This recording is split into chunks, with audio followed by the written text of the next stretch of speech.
Haliden's Fire, a novel by Sandrowski. Chapter 1. Fire danced across the western horizon, orange and red tendrils illuminating a strand of low-lying clouds. A week, Haliden Stroke thought as he scanned the burning sky. Then we're dead, all of us. A warm breeze blew into the clearing, knocking rivulets of ash from the surrounding pines. The larger flakes drifted down like dead moths, coating Haliden's shoulders and hair. A scraggly-looking boy stood a few footfalls away, a crossbow trembling in his hands. A refugee, Haliden thought, perhaps from one of the empty villages he passed a few days earlier. You should be far from here, Haliden said. The boy made eye contact, but quickly looked away. And go where? I hear there are valleys in the east filled with caves. You might find sanctuary there. Piss on that. A deep voice spat behind them. Haliden turned. An enormous man sat atop an old tree stump, a great brown beard hanging over curtains of bulging fat. Like some macabre jester, he wore filth-stained pants checkered black and white, and a skin-tight vest covered in vertical green and yellow stripes. But what really caught Haliden's attention was the blood-encrusted hole over his left breast. No doubt from the bolt that killed the previous owner, he thought. Haliden raised a bottle of Hupra gin to his lips and took a deep pull. The priceless liquor slid down his throat like honey, warming his upset stomach. It had been a gift from the steward of Carcoon, one of the most powerful men in southern Alimane. And now it'll be piss in 20 coals, he thought. Haliden finished the last sip and stared at the worthless bottle. The blown glass flickered with the breath's distant light. Always brighter, he reminded himself. Always whispering of what's to come. And what had been? Her face materialized in his mind. The bitch. The harpy. Milane. Even here at the end of all things, he thought. I still love you. What am I to do with this dreck? The fat man said, gesturing at the pile of bric-a-brac strewn before them. Haliden stared at the remnants of his former life. A set of lavish oak chairs, a gilt Tritonese table, silver cutlery forged in alg, bronze candlesticks smithed in the distant merchant city of Eisen. Dozens of rare leather-bound books from the Library of Ether. There was even the Tritonese chest gifted to him by Frumin Dao, Triton's head engineer. And of course there were his paintings. Most were framed in polished oak, ready to be sold off at the great exhibition in Yorn. Landscapes, shattered castles, serene villages, portraits and obscurities from his experimental period. There was even a pile of incomplete sketches on water-stained canvas, mere ghosts of what might have been like my life. Haliden's eyes played across his works as a stony weight pressed on his chest. Most were of her, of course. The slim strokes and gentle shadows coiling into the nightmare she had become. The fat man scratched his ash-covered beard. Not worth more than 100 coinage, he grumbled. And them paintings, kindling at best. Haliden lit up an adrena stick, the smooth, lethal fumes numbing his anger. 150 and it's yours. The lot, the pile, everything. The fat man gestured at the 12 paintings at Haliden's feet. Everything? Everything but those. The fat man turned to his young companion. The boy lowered the bow and withdrew a small sack from his breast pocket. 140, you say? Haliden crushed the adrena stick beneath his boot heel. 150. Not a coin less. The fat man laughed as he plucked coins from the purse with his sausage-like fingers. Here stands the famous Haliden Stroke, he crooned, riding before the breath with pockets heavy with coinage. Haliden frowned. He had hoped he would go unnoticed here. The fat man extended the purse to him. Here, Stroke. Buy yourself a pleasure barge for the trip down the nether. Haliden took it and quickly counted its contents. And the bow you promised? The fat man laughed. What use will it be to the likes of you? I've got a bottle of Algin Red that would suit you far bet. No games. The bow or no deal. The fat man laughed. We're well past that point, artist. But if it makes you happy—" He snapped a finger at the boy, who quickly withdrew a beautiful brown recurve bow and leather quiver from the wagon. "It's a 70-pound draw," the fat man said as the boy handed Haliden the bow. "You think you can handle it?" Haliden held it up and examined it. The finely crafted wood was stained a deep brown and polished like metal, the well-used string waxed and unfrayed. "So what do you plan to do with all of this?" Haliden asked the fat man as he shouldered the quiver. The lout grinned. "There are roots and burrows even the fire can't touch, but those are tales for lesser folk. Your kind run for Peliman's block. With all that gold you might just find a way in. Pray you do, though. Else you'll be clawing at the slopes with the rest of the rabble when the fires come." "I'll take my chances," Haliden said as he turned back to his home. It was a fine manor, 2 floors, 4 bedrooms, 3 fireplaces. He'd built it over many turns, every brick, every scrap of wood paid for by his art, a monument to his well-traveled, fruitful life. But like everything else in Alimane, it belonged to the breath now. Haliden shouldered the bow and quiver and turned to the road. "Hey, artist," the fat man said. "You don't plan to ride that nag to the block, do you?" Haliden turned to his Garin, who was tethered to a small maple beside the road. She was 9 turns past her prime, her mane greying and natty. "But you're mine," he thought, Instar. "My only friend now. She's not for sale." "A shame," the fat man replied. "Such a fine beast could serve 20 men of my girth." "Are you sure?" Haliden mounted Instar and turned her north. "Very much so." The fat man bowed again. "Well, good luck, Stroke. May the gods watch over your run."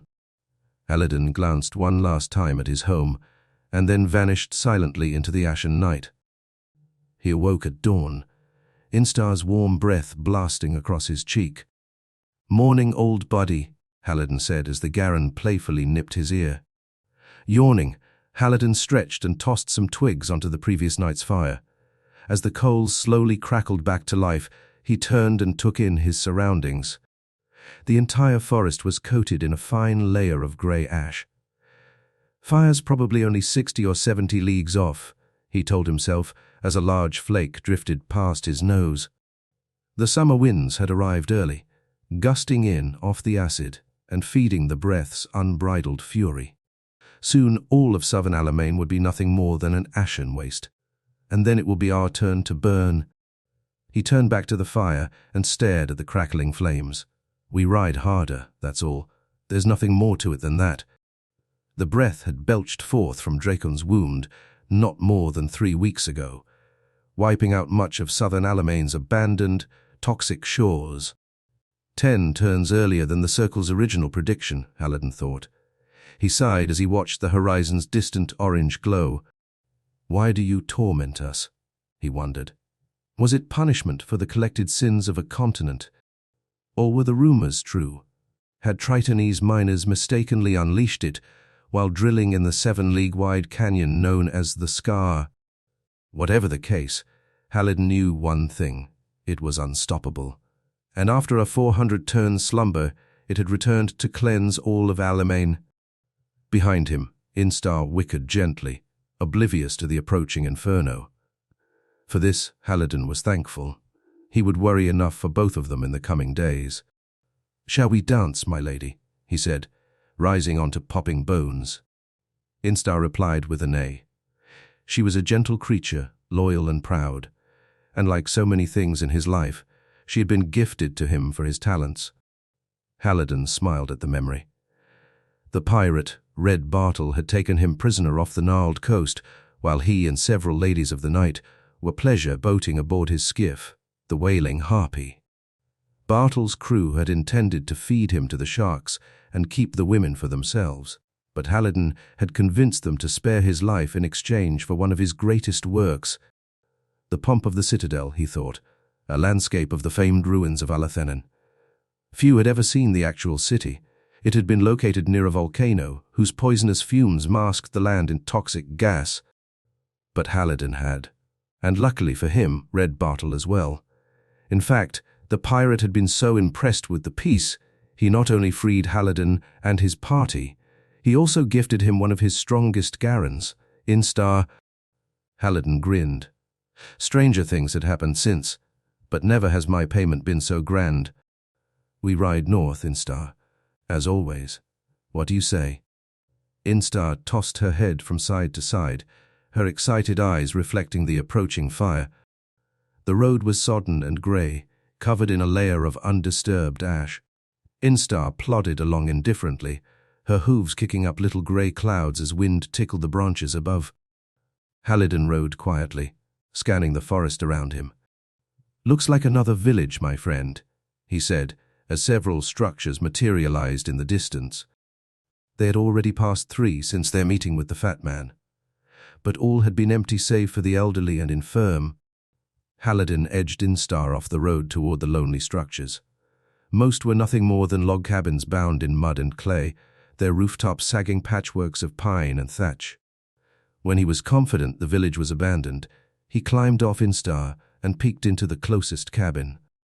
The single room was bare, save for some mouldering hay and a large bed. His heart brightened at the sight of the bed. But when he approached it, he realized 2 rotting corpses lay side by side beneath its mouldering sheets. Suicides, he thought. They were everywhere now, rotting within dark, forlorn huts or hanging from ash-covered trees.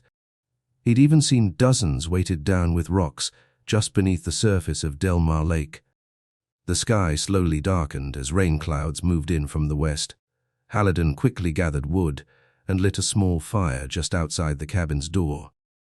As the flames crackled to life, he heard her voice again. "If you want me, I'll be at world's end.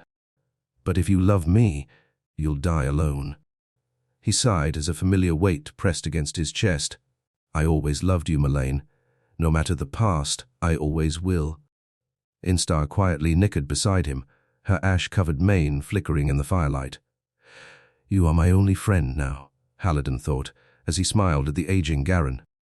At times he feared she wouldn't last the journey, but there is no other way now. Either they rode north or died. "We'll get there," he whispered as he drifted off to sleep. Somehow, they would find salvation. Dawn came grey and gloomy, the sun muted by the thickest ash Haliden had ever seen. Is this how ghosts see the world? He wondered, as he gripped the recurved bow and drew back the string. His fingers and elbow trembled as the weight of the draw taxed his unused muscles. "Come on," he whispered, sighting down the shaft. He took in a quick breath, held it and released. Thwack-a-k. The arrow splintered against a tree 20 footfalls from its target. Haliden sighed. "This is not going well." Instar huffed beside him as if in agreement. "Talking to that horse won't steady your draw, painter." Haliden spun around and quickly knocked another arrow. An ancient scarecrow of a man stood a few footfalls away, leaning on a gnarled staff. "You won't need that here," the coot said, gesturing to the bow. "My days of bloodying others have long since set." Haliden stepped back, the bow still drawn. "Who are you?" The coot sat down on an overturned barrel, his bones creaking and popping, as he let out a sigh. He had a thin tuft of white hair wavering gently in the morning breeze, and his skin was wrinkled and liver-spotted. "Been too long since I knew that, friend. Me woman said I had the mind rot before she coughed herself into the ground 3 weeks past. Yet you knew my name." The old man laughed. "It's queer, I admit. I couldn't tell you what I ate this morning, or if I shit water or rocks. But I remember my days at the Isle 30 turns ago. Every moment and every face." He smiled as he looked at Haliden. "And you, Haliden Stroke. I've always remembered you." Chapter 2. They sat together most of the day, 2 strangers enjoying the warmth of fire and companionship, as ash drifted onto their shoulders. The coot gulped down a long, healthy swallow from one of Haliden's bottles. "Ah," he gasped. "Not even the breath can warm the blood like firewater." He handed it to Haliden and nodded his thanks. "Can't remember the last time I tasted berry rum." Haliden took a swig. When he was done, he leaned back against his pack and stared at the man. He said his first name was Warden, but that the Mindrot had long since wiped away his last name. "I spent most of my life on the Isle," Warden said as he warmed his hands over the fire, bending the knee as befit my rank. "I was even an acolyte to Meneti himself, warmed his wine, and kept his quarters clean for almost 5 turns. Of course, those were the days before Overwatch rule, the turns of gold and happiness for young Warden." "You really knew Meneti?" Haliden asked, unconvinced. "Knew him as much as any acolyte could." Haliden huffed. "Narthak's Meneti was the most notorious circle charger, the root of the Meridian War that ravaged the Culver 30 turns past. And that wasn't Warden's only claim. Throughout the night, he spun tales of dining with princes and thieves. He even claimed to have been present in the Culver when the Bright Horse Brigade finally stormed Meneti's bunker at the end of the Meridian War. But even after conjuring tales 30 turns past, the man still couldn't explain the village's whereabouts or how he even arrived in Alimane. I awoke one day, and I was here in this village," he told Haliden, his voice sullen. "A man turning grey and old, the past turns all but lost to me, save for those spun long ago." By noon the two were good and drunk. Haliden sighed as he sniffed the ashy air. He had to move on soon. The breath would be on them any day now. "So tell me, artist," the old man said, "where do you hope to hide?" "Beneath Saladin Watch, or perhaps with the water worshippers of Exulian Stretch." "The block," Haliden replied. "With enough coinage, any man can find quarter there. Or so the rumors say." "It's been 400 turns since the last breath came forth," Warden said. 400 turns to crack and crumble the block's granite walls. What makes you think it will withstand it?" "Hope," Haliden replied. "That's all I have now. But tell me something. How did we meet upon the Isle?" "I told you, but you don't listen.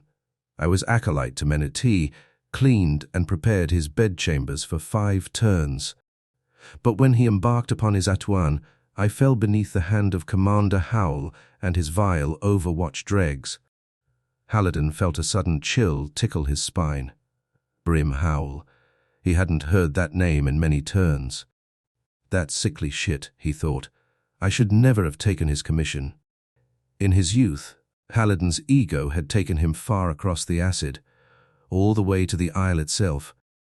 There, he earned a commission from one of the Circle's rising stars, Brim Howl, one of Meneti's most vile and dedicated acolytes, and one I hoped never to think of again. "I see from your expression you remember now," Warden said, a grin betraying his few remaining teeth. "I do," Haliden replied, his voice sullen. "The Black Bird Commission, a wall of glyphs and runes painted in the blood of executed chargers." Haliden's stomach turned. "I've tried very hard to forget all that. You were young and arrogant, a noble excuse. How could you know the darkness that Viper was concocting?" Haliden swallowed.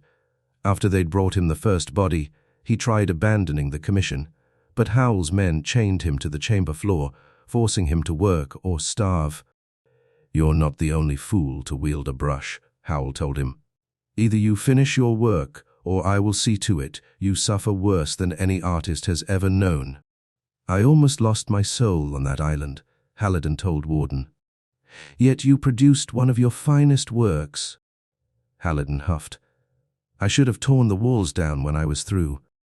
He still remembered Howl watching him from the shadows as he sipped wine and groped himself beneath his pus-stained robe.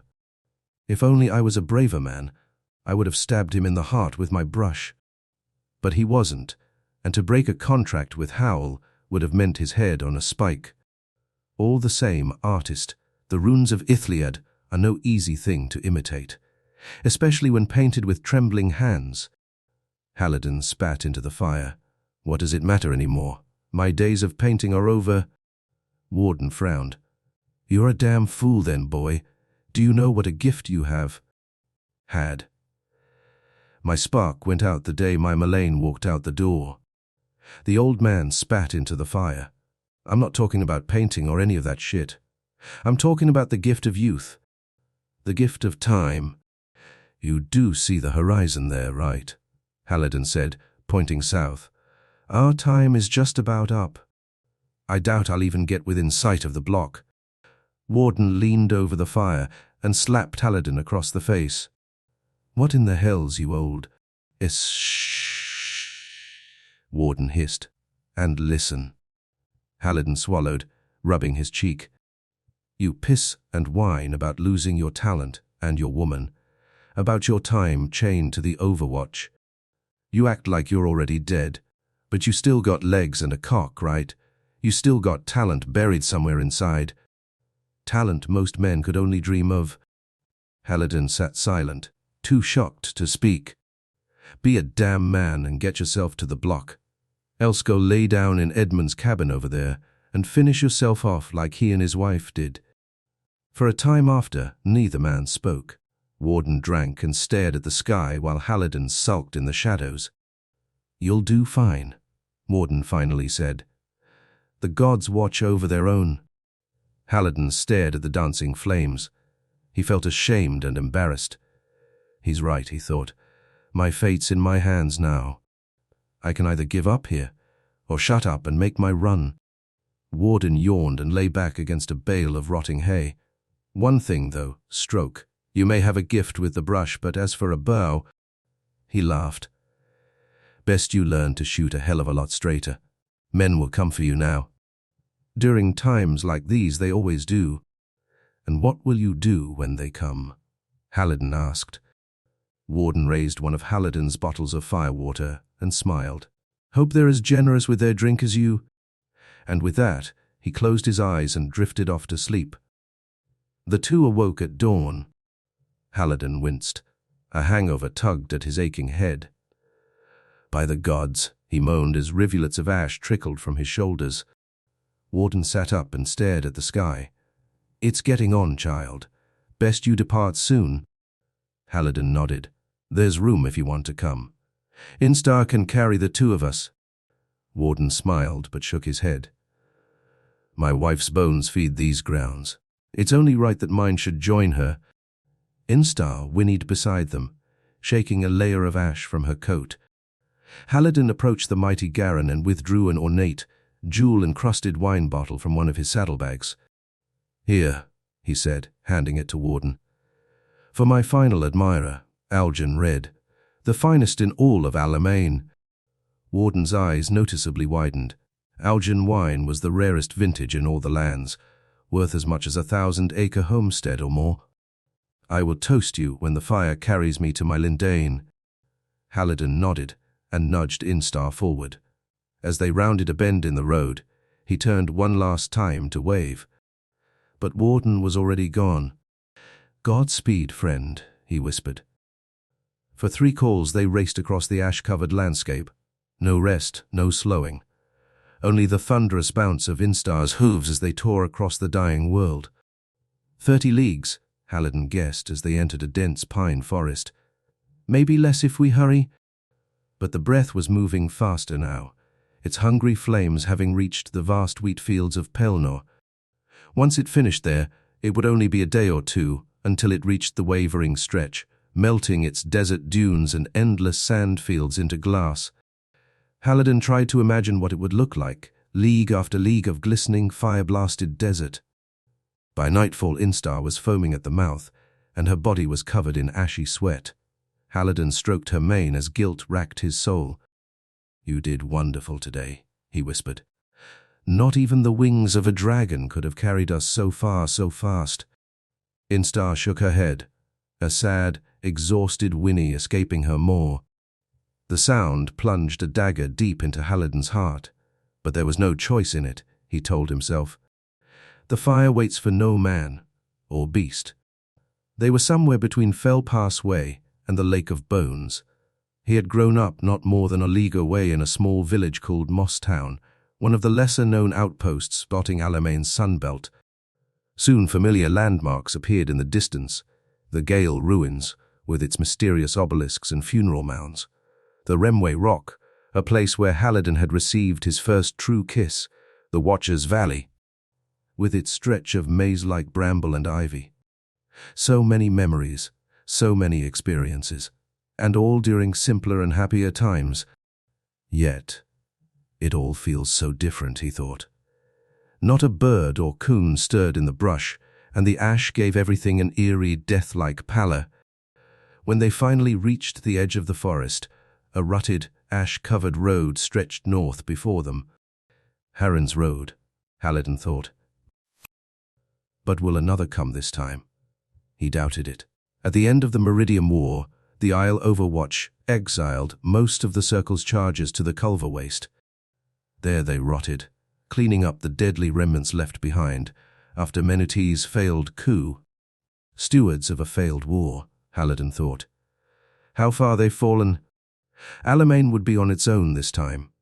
The poorer towns would burn, their inhabitants and history all but wiped from the land, while the wealthiest took solace in Triton vaults buried deep inside Pelimon's block. As for those of faith, they would simply gift themselves to the fire. From soil and sun we thrive, he thought, the familiar Firewalker mantra playing out in his head. From fire and ash we are reborn. As a child, Haliden had listened to the local Firewalker spout those same words time and again. Many of his father's closest friends belonged to the religion. To them, the breath was a blessing, a promised path to eternity amongst the gods. All bullshit, Haliden thought, as he passed a crow cage hanging from a gnarled tree. A charred skeleton stood propped inside, a single black arm reaching toward him through the bars. It's already begun, he thought, as he stared at the pile of ash and charred wood heaped beneath it. The mark of the Firewalkers had been carved into the victim's skull, a single flame flickering beneath an orb. A warning to the unfaithful that all would burn, willingly or not. Haliden nudged Instar onward, praying that those who had erected it were long gone. After several more dark leagues, the town of Merin's Folly appeared in the distance.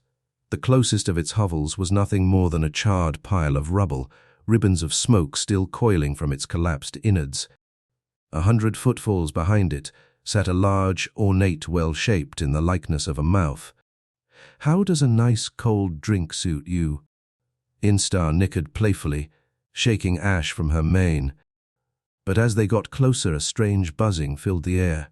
When they reached the edge, Haliden froze. By the gods! A tangle of charred corpses lay broken at the bottom of the well, clouds of flies swarming over them like black smoke. Haliden wretched. The stench of death was overwhelming, rising from the well like volcanic fumes.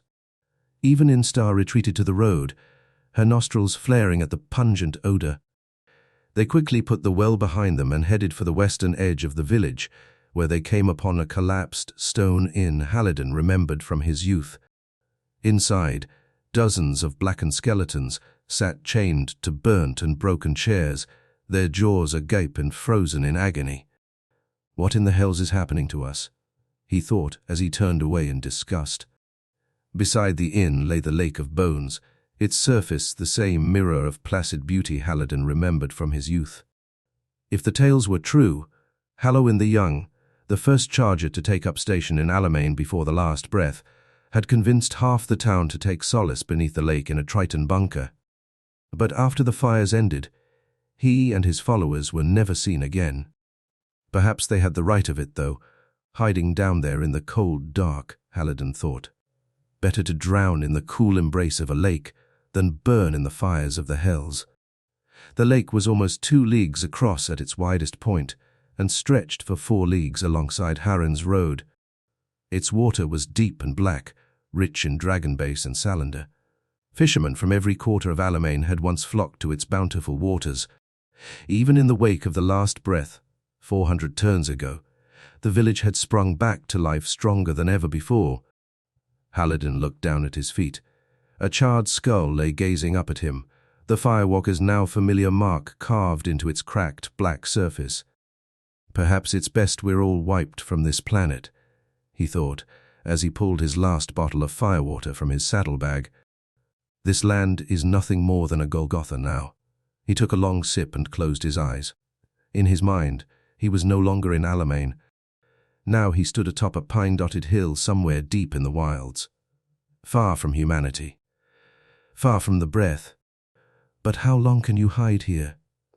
He thought as the liquor warmed his stomach, lost in the blind haze of drink and adrenal weed like some damn coward.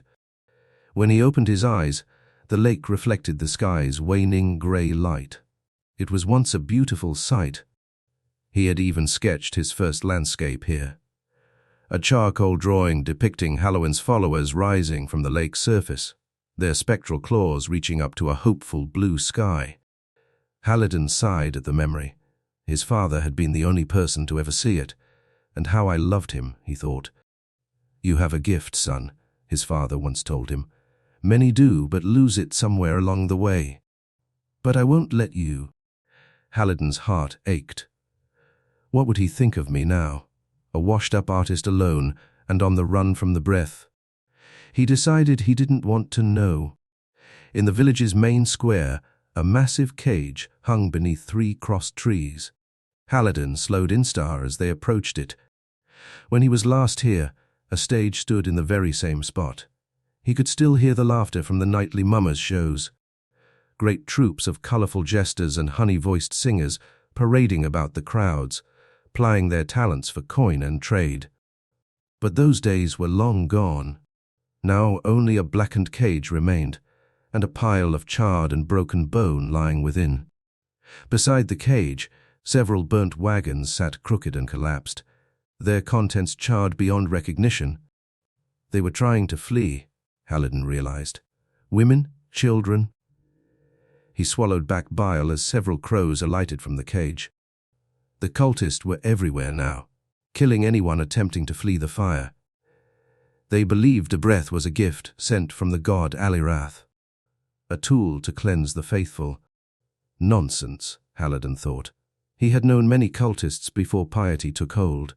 They were whoremongers and drunks like himself, the lowest of the low. But as soon as they caught wind of the breath, each and every scoundrel took to the cloth, hiding behind the fire like the cowards they were. For the next 2 calls, he and Instar searched for survivors, but they found only ash and bone. As afternoon gave way to dusk, they moved down the road until they found a creek shielded from sight. There Haliden fed and watered Instar in silence. When he was through, he lay down in a patch of willows and closed his eyes. No fire, no food. His only yearning, sleep. The arrow went wide, missing the bale by at least 15 footfalls.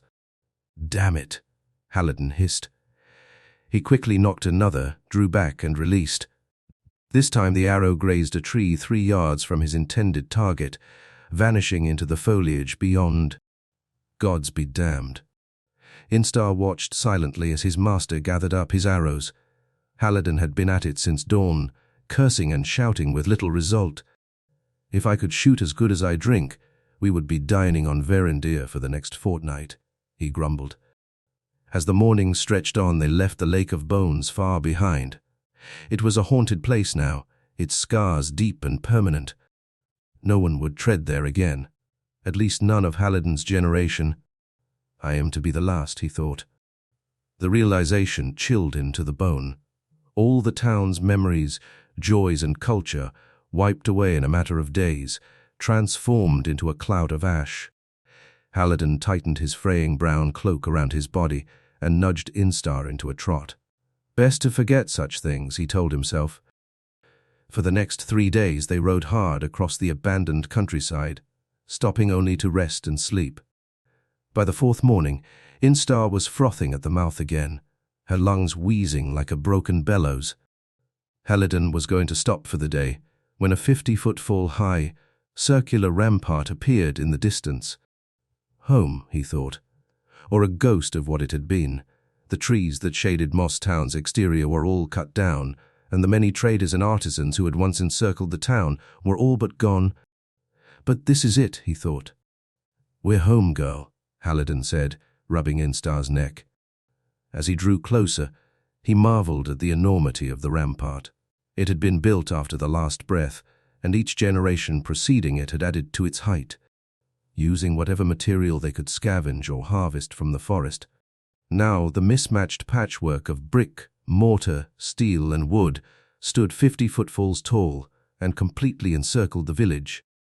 Behind the structure sat a small but thriving town nestled in the embrace of a natural stone basin.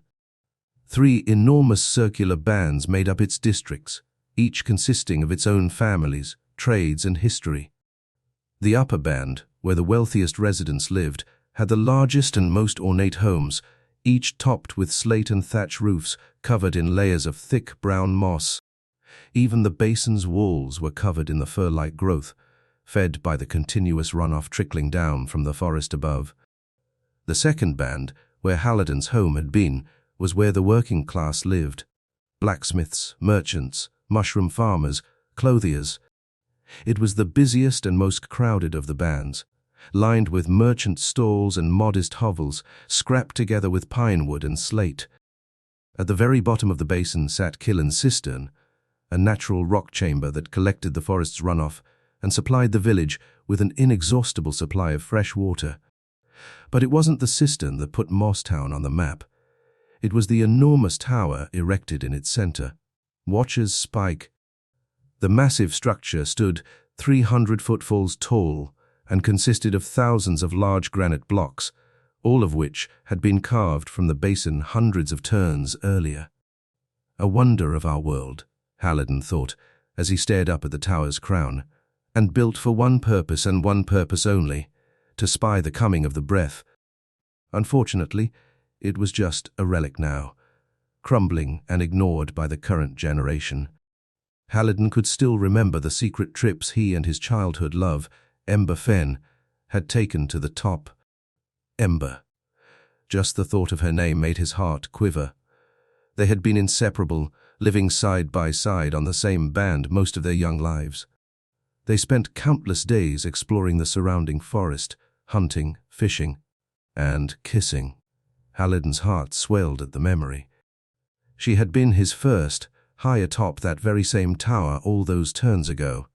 His first love, his first friend. My first everything, he thought. But Ember's father was a notorious drunk, and his distaste for Haliden and his artistic ways eventually set the two of them to blows. After one particularly vicious scuffle in which Haliden nearly lost a finger, Haliden's father shipped him off to the tropical island of Dilorus, where he spent the next 10 turns apprenticing beneath Hagen Trutt, the famed painter of Hamer Vale. Since that day, he had neither seen nor heard from Ember again. 25 turns, he thought with a sigh. In that time he had crossed the world twice over, had smelled the acid, walked the toxic, dry Culver waste, and drank with princes and magistrates in Roar and Ikes. He had painted the walls of Blackbird Island, sketched portraits of Eleanor Twine, the wealthiest collector in all the realms. He had found fame and spread his name far and wide across all of Alimane and the dense jungle lands of Alg. But all without her. The thought made his heart ache. They had been soulmates, spun together to perfection like the notes of a Triton symphony. Even as a child, he understood how precious a thing they had, and how precious a thing he had lost. I should never have left her, Haliden told himself. For turns he had shouldered the blame for what happened. After all, he had been the one to throw the punch when he found her father leaning over her frail and naked body. He had been the one to break the man's jaw even after the lout nearly bit off his thumb in a blind rage. The man's a beast, Haliden's father had told him after the locals dragged Trenna Fren off to the cells at the base of the tower. He deserved what you gave him and more, but I won't have you fanning his rage any further. It will only end bad for all of us. Haliden pushed aside his anger and stared up at the tower. He still remembered the day he first kissed Ember atop its crown, the golden sunset, the coral birds buzzing in the distant pines. The smell of Ember's breath, peaches and strawberry, the smell of her perfume, roses and bilberry sage. Her lips had been so soft, her touch gentle. How I miss those moments.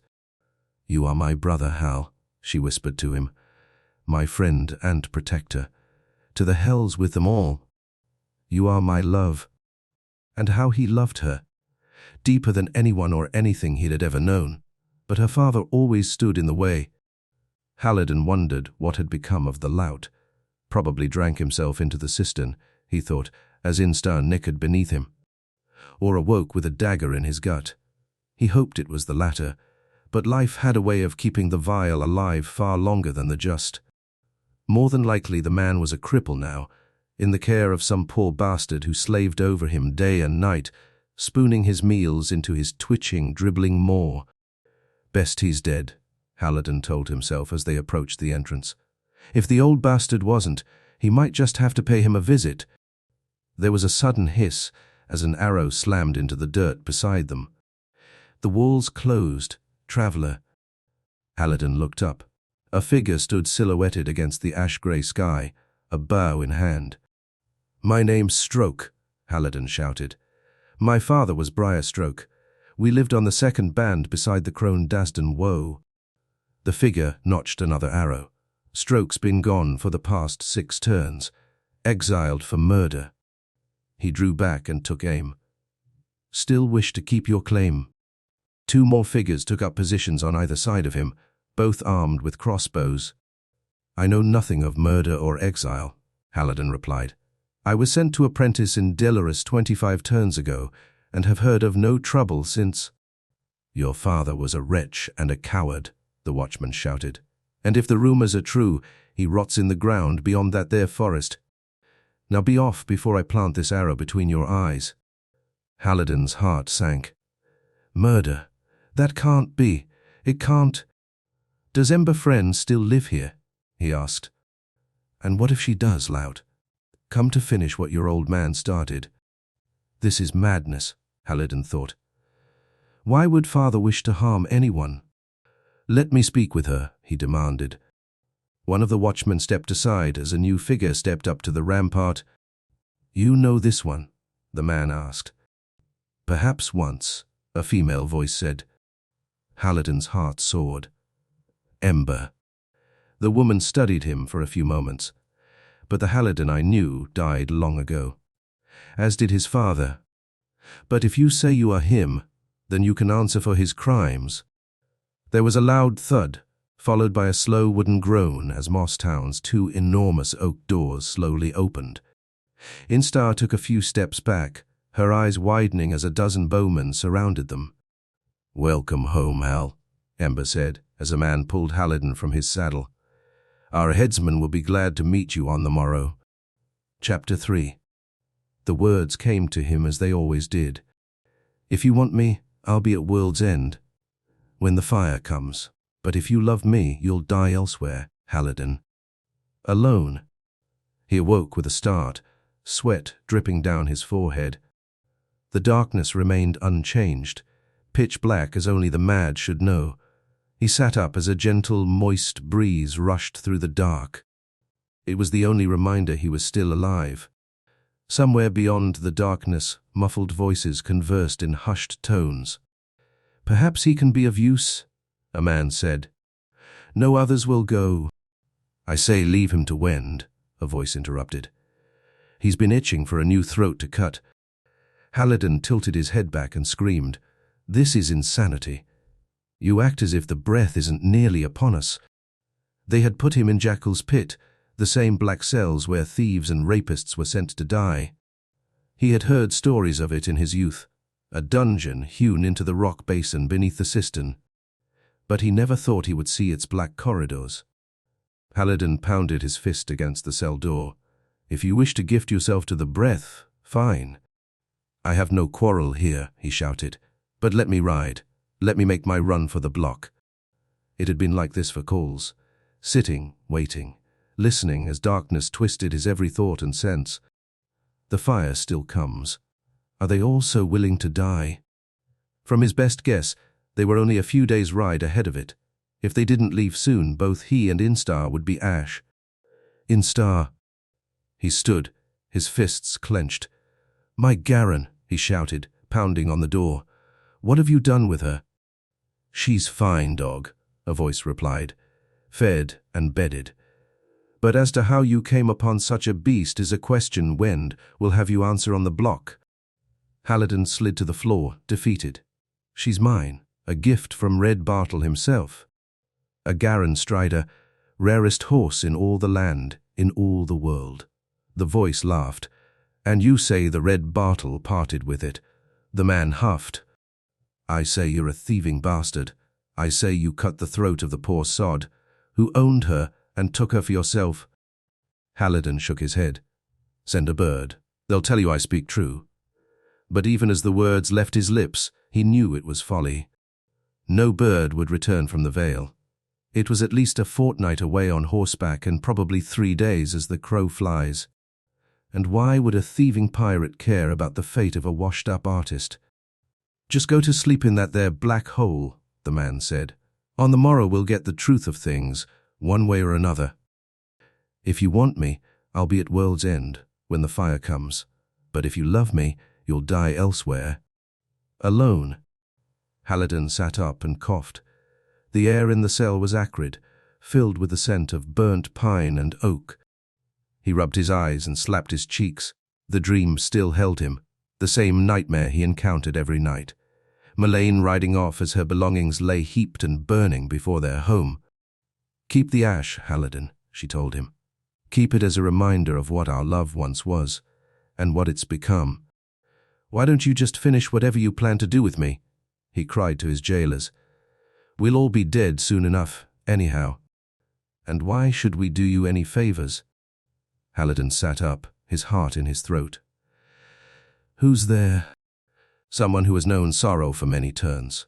It was a woman's voice, a familiar voice, someone who was abandoned in this town and forgotten. Haliden's heart stopped. Ember. A fist suddenly struck him in the face, knocking him to the floor. As he lay spitting up blood, a spark ignited a torch. "Why come here?" Stroke.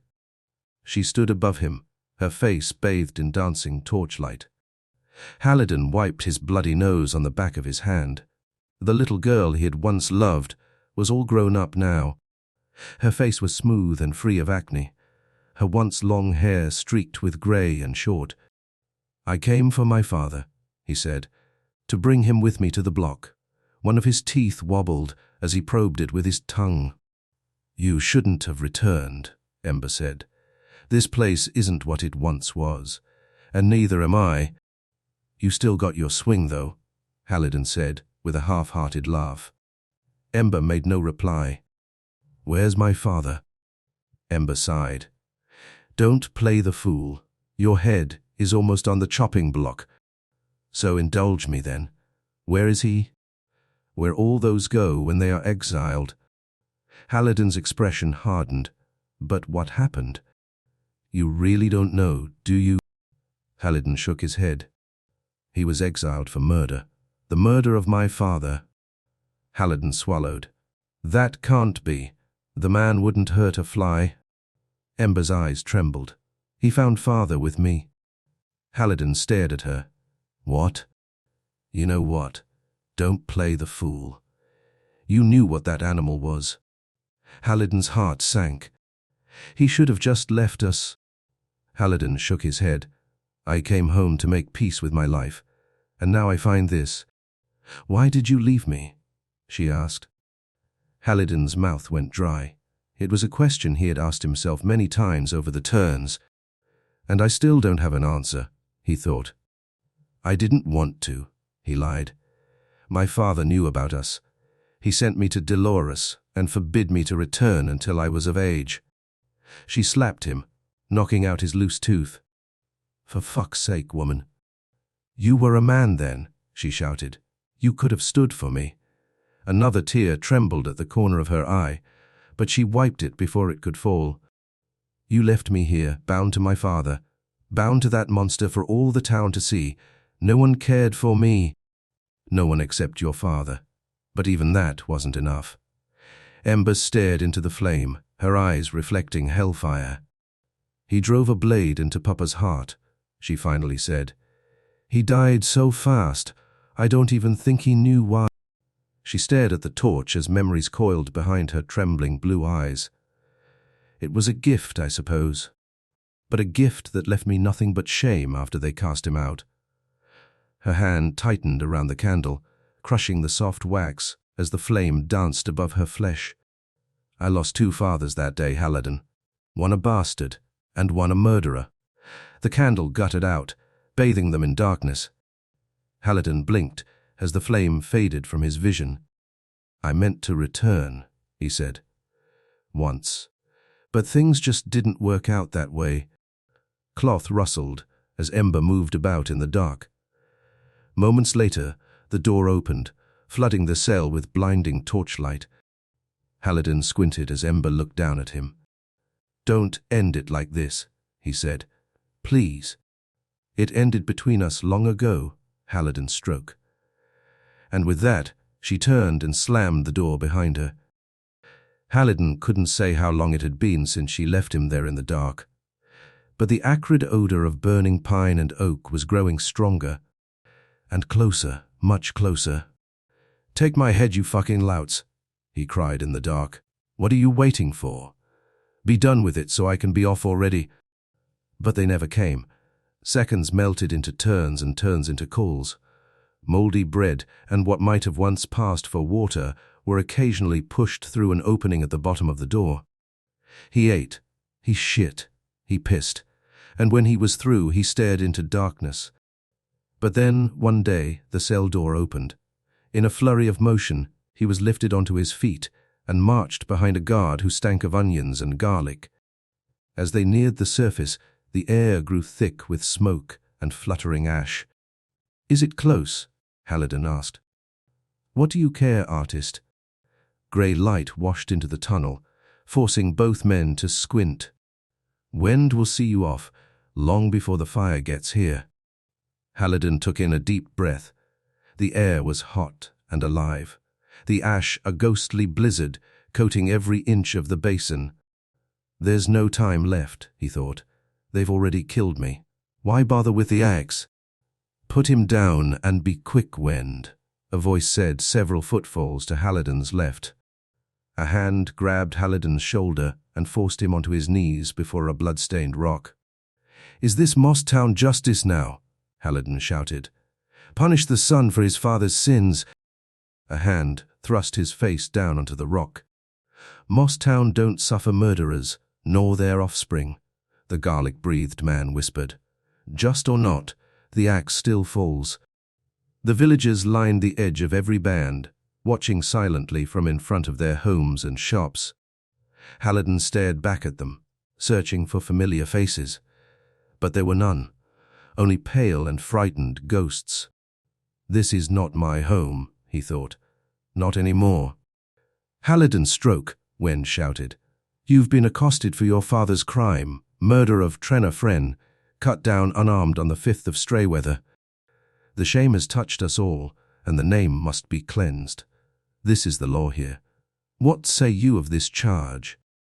Haliden turned so he could see the axeman. I say you're all fucking fools. I had nothing to do with my father's so-called crime, if that's what you're all even calling it.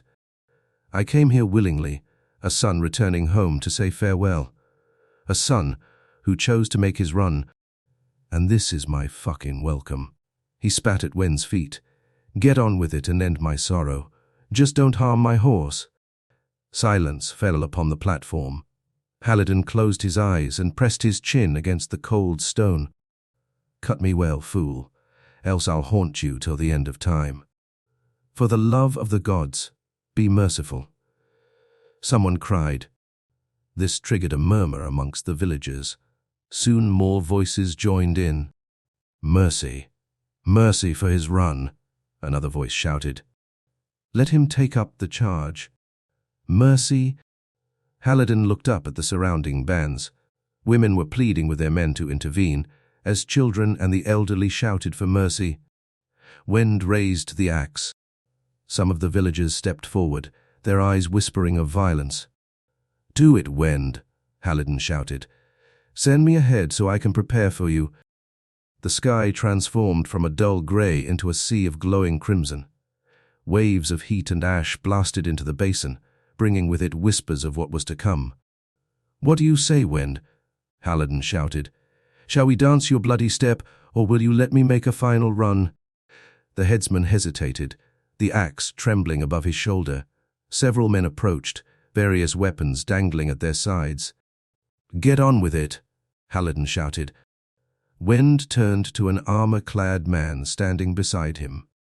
The haggard knight raised his hand. Silence. "All of you?" The approaching men halted as a hush fell upon the basin. "Get him up," the armored man shouted. Wend lowered his axe and lifted Haliden to his feet. The armored man stared at him for a time. He was clad in rusted, mismatched Algian plate mail, an enormous black beard hanging down over his dented chest plate. "You wish to finish your run?" "It's my right," Haliden replied, "as it was for runners of old." The knight approached Haliden. He was taller than the most of the villagers, and his brown eyes betrayed the power and confidence of the high-born. "You don't remember me, do you, Stroke?" "I'm afraid I haven't had the pleasure," Haliden replied. But as he looked deep into the knight's eyes, past the many hard turns that had prematurely aged his hard, sun-tanned flesh, a strange familiarity began to arise. "Who are you?" The knight laughed. "Come now, Stroke. We ran together about the basin as children, dreamt of climbing the tower, plucked cons from the forest floor. None of this you remember." Haliden stared deeper into his eyes.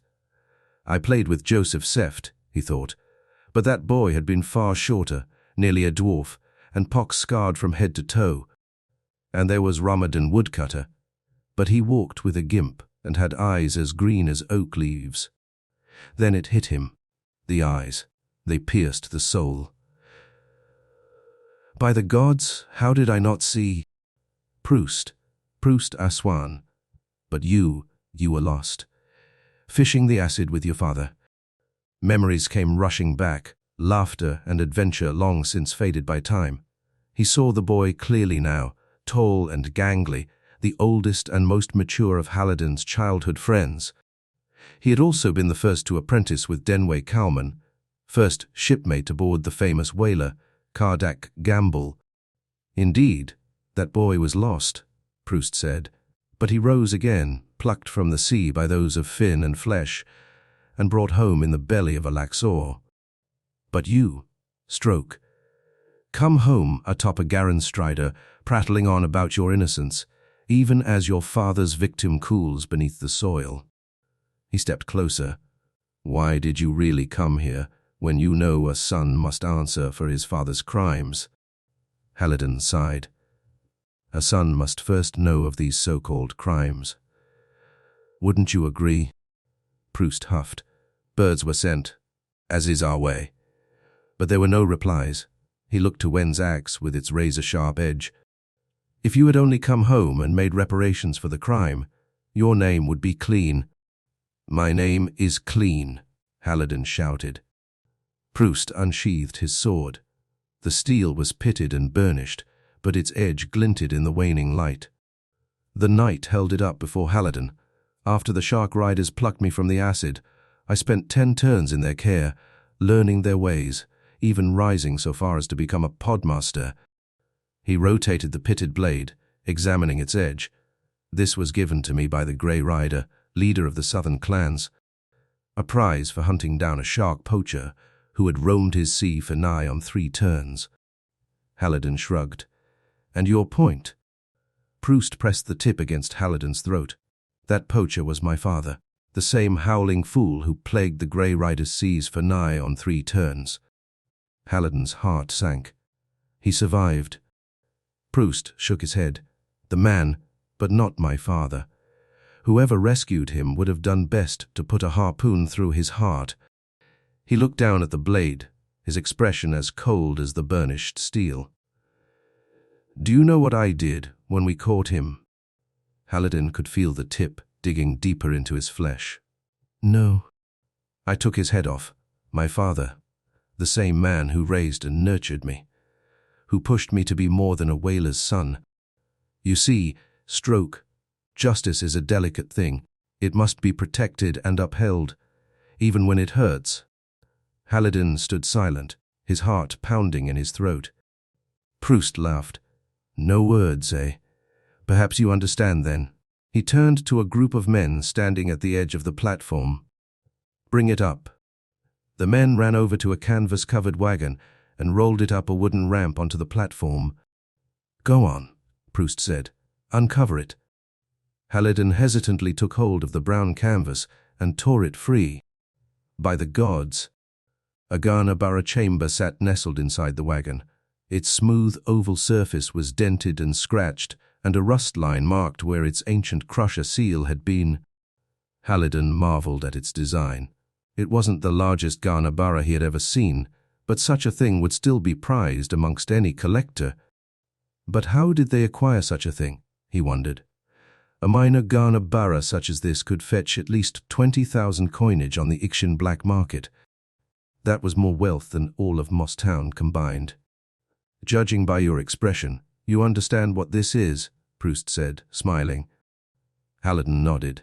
How did you get it? Like anything else, sweat and gold.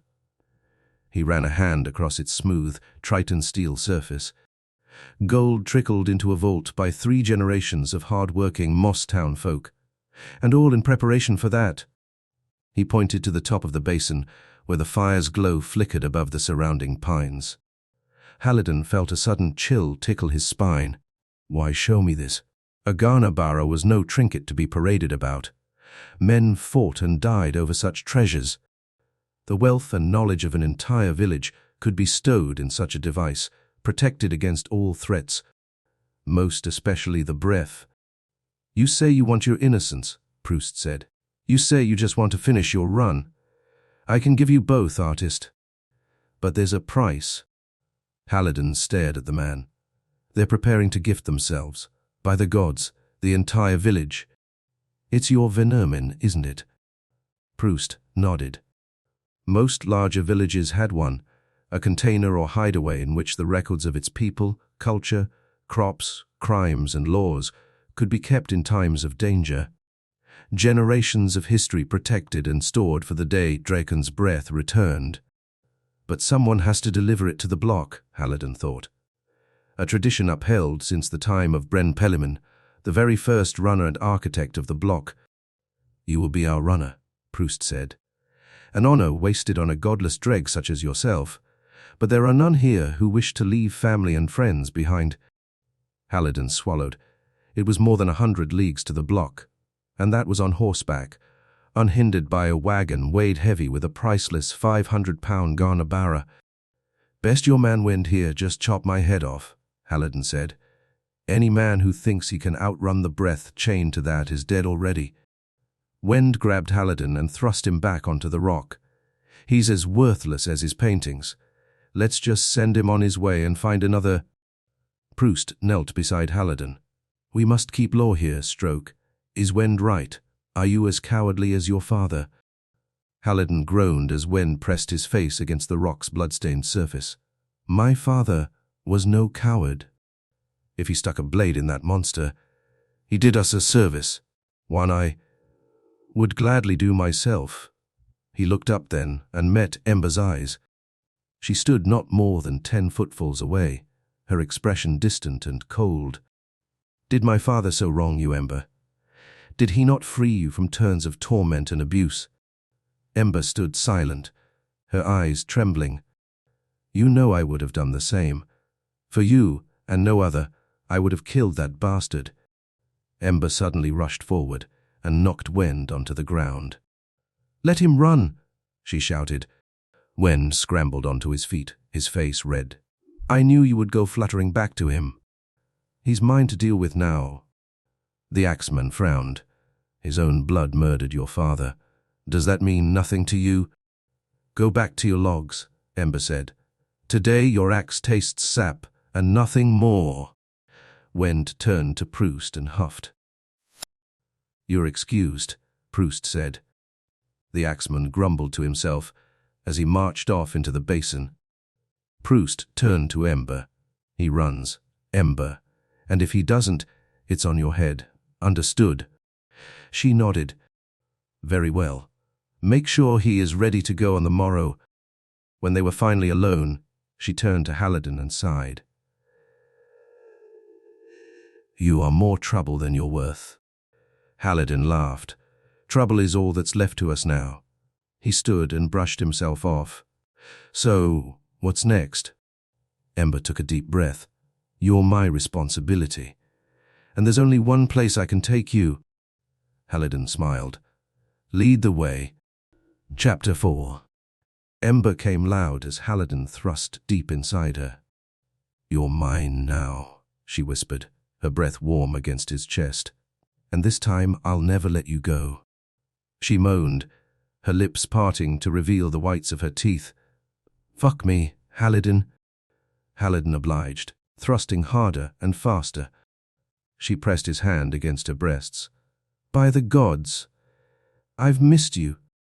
He held her tight, the closeness of her breath exciting him, until he, too, finally came inside her. She kissed him long and passionately, her hair dancing across his chest like 100 little fingers. Every woman I've known stood in your shadow, he whispered. Hearing himself speak the words aloud somehow made it all the more true. When they were done, she lay silent beside him, tracing a heart across his stomach with her finger. Why didn't you ever come back? She finally asked. Haliden tensed. He had dreaded this moment, since he first spotted her atop the wall. I lost myself, I guess. To the world, to my work. I built a name, and rode the tide of fame until it washed you back here. Haliden sighed as he looked down at her. Her grey-streaked hair lay across his thighs as her warm breath danced across his chest. She smelled of sweat and honey, and her skin was as soft as silk. I should have returned to you, he thought. I should have been the one to drive the dagger into that lout's heart. But he hadn't, and there was no changing that now. He suddenly thought of his father. What had it been like for him, losing his only son? Perhaps a part of him wanted me to go, he told himself, to protect him from what had to be done. By the gods, I miss you, father. He wondered where he lay now. Strewn across some bramble field, his sun-bleached bones covered in a layer of ash. Or perhaps at the bottom of some ravine, broken and lost amongst the rocks. Ember took his hand and smiled. They can't hurt you now. You know that, right? I'm not worried about that. By vouching for him, she had claimed his burden, but his shame would be hers as well now. Perhaps it's best the fire approaches, he told himself. Otherwise they would both be ostracized and hated. Don't ever leave me again, she whispered. There will be another who can make the run. Let yours end here, with me. At home. Haliden sighed. Home. The word twisted a blade in his gut. He hadn't known such a place for a long time, not since Milane rode off into the ashen night. It's your religion, Ember, not mine, he said. No righteous god would send fire as a gift to us. Ember's expression saddened. Why do you deny everything we've ever been taught? Because no god or demon told me it was so. Only drunken Bren, may the gods rest his soul. Haliden hadn't thought of the firewalker in some time. He had been Mosstown's preacher for almost 30 turns, until he lit himself on fire for the love of a woman. That is, Haliden thought. He was our walker, our savior. Haliden laughed. He was no savior, cousin. He was an insane drunk. The sooner you realize that, the sooner you'll leave this place. Ember sat up. I won't ever run. Draken chose our generation to gift, and I will accept the honor. She stared at him, her eyes cold and emotionless. And so will you, if you value your head. Dawn arrived slow and sad, its golden wash muted by cloud cover and ash. Haliden slowly awoke. His bruised body ached as he rolled onto his side. He had been dreaming of Milane again. But a voice woke him before she could leave again. We are here, Draken, the voice sang. We stand proud before your breath. We gift ourselves to the light. Thank you, almighty Draken, for your honor, for your glory. Haliden stepped from Ember's tiny rock home and listened as the words echoed across the basin. That's Aldridge Thren, a voice said from behind him. Haliden turned. Ember stood in the doorway. She was dressed in leather breeches and a crimson tunic, her grey-streaked hair flowing down her right shoulder. He was the first to spot the fire, and has refused to leave the tower ever since. Haliden shielded his eyes as he gazed up at the tower's crown. The man stood silent between two crenellations, his gaze fixed south, toward the fire. So where does he shit? Haliden joked. He sleeps and takes all his meals up there, Ember said. It was once a great honor to be watcher. But why watch for something when you know it's already here? Ember sighed. Come. I want to show you something. What is it? She touched his arm. You'll see. The jailer's tunnel wound deep into the limestone basin, a smooth, worm-like tube carved by countless turns of flooding. Haliden ran his hands along the walls as Ember's torch shimmered before him. How far down is it? Frightened of the dark. Are we? This kind of dark, yes. She laughed. That's why I always loved this place. No one could ever find me here. Not even Father. Haliden coughed as smoke from her torch wafted into his lungs. They had been walking for almost a call, and the walls were beginning to close in around him. Woman, my legs ache. Where are we going? You'll see. After a few more twists and turns, she ducked through a small hole on the right side of the tunnel. Haliden followed her, scrambling on hands and knees, until the tunnel finally opened into a vast, cathedral-like chamber. By the gods! The ceiling arched overhead like a starless night sky. No one knows of this place but you, he asked. She nodded. The walls were flat and polished like marble, stretching at least 100 footfalls into the darkness above. But what is it? A vermin. The entire vault, she said. And it's mine. Haliden stood dumbfounded. Such a place was of immeasurable value, a prize few kings could even boast of. I found it a turn after you left, she said. Father took to one of his moods, so I ran. Past Wend. Past the jailer. No torch. Nothing. And when I could run no more, I lay down and cried in the dark. And that's when it happened. What? Ember stepped into the center of the room and smiled. This. She clapped her hands, and hundreds of torches burst to life. Haliden's eyes widened as the flames bathed the chamber in an eerie blue light. This can't be, he breathed. In all the realms, all the continents he'd visited, he had never witnessed such beauty. Intricate murals covered every inch of the vast ceiling, depictions of forgotten battles and empires, the breath itself, roiling across an ashen plain in all its fiery glory. Watch this, Ember said. She knelt down and lifted a small brass ring from the floor. Seconds later, a loud rumbling filled the chamber. Haliden stepped back as the floor rose beneath her. Ember, he shouted, but it was too late. The house-sized block had already carried her at least 20 footfalls toward the ceiling. Ember. When it stopped, there was a loud boom. Moments later, a door opened in the side of the obelisk, and out stepped Ember. Are you trying to give me a heart attack? Haliden cried. Come, she said. I have a gift for you. The Garnabara was immense, wrought from solid Triton steel. Nothing could harm this, Haliden thought, as he ran a hand across one of its meridium-speckled walls. Not the breath, not even the end of our world. Dozens of iron shelves stood in the center of the chamber, each containing various mechanical oddities, spherical representations of retractor with the sun and stars positioned around it on rotating bars, a metal bow with a brass scope mounted near the arrow shelf, a 5-foot-full silver harp with gold strings and 6 pedals mounted at its base, and paintings. Paintings of every kind and shape stacked 6 layers deep against the impregnable walls. I never dared to think I would see such beauty, Haliden thought, as he thumbed through the many frames. There were papyrus sketches, oil on canvas paintings, and charcoal sketches. There was even a set of ornate amber panels that might have once adorned some lord's castle. Every style and medium Haliden had ever known was represented, including a few he had only read about. Ember gestured toward hundreds of small chests locked with cage-like Triton crusher seals.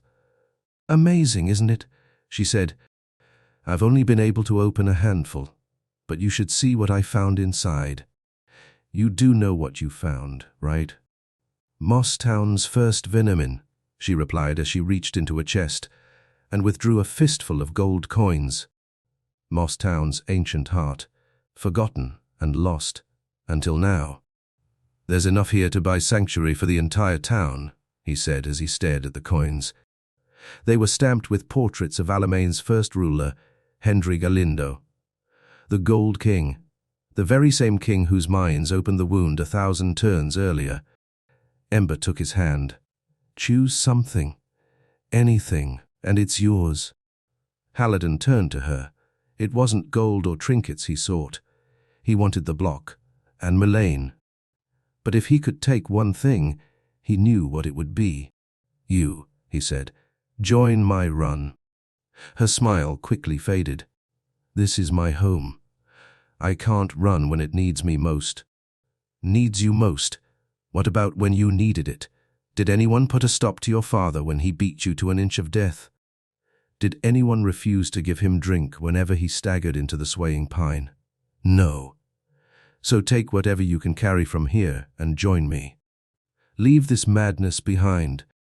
Is it so mad to follow one's faith?" "I have no faith, not after the things I've seen." He put his hands on her shoulders. "Those damn zealots out there are burning anyone they find, even those preparing to gift. So then I will face them with or without you." Haliden lowered his head and sighed. She was as stubborn as she had been 25 turns earlier. He thought of their final climb to the top of the tower. Clouds had been gathering over the basin, distant thunder whispering of a storm's approach. "The storm of my life," he thought. They made love that day, even as rain hammered their backs and lightning streaked across the sky. And when they were done, when the passion transformed into the calm that only true lovers know, Haliden showed her the letter. "What is this?" she asked, her eyes trembling. "My letter of credence. To be presented to my teacher upon arrival in Alge." She stared at him. The love that had once emanated from those beautiful green eyes was suddenly replaced by envy and anger. "So, this is it?" he asked when her silence became too much to bear. "This is how we part. You promised you would never leave me. I would stay here forever if I could. You know that. But it's done. If I forfeit my passage now, my father will loose everything." He could still remember the sadness and anger emanating from her eyes. He had betrayed her, and she would never forgive him. "Stay with me," she pleaded. "Here, beneath the stars. If not forever, then for just one last night." And he had, even as thunder and lightning crackled around them. He approached Ember. In the eerie blue light, she looked as she had in the tower all those turns ago. Strong, untamed, beautiful beyond measure. He took her in his arms. "Come with me. Tonight," he whispered. "Just us." Ember stared at him, her eyes trembling. "You know I can't." "Please, Ember." She ran a hand lovingly down his weather-worn cheek. "You remember that night in the tower?" Haliden nodded. "Of course." "Stay with me then. Here, where the world can't touch us." She kissed him, her lips brushing across his as they shared the same breath. He felt alive for the first time in turns. Inspired. "I'm home," he thought as she pulled him down atop a pile of mouldering tapestries. Mosstown, Ember. They were the missing pieces he had sought all these turns. He realized that now. But like everything else in Alimane, they wouldn't last. Nothing could anymore. Chapter 5. Haliden pulled the Triton bowstring to his cheek, his arms trembling. When he reached full draw, the tension dispersed throughout the strange pulley system at either end, enabling his muscles to relax. Men would kill for such a weapon, he thought, as he pressed his eye to the brass scope mounted against the bow's grip. Crosshairs had been etched onto its optics, and they fell on a tree several hundred yards downwind. "Do you see it?" Ember whispered. "It's on the tallest of the 3 pines beside the brook." "I see hundreds of pines. What am I looking for?" But then a patch of color flashed past the crosshairs and he stopped. It was Ember's scarf, rough woven and bright red. As he locked onto it, the Triton's scope zoomed in and brought the object into perfect focus. Absolutely amazing, he thought. Ember stepped behind him. When she spoke, her lips brushed against his ear. "Now do you see the pin in its center, the brass heart?" Haliden nodded. It was a rusted trinket of little value. "Align it with the crosshairs." Haliden took a shallow breath and steadied his arms. He felt at one with the bow, locked and unwavering. "It's as if it knows my every move before I even make it," he thought, as the crosshairs hovered over the scarf. "This is a wonder," he blurted. "It's a Triton grimoire," Ember said. "Someone's passage into adulthood on the metal island. There are no others of its kind in all of Retract Deor." Haliden held his breath. His muscles were locked in place, the beating of his heart, the only movement disturbing his body. "See it," she whispered. "Feel the target and let the bow do the rest." Haliden stared at the scarf, its faded fabric blowing in the ashy breeze. "Ready." He nodded ever so slightly and released. The arrow whipped through the air, slicing through both the scarf and pendant before vanishing into the tree. "By the gods," he breathed. "No, not the gods," Ember said. "Triton. And it's yours now." "I can't take this, Am. My talents are with brush and paint, not a bow." "Well, now you'll learn a new talent." She ran a hand down his cheek. "Paint your masterpiece, Haliden, with the blood of those who would watch your home burn." "My home will burn with or without me." She tore the bow from his grasp. "Go back to your little brushes then, if that's what you want." "That's not what I'm here." "You're a bastard, Stroke," she shouted. "A spineless bastard." "Ember," he cried after her, but she was already halfway to the wall. He stood silent, staring at the crimson horizon. Such a damn stubborn woman, he thought. In their youth, it had been the same. No matter what they did, it was her way or nothing. He shook his head and turned toward the forest. The scarf was still stuck to the tree, its tattered edges flickering in the breeze. He approached it. It was a pretty thing, Algin silk dyed a deep crimson. Far too rare and expensive a gift to leave bound to a tree. He knelt down and untied it. The arrow had cut a half-inch hole directly through it. He quickly pocketed it and circled the great pine. On the opposite side, there was a tiny exit hole, but no sign of the arrow. "That's impossible," he thought. The draw couldn't have been more than 50 pounds. But when he approached the moss and lichen-covered boulders, lying a few hundred footfalls behind the great pine, his heart stopped. By the gods! For there, buried in a rock up to its fletching, was his arrow. By noon the sun had broken through the ash clouds, its golden rays washing across the basin like a warm tide. Haliden sighed as he watched the sullen villagers sweep ash from their moss-covered hovels. Do they even realize what's about to happen? He wondered. The town's 4 bands completely encircled the ancient watchtower. Each was 400 footfalls wide with its own inns, hovels, and family history. The first band, closest to the wall, was known as Rinker's Band. It was where the mayor and other wealthy Moss Town residents lived. Beneath that stood Alimane Way, named after the wife of Moss Town's first watcher, Dresden Ruck. This was the market district, and the most crowded of the 4 levels. It had also been Haliden's home, but much had changed over the turns. The blacksmith and 2 carpenters he remembered from his youth were long gone, and many of its shops and stalls were either boarded up or burnt out. The third band was known as Mold Town, named for the limestone mushroom tunnels that branched off into the basin's inner walls. the tiny caps and stems, had been a Moss Town staple for generations, but now 2 of the 3 tunnels were sealed off. The 4th and lowest level was simply known as the Band. None lived here, save for rats and the occasional beggar. It was where the basin's runoff converged before vanishing into the cistern, which was hidden deep beneath the tower. When Haliden was a boy, he had played there often, raising vast armies of stickmen from the gathered detritus collected atop the cistern grate. But now it was choked with so much debris. Water had flooded most of the level. As the day dragged on, Haliden returned to Alimane Way and took a seat atop what remained of his home. He wanted to go to Ember, but she hadn't spoken a word to him since the forest. I must see Instar, he thought. She was his only friend now. Is it all you remembered, artist? Haliden looked up. Proust stood above him, his armor as dull and weather-worn as his bearded face.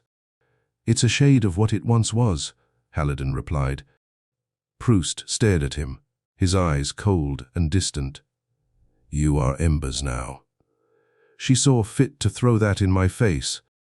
Yet she shuns you. Why? Haliden laughed.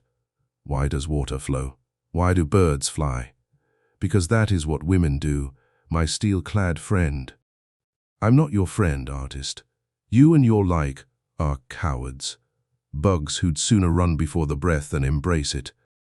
But I've need of such bugs now, so I ask you, how much sugar must I lay before the ant to get him to obey? Haliden laughed. I've all the sugar I'll ever need, knight. Then what will it take? Gold, steel, a woman, a boy. A blade on my shoulder, perhaps, Haliden joked, or lands beyond the basin. What could you offer me to willingly commit suicide? I offer you our lives, Stroke, our knowledge and achievements, our history. I offer you nearly 5 generations of Moss Town, all scrolled and stored in that metal box. That is not a gift I want, Haliden replied. What of the others here? None will forsake burning death to save your souls. It is a great honor to gift oneself to the fire. To forsake it, well, for most, it's unthinkable. Haliden looked at the knight curiously. How about you, Proust? Are you a believer? I believe in duty and honor. To most, such things are irrelevant, especially before the fire. But I am a man of the Watkarian. It's not for me to believe or judge, only to protect. Protect them then, Haliden pleaded. Tell them to flee this place for the block. Proust shook his head. This is my home as much as theirs, artist. If they wish to gift, then it is my duty to see them off. All of them. You're a fool then, Haliden said. The fool is the one who turns from his home, Stroke, his love. Proust stared across the basin, his tired eyes sad and trembling. How I hated this place once. A distant outpost buried in an irrelevant forest 1,000,000 leagues from nothing. But I had my duty, and my love for a woman. And eventually both turned that hate into passion. An eagle swooped down across the basin, its screech echoing across the moss-covered walls. I will die here, artist. What is ash returns to soil, and my Sansa lies in this soil. But go on. Make your run on that old garron of yours if it pleases you. Leave us to our gods and ashes. He turned to leave, but not before glancing one last time at Haliden. Remember us well, artist. Remember all of it. Your memories will be all that remains of this place, come the next moon. And with that, the knight left Haliden alone atop his pile of rubble. The rider came at dawn. His horse was frothing madly, and 3 arrows protruded from its hind quarters like porcupine quills. "Open the bloody gate," the man cried. Proust approached the man as he climbed off his injured horse. "What news, Nathaniel?" The man clutched his knees, exhausted. "Firewalkers," he gasped.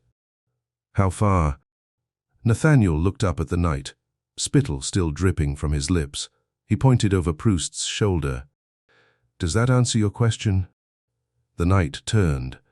Behind him, a flaming arrow protruded from Rinka's largest inn, the mossy cup. Haliden ducked as more whistled overhead. 3 hit Alimane Way's rock floor and shattered in a shower of sparks, while others plunged into the cistern. Men raced about the basin, bows and quivers rattling in trembling hands. Some had castle-forged steel, while others wielded homemade clubs and bone daggers. Arrows smashed into the stone hovels, igniting some of the thatch and sod rooftops. One of the stables on Alimane Way was already ablaze, its thatch roof a swirling inferno. Men and women ran past Haliden with buckets of water in hand. "To the wall, fool!" someone shouted at him. "They're here." Haliden quickly followed them to Rinka's band. Proust and his men were at the main entrance, barricading it with barrels of wheat and grain scrounged from the surrounding storage sheds. A young man standing behind a wagon spotted Haliden and waved him over. "Here," he shouted. "Help me get this to the gate." Haliden slid down beside him as arrows peppered the area. "We need to get this to the gate. On 3, okay." Haliden nodded as he struggled to catch his breath. The wagon moved fast, thundering over broken arrow shafts and tiny piles of burning cloth. "You're the artist, right?" the boy shouted as they ran. Haliden nodded. "And this was your home once?" "Yes." Fires burned all around them now. Rooftops, stables, people. "Yes," Haliden shouted. The man locked eyes with him. "Then act like it, artist. Run if you must. But take the venom. Take it to the block so we may live on." And with that, the wagon slammed against the gate. Haliden stood gasping as smoke coiled around him. When he looked up, the man was already gone. But Proust and the others were only a few footfalls away, fortifying the gate with whatever they could find. "Artist," Proust shouted. He tossed him a bow and quiver. "Get up on the wall and paint me a masterpiece." In blood. Haliden looked at the bow. It was the one he'd bought from the fat man and his boy. "Shoot anything that moves until you're out of arrows or dead," Proust ordered, before rejoining the others at the barricade. Haliden found an opening and looked at the forest. Tiny fires dotted the treetops, and every now and then shadows popped out from behind cover to loose arrows at the wall. A hand pulled him down, just as an arrow whipped past his head. "Do that again without an arrow notched and I'll shoot you myself," an old man beside him said. He was at least 80, his skin sagging and his back crooked and twisted. As Haliden watched, the old man stood and drew back his bow. "Here's a message from Florin," he cried, releasing the arrow. Seconds later, a man fell over dead beside a fallen tree below. "You're no stranger to that thing," Haliden commented, as the old man crouched back down. "Hunted these woods all my life," the man said. "Not like you, though. I can tell by them trembling hands." Haliden swallowed. The man was right.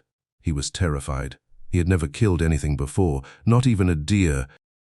"Kill or be killed, artist. It's your choice." His breath held.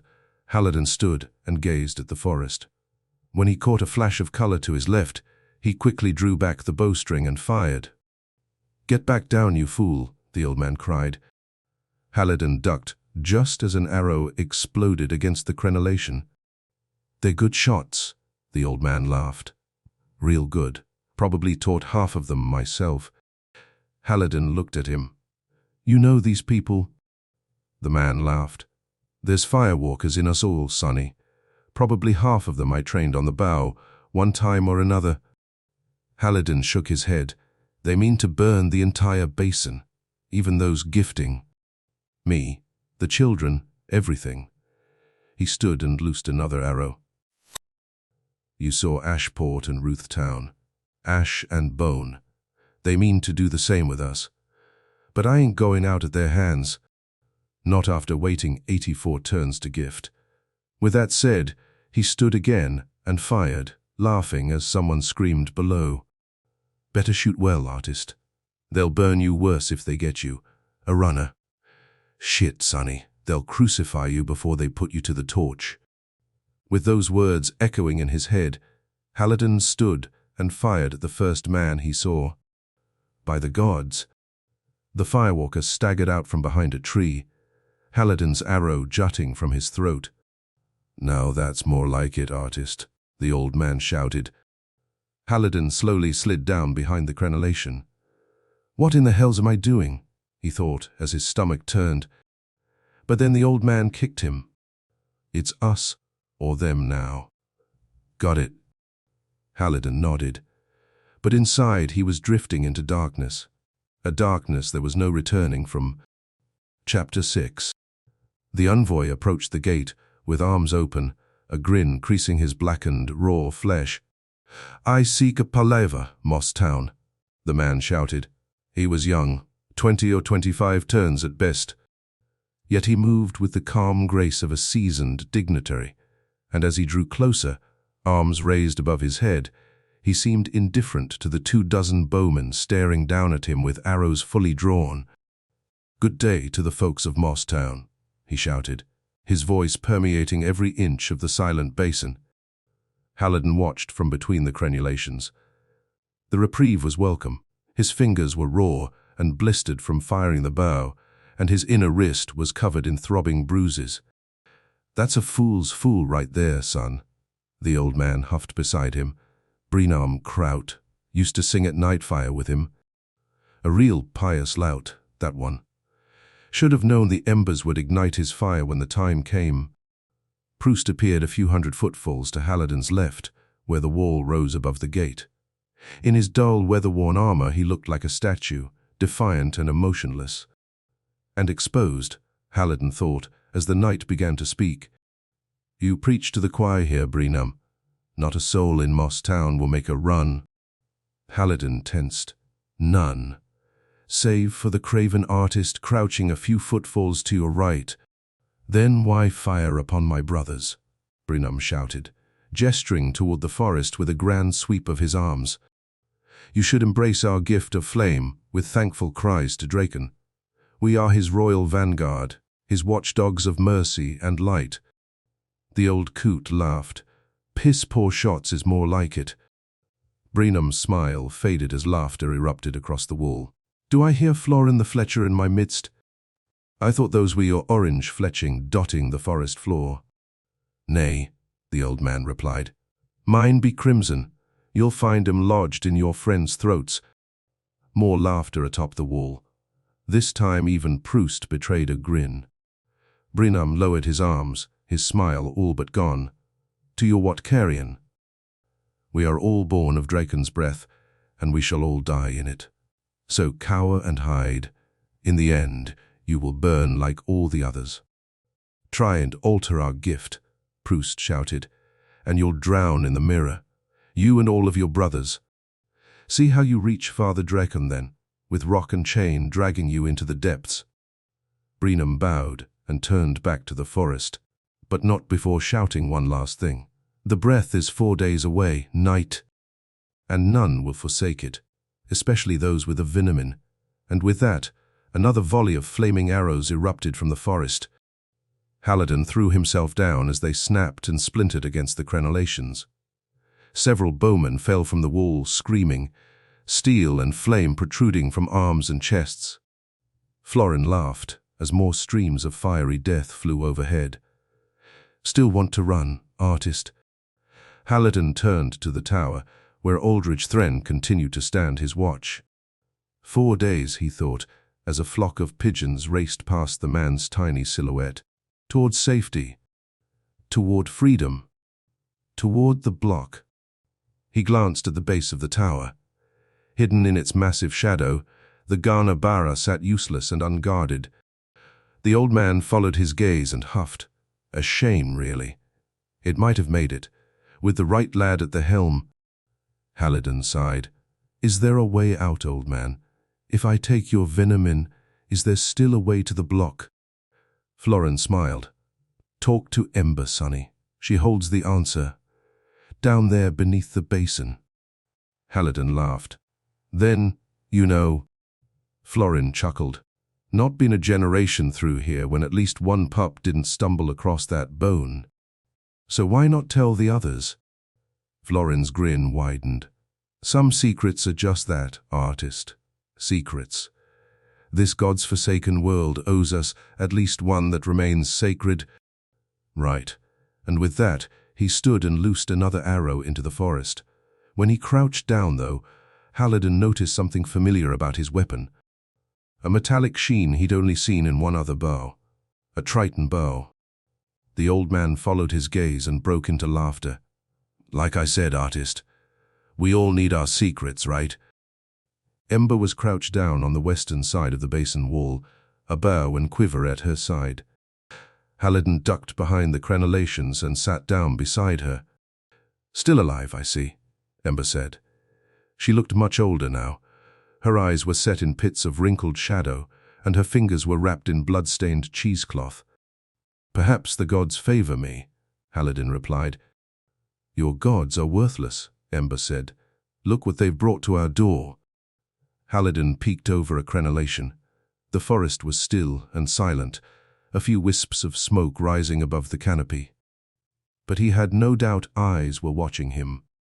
Get your head down, Ember hissed. I won't see another stroke off to the afterlife. Haliden slid down beside her. Does this mean you're speaking to me again? It's either that or endure Grudman's pathetic prattle. The burly fur-wrapped man beside her grunted. A fine woman you have here, artist. Too bad her shit comes out both ends. The bowman within earshot laughed. Haliden grinned. I like these men. Their aim is as true with words as it is with arrows. He leaned in close to her ear. Which reminds me, your secret is not as secret as you think. She turned to him. What are you talking about? The old one they call Florin, he whispered. He wields a Triton bow twin to your treasure, and he knows of the vault. Ember's eyes widened. He told you this? Haliden nodded. And he knows how to use that thing. Felled a man for every arrow I saw him loose. Ember sat silent for a moment, staring at the tower. She began to laugh. That sly old codger. I thought you'd be angry. He's been Mosstown's best hunter for as long as I can remember. Trained half the boys and girls here. Everyone always wondered how he could take a buck clean at double the length of the basin. Haliden glanced at the bowmen standing watch on either side. With more of those in the right hands, we just might drive off your pious neighbors. Ember looked at him incredulously. What are you saying? Haliden shrugged. There's hundreds of chests down there.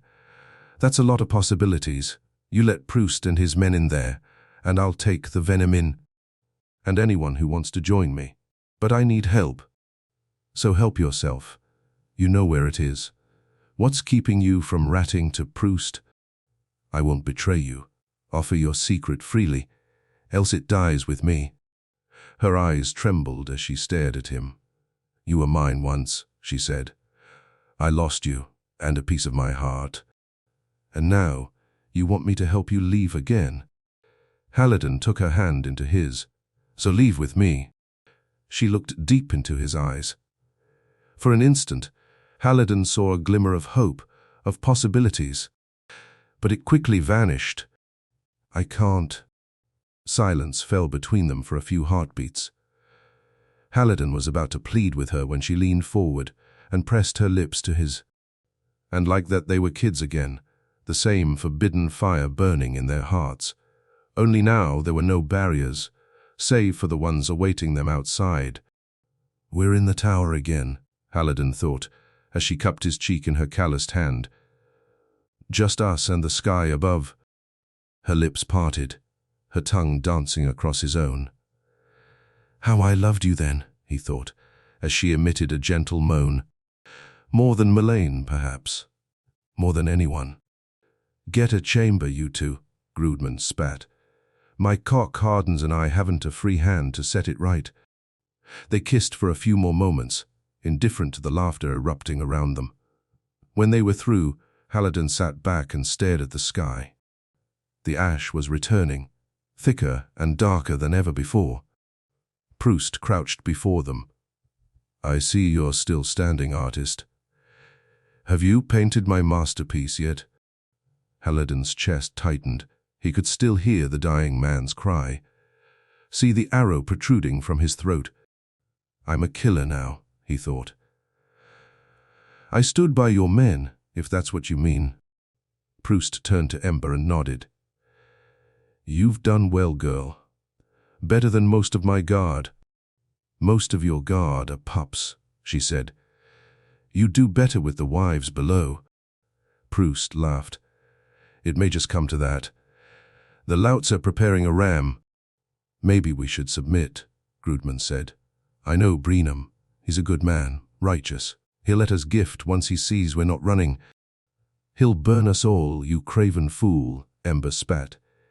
"Can't you see the madness is on them?" Proust nodded.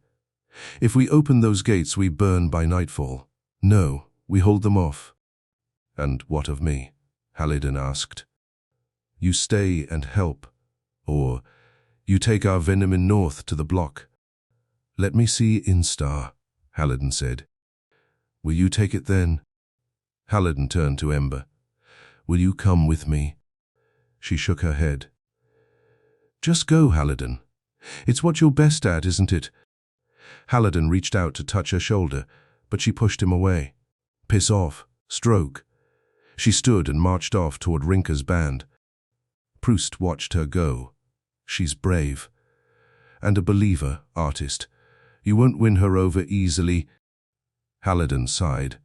"Just take me to Instar." The old Garan nickered happily as Haliden approached. There, girl," he said. To his relief, the stable was situated inside a shallow cave, shielded from the constant hail of arrows outside. A gnarled, hunchbacked man approached Haliden. "She don't like me much," he said, smiling. He had a toothless grin and a nest of matted grey hair. He reached out to pet Instar, but the Garan snapped at his fingers. "See," he cried, "just like every other bitch in my life." Haliden approached his friend. "Come, Instar," he said, his hand outstretched. Instar turned to him, tossing her head from side to side. "Come." The Garan leaned over the railing and nuzzled his neck. "Ah, I've missed you too, friend," Haliden whispered. Proust watched them with cold indifference. "The breath is 3 days out, artist. Can she make the run or not?" Haliden sighed as he scratched behind Instar's ear. "She can make it. She's a strider." A young man in his early 20s entered the stables. Tall and stout, he was an exact copy of Proust. So the knight has sired a son, Haliden thought.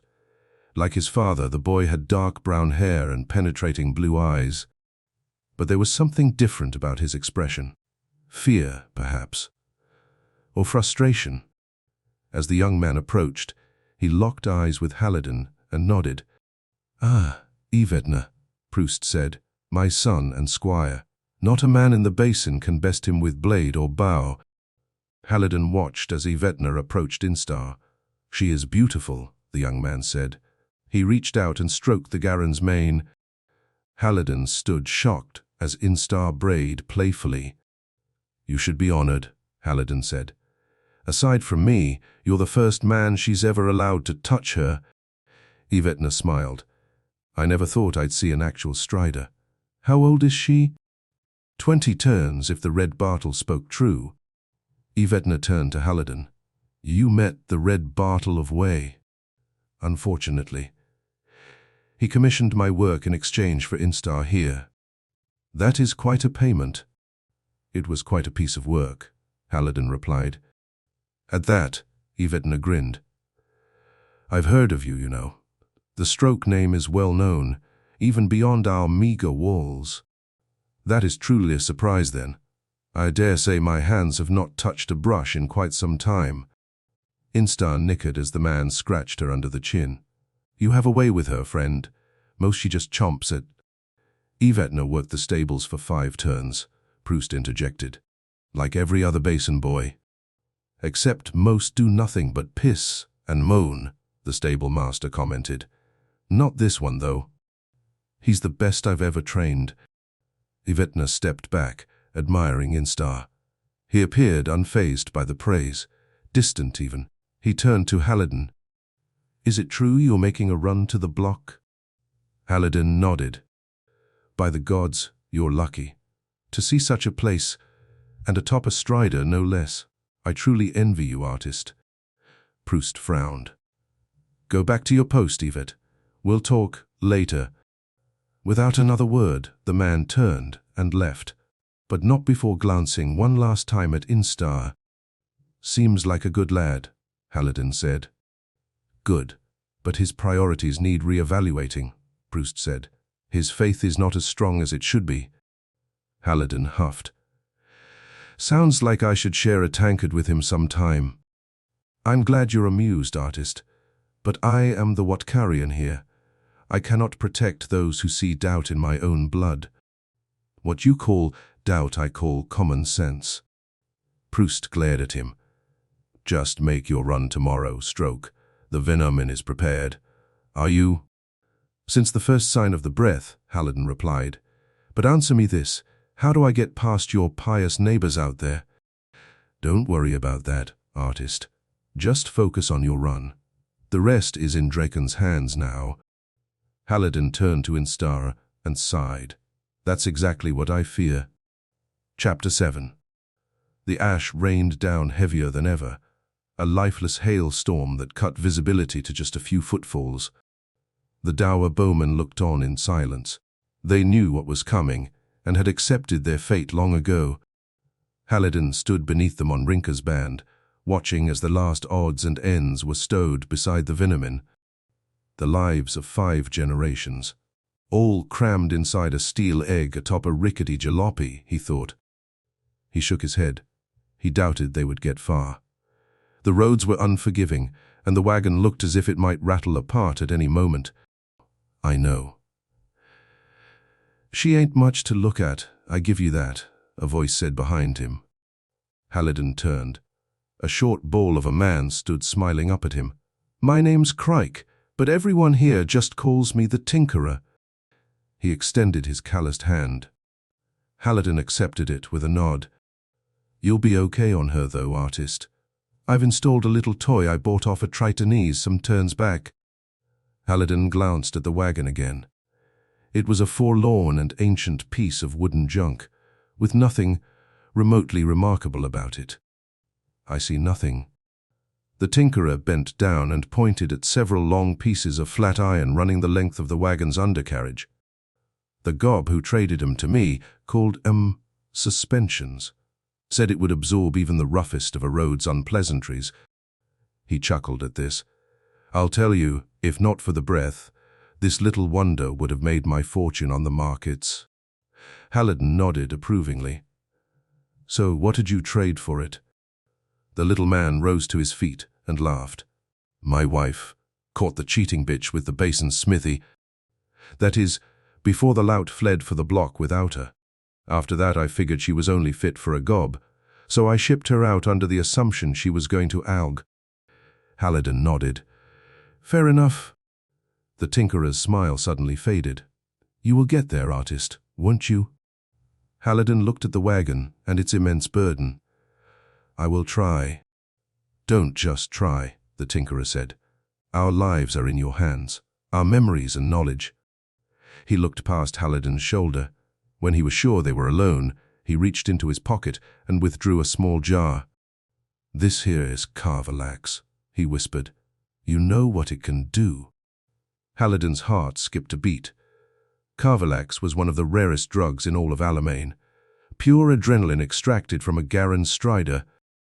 With it, a man could run farther and faster than any other land animal, could lift more weight than the strongest culver brute. Judging by your reaction, you know, the Tinkerer said.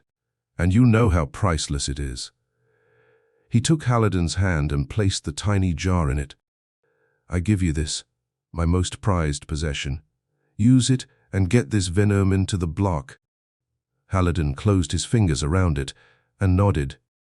A shame, really, to miss the breath. The Tinkerer shook his head. Well, I guess we can't all meet our gods. Right. Haliden shrugged. It might be for the best. They might not like what they see.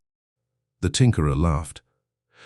I wish you all the luck I have to give, artist. Haliden turned to the wagon and sighed. And I thank you. Let's just hope it's enough. The ram hit the gates with a rhythmic thud, shaking the basin to its core. Ember sat silent beside Haliden, her head against his shoulder. The clank of falling arrows had finally ceased, only to be replaced by the shouts of basin archers as they tried to take down the ram's operators. You're leaving soon, aren't you? She said. Haliden turned to her. They were her first words in 3 calls. Proust says tonight. In the distance, the ram drummed its doomsday call as basin men scrambled to take it down. The fire is only days away. I know. So what would you have me do? I would have you stay. Here. With me. Atop the tower, Thren continued to stand his watch. Only now the lonely figure wielded a bow, and like every other able-bodied man in the basin, he loosed a steady stream of arrows into the invaders below. There's desperation here now, Haliden thought. A loud crack filled the air, followed by frantic shouting. Breach, someone shouted. They've breached. Villagers poured onto Rinka's band with planks and barrels in hand. As they struggled to shore up the gate, a voice cried out, They're coming, all of them. Every bowman on the southern wall turned to the forest. Flames danced beneath the dense canopy. When the intruders broke into the open, Haliden's heart stopped. They were men and women, and some were on fire. Several wielded ladders with barbed hooks nailed onto the ends, while others waved burning swords above their heads, screaming like the madmen they had become. When the first ladder hit the wall, a basin man pushed it back, but not before taking a crossbow bolt through his throat. They're mad, someone cried. Not mad, the man beside Haliden shouted. High on colossal root. A volley of flaming arrows erupted from the forest. The basin archers flattened themselves against the parapet, shielding their faces as the wooden shafts splintered around them. A fire raged atop one of the smaller inns beneath the wall on Alimane Way. Men and women frantically tossed buckets onto the burning thatch, but the flames continued to grow brighter, spiraling into the sky like jubilant demons. We're running out of arrows, someone blurted a few yards to Haliden's left. We should submit, another voice cried. Piss on that. The man beside Ember spat. Yvetner appeared atop the band, running to Haliden and Ember with his sword drawn. He fell to his knees when he reached them, gasping as several arrows whipped overhead. Father, he needs you. On Rinka's... Haliden scanned the basin. Every level was a swirl of chaos, men and women attempting to extinguishing fires, boys dragging barrels and furniture to the blockade, and archers struggling to gather spent arrows as they raced back to their positions atop the wall. And the bodies. They were everywhere now, some crackling as fire devoured clothes and flesh. This way, Yvetner shouted, gesturing toward the stable. Haliden turned to Ember. Come, we can do no more good up here. So they ran, past twanging bowstrings, corpses and weeping bowmen. When they reached Rinka's band, they found Proust and Florin hunched over an ancient Laptane map. My father puts much faith in you, artist, Yvetner whispered as they approached. Enough so that the entire village will be in your hands now. Haliden felt his stomach turn. Perhaps he puts too much faith in me then. Yvetner drew close, his voice but a whisper. I could help you. Haliden halted. What? I want to matter, artist, the boy hissed. I'm tired of living in my father's shadow. Haliden huffed. Well, at least you have sense. Perhaps you can inject some of it into that father of yours. Proust's cold gaze fell upon Haliden as the two approached. You almost ready, artist? Haliden shrugged. As ready as one can be. Proust turned back to the map. So far, they've concentrated their attacks on the southern and northern approaches. The forest is thickest there, providing the best cover from our archers. He slid his finger toward a patch of forest on the western side of the map. It worked in our favor, though. On the eastern side lies a secret entrance. It's narrow, and will put you out in the open after only a few yards. Haliden laughed. That's your plan. And you don't think your little door isn't under watch even now? Florin nodded behind Proust. It's a possibility. Won't deny that, Sonny. But it's our only... There's another way, a voice interrupted. Haliden turned. Ember stood a few footfalls behind him. Why aren't you on the wall, woman? Proust said. The wall has enough men, and what I have is worth far more than those untrained louts. Proust crossed his arms impatiently. Very well then, out with it. There's a place, beneath the cistern, she said. A vault, with another way out. I know of no such place, Proust said. Florin sighed. What she says is true. Proust looked at the archer incredulously. What are you saying, man? You knew of this too, and kept it from me. Ember approached Florin. All these turns, shooting dead-eye with that bow, and I never once thought to ask you how? The old archer shrugged. Triton bows are quite sought after. Didn't want thieves rustling my feathers in the night, if you know what I mean. And I admit, I rather liked the nickname. Proust shook his head. And what other secrets have you two kept from me? Ember smiled. Follow me and see for yourself. The meridium torches flickered to life, bathing Proust's armor in an eerie blue light. By all things high and mighty, the Watkarian breathed. The many chests glittered before him in the firelight, as if welcoming its warmth. Florin smiled. It's something, isn't it? The first time I laid eyes on it, I nearly pissed myself. I don't understand, Proust breathed. Who would build such a thing and then hide it from the world? Perhaps it wasn't meant to be hidden, Haliden said. The breath has come before. It's possible it was lost or forgotten after the last fire. Proust knelt down and opened one of the chests. Inside were dozens of glass jars, each filled with strange herbs and colored powders. He picked one up and pulled the cork free. Meridium powder, he said, his eyes widening. By the gods, there's enough here for 5 charges. Haliden knelt down and opened the chest beside it. Nestled amongst tangles of ancient hay was a red quiver packed with a dozen silver arrows. Be careful with that, Ember warned. Haliden removed one of the arrows and stared at its polished shaft. It was heavy, with stiff silver fletching and a razor-sharp triangular head. It's just an arrow, he said. Ember grabbed the arrow and tossed it at one of the chamber's walls. Without a sound, the silver shaft passed through the Triton's steel, leaving a tiny hole in its wake. Haliden's eyes widened. Did I just see that? Proust knelt down before the hole. It went clean through. Florin laughed. I tried one once with my recurve. Nearly killed Rita Flynn on Alimane Way when it went through 2 walls and into her house. He shook his head, chuckling at the memory. Never did find it.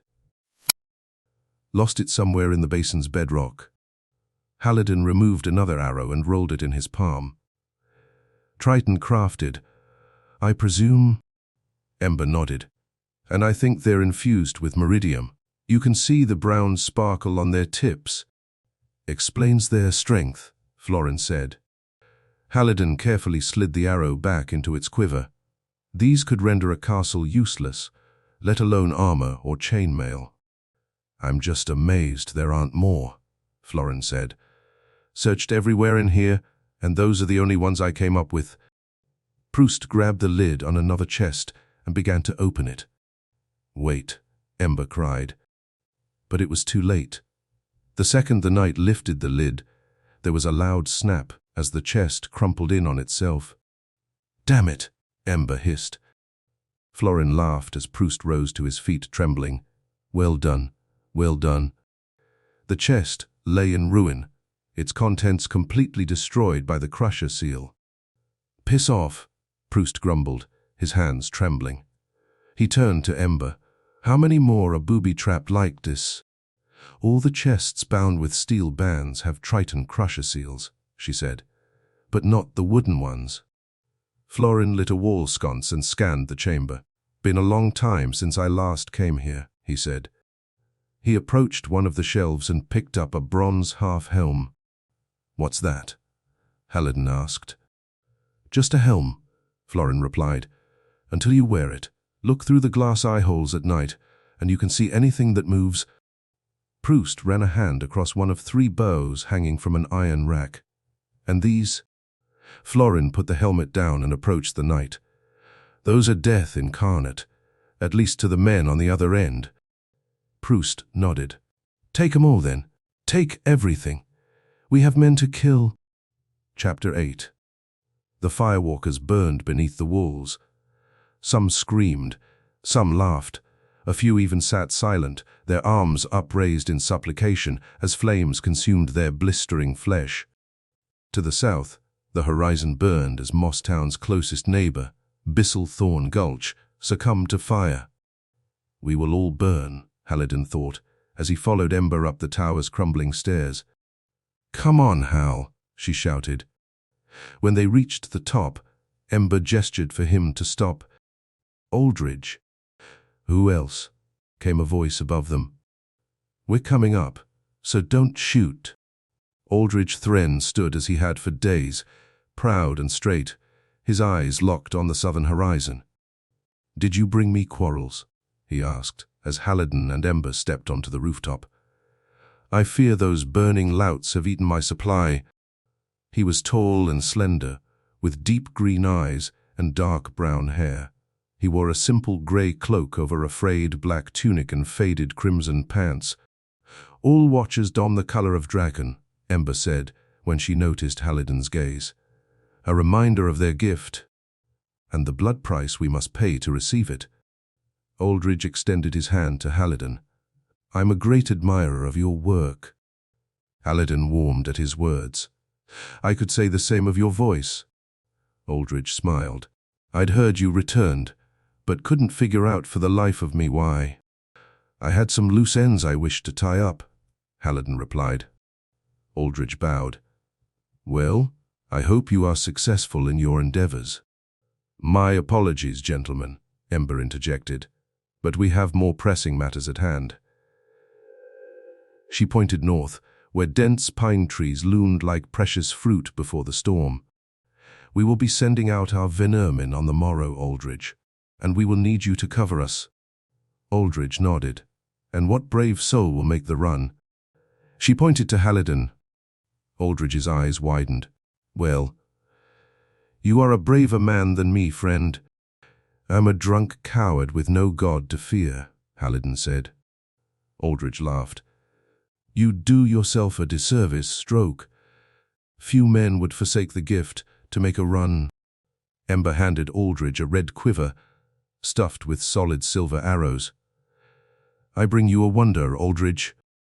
The watcher looked at the quiver and raised an eyebrow. These are pretty. Am I supposed to kill something with them or decorate a smithy shop? These are Triton forged, Ember said.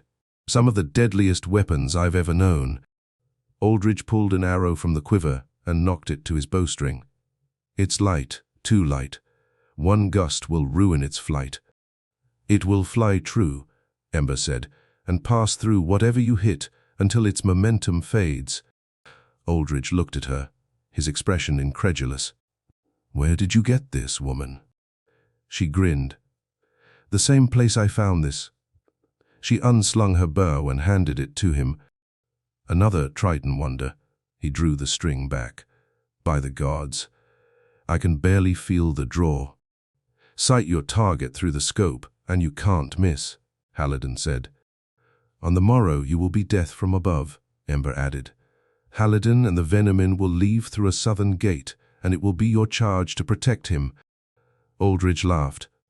Southern gate. Did you build one since I came up here? It's one of Mosstown's many secrets, Aldridge.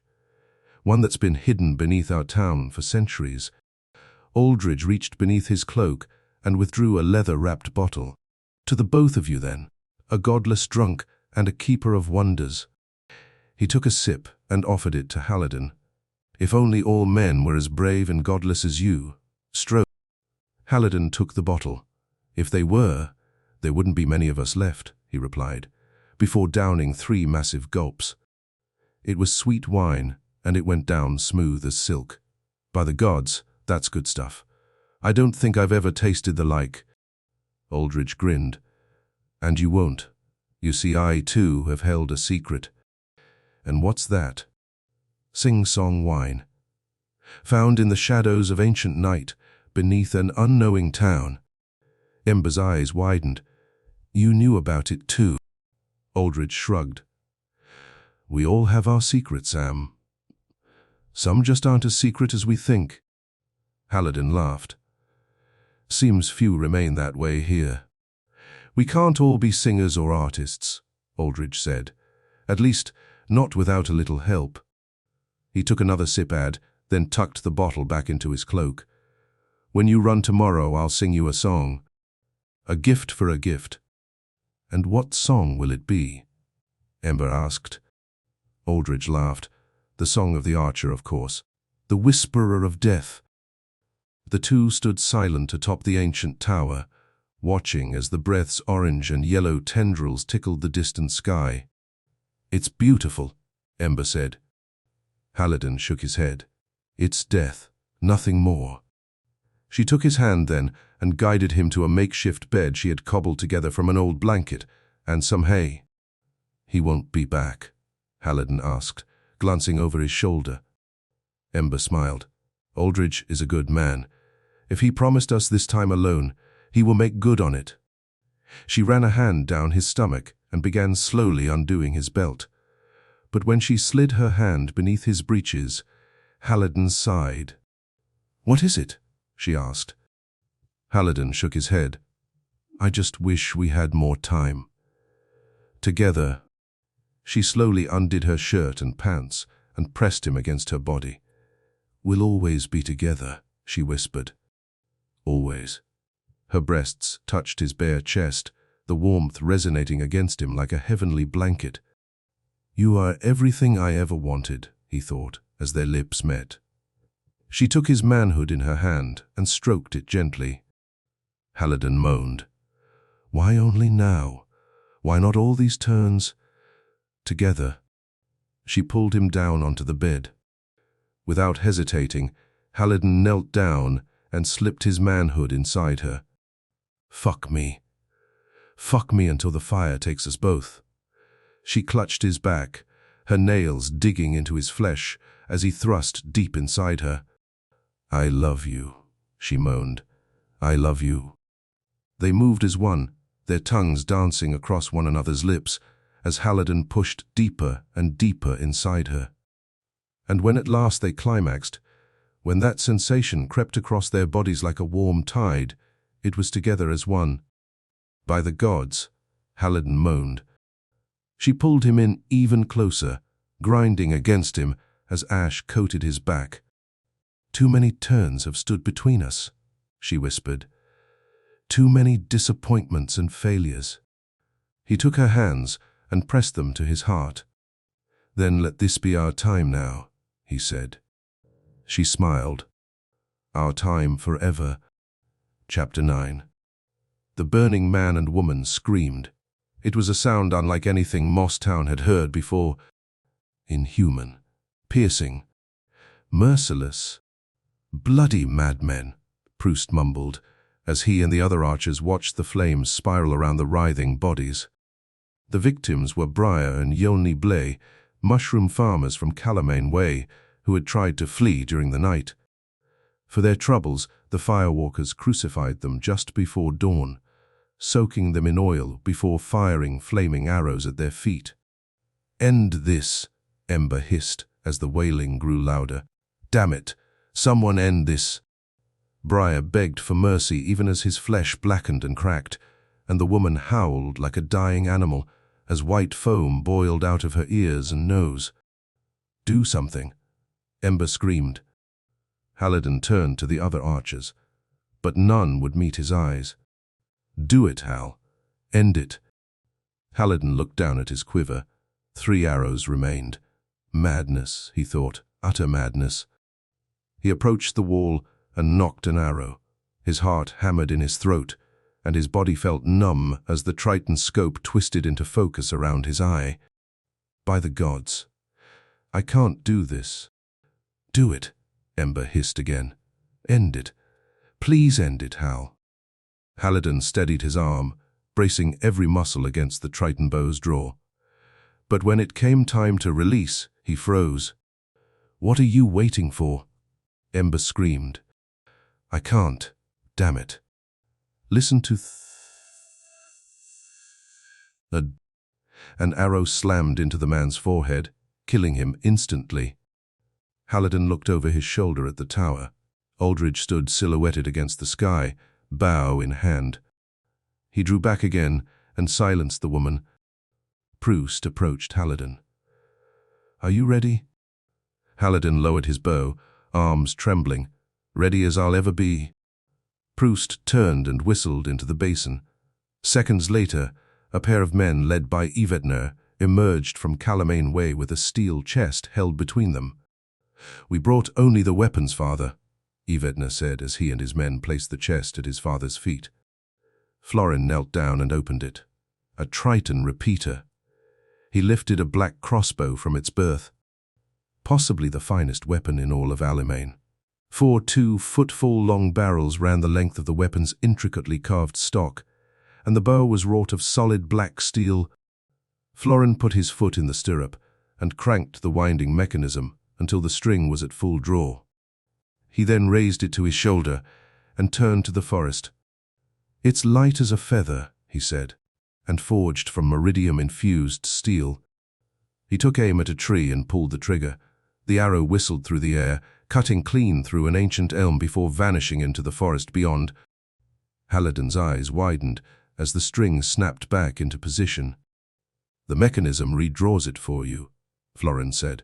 "Pull, reload, pull, reload. Easy as that." Proust took the weapon from the old archer and handed it to Ember. "I think this will do fine." "Worth at least 5 men on the wall," Florin said. "Or women."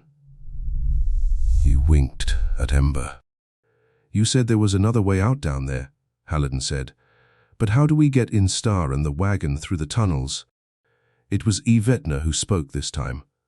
"I've already set men to breaking a new entrance into the chamber. It's mostly limestone down there, so the work's been quicker than we thought." "And the wagon?" Haliden asked. "We've taken it apart. It'll be rebuilt once we're inside the vault." "And what of my Garen?" "She won't take well to being dragged down into some black hole." "Our stable master will take care of that," Proust said. "He's handled far worse over the turns." Yvetner approached his father, his face a mask of apprehension. "Father." Proust turned to his son, his face emotionless. I've decided. I'm leaving with Stroke and the Venommen. He won't make it without someone to help him." Everyone within earshot fell silent. Proust glared at him, his eyes cold and distant. "Tell me I'm hearing different. Tell me my son didn't just abandon me." "The gift is your belief, father. Always has been, but not mine." Proust grabbed Yvetner by his tunic. "You're not my son then. You're just a coward, like this one." He threw Yvetner into Haliden. "Go. Run if you want. I've no need for a coward, on or off the wall." "I'm no coward," Yvetner cried. "You're all fools. Fools to think anything but burning death awaits you here." He pointed at the gate. "You might as well let them finish what they started. Either way, this will end the same."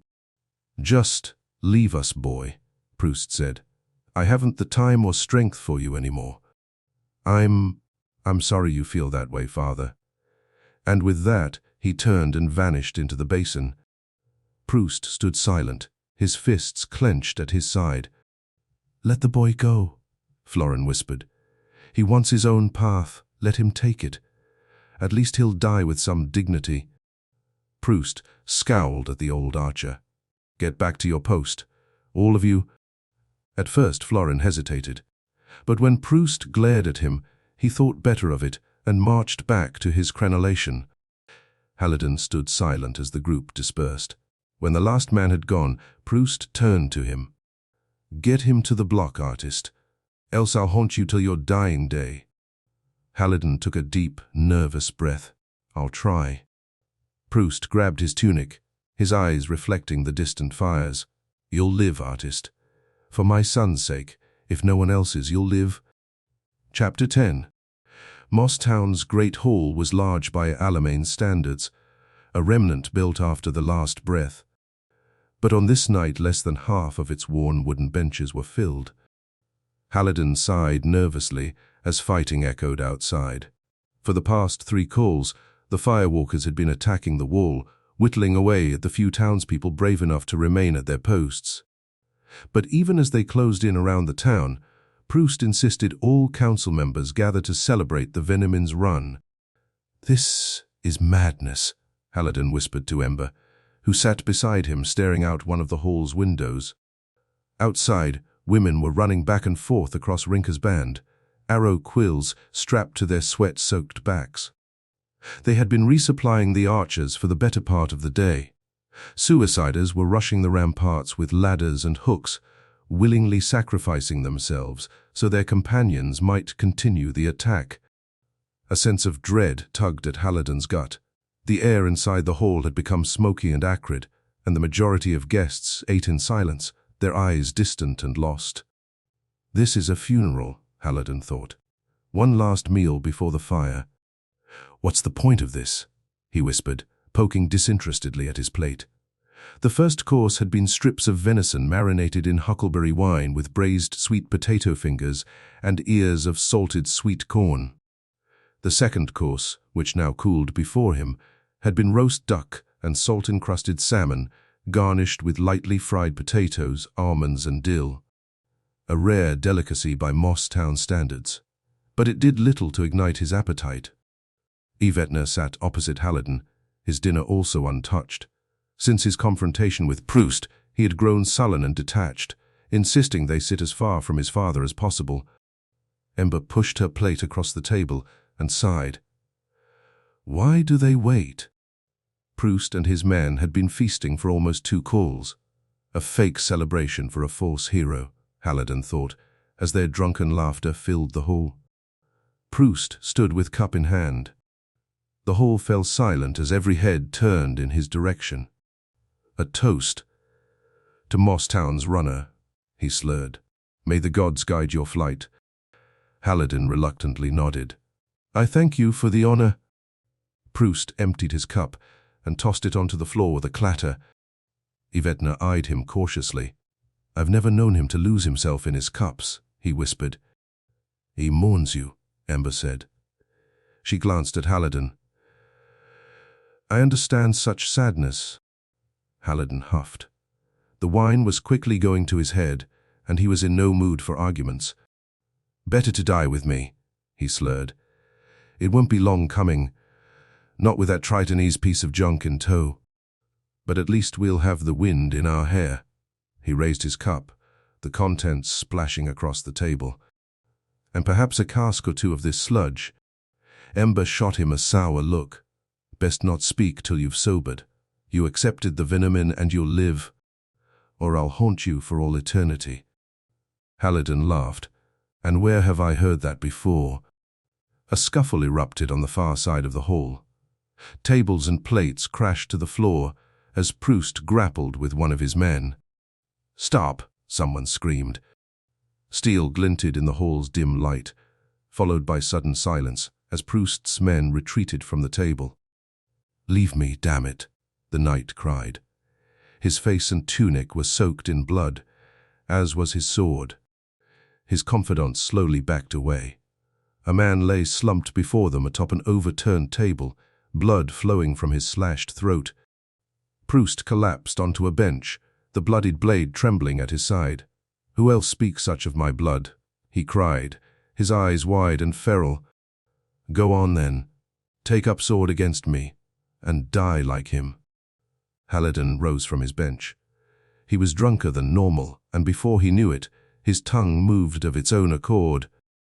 "Here stands the Knight of Wine," he shouted. "A fine sight indeed in these desperate times." The entire room turned toward him. Ember grabbed his arm. "Sit down." He broke from her grip and approached the knight. "He who loses his wits before the fire. What kind of man are you, Proust?" "Not a what carrion. This is evidence to that." The knight picked up a cup and drank down its contents. "And what are you, artist? A yellow, godless bitch who runs to the block." He stood and staggered forward, the tip of his blade scraping the floor. "A talentless lout whose wife chose a shriveled old cock rather than spend one more night beside you. And you question me. A what carrion?" Ember pulled Haliden back. "Just leave it be," she hissed. Haliden shrugged her off. His heart was in his throat, adrenaline coursing through his veins. "He's a fool, just like that cocksucker Jenna Nosivra," he thought. The face of his wife's lover materialized in his mind. He remembered how the knight had laughed at him as he rode off down Harren's road with Milane at his back. He remembered the dust and smoke settling around him as Milane's belongings burned in front of their manor. "This one's no different," he told himself. "He's just another arrogant knight who thinks the world is his to command." Haliden stepped forward. The rage was on him now, the same fury that had stilled his brush and silenced his heart these past 2 turns. Proust raised his blade and pointed it at Haliden's throat. "Your arrival is a curse upon us, a plague that needs to be carved out and tossed into the fire." Haliden stared into the drunken knight's eyes. "End me then. Lift the curse and drag the venom into the block yourself." The knight wavered for a moment, his bloodshot eyes trembling. He's my son. You think you can just take him away?" "It's his choice, not mine." Proust pressed the tip of the blade against Haliden's throat. "I only wanted us to be together in the end. He's all I have left now. And you're taking that away." Haliden felt a pinprick as the steel pierced his flesh. "He's his own man. Let him make his own choice." The townsfolk stood silent in the shadows, too afraid to interfere.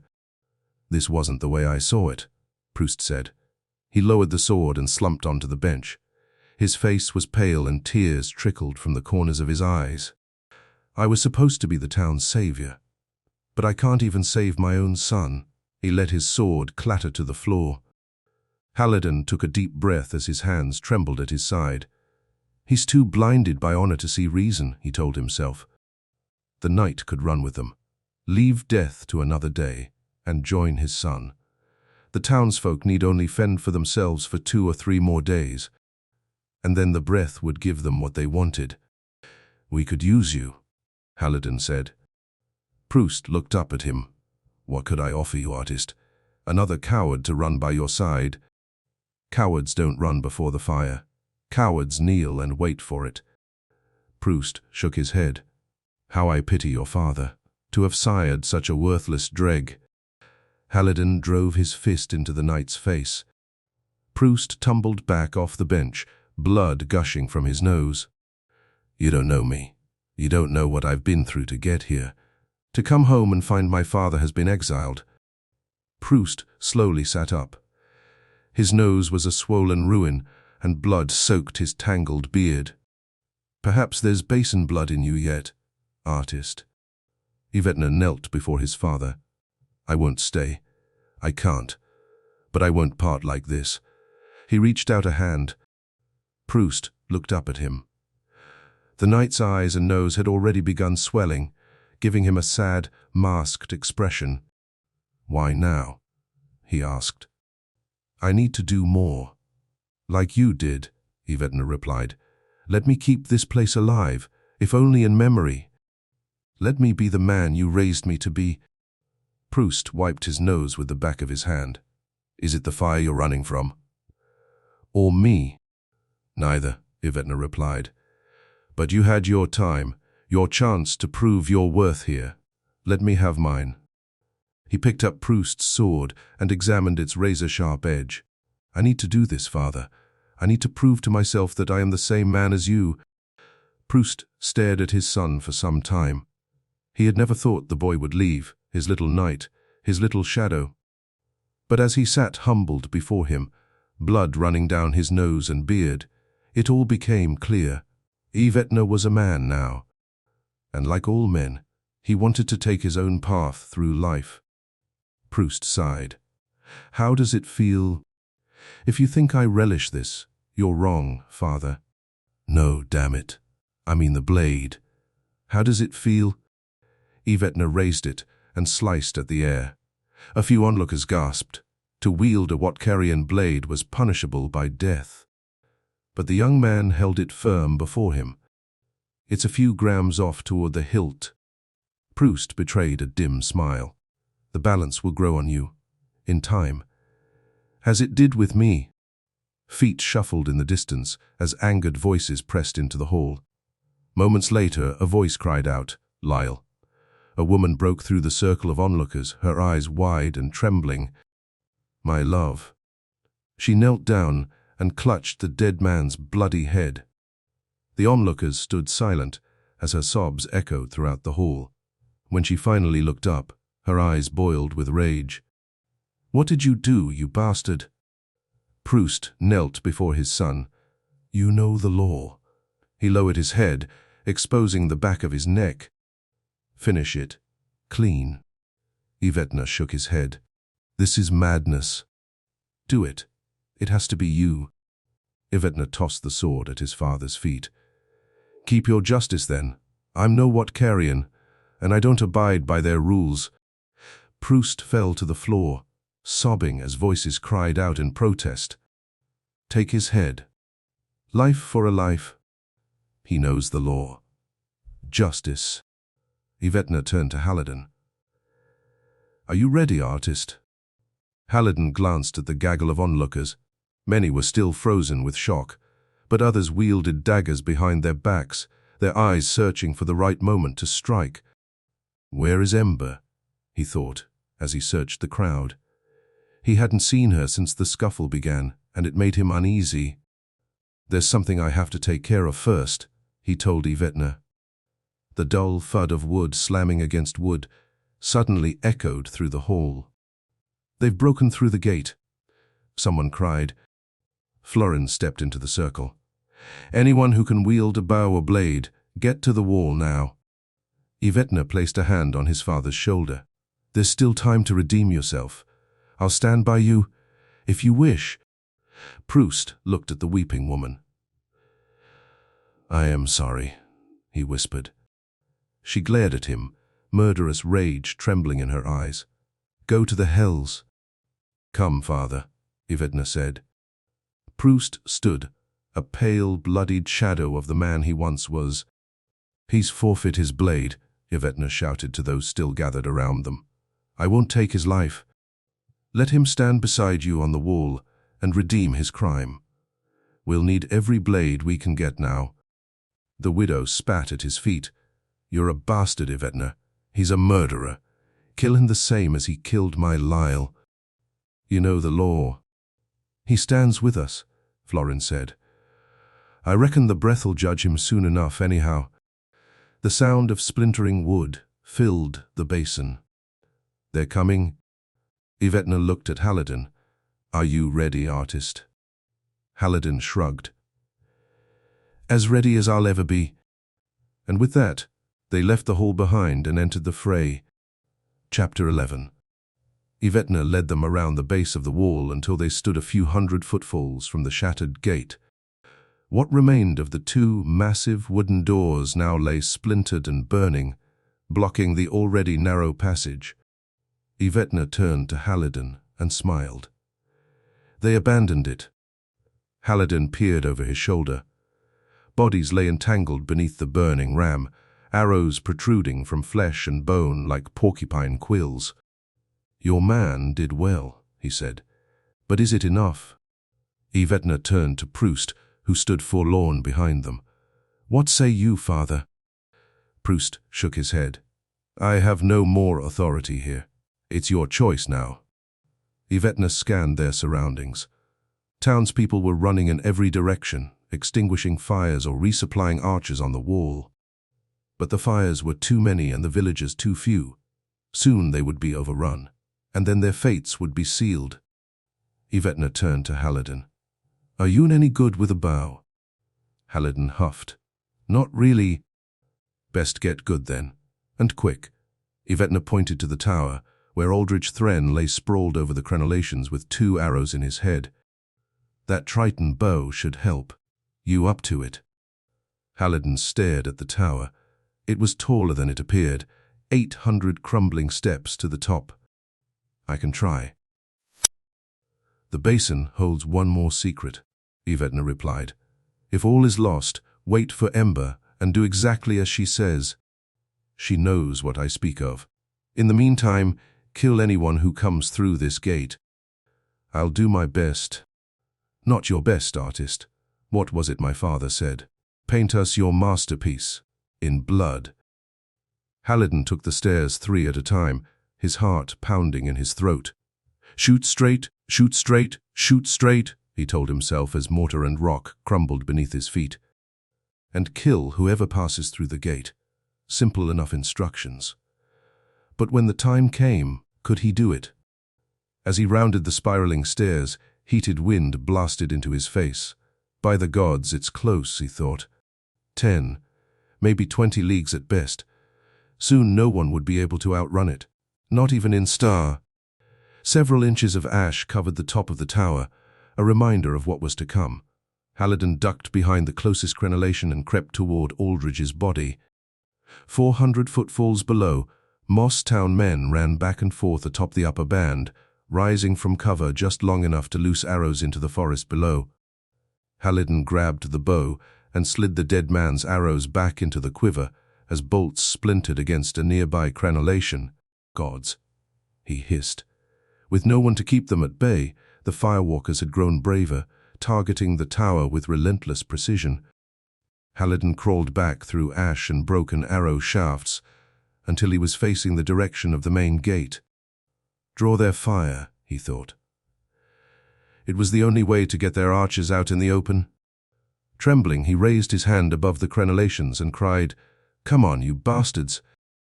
A hailstorm of arrows exploded against the tower. When it ceased, Haliden stood and drew back the bowstring. The Triton's scope quickly pressed to his eye, twisting the chaotic world into focus. Haliden swallowed. At any moment, he expected an iron bolt to plunge through his chest or skull. But I can't back down. This was his home, and whether he liked it or not, he had a duty to protect it. The scope's optics clicked as they zoomed in on his first target, a slender man crouched behind the burning ram. Haliden could see the whites of his eyes, as well as the bow clutched in his trembling hands. "He'll burn us," he told himself. "Every soul will die here if he and his comrades get through." But wouldn't they die anyway, when the breath swept across the town? No matter, Haliden told himself. If the townspeople wish to die, let it be in a way they choose. He pulled the string back until it was flush against the side of his nose. His arms trembled, and his heart pounded. It would be a wild shot if he loosed now. Worthless. Focus, he told himself. He took a deep breath, steadying his resolve. And that was when it happened. His body froze as a tickling sensation danced up his arms. What in the hells? He thought, horrified. He tried to lower the weapon, but his arm wouldn't move. The bow, he suddenly realized. By the gods, it's enchanted. Beneath him, the firewalker drew back an arrow, his burnt face crinkling as he sighted down the shaft. He was younger than Haliden had first guessed, probably no more than 15 turns. But it was too late to have a conscience. The bow was in control now, and he could already feel his fingers slipping. And that's when Haliden released. The arrow went wide as a gust of wind carried it off course, but then, as if guided by some magic, it curved back on its target, puncturing the boy's heart and spine and pinning him to the burning ram. What have I done? Haliden thought. A scream rose from below, followed by a woman's desperate pleas. Haliden looked down. A firewalker was struggling with a teenage girl on Rinka's band, his dagger already halfway buried in her chest. Haliden felt his hand reach for an arrow. As he knocked it to the string and drew back, the scope whirred into focus. At 40 times magnification, he could see the firewalker clearly. A middle-aged man, possibly a farmer or smithy, his mottled grey hair and wrinkled, sunburnt flesh whispering of turns, spent laboring beneath the sun. Haliden released. In the blink of an eye, the arrow slammed into the man's head, passing clean through his skull just above his left eye. Haliden's stomach lurched as the firewalker collapsed beside the dying girl, blood spurting from his wound. Haliden knocked another arrow and drew back. A young man was running toward the gate, a rusty sickle in hand. Without hesitating, Haliden pinned his head to a nearby pine. Moments later, another man made a run for the western side of the wall, a cobbled-together ladder in hand. Haliden quickly dispatched him with a shot to his right eye. When it was done, Haliden slumped down behind the wall, his arms and legs trembling. He glanced at the quiver. Only 8 of the original dozen arrows remained. What have I done? He thought. On the far side of Rinka's band, a single wagon stacked with unmarked barrels rolled down a ramp toward the tower's base. Haliden raised the scope and watched as 2 men labored behind it. By the gods, he thought. It was Yvetna and Proust. A shout rang out from below, followed by a hailstorm of flaming arrows. Haliden ducked into the stairwell as several clattered across the rooftop. When it was over, he ran back to the crenulations and looked down. Hundreds of firewalkers were rushing the wall with ladders and grappling hooks. The Moss Town men frantically tossed them back, but there were too many to repel, and within seconds the firewalkers began pouring over the wall. Panicked cries rang out as makeshift clubs and swords smashed into flesh and bone. The scene was surreal, smoke and flame twisting about as men grappled and smashed one another into bloody pulps. Haliden picked up several spent arrows and took aim into the fray. On the tower. "Kill him," a woman screamed. She stood just outside the gate, a haggard thing covered in mud and blood. Haliden drew back and fired, grazing her left cheek. After that, she quickly vanished behind cover. "Haliden," a familiar voice cried. Haliden turned toward Rinka's band. Ember was crouched behind a crenulation, an arrow jutting from her bloody left shoulder, and to his horror, several men slowly approached her from the left. "Ember," he cried. "Get inside the tower." She scrambled onto her feet, dodging arrows as they exploded all around her. Haliden drew back and took down the closest of the 2 men. After that, the other scrambled for cover, giving Ember enough time to duck into the tower. When she finally emerged at the top of the stairs, her shirt was soaked in blood, and her skin was pale as milk. "They've overrun the wall," she gasped. Haliden dropped the bow and took her in his arms.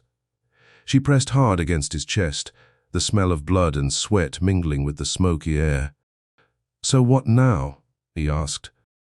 "Now we drown the bastards." She turned and knelt before the seal. "Come and help me." "What are you doing?" he asked. She smiled. "Just lift and see for yourself." They took hold of the seal's handles and pulled. Air escaped around the edges with a gentle hiss, stinking of stagnant water and metal. "We sit atop an aquifer," she said. "An entire ocean yearning to be set free." Haliden peered into the shaft. It cut straight down the tower, cobwebs and dirt choking its 3-footfall wide throat. "By the gods," he breathed. Ember nodded. "Give me your bow." Haliden handed her the weapon. Without a word, she pulled a silver arrow from the quiver and knocked it to the bowstring. "That's a Triton arrow," he warned her. "I know what it is. Just wait until you see what the others have planned." Ember tensed as the bow took hold of her arms. This tower, it's like a great spigot designed to flood Moss Town. You've lost your mind, woman. Why in the hells would anyone want that? She pointed at the burning horizon. To protect the town from that. And what of everyone below? He asked. They're supposed to just drown like rats. Our lives belong to the fire now. It's what we've prepared for our entire lives. The scope clicked into place over her eye. You're truly mad, woman. The world is mad now, she said, releasing. The arrow whistled down the shaft, vanishing into the dark with a gentle click. Haliden leaned over the hole. A sound echoed somewhere far below, bubbling and hissing. What is the... A pillar of water erupted into the sky, knocking him back. Run, Ember cried. Haliden slung the Triton bow over his shoulder and scrambled into the stairwell, taking the steps 2 at a time as cold water rushed behind him. Faster, Ember shouted from a few footfalls ahead. The water was already outrunning them, pouring over the rotten mortar and stirring it into a muddy deluge. Move your ass, Hal, Ember cried. The wagon is almost in place. Haliden stumbled but caught his balance. What in the hells is it for? It's going to blow the entire tower. What? Just then his foot slipped on a loose brick. He tried grabbing the wall, but it was no use. The current was too strong and it knocked him off balance. Haliden, Ember cried as he tumbled down the stairs. I'm dead, Haliden thought, as ice-cold water rushed into his nose and throat. The world spun wildly as he fell, the Triton bow banging against his neck and back even as he spilled out into open air. When he finally stopped, he rolled over and coughed up a lungful of water. Ember, he gasped. But there was no reply. He clutched his ears as the water spilled down from the tower. The sound was deafening, like 1,000 waterfalls flowing together as one. What in the hells did we do? Dazed, he pulled himself onto a small ledge beside Lover's block and coughed up a lungful of water. When he was done, he rolled over and stared across the basin. Not more than 50 footfalls away, men and women were running cross Rinker's band, slashing at firewalkers with rusty swords and axes as others raced to extinguish fires. Haliden watched it all as if it were a dream. But when an arrow shattered beside him, he snapped back to reality. Runner, a man cried atop Rinker's band. Haliden turned. It was Florin. What in the hells are you doing? The old coot shouted. Get below. The cart is ready. A hand grabbed Haliden's arm. When he turned, he found Yvetna staring at him. The boy's cheek was a ruin, an enormous gash stretched from lip to ear, blood streaming down his throat. But Ember, Haliden cried. She's still up there. You're the runner, artist. Run to your charge before you get yourself killed. I'll worry about her. Haliden glanced up at the tower. Great rivulets of water continued spilling over the side, splashing down into the cistern. I can't abandon her, he thought. Not again. I'm not going, he shouted. Yvetna grabbed him by the collar. I'm abandoning my home to protect you, artist. It won't be for nothing. But I can't leave her. Yvetna shook his head. You're the runner. Do you realize what that means? I still won't leave without her. Yvetna shook his head. You're a damn fool, artist. He looked up at the tower and sighed. You love her that much? I do. The boy lowered the sword. Ah. Fuck me to the hells. Where was she last? The stairwell, Haliden replied. She was right behind me. For the sake of the gods, Yvetna pushed him aside and waded to the tower entrance. But water exploded around his waist and swept him back when he grabbed the rusted gate. Haliden dived into the water and grabbed the boy's flailing arms. We're not getting up there, artist, Yvetna coughed, as Haliden dragged him up a staircase onto Rinker's band. Pressure is too strong. The rusted gate broke from the wall and washed down into the cistern. We have to reach the tunnels and blow the wagon, Yvetna shouted. "I'm sorry." Haliden stared at the tower. He was about to jump back into the water to search for Ember, when Yvetna grabbed his arm. "This is what she wanted, artist. Just let her go." Haliden scanned the churning water. But there was still no reply. "I'm so sorry, Ember." "Where's my horse?" "Down in the chamber," Yvetna replied. "With the venom in?" Haliden stood and sloshed toward the prison entrance. "Wait!" Yvetna shouted. Haliden froze. "What?" "I have to ignite the wagon." "Are you mad?" "It's the only way to drown the bastards," Yvetna replied. Haliden glanced at the wagon. It was 100 footfalls from their position. "How do you plan to do it?" Haliden asked.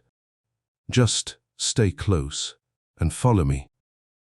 Proust stood covered in blood. The bodies of 3 firewalkers lay at his feet. "There's just too many," he gasped. Haliden and Yvetna stared at him.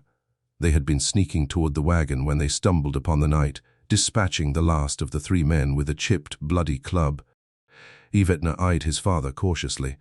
The man looked insane, covered head to toe in blood and viscera. The stink of fecal matter and urine hung heavy in the air, and it was all Yvetna could do to keep his eyes from the chunks of brain matter splashed across one of the walls. "They're everywhere now," Haliden said, looking outside. "We could cut our way through them," said Yvetna. "I just need to get past Greg's forges, and I'll have a clear shot." "You go out there now, and you'll die within sight of that shot," Proust said. "Is that what you want?" "What else should we do? Sit here and watch them burn the town to the ground? Our job is to get the venom in and its runner to the block. The rest is in the gods' hands now." "What of the women and children?" Haliden asked, as a Moss Town man disemboweled a young firewalker a few footfalls from the hovel. "They were to go down to the chamber if the wall fell, and those left on the wall." Proust shook his head. "They'd die at their posts, as guards of Moss Town should." Haliden's heart sank. It was going to be a massacre. The firewalkers outnumbered them 3 to 1. Such madness, he thought. Moss Town would have gifted anyway. Every man, woman, and child here. Why couldn't these freaks just let them be? "These fire fools say they're protectors of the gift," Haliden said. "Yet they rape and steal even as the breath bears down on them. None of that matters anymore." Proust unslung his quiver and handed it to Yvetna. "It's time, son." Yvetna looked down at the red and green fletching and shook his head. "It shouldn't be this way."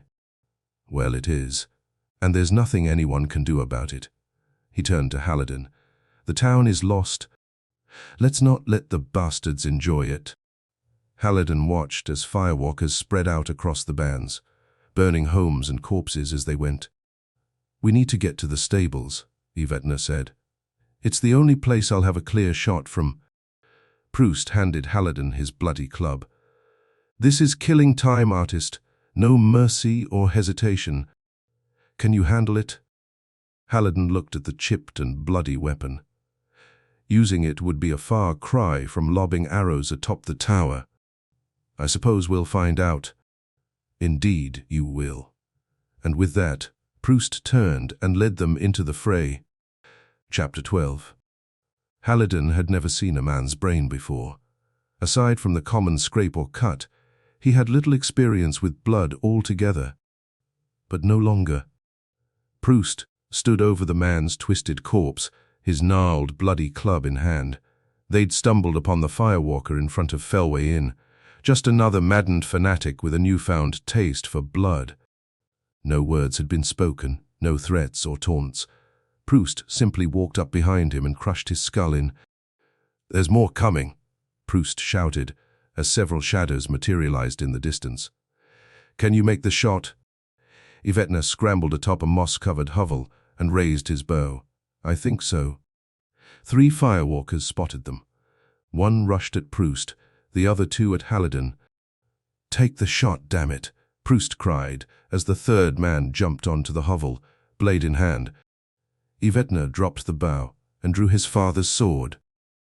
"Come on, you little pissant," the man cried as he scrambled onto the roof and swung his sword. Yvetna dodged the clumsy attack and drove his father's blade deep into the man's chest. "The shot, Yvetna. Take it," Proust cried, as he tossed one of the firewalkers into the flooded cistern. Haliden ducked as his attacker swung a short sword at his head. The lout was fat and clumsy, his eyes bulging and bloodshot from too much adreno weed. But his blade was sharp, and Haliden doubted his wooden club would be much of a match. The firewalker recovered from the miss and took a slice at Haliden's chest, but Haliden sidestepped the attack and slammed his club into the man's head. "Why are you doing this?" Haliden shouted. "We're all dead men anyway." "You know nothing, you old shit," the man gasped as blood oozed from his mouth. "To run is to deny the righteous path. You and yours are just a bunch of fucking heretics." With that said, he rushed forward. Haliden jumped aside and landed another blow across the man's nose. As the firewalker staggered backward, Haliden picked up a pitchfork leaning against the hovel and thrust it into his chest. "Down, artist," someone cried as the firewalker slumped over dead. Haliden looked up. Yvetna stood atop the roof, a flaming arrow at full draw. When he released, the arrow whipped across the basin, leaving a smoky trail in its wake. Haliden ducked as a blinding white flash enveloped the tower. Chunks of brick and pulverized mortar rained down around them, crushing several fighters trapped in the open. When the din finally subsided, Proust scrambled onto his feet and cried, "Yvetna." "I'm here," the boy replied. He was lying behind the hovel atop a stack of hay. Proust ran to his side and quickly helped him onto his feet. "The tunnel," he shouted. "Now." A loud crack echoed across the basin, followed by the sound of grinding stone. "Gods be good," Haliden thought as he looked up. It was the tower, and it was tipping onto them. "It's coming down," he cried. Proust and Yvetna scrambled for the prison entrance, stumbling over pieces of brick and mortar. "Faster," Haliden cried. They were within footfalls of the doorway when a surge of water rushed against their backs, thrusting all three men into the black tunnel.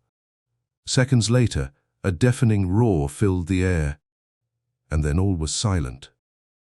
The water picked up speed, pushing them deeper into the black, limestone tunnels. Haliden clawed at the smooth walls, but the current was too strong. "Runner, give me your hand." Desperate, Haliden reached up into the darkness. The water was pulling him under, its icy fingers locked around his numb body. He was just about to surrender to it when a hand clasped his wrist and dragged him up onto a rock outcropping. "Got him," a familiar voice said. Haliden rolled over onto mossy stone and vomited a mouthful of water. "That's it. Get it all up." It was the boy, and he was crouched beside him, a single torch in hand. "Almost got away from me, artist." Haliden shook his head. "Thanks, friend." Proust emerged from the shadows, soaked and shivering. "You think you're ready to run now, artist?" Haliden coughed up more water. "Run, hide. Anything is better than staying here." The three men waded silently through the flooded tunnels. Yvetna led the way, his torch lapping at the ceiling. Haliden watched it longingly. The icy water had numbed him from the waist down, and it was all he could do just to press on. "How much farther?" he asked. Yvetna twisted from side to side as he waded through the black water. "Almost there." Smoke rushed down the tunnel, acrid and hot. "The fire is close," Haliden thought. "Maybe a league if we're lucky."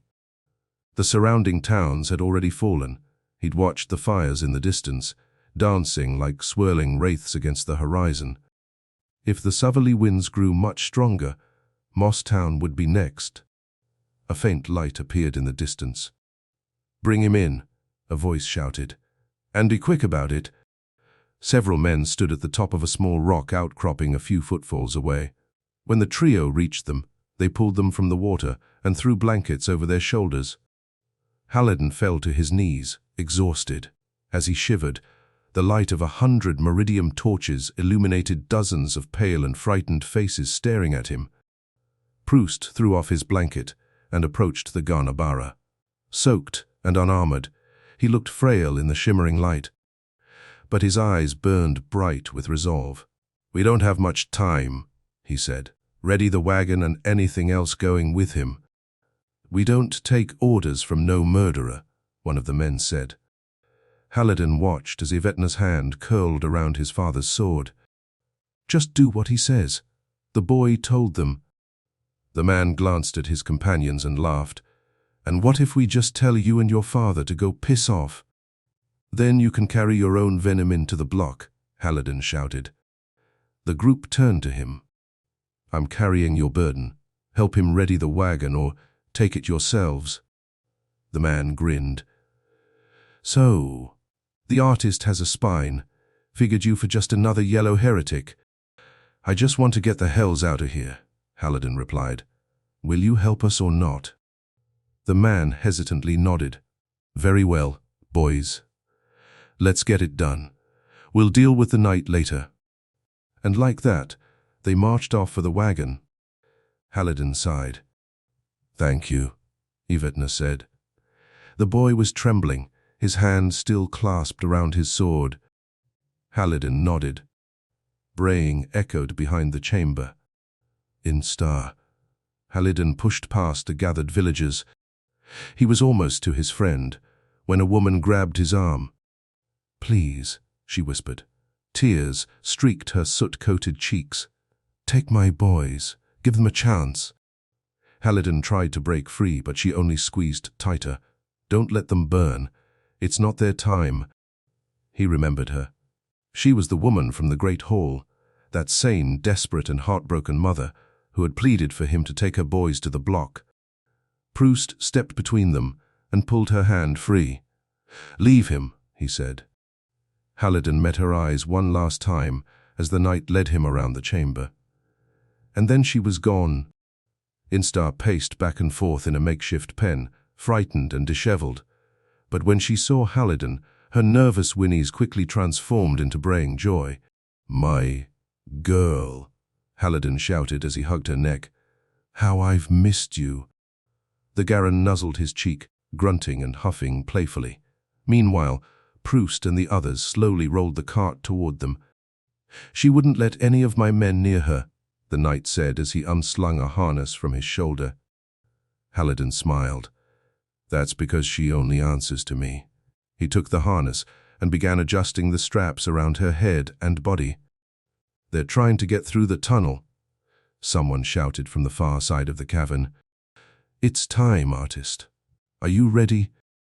Haliden finished tightening the last buckle on the harness. "I couldn't be less ready." The Venermin sat in the rear of the wagon, surrounded by countless gifts and offerings. Loaves of bread, salted venison, pickled eggs, pieces of dented and scuffed gold, a chest full of yellow diamonds. There was even a jar of gold teeth, all priceless heirlooms passed down from generation to generation. And now they were Haliden's responsibility. His stomach nervously boiled as the weight of it all suddenly hit him. What if he failed? What if Mosstown was erased from history because of his mistakes? A man approached Instar. As the Garan curiously nickered, the man raised a small jar to her nose. Haliden tensed. "What in the hells are you doing?" "You'll need fleet feet, artist," the man said, as Instar licked the jar. "Faster than any thoroughbred on Alimane." Haliden ran over as Instar plucked a bud from the jar and gnashed it between her teeth. "Wait. Relax, friend," the man said. "This is what she was bred for." Haliden watched nervously as Instar swallowed the strange herbs. Within seconds, she began bucking and grunting as her muscles twitched violently beneath her smooth black mane. "What did you do to her?" "I gave her colossal root." "To wake her virile heart," the man said. "In a few seconds, she'll be a god amongst her breed." Instar thrashed against the paddock, her eyes confused and frightened. Haliden quickly grabbed her reins. "Easy, girl. Easy." Large veins bulged beneath her silky hide, and her legs were thick with corded muscle. The man watched in awe. Never have I seen such a wondrous beast. She'll outrun even the fastest Verax now. Slowly, Instar calmed. Haliden rubbed her side, relieved. You know her spirit word? The man asked. Haliden nodded. Red Bartle himself had imparted it to him, a word he would take to the grave. Good. But be careful, the man said. Push her too hard now, and her hearts will burst. Yvetna climbed aboard the wagon and took a seat beside the Vinamin. As he adjusted his armor, his father approached with a roll of cloth in hand. My father gave this to me when I completed my training at the Citadel, he said as he removed the cloth from a tarnished gold helm. Yvetna sat up, awestruck. Golden wings adorned either side of the helmet, and a meticulously crafted eagle's head perched atop its brow. A marvel, Haliden thought, as Proust fitted it over his son's head. Armor was rare enough this far from the block, but work of such magnitude was almost unheard of. Yvetna removed the helmet and ran a finger over the eagle. I can't accept this, father. It's yours, Proust said. I was never worthy of it, but you are. Yvetna reluctantly nodded.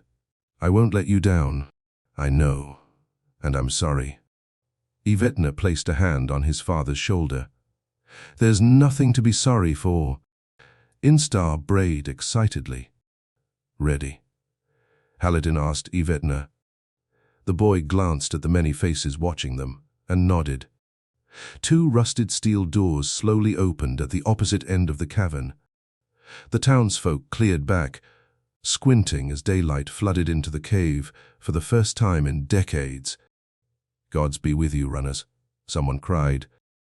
Haliden swallowed as cold sweat dripped down his back. Goodbye. He picked up the reins and snapped them atop Instar's back. The Garen lunged forward, her muscles rolling beneath her flesh like waves across a black sea. Faces blew past in a wild blur, their shouts and cries drowned out by Instar's thunderous footfalls. Haliden's heart soared as fear and adrenaline pulsed through his veins. This is it, he thought. The weight of an entire town was on his shoulders now. Yvetna glanced one last time at his home as they exited the cavern. Proust stood in the entrance, waving as the doors slowly shut. And then he was gone. Instar brayed wildly, her eyes wide with excitement, as a horn sounded in the distance. Yvetna pointed to the eastern section of the forest. Here they come.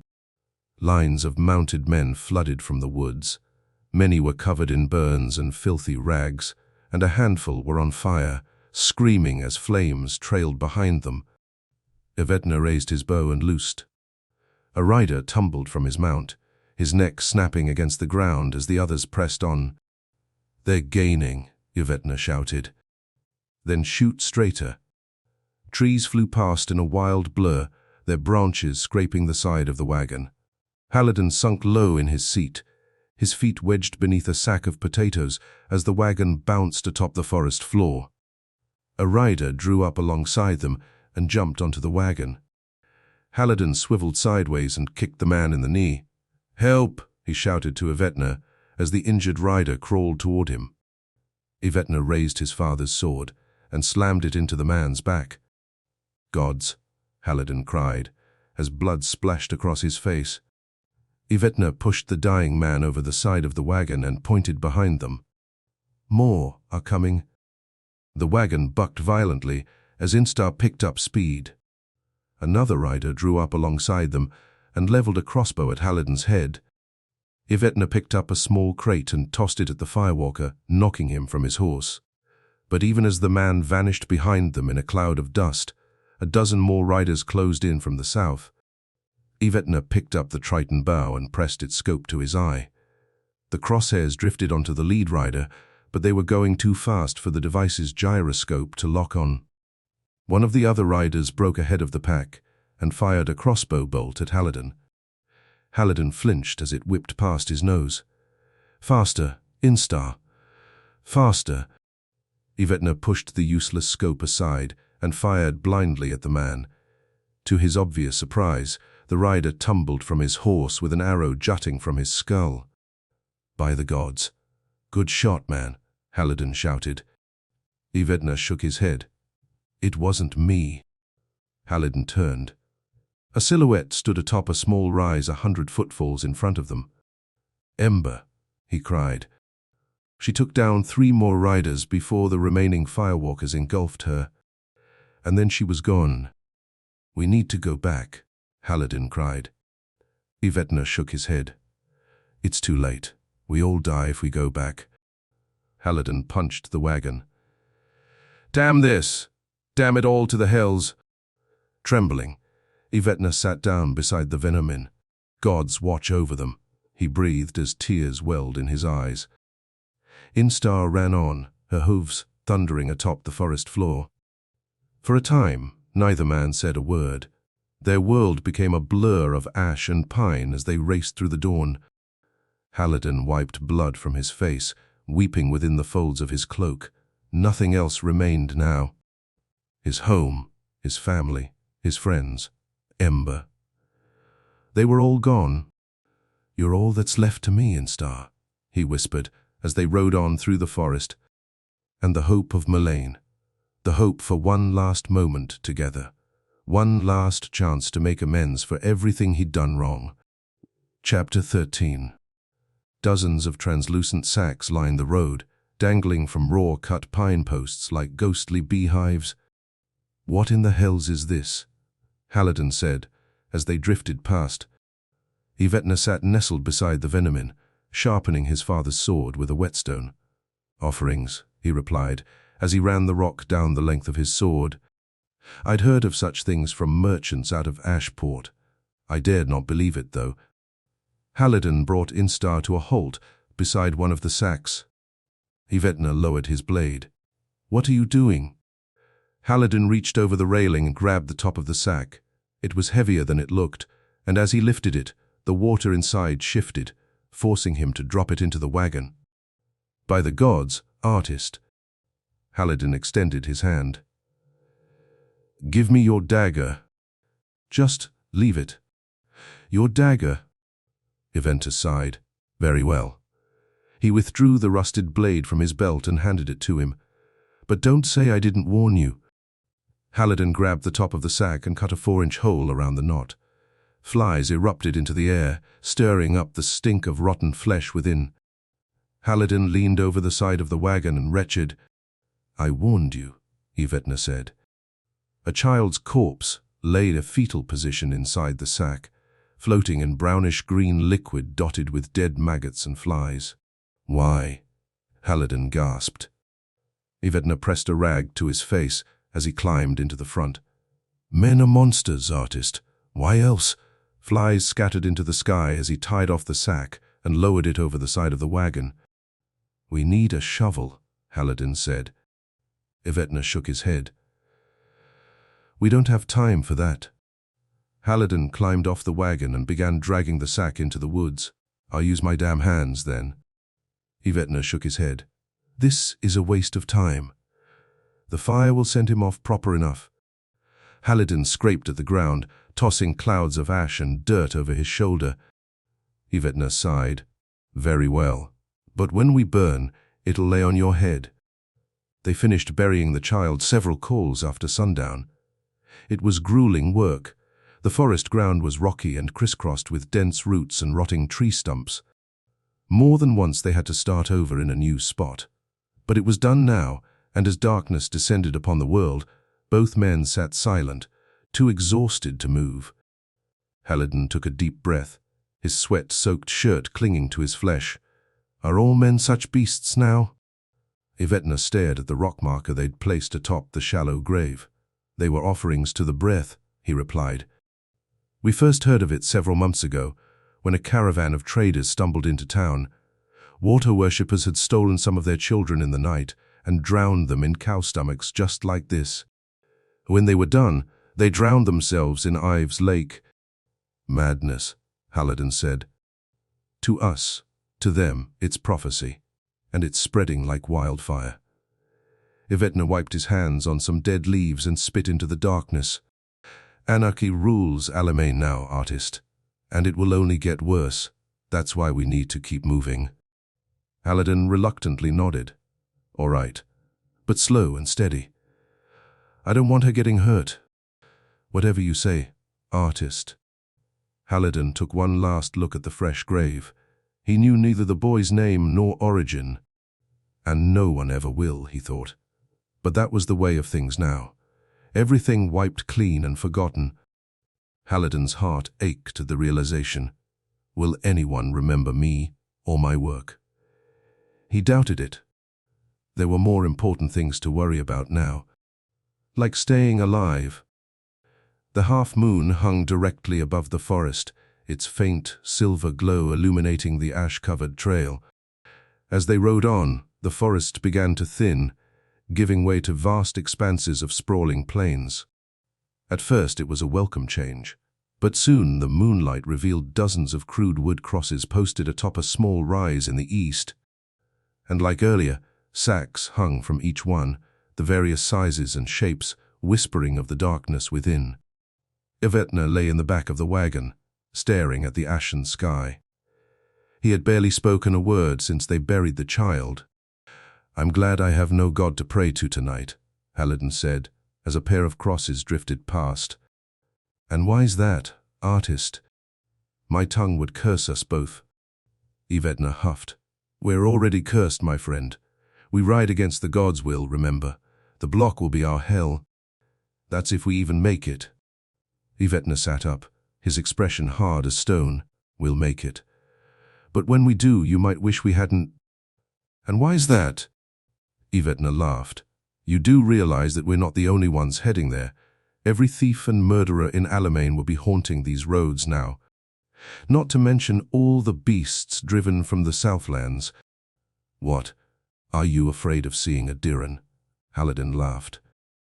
Yvetna ran his fingers down the flat side of his father's sword. Much and more, artist. You really believe the rumors? The boy nodded. Why not? A great wall of fire rolls toward us. Would you have believed that a month ago? Haliden shrugged. I don't know what to believe anymore. The breath loomed in the south, its orange-yellow tendrils tickling the edge of the horizon as heat swells cast thick clouds of ash across the land. Haliden felt himself drifting into a trance as he watched the skyline. How could Alimane be so lost? He wondered. Everything he had ever known, his land, his home. Yvetna sat up. Did you hear that? Haliden broke from his daze. Hear what? Yvetna pointed at the Vinamin. Something moved. Haliden shrugged. Probably just something shifting. Something that coughs. He leaned forward and slowly ran a hand across the device's seal. It's not closed properly. Look, the seal is cracked. Haliden brought Instar to a stop and stepped into the back. See, Yvetna said, as Haliden knelt down beside him. Maybe it broke from the road, Haliden said as he ran a hand over it. But then another cough resonated from within. There, Yvetna hissed. Hear it. Haliden nodded. Take the handle. Yvetna quickly grabbed his end of the Vinamin. Ready, Haliden said. Yvetna nodded. 2, 3. Both men simultaneously lifted the lid and tossed it aside. By the gods, Haliden breathed. 2 boys lay inside the Vinamin atop a miasma of seed pouches, parchments, and other priceless heirlooms too precious to be stowed in sacks or crates. The oldest was maybe 6 or 7 turns, the other not a day past 3. Both were tear-streaked and trembling, their clothes soaked with urine and sweat. This... a problem, Yvetna said. Haliden extended his hand to the oldest boy. It's okay. We won't hurt you. The boy reluctantly accepted it and climbed out. Yvetna lifted the other boy and sat him down in the cart. Haliden handed each of them a water skin, which they guzzled down in one breath. Who did this? Yvetna asked. The oldest child lowered his skin and wiped his face. Our mom, he gasped. She said it was the only way. Haliden's heart sank. He remembered them now. Both had been at the feast with their mother, the same desperate woman who had begged him to take them to the block. And I turned her away, he thought. By the gods, I condemned them. Your name is Jonathan, is it not? Yvetna asked. Your mother is fraught. The boy nodded. She came to me the night of the feast, Haliden whispered. She wanted me to take them with us. Well, she got her wish. The youngest child clutched his brother's arm and wept. What's his name? Haliden whispered. Brandon, the older boy replied. Haliden sat down beside Brandon and smiled. You know where we're going. Brandon shook his head. Peliman's block. It's where runners go. Do you know what that means? The boy shook his head. You'll be safe there, both of you. Brandon nodded. We should keep moving, Yvetna said. Haliden knelt down and placed his hands on the child's shoulder. No harm will come to you. On my honor. Yvetna stood. It's time, artist. Haliden smiled. Come, little man, and sit with me. We have a long road ahead. The boy rubbed his nose and slowly nodded. They camped that night in an abandoned mill. Moss and ivy held together what remained of its roof, and mice droppings dotted the rotten floorboards. But it was dry and provided shelter from the constant shower of ash outside. Haliden sighed as Yvetna struck a flint stone into the fireplace. Wood had been neatly stacked in a corner, along with kindling and mouldering hay. Within seconds, flames danced and crackled up the chimney. Haliden lay back against a bale of hay, his mind wandering as the flames tickled the chimney's ancient flue. The smell reminded him of nights, huddled by the fire with Milane, how she would curl her arm around his waist as the fire popped and snapped before them. Don't do this to yourself, he thought. But he couldn't help it. He missed her. He missed the warmth and sense of security she had always given him. But they're gone now, he told himself. Milane, the house, his brushes and bleached canvases, every worldly possession aside from Instar, lost, and nothing would bring them back. Yvetna dropped a stack of firewood beside the fireplace and sat down with a sigh. He was still wearing his father's armor, but he had kept the helm tucked away somewhere inside the wagon. You were good with them, he whispered. You didn't have to be. Most wouldn't have been. They're just boys, Haliden said. They've no family anymore, no home. I know a bit about that. You have children? Haliden watched as a burning branch drooped and disintegrated into the fire. No, he said. My wife wished it, but my work didn't allow. He hesitated, his chest tightening. I didn't allow it, he thought. I was a selfish fool, he said. Yvetna turned to the boys. They looked like ghosts in the dim firelight, pale and frightened as they huddled close to the flames. Well, you were good with them, better than I could have been. Perhaps you would have made a good father after all. Haliden tossed a pebble into the fire. Perhaps. We'll never know now, though. Will we? You shouldn't speak so. I've no plans to end my life before the fire, and nor should you. Haliden huffed. You still think we have a chance? There's always a chance, Yvetna replied. You just have to want it bad enough. Haliden picked up a stick and prodded the fire. Sparks spiraled up the chimney like souls released from the hells. I should have been a better man. A better husband, he thought. I deserve to lose you. What I want no longer wants me, Haliden finally said. So what else is there? Yvetna looked at the boys. The future. Haliden raised his hands above the flames. The heat dug into his flesh, whispering of the pain to come. What if the future no longer wants us? Yvetna tossed another log into the fire. Just drive your horse hard, artist. It's about them now. He pointed at the brothers. The future. Haliden nodded. The future. Instar thundered across the countryside as ash rained down around them. She had grown bolder since leaving Moss Town, fierce, No longer did she bray at the countless bears, coons, and lyra cats fleeing beside them in the distance. "We're all equals now," Haliden thought as he gripped her reins, fleeing from the same hunter. The air became warmer and unsettled the farther south they ran. Behind them, dense clouds of ash choked off the sky, cutting all ties to the outside world. Alimane is alone now, Haliden thought, amputated from the other realms like a rotting limb. There would be no help, no last-turn rescue. A death sentence had been cast, and only those willing to run stood a chance now.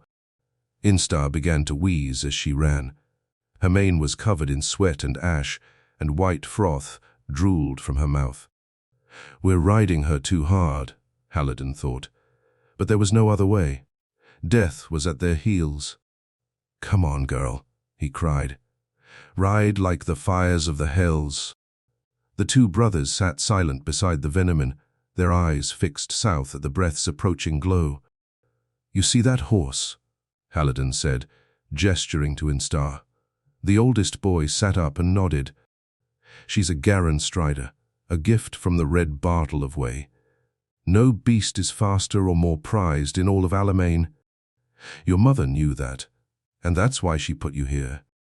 Yvedna looked up from his sword and shook his head at Haliden. But the artist went on. "She loved you very much, boys. That's why she trusted no other to get you to safety." Jonathan nodded, but Brandon remained transfixed on the burning horizon. "Does she have a spirit word?" the older brother asked to their surprise. Haliden nodded. "I'll make a deal with you. Show me a smile, and I'll tell you what the word is." The boy slowly sat up, a dim smile materializing across his face. Haliden grinned. "Very well, come here." Jonathan sat down beside him. "Now this word is important. It requires much responsibility. Can you handle it?" Jonathan nodded. "Be careful with such knowledge," Yvedna said, as Haliden whispered in his ear. "A spirit word is a powerful thing. You'll be forever bound to whatever beast hears it." Haliden sat back and nodded. "It's true. Never speak it near any other animal. It belongs to Instar, and you now. No other." Jonathan stared at the Garan as she nibbled on some hay. "Was that wise?" Yvedna whispered, as the boy returned to his brother's side. Haliden gestured to the two, who were now whispering amongst themselves by the fire. When they were done, the younger brother smiled. Haliden nodded. "Wisest thing I've done all day." Chapter 14. The ancient city of Maragel stood high atop Brenner's Horn, a distant and miniature silhouette barely clinging to reality. But it is real, Haliden thought, and they would have to pass through its gates if they were to outrun the fire. The safest route was Wiseman's Road, which stretched east and west around the base of the Horn. But that would take at least a day. Time we no longer have. Haliden stared at the forbidding city. Countless stories surrounded it. Plague had turned its people into cannibals. It had been cursed by the Circle for failure to repay debts. And there was even a rumor it had become a prison of sorts, its occupants sealed in with black circle magic. "You believe the stories?" Yvedna asked. Haliden nodded. "If enough people say there's smoke, there's bound to be a fire." A cluster of 6 massive towers stood at the city's center, surrounded by a labyrinthine sprawl of interconnecting streets and honeycombed structures. There were no walls or moats, no archer stations or ramparts. The Horn was far too steep to climb in number, and not even a Triton catapult could reach the top. The only way in was down the throat, a league-long switchbacking tunnel lined with hundreds of ancient lodgings, taverns, merchant stalls, and outposts. A veritable city beneath a city. And if tales of the rot are true, it will be the hells incarnate, Haliden thought. Witnesses claimed the disease had spread like wildfire throughout the city several turns ago, a flesh-eating plague that killed 20,000 souls in 1 month alone.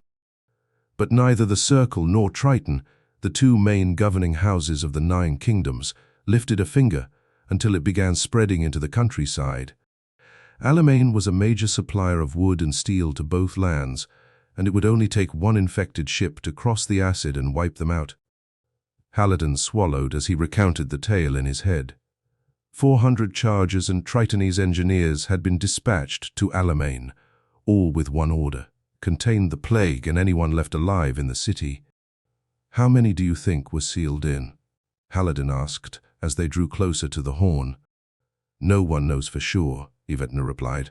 "The Tritonese engineers who sealed the city were executed before they could leave our shores, and the chargers disbanded into the countryside for fear of the same fate." Haliden's heart quickened as the mountain loomed over them. 2 massive meridium-infused doors had been secured to the throat, barred and welded shut by Tritonese smiths and engineers. The Sinner's Gate, some called it, an impregnable barrier only the most skilled Tritonese artisans could open. But as they approached the entrance, it was clear the Tritonese artisans weren't the only masters of their craft. The tunnel now stood wide open, the steel gates lying twisted and broken before it like so much scrap. "Who could have done this?" Haliden asked as he stared at the rent steel. "Who knows?" Yvetna replied.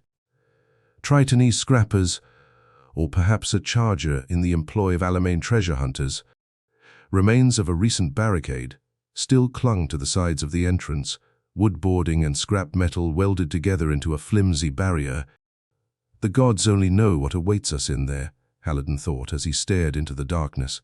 Stories abound of explorers entering the Horn, but few ever told of anyone leaving. "I never imagined I'd see this place," Yvetna said, as Instar halted beside one of the shattered doors. The brothers stood in the back of the wagon, staring into the throat's gaping maw. "We have to go in there?" John asked, his voice trembling. Haliden climbed down from the wagon and approached the fallen door.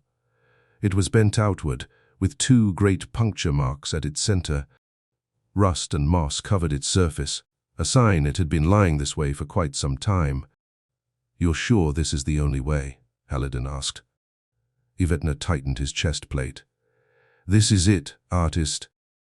Brandon began crying as his older brother hugged him tight. "I don't want to go in there," he whimpered. Haliden sighed. He didn't either. But they had no other choice now. Cautiously he approached the entrance. Bones lay scattered across the ground, a vast Golgotha piled just inside the entranceway. "That's strange," Haliden said. "What?" "The bones. They stop right here at the threshold." Yvetna shrugged. "Probably people or animals trapped before the gate came down. But whatever the reason, we should get moving. There's still 3 leagues of tunnel stretching before us."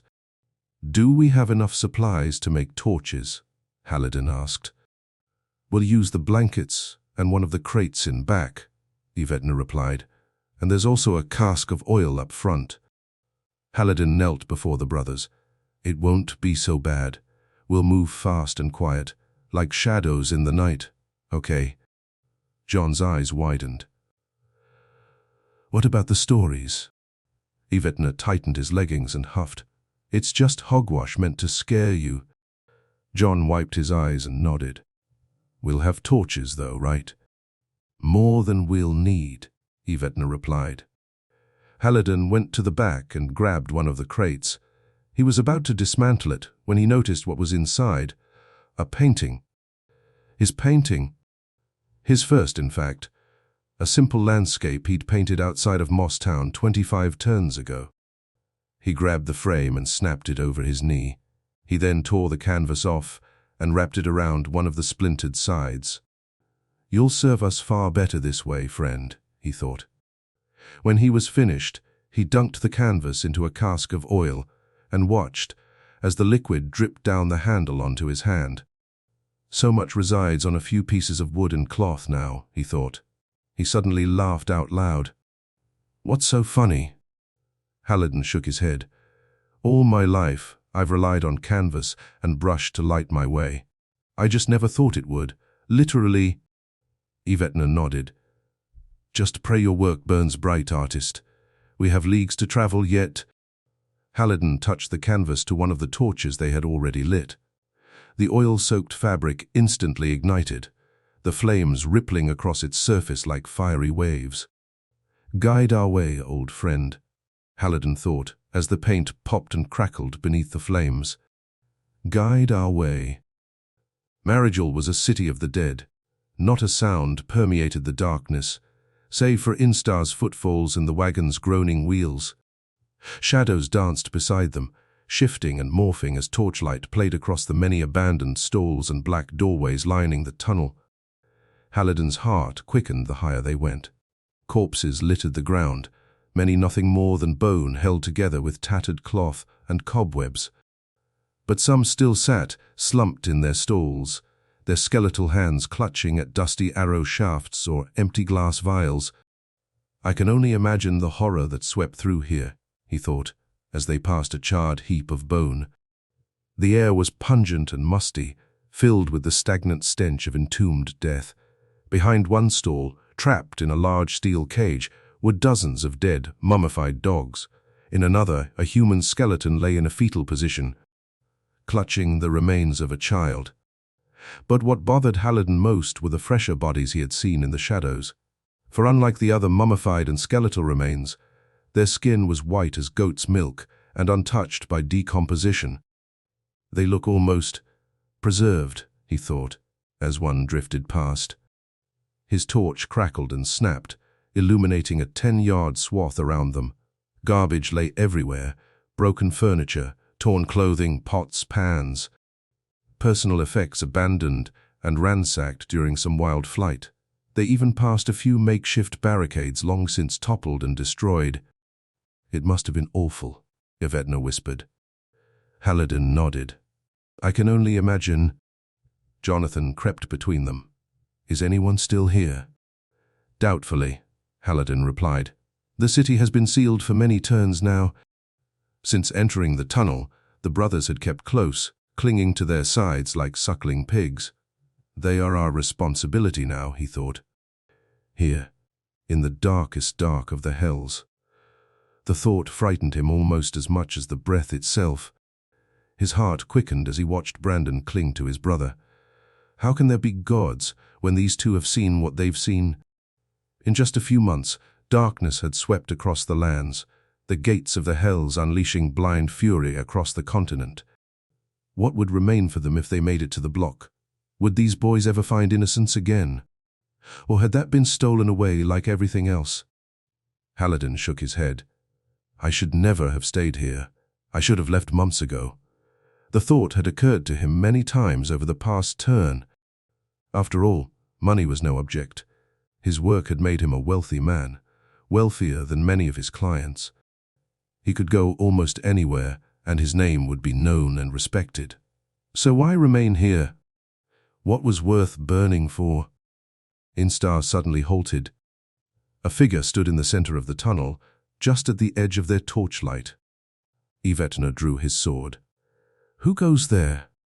The figure stepped closer, wavering in and out of the light. His clothes were nothing more than torn rags, and his flesh was emaciated and yellow. "You should not have come here," he said. "He's been hiding down here all this time," Haliden marveled, "hiding in the dark like a rat." But how he managed to survive without food or water was anyone's guess. "It wasn't our first choice," Yvetna replied. Something crashed in the distance, followed by a sharp scream. "Are there others?" Yvetna asked.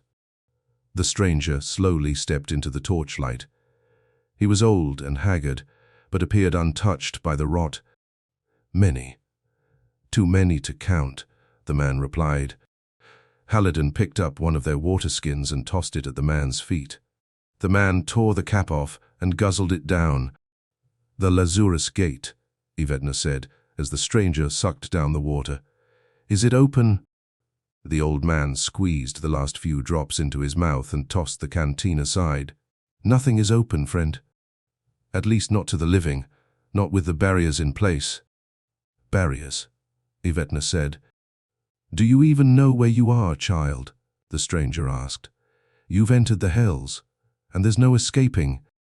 "Not now, not ever." Slowly, he stepped back into the shadows. You would do well to travel faster, friends. I fear the others already know you're here, and they'll be coming soon. Others? Haliden asked. The man bowed. Thank you for your kindness. I pray the gods guide you on your way. And with that, he turned and vanished into the darkness. Haliden sighed. Well, that went well. I think we should go now, Yvetna said. Haliden nodded. I agree. Instar pressed on, smashing through several more barriers as the road wound upward through the mountain. Twice they spotted figures moving in the distance, furtive forms scuttling into the shadows as their torchlit wagon raced past. But none tried to stop them. Haliden grabbed a fresh torch and dunked it in the jug of oil. We've only enough for a handful more, he said as he touched it to his dying torch. Yvetna nodded. We can always scrounge if we need to. Jonathan and Bran lay asleep beneath a mound of blankets, their faces peaceful. The sight relieved Haliden. Twice they had passed bodies hanging from the ceiling. Some of the corpses' hands had been bound in barbed wire, and others had their heads locked inside steel cages. No child should see such sights, he told himself. The wagon jolted violently as one of its wheels rolled over a corpse. Both brothers awoke with a start. Is that the city? Jonathan asked as a light appeared in the distance. Haliden nodded. We'll be there soon. A metallic screech echoed down the tunnel. Moments later, the distant light began to fade. We're being sealed in, Yvetna shouted. He picked up the Triton bow and peered through its scope. What do you see? Haliden asked. Yvetna knocked an arrow and drew back. Just keep going. Haliden snapped the reins above Instar. Moments later, another scream resonated behind them. There's 4 of them, Yvetna cried. Are they armed? I can't tell, Yvetna replied. Shadows stirred on either side of the tunnel, black figures flickering in and out of existence as the wagon's torchlight splashed across them. Just keep going, Yvetna cried. Instar plowed through a 5-foot-tall barrier, scattering wood and debris in every direction. Faster. A voice boomed up ahead. Figures ran past the wagon on either side. They were clad in patched armor and laptane flesh and wielded swords and bows. Instar ran through the gate and ground to halt in the center of a vast, torch-lit courtyard. Groups of masked men immediately surrounded them, some wielding spears and elongated staves, others buckets of odd white powder. Back, a muffled voice shouted.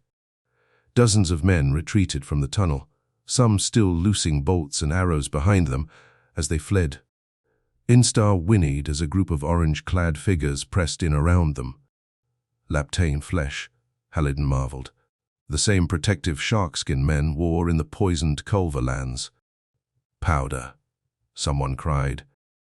2 men carrying buckets ran forward and tossed the contents at the wagon. Haliden gagged as the caustic white powder exploded into his lungs. Again. The men hit them with another cloud, this time covering Yvetna and the boys. Seal the gate. A metallic groan filled the courtyard, followed by a thunderous boom as the 2 doors slammed shut. Moments later, a steady din filled the air as fists pounded the gate. What were you fools thinking? A masked man shouted at Haliden. Bringing children here. Haliden wiped powder from his face and scanned their surroundings. They were surrounded on 3 sides by a 50-foot-tall high wall. Directly ahead of them was what appeared to be an ancient wooden lift, but it looked as if it could barely fit 5 men abreast. A laptane-clad man approached the wagon and slowly peeled off his orange mask. Did any of you touch them? He asked. He was young, no more than 20 turns old, with blonde hair and a pair of deep blue eyes that glowed in the courtyard's muted light. We were in the wagon, you damn fools, Yvetna said. Nothing got close. Someone huffed behind the blue-eyed man. This is foolish, Keitel. Just kill them and burn the wagon where it stands. The blue-eyed man named Keitel raised his hand for silence. And what about the horse? None came near her, Haliden said. I'd bet my life on it. Keitel slowly approached the wagon. It's not your life I care about. I have a city to care for, and it only takes one of you to bring it down. He turned and nodded to one of the spearmen. Take them to quarantine and continue delousing. What are you doing, Keitel? The other man growled. They've been through the fucking throat, and without protection. Keitel eyed the dissenter with his cool blue gaze. Just do it, DOD. Unless you want to lead this rabble without me. DOD stood silent, his expression concealed beneath his mask's smoky Triton lenses. Well, do you wish to dance, farmer? Dodd slowly shook his head. Just remember whose choice this was. It's on you now, boy, and your family. And with that, he stepped behind Haliden and lowered his spear. Tell the little ones to get down and follow me. Keitel turned his blue-eyed gaze upon Haliden. Do as he says when he says, and perhaps you'll find friends here. Disobey and you take your business back to the throat. Are we clear? Haliden nodded. Dodd gestured to the rest of his men. Them two lads first. The older louts wait behind in the draw until they're secure. Brandon wept as a laptain-clad man took hold of his shoulders. Jonathan tried to stop them, but a man quickly pulled him away. What are they going to do to us? Jonathan shouted. Just keep quiet, boy, and do as you're told, Dodd said, his voice muffled by the mask. Unless you and this little one want to be my next meal. Enough, Keitel shouted. Just get it done. Haliden made eye contact with Jonathan as he and his brother were dragged onto the lift. They think I've abandoned them, he thought as his heart dropped. All right, men, Keitel shouted. I'd say it's time we cleaned these poor bastards up. Haliden rounded on the man and grabbed his shoulder.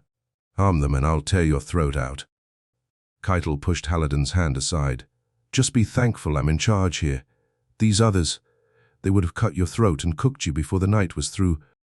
And with that said, he turned and marched to the lift, but not before glancing one last time at Haliden. Oh, and one more thing, friend. Welcome to Marigel, your new home. Chapter 15. Haliden stared through the tower's lone window, watching as laptain-clad men roamed the cracked streets below. They wielded rusted swords and nicked spears, and as they wove between the emaciated inhabitants, they laughed and prodded them like animals. This place is one giant prison, Haliden said, as a gust of warm wind blasted through the window. Yvetna shook his head. And unfortunately for us, the prisoners run the show. Haliden sighed.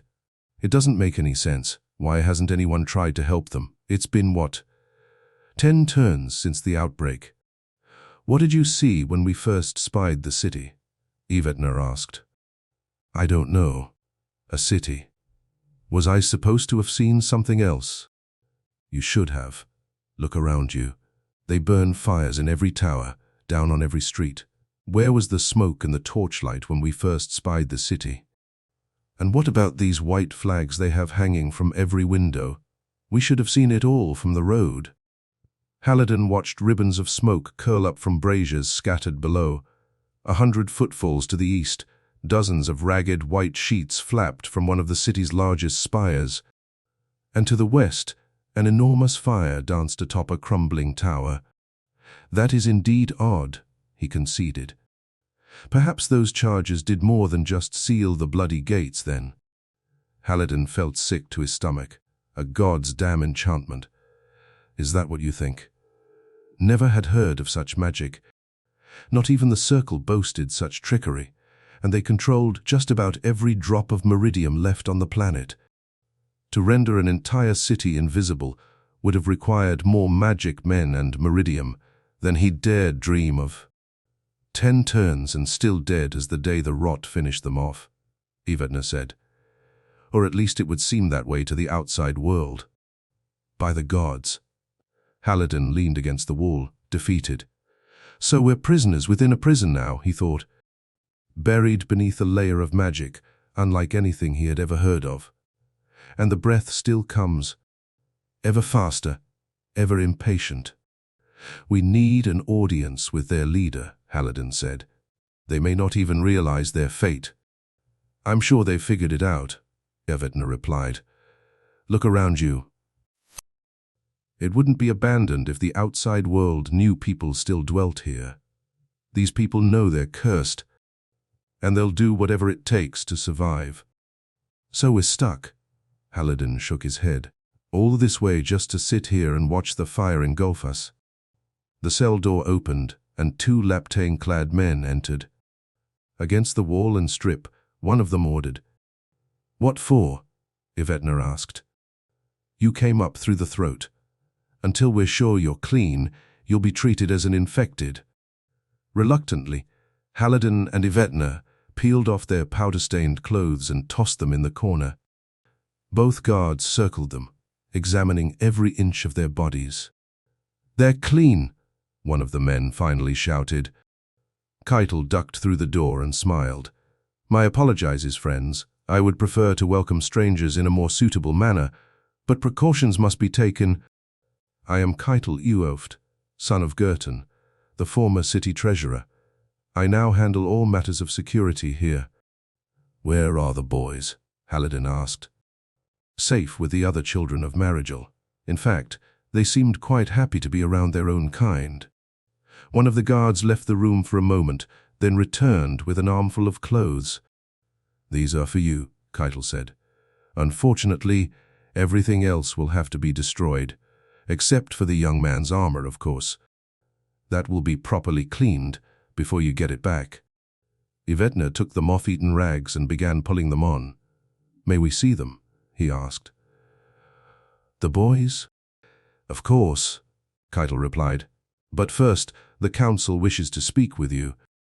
And what of my horse? Haliden asked as he dressed.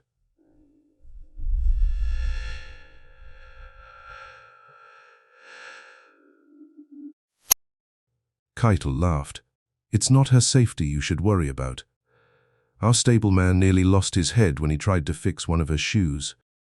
She only answers to me, Haliden said. We gathered that much, and I must say, she is a sight to behold. May we go to the boys now? Evetna asked. Of course. Keitel snapped his fingers, signaling the guards to make way. But keep close and speak to no one. Many will wish to hear news from the outside, but we must be careful. Why? Evetna asked. False hope is dangerous here, friend. It has killed many of us since the outbreak. With that said, Keitel motioned to the stairs. You'll learn more in time. Now we must go and meet your new family. The city was in state of complete disrepair. Moss and ivy clung to every building and alley, concealing the cracked and crumbling facades below. Thatch and wood rooftops slumped inward like soggy leaves. Many already completely collapsed, and quite a few homes were nothing more than charred shells, victims of the violent upheaval that had taken place after the city's fall. Haliden marveled at the decay. Without the city's former crop of artisans and architects tending to it, Marigel's famed beauty had all but faded. The highest structures stood dead and empty, sun-bleached skeletons whose black windows yawned toward the indifferent sky. Beneath them, the roadways lay choked with weeds and overturned wagons, and in some sections vast ponds of black sewage had flooded entire blocks. They heard the first signs of civilization as they entered the edge of the market district. The familiar metallic ping of a blacksmith's hammer as it banged out its steady song. The constant murmur of men and women haggling amongst stalls and wagons, and crackling fires in outdoor hearths and braziers. At first, Haliden warmed to the familiar sights and sounds, but when he glanced at one of the merchants' tables and saw only 2 shriveled potatoes and a single, mouldy loaf of bread, his hopes quickly faded. What news of Anstoian? The bearded merchant asked from behind his meager offerings. Is there still fighting with the Ratermen? Later, Bog, Keitel said as they moved past. There'll be time enough at sup. What of Khalil? A woman shouted beside her ancient loom. Has the rot touched them yet? And kilt, an elderly man shouted as he limped toward them on a crooked staff. Does the carnival go on? Haliden leaned into Yvetna. They don't know, he whispered. Yvetna shook his head. Know what? Keitel asked. People were now stepping out from behind their stalls, their shouted questions melting into a single, confusing din. Best we speak of it in private, Yvetna told him. They soon reached the center of the dead city. Of the 6 great towers looming overhead, only one had a thin ribbon of smoke curling from its crown. Keitel pointed at a squat, grey building situated between an old inn and a row of boarded-up buildings. That's Town Hall, he said. Bren will want a word with you now that you're clean. The inside of the building was dim and smoky. Dozens of men and women sat shouting at one another across a circular floor, as 3 bored-looking men looked on from behind a long oak table. Keitel gestured at a few empty stools situated in the back of the chamber. Sit and wait until you're addressed. He then turned and vanished into the crowd. Haliden felt eyes watching them as a woman pleaded her case before the chamber. The throat is lost, she cried. We shouldn't waste any more time or lives scrapping there. Unless, of course, you want to send the prisoners to do the work. Where do you propose we get rice and grain, then? A man sitting opposite her shouted. The upper stores are depleted, completely, and what little wood we can still scrounge around the city is almost gone. The throat still holds enough resources to keep us going for several more turns. To ignore this is foolhardy at best. A concerned murmur rippled throughout the crowd. As it grew louder, one of the men at the desk raised a hand. Quiet, people, he shouted. He was a sallow, sickly-looking man cloaked in moth-eaten rags. Amberwen is right. The throat has grown far more dangerous these past 2 turns. But Rory is not without argument. There is much to be plundered there. Far too much to simply ignore. Angered grumbles rippled throughout the crowd. Send your sons then, one man shouted. He's right, someone else cried. Lead a run yourself, and maybe then we'll follow. Haliden turned to Yvetna and whispered, They talk as if they have time to spare. Do you think they even know what's coming? Yvetna shook his head. This is a waste of time. More arguing erupted across the chamber. The man at the desk stood and raised his hand. The throat remains open for salvage. That is the final ruling. Several attendees stood and abruptly exited the chamber. When silence finally returned, the man sat down and turned to Haliden and Yvetna. We do have another agenda today. 5 new guests have joined our little city. Come, come. Stand, friends, and introduce yourselves. Haliden and Yvetna reluctantly obeyed. You survived the throat, the man said, and with 2 children and a horse, no less. But why come all the way to this accursed place? Yvetna shook his head. Have you even looked to the south yet? Do you know what approaches? The man feigned shock. Tidings of a storm, an invading army. Are these things supposed to upset us? Prisoners of Maragel, the forgotten city. A storm approaches, yes, Yvetna said, but one of fire and ash, and nothing stands in its way. The room fell silent. After a few moments, an elderly man stood and limped toward Yvetna. You speak of the breath, he asked, his eyes wide. Have we been chosen?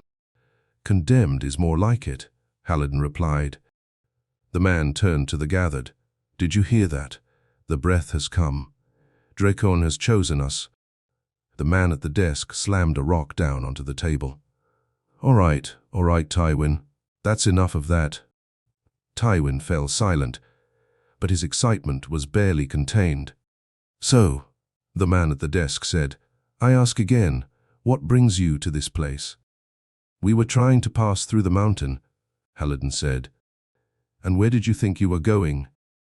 The block, Haliden replied. We are runners with a venom in. Excited chatter rippled throughout the crowd. Runners, someone said. So it's true. The breath is real. Very real, Yvetna replied, and it's only days away now. We must rejoice then, the old man named Tywin proclaimed. This is a blessing? Call it what you want, Yvetna said. We have a job to fulfill. Is there passage through the mountain or not? The man at the desk laughed. Passage? From here? You're in Maragel now, the great, forgotten city. There is no leaving. Both passages are bound with magic, a young woman said. You can enter the city, but there is no leaving. At least not with your flesh. Haliden shook his head. All this way, just to be trapped. No, we will find a way. There's always a way. Are there no charges still amongst you? Haliden asked. An old man sitting beside him laughed. If there were, we would have broken the gates and strung the magic bastards up turns ago. Have you tried digging past the barriers? Yvetna asked. Digging, climbing, everything, the man at the desk said. Every idea has been tried, and many have died in the attempts. We are trapped here. There's always a way, Yvetna said. Every wall has its weakness, even walls of magic. You've been in Maragel a day, boy. Give it some time. You'll see there is nothing you can do here but survive. Do as you wish, Yvetna said. We're going to the block, with or without your help. The man shrugged. You are free to test the barriers. Go ahead and walk Fenwin's Bluff, or the rough-hewn trail. Look at the blackened bones of those who tried their luck. You can learn the hard way that there is no escaping this place. We'll see. And with that Yvetna turned and left the chamber. Haliden sat silent as the gathered turned to him. And what of you, artist? The man said, smiling. Haliden tensed. I beg your pardon. You didn't think your face would go unrecognized here. Come, Stroke. You're known well in these parts. Your portrait even resides in the Hall of Winwa. Haliden sighed. He'd always hated his portraits, particularly the one painted by that hack Corbin Collop. If I'd known I looked like a troll, I would have had him paint a damn bridge over my head. I'm humbled, friend, Haliden replied. But I have yet to learn your name. Count Hamdan Unal of Maragel's southern districts. But since the outbreak I am now overseer of all Maragel law and commerce interests. Haliden bowed. A pleasure, Count Hamdan. The pleasure is all ours, Stroke. Did you know your work once hung in the King's audience hall? Absolutely beautiful, if I do say. I'm honored, Haliden said. As are we. Perhaps in these final days you might show us one last glimpse of your talent. Haliden laughed. My apologies, but I fear the last thing I painted was a fence. The man chuckled. A bloody shame, then. He turned to the rest of the chamber. Well, back to the tasks at hand, yes. As the meeting commenced, Haliden quietly exited the chamber. Outside, Yvetna and a willowy grey-haired man in his 60s awaited him in the shadows. Do you truly wish to go to the block? The man asked as Haliden approached.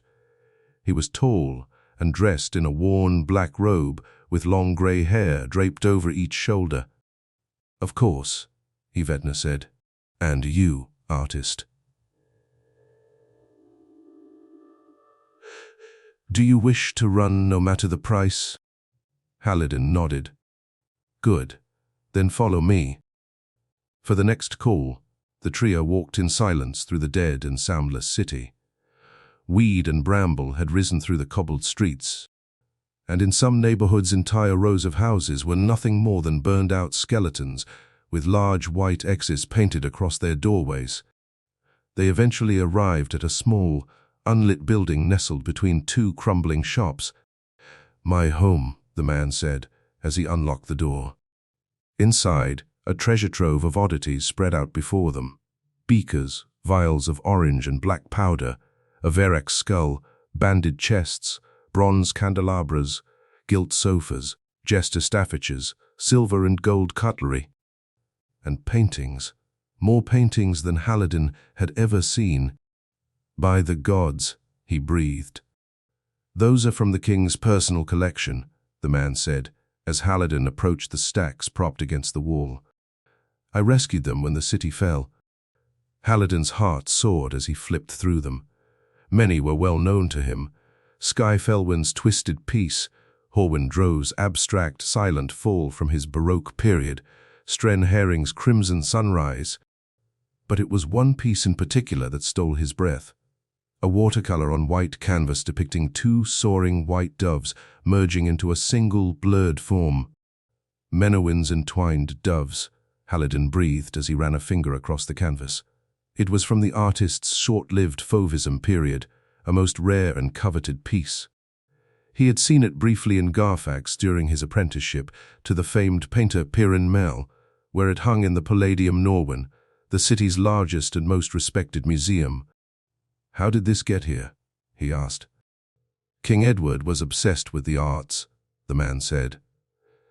He held one of the finest collections in all the realms. Most likely he had it procured on the black market.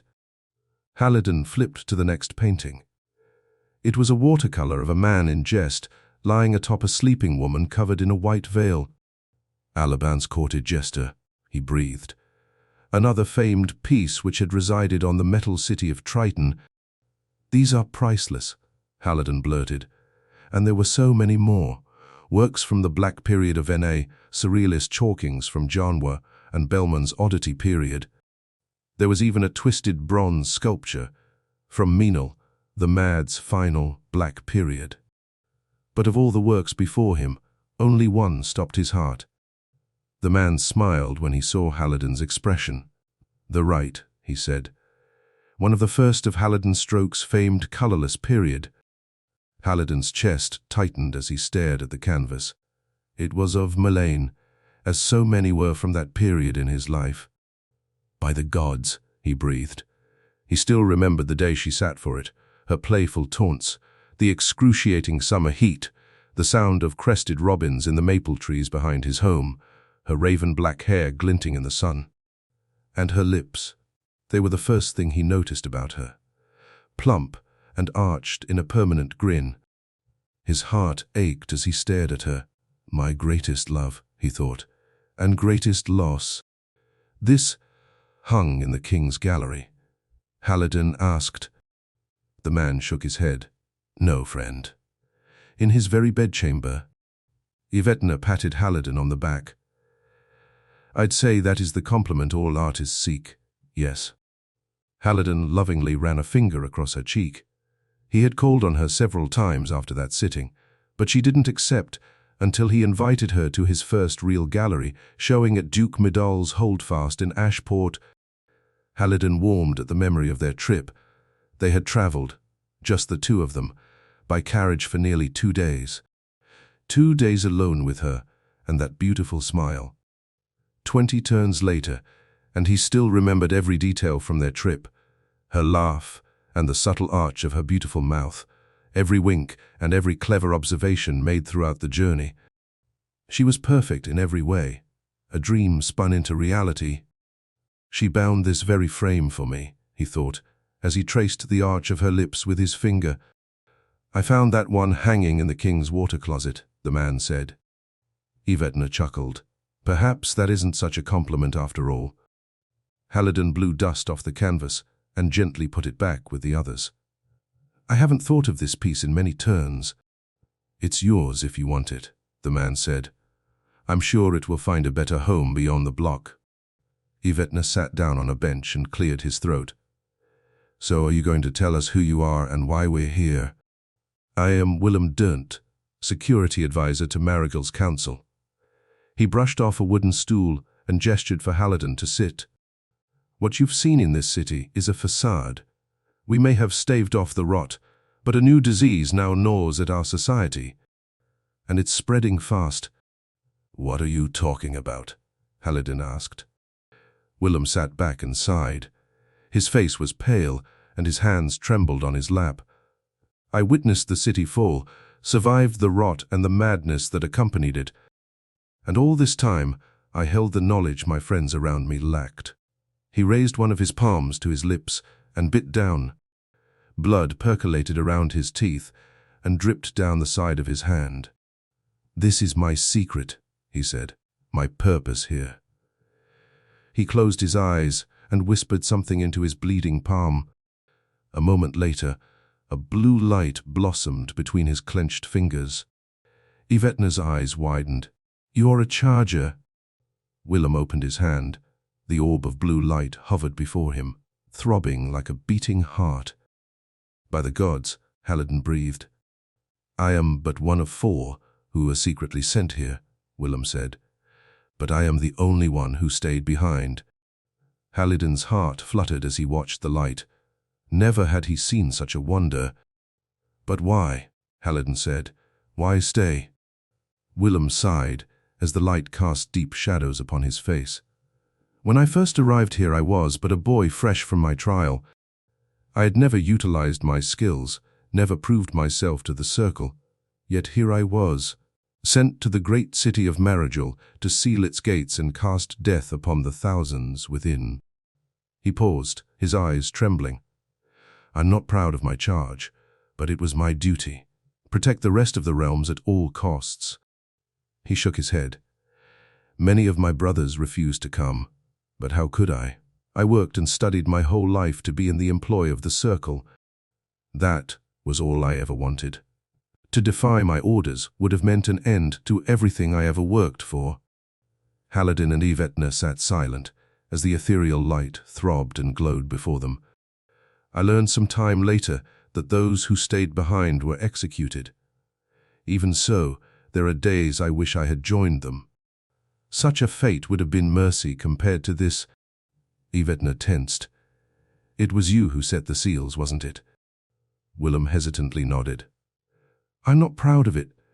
Cowering here like this, my true nature unknown to even my closest friends. And that's what these people are now, my friends. Or at least they were." "So why not open the gates yourself?" Haliden asked. "You set the damn seals. Can't you break them?" Willem huffed. "My charge was to contain the rot. Protect the realm at all costs." Yvetna shook his head. "The breath comes, charger. Everything will burn, the rot included. Your job is done here." "Help us get to the block," Haliden said. Willem nodded. "I wouldn't have asked you here if I felt different." Yvetna stood. "Well, for fuck's sake, let's be off then. We've wasted enough time here already." Willem nodded. "I agree. But there are complications." "What do you mean?" Yvetna asked. "They will hang me if I tell them what I really am, just like they did to the Triton engineers who built the gates." "So we don't tell them," Yvetna said. "I'll gather the boys and the wagon under cover of dark, and we'll set off. And just leave my friends behind to die." "And what of all this?" He waved a hand across the room. "This is Marigel's history. Marigel's venomen. I can't just leave it." Yvetna paced the cluttered room. Without his armor, he looked every bit the boy he truly was, frightened, angry, lost. But when he halted before the charger, something new came upon him. "I will protect you, then—" Haliden looked up. "With what, Yvetna?" Harsh words. Yvetna picked up a dagger sitting on the table beside him. "With this, if need be." He held it up. The weapon was a marvelous piece of craftsmanship. Both the leather-bound hilt and blade were gilt in pure gold, and a cluster of red rubies was embedded deep within the blade. Willem laughed. "You've a good eye, boy. That belonged to Harik Del, captain of the king's personal guard. And now it belongs to me, captain of our personal guard." Haliden shook his head. There'll be blood enough on the road to the block, he thought. The last thing he wanted was trouble with these people. "We need to tread carefully here," he said. "There's only 3 of us." Yvetna shrugged. "Still better odds than against the breath." Willem sighed. "There will be another gathering tomorrow. It will be then when I tell them the truth." Yvetna's eyes widened. "In the name of the gods, why?" "I won't just sneak away in the night like some animal," Willem said. "If we leave, others will want to come as well." Haliden stood and paced the room. Just one venomine had already stressed Instar to her breaking point. To bring another would kill her. "My Garen won't get far with that load," he said. "And that's if we could even fit all this. Our wagon is already overloaded." "We have means here, Stroke," Willem said. "After all, this is marriageal. Which reminds me—" He lifted a black bottle from the floor and held it before them. "The king's personal rice wine, fermented amongst the white patties of Kyle Tefu. Go ahead and open it." Yvetna shrugged as Willem took out 3 wooden cups. "How can I refuse a king's wine?" The boy broke the wax seal and poured an inch of the thick brown wine into each cup. "Here's to life," he toasted, raising a cup to his lips. When he was done, he smiled. "Now that is truly fit for a king." He picked up another glass and handed it to Haliden. Haliden shook his head. "Done with the drink, friend, but many thanks." Yvetna shrugged. "And you, Charger," he said, raising a glass to Willem. "Care to taste of a king's cask?" Willem took it and nodded his thanks. "To life." Yvetna shook his head as he poured another cup. "No, Charger. To the block." Chapter 16. Haliden stood silent in the moonlit street, entranced. A veil of gentle silver bathed Marigold's many cracked and abandoned rooftops. There were no voices, no clodding hooves or grinding wagon wheels roaming the night. Time itself felt frozen, slumbering beneath the moon's indifferent gaze. But the fire still comes, he thought. It inched closer with every passing second, devouring everything in its path. The boys' faces materialized in his mind. He saw flames melting their flesh and hair, heard their screams as their blood sizzled and popped. They deserve a chance, he thought, his stomach twisting into knots. A future. Behind him, Yvetna and Willem were relieving themselves into a weed-filled fountain. The men had barely spoken since leaving the Charger's home, and the silence was beginning to take its toll on Haliden. He had spent the last 10 turns living in one city or another, Halloween in the jungles of Alg, Ur in the flooded plains of Abacore, and Triton, the great metal city anchored atop the putrid acid. Each had sung its own song, whether it was the shouts of fishmongers or the advances of overzealous whores. But here there was nothing. Nothing but silence blanketing every abandoned hovel and alleyway. The few citizens who remained kept mostly to the market district and stables in the south. The eastern financial districts and justice houses were all but forgotten and falling into disarray. And the central cistern and trash districts were sealed off and forbidden, the rot having taken its heaviest tolls there. As for the slums in the western district, they had been completely destroyed by fires during the initial outbreak. Haliden felt a chill tickle his spine as they passed a row of empty guard barracks. Enormous, man-sized gargoyles and flowing crenulations adorned the rooftops and marble facades. "A Gregorian style," he observed. "Remnants of that decadent period in architecture when even the lowliest structures were held to the highest standards of construction." In the distance, the city's 6 great towers loomed before the moon like skeletal fingers. Flocks of birds circled them, cawing indifferently as the moon inched across the sky. Haliden watched them in awe. Were they also trapped? Or had they found a way around the barrier? To have wings, he thought. By the gods, that would be an end to our woes. "Walk silent here," Willem whispered, as they approached a vast courtyard encircled by dozens of 3-story buildings. "The banished dwell in these ruins." "Banished," Haliden said. "You cast out your own—" Willem nodded. "Criminals grow everywhere, artist, under every rock and cobble, even here. And many now carry the rot. Even after all these turns," Yvetna said. "They live like animals," Willem replied, scrounging through the sewers and burrowing into the throat. "We've dealt with them before, but they are like roaches, always returning, and always sick." "How have you people lived like this?" Haliden asked. Willem sighed. "We've existed, nothing more." They entered the courtyard from the east, where the shadows were thickest. Weeds grew between the broken cobbles and trash lay everywhere. In the center of the square stood a massive marble statue of a woman thrusting a bronze spear skyward. At her feet lay the broken and bloodied bodies of armored men, their eyes wide with shock and horror. "By the gods," Haliden breathed. "Is that what I think it is?" Willem nodded. "Zelwyn's prime inhibitor. I only wish I could bring her with us. We're going to lose so much in the coming days." Yvetna gazed up at the cracked marble statue and shook his head. "It's ghastly." Willem quietly laughed. "I admit, it is a bit overwhelming, but it will still be a great loss." A warm, acrid wind howled across the square. Willem opened his hand as grey flakes drifted into his palm.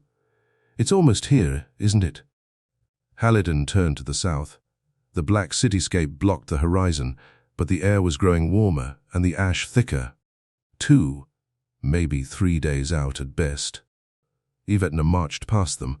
"Enough sentiments, then. We still have much to do." Willem paused and took a deep, nervous breath. "I've condemned these people to death, haven't I?" Yvetna shrugged. "We all die, Charger. It's just how and when that matters, right?" Willem reluctantly nodded. "Best not make it here, then." For the next call, they slipped silently through the ruins, edging eastward toward the city's center. Their route took them past Marigal's famed museum, where both the mysterious ultra pillar and the bronze chassim bell resided. The two pieces had been found deep in the culver waste, and it was rumored that Marigal's brokers nearly bankrupt the treasury purchasing them from the blind scavengers. An enormous building sat silent on the far side of the square. Stone statues adorned its enormous flat rooftop, and 2 massive stone gargoyles stood sentinel above its sole entranceway. "The city's treasury," Willem whispered, as he knelt down behind a cord of rotting wood. "What are we looking for?" Yvetna asked, as he scanned the shadows. "A contingency, put in place when I first arrived." Haliden ducked down beside them. "This is it." Willem nodded. "As long as we tread quietly, we should be safe. Come. Keep close and touch nothing." The treasury's interior was pitch black, save for the single moonbeam arching in through the open door behind them. Haliden stumbled as Willem led them into the darkness. Hundreds of books lay scattered across the floor, their mouldering pages torn and curling. "By the gods, what is that stink?"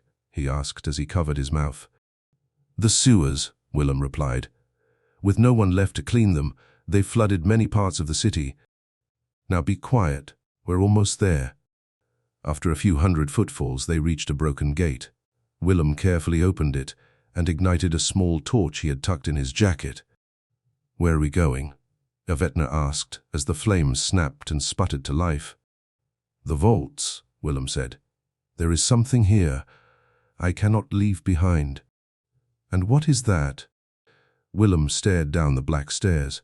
"Just be silent and watch your step." When they reached the bottom, the charger's torch revealed a room filled with at least a footfall of brown, stinking sewage. "So what now?" Haliden asked. Willem sighed. "Now we move on." "Through that," Yvetna said. "No way in the hells." Willem turned to him, his eyes reflecting the torch's dancing flames.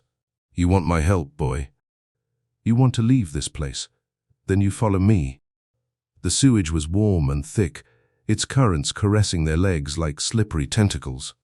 Haliden tried to imagine that he was crossing a pond rather than a room filled with feces and piss. But whenever he came upon a dead rat or a cluster of maggots squirming atop a rotting brown island of shit, the illusion quickly faded. After several hundred footfalls, they entered a narrow tunnel.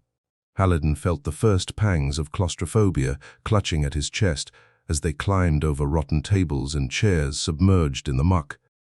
"How much further?" he whispered, as a startled rat jumped off a table into the rippling sewage. Willem raised the torch and pointed at a tunnel branching off to their left. "We're almost there. Just keep close and touch nothing." Hundreds of books bobbed on the surface of the steaming sludge. many bound in laptane flesh and still partially intact. Haliden leaned down and examined one. Immaculate artistry. Such a shame for it to rot in this stink, he thought as the book sank back beneath the murk. When they finally reached the end of the tunnel, they were greeted by a set of steel bars. Behind it stood a single pillar set in the center of a bare chamber. Willem rustled in his pockets and withdrew a brass key. "Touch nothing," he reminded them as he slid it into the rusty lock. There was a loud click, followed by a piercing shriek as the door swung open. The charger entered, halting before the pillar. It was made of polished steel and dotted with hundreds of tiny rivets. "Valnen al-Tulis," he whispered, placing his palm on top of it. Haliden's heart quickened as the pillar extended upward and rotated counterclockwise on its base. "What is this?" he asked. "A Triton chamber lock," Willem replied. "Very difficult to pick. So how do you plan on doing it?" Willem opened a small panel located at the midsection of the pillar. "I set it, so it shouldn't be too difficult." He withdrew a small box from his pocket and opened the lid. Inside was a fingernail-sized chip of rock, which he quickly placed on his tongue. "Meridium," Haliden thought, as the charger placed his hands inside the pillar. "The same priceless mineral that set off the Culver War 25 turns ago." There was a loud thud, followed by a metallic click, as shackles clamped about the charger's wrists. Yvetna tensed. He was about to step back when a gate slammed down behind them, trapping all three inside the chamber. Willem looked up at the ceiling. It was covered in steel plates, which were beginning to glow and groan as hidden heating elements switched on behind them. Sweat dripped down his forehead and neck, soaking his cloak. "Nimravana Che," he whispered, as an electrical tinge coursed throughout his body. Haliden raised a hand to his face, shielding himself from the heat. "By the gods, shut it down." Willem ignored him as the meridium coursed throughout his body. "Tre nav on gred," he whispered, the ancient vocal words binding him to the mineral's energy. "For fuck's sake, finish it," Yvetna cried. There was a loud pop, accompanied by a white flash inside the pillar. "Your Tre Amdin," the charger cried. The ceiling and wall panels darkened as ice crystallized across their surfaces. Seconds later, the air in the chamber began to cool. Willem hunched over the device, ribbons of steam rising from his sweat-soaked clothing. When he removed his hands from the slot, his palms were covered in blood. Haliden tore a piece of his shirt off and began wrapping it around the charger's hands. "Did you know that would happen?" Willem sighed. "Of course. I'm the one who set the damn trap." Yvetna looked at his charred sleeves and shoulders. "You best tell us why we're here, Charger." Willem nodded. "I need something in order to break the barriers. Meridium. 12 grams to be exact." Haliden felt a tinge of excitement flood his veins. He'd been hearing tales of the mineral since childhood, how it came from fallen stars and could alter entire weather systems. It was the root of the Circle's power, the very same empire that had sent Willem here to die. But to see it actually used... Willem straightened. "I'm opening the lock now, so don't get all jittery on me." He placed his hands on the top of the pillar and pressed down. Haliden watched as it slowly lowered into the floor. When it stopped, a door opened on the far side of the chamber. "Let's go," Willem said. Haliden followed close behind, making sure to step only where Willem stepped. After a few hundred footfalls, they entered a chamber with high arching ceilings and 3 steel doors. "Which one?" Yvetna asked, as they fanned out across the dusty floor. Willem approached the left door and traced a symbol across its surface. Moments later, it glowed red as intense heat wafted off its surface. "Stand back," he said. He closed his eyes and began whispering the same focus words from before. After a few seconds, the door swung open. Willem clutched his chest, gasping. "You okay?" Yvetna asked. The charger nodded. "It has been a while, that's all." Yvetner approached the door and raised his torch. Inside was a stone pedestal with a small leather pouch crumpled atop it. Willem pushed past him and scooped it up. "We're done here." "That's it?" Yvetner asked. "You want fire and dragons?" Yvetner shrugged. "I just thought there would be something a little more glamorous waiting for us." Willem laughed. "I hold in my hands 2 ounces of pure meridium dust. Do you know how much this is worth?" Haliden's heart skipped a beat as he stared at the tiny pouch. "A king's ransom," he breathed. Willem laughed. "Try 3. "Bullshit," Yvetner said. Willem looked at him. "This is pure, uncut and undiluted, and it's probably all that remains in Alimane." He brought it to his nose and took a deep breath. "How in the gods did you get it?" Haliden asked. "It was simple, really. The circle told the leaders of LG, Triton and Previn to donate their lot or risk the rot crawling through their city gates by turn's end. After hearing that, they were only too happy to comply. I thought all the meridium was rationed by the Overwatch after the Culver War." Yvetner said, "Every continent has stores secreted away," Willem replied. "There's nothing anyone can ever do about that." He patted the new bulge in his pocket. "Well now, enough history, eh? I believe we have a hanging to attend." The streets were quiet as the trio moved toward the market district. "Your people aren't the friendliest bunch," Haliden noted, as an elderly woman glared at them from her doorway. Willem laughed. "They're cautious around strangers. The last bunch we let in turned out to be a gang of rapists and pederasts." Yvetner shook his head. "The wolves are on the loose everywhere now." Willem huffed. "Don't give them too much pity. Haven't you noticed what's in some of the gutters?"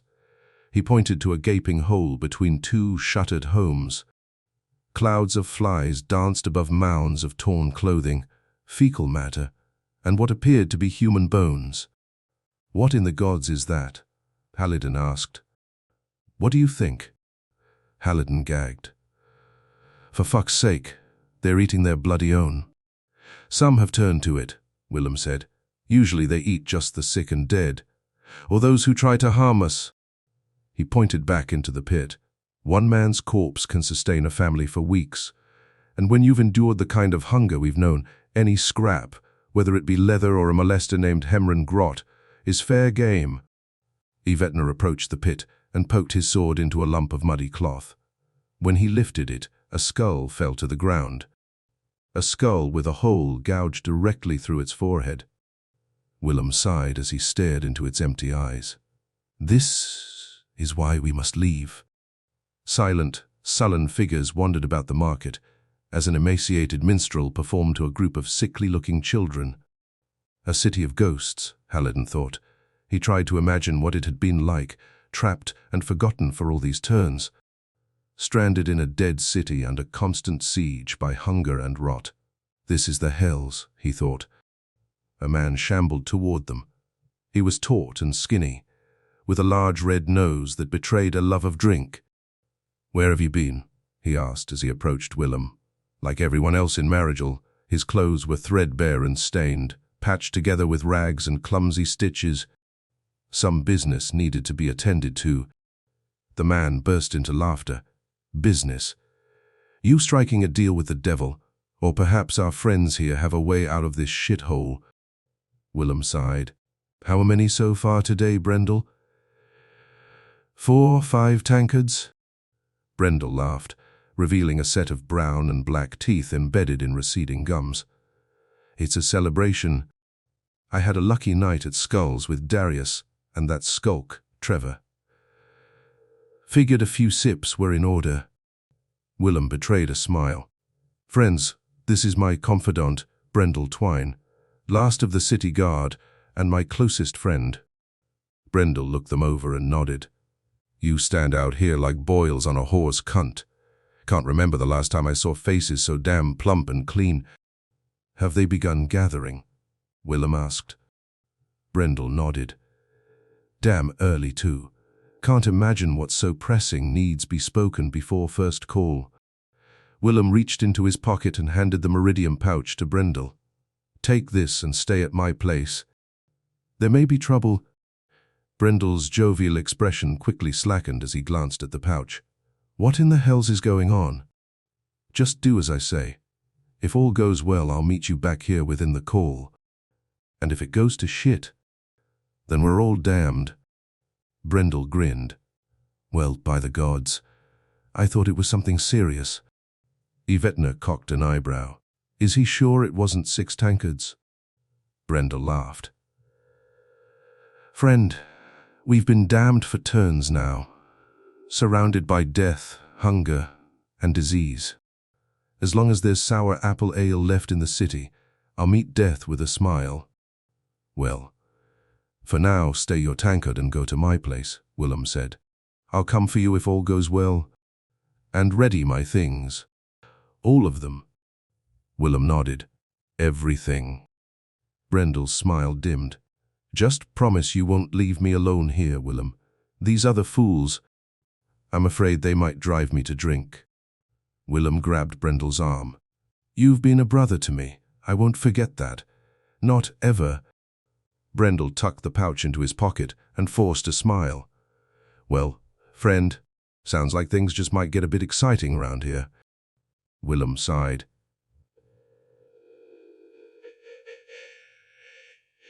"Count on it." Chapter 17.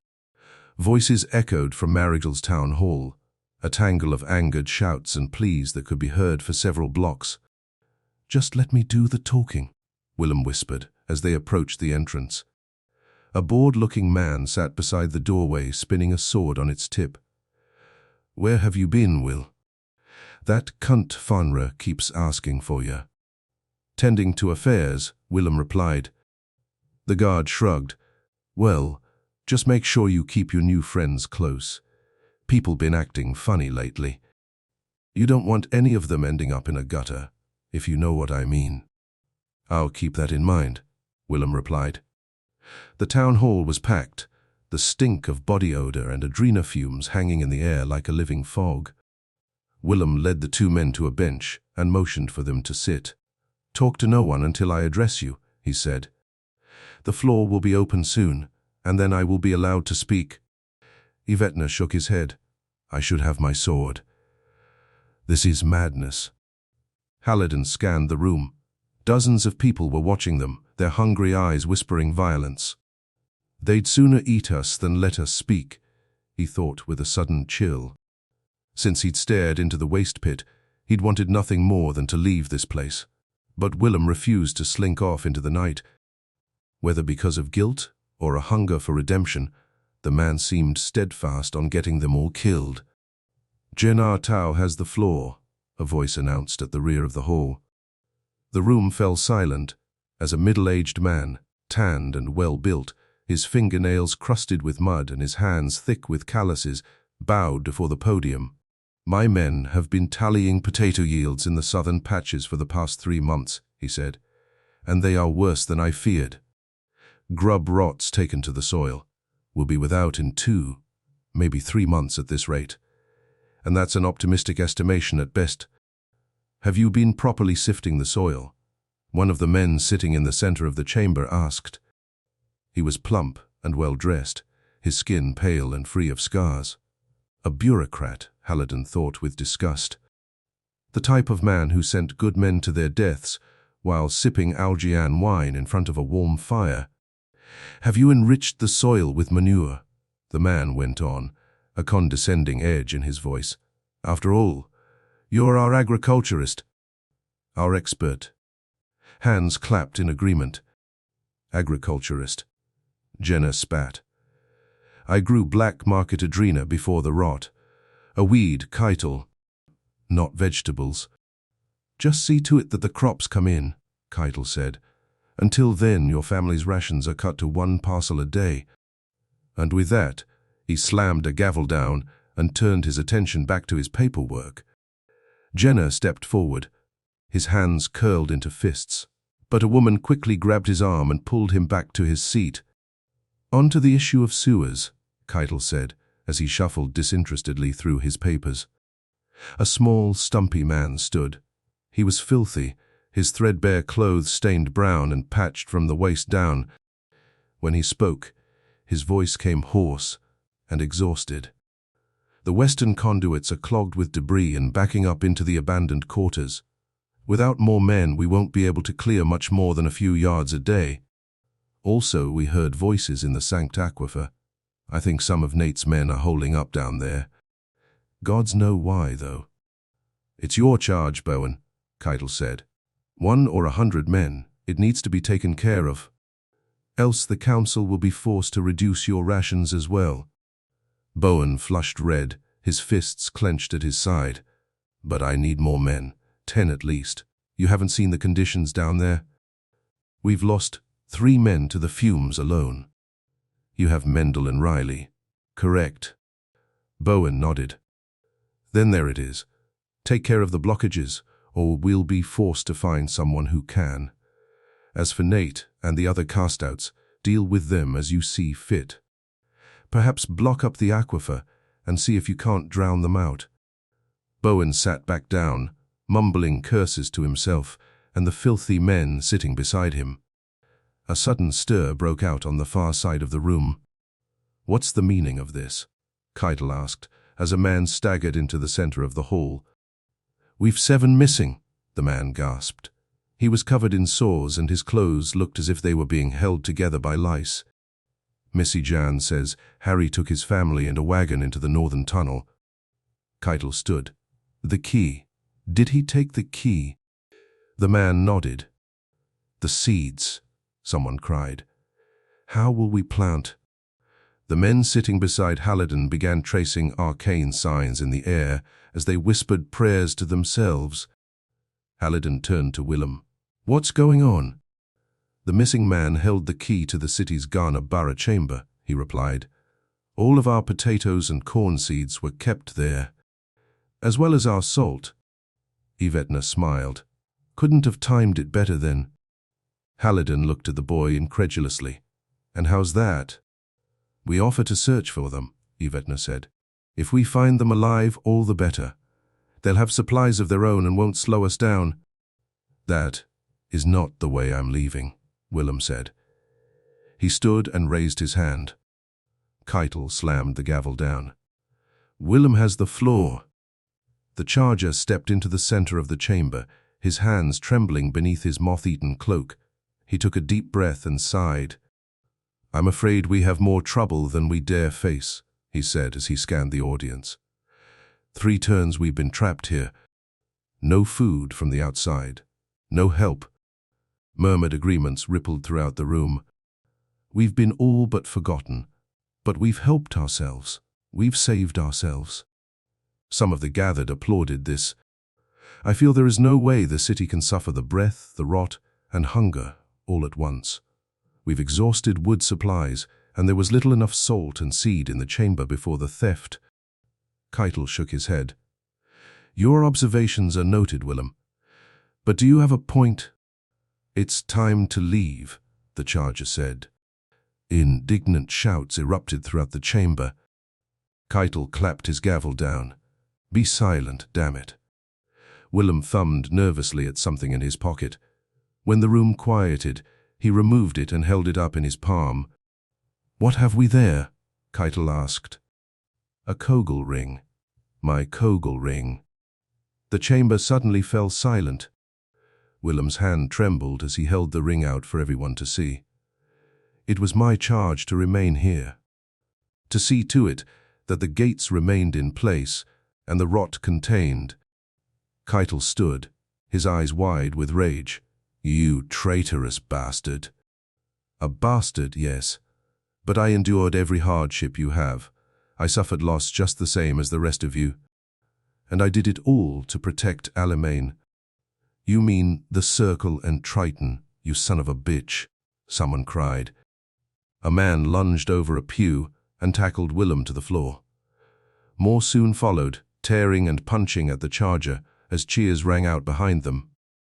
Haliden turned to Yvetna, but the boy was already moving into the fight, jumping over toppled chairs and shouting. With a sigh, Haliden followed him, grabbing a man and tossing him onto the floor. Fists pounded his back as he pushed closer to the charger, who lay curled in a fetal position before the mob. Yvetna picked up a wooden chair and slammed it into a man's back. But when he drew back for another swing, an arm hooked around his neck and yanked him backward. Haliden watched as the mob surged forward and surrounded Yvetna. Haliden wanted to help, but he was too close to the charger to turn back now. Instead, he threw himself over Willem's body, absorbing boots and fists as they rained down across his back. Gasping, Yvetna thrust his hip back and broke the stranger's grasp. But when he turned, he froze in his tracks. A girl stood before him, no more than 10 or 11 turns old. Her eyes were sunken and lifeless, her face pale as milk. She lunged forward, clawing at his face with her filthy nails. Yvetna sidestepped the clumsy attack and wrapped an arm around her neck. "Stop!" he cried, but she continued to fight, scraping and punching his chest. Haliden lay a few footfalls away, gasping as boots pounded his ribs. When he looked up, he saw Yvetna standing above him with the girl in his arms. "Leave them," the boy cried as he pressed his dagger against the girl's throat. "Or she's dead." Keitel pushed through the crowd. "Stop. Get back. All of you." The beating ceased as the mob reluctantly obeyed. "Let her be," Keitel pleaded. "She doesn't know what she's doing." Haliden rolled onto his back and groaned. His face was a bloody mess, and his back felt as if it had been gouged with a knife. Beside him, Willem lay unconscious, his swollen face smeared with blood and filth. Yvetna gestured to the charger. "He wronged you. There's no denying that, but he is our only hope now." A man spit at his feet.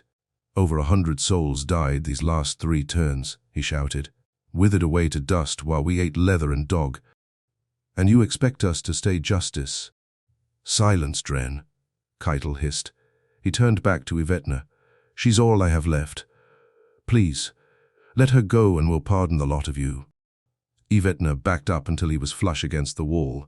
"That's a kind but worthless gesture. If not you, the fire will claim us. But this man can bring down the gates. He can help us get to the block." The man named Dren laughed. "The block? They'll sooner send arrows into our chests than open their gates to anyone from Maragel." "We must try," Yvetna shouted, as the girl growled and snapped at the air with her yellow teeth. "You have a vermin? We'll take it there. All of us if you want." The man laughed. "Maragel has no vermin, boy." Keitel took a few steps closer. "Just let her go and we'll talk, okay?" Yvetna pressed the blade harder against her skin. "Come any closer, and I'll take off an ear." Keitel halted. "So, what? You expect us to let him go, after all the misery we've endured?" Willem stirred beside Haliden. "I'm sorry," the charger slurred through broken and bloody teeth. "Piss on you," Keitel shouted. Haliden crawled onto his feet, wincing as his chest exploded with pain. "He can help us," he wheezed. "He can bring down the gates." Keitel shook his head. "And how does he plan to do that?" "Meridium," Haliden replied. "I've seen it with my own eyes. Nearly 2 ounces. Keitel laughed. 2 ounces. Bullshit. Willem rolled onto his stomach and moaned. "It's true. There's enough to open both gates." Someone laughed. "He dies, as will you and your friends, Skag. We can care for ourselves." "It's your choice," Yvetna said, "but the gates stand without him." Keitel slowly approached Willem and knelt beside him. "You played the friend for almost 7 turns. Watched as my Lucy withered away to nothing." His voice quivered with anger. "And all the while you could have saved her. Saved everyone." He shook his head. "But you chose duty instead, as I must now." He stood and swept the audience with his eyes. "There's no room for traitors here. Not now, and especially in the days to come." He took a long, hard look at Willem, then spit in his face. "Crucify him atop the spire." Cheers erupted throughout the chamber. As the commotion reached a peak, someone grabbed Keitel's daughter and pulled her from Yvetna's grasp. Yvetna tried to take her back, but two men thrust him against the wall and ripped the dagger from his hand. "As for the others," Keitel said as his daughter embraced him, "exile them to the throat." Chapter 18. The two runners sat silent in the tower cell, listening as wind howled through the tiny window several footfalls above them. In one corner, flies buzzed above a bucket of hardened shit. Opposite it, a pile of mouldering hay clicked and popped with hungry fleas. Haliden sighed. "After everything we've been through. To die here." 100 footfalls below, a handful of braziers and humble fires peppered the otherwise black cityscape. To the south, though, the sky glowed a deep crimson that grew brighter with every passing call. Haliden swallowed. Even if they somehow escaped the city, how many days did they really have left? 1, maybe 2 at best.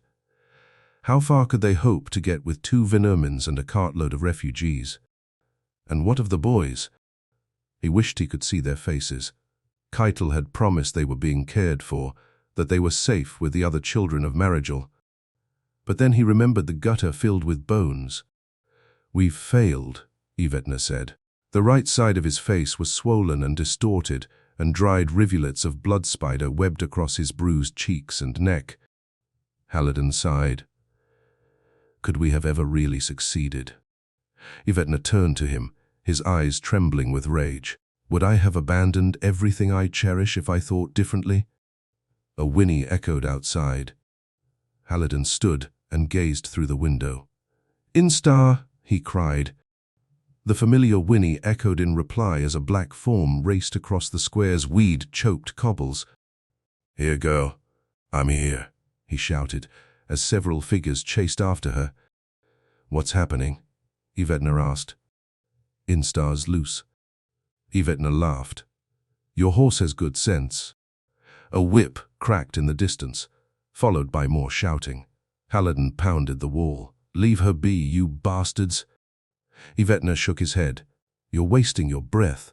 They've mouths to feed, and your strider will feed 2 families for a month.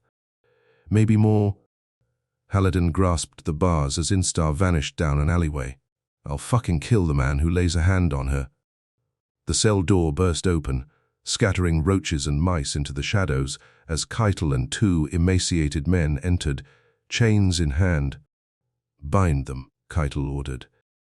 One of the men grabbed Yvetna's shoulder, but the boy quickly lashed out and punched him in the nose. Haliden tensed, fists clenched at his sides as the other man approached. "Easy or hard?" "What do you think?" Haliden replied. For the next 10 turns, the guards beat Haliden and Yvetna senseless. When it was over, they bound their hands behind their backs and pressed their faces onto the floor. "Take them to the gate," Keitel said. "But don't send them off just yet. I want them to see that animal prepped for the feast."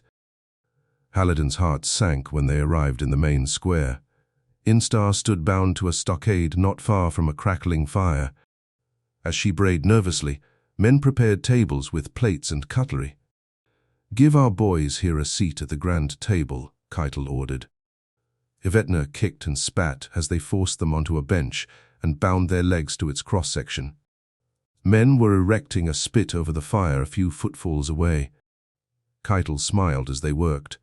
"You come here, strangers, a beast and 2 children in tow, and think to slink off into the night without paying a toll." He shook his head.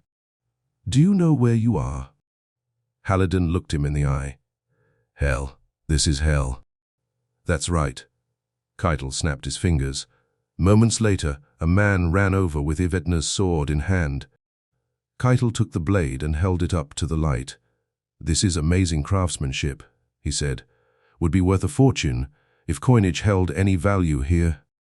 Yvetna struggled against his chains, his bloodied face glistening like a devil mask in the firelight. "I'll see that blade through your heart," he snarled.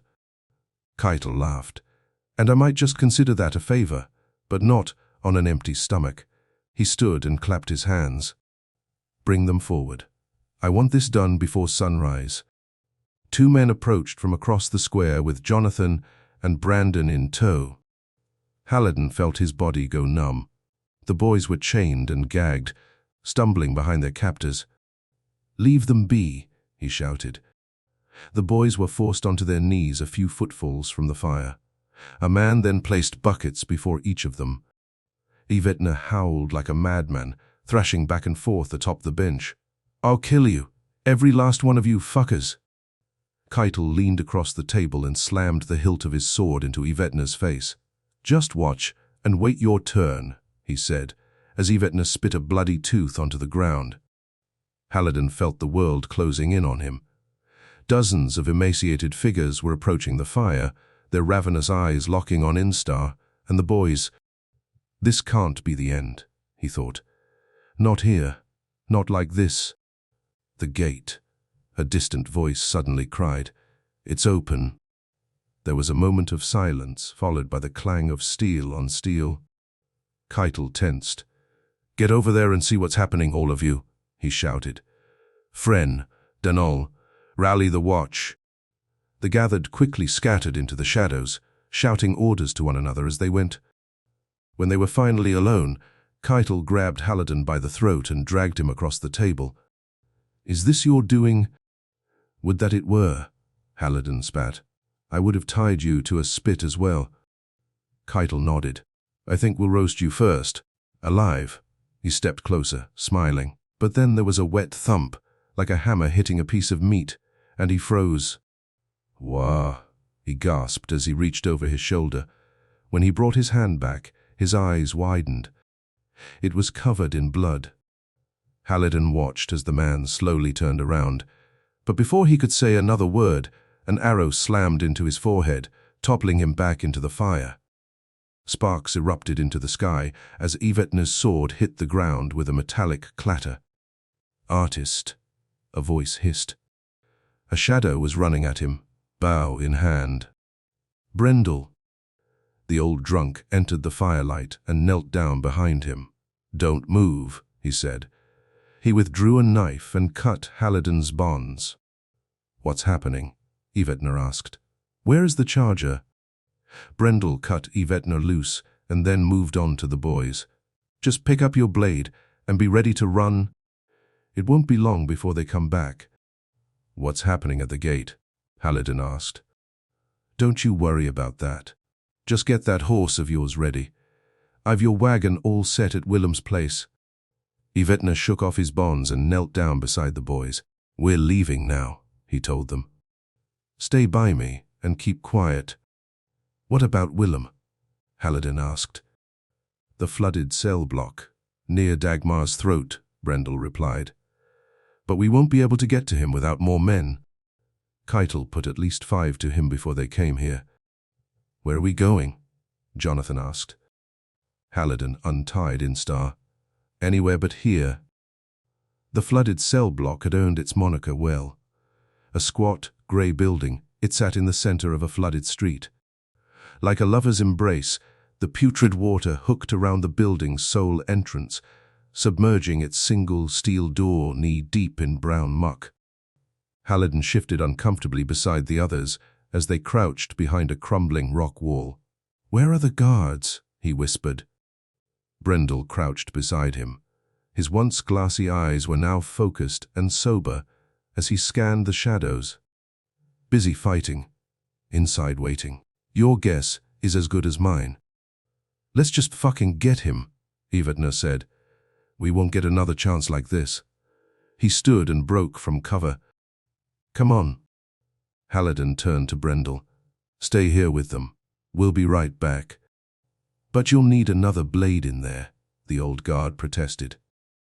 "The two of them need you more than we do," Haliden said. "We'll be fine." Jonathan hesitantly nodded as Brandon whimpered beside him.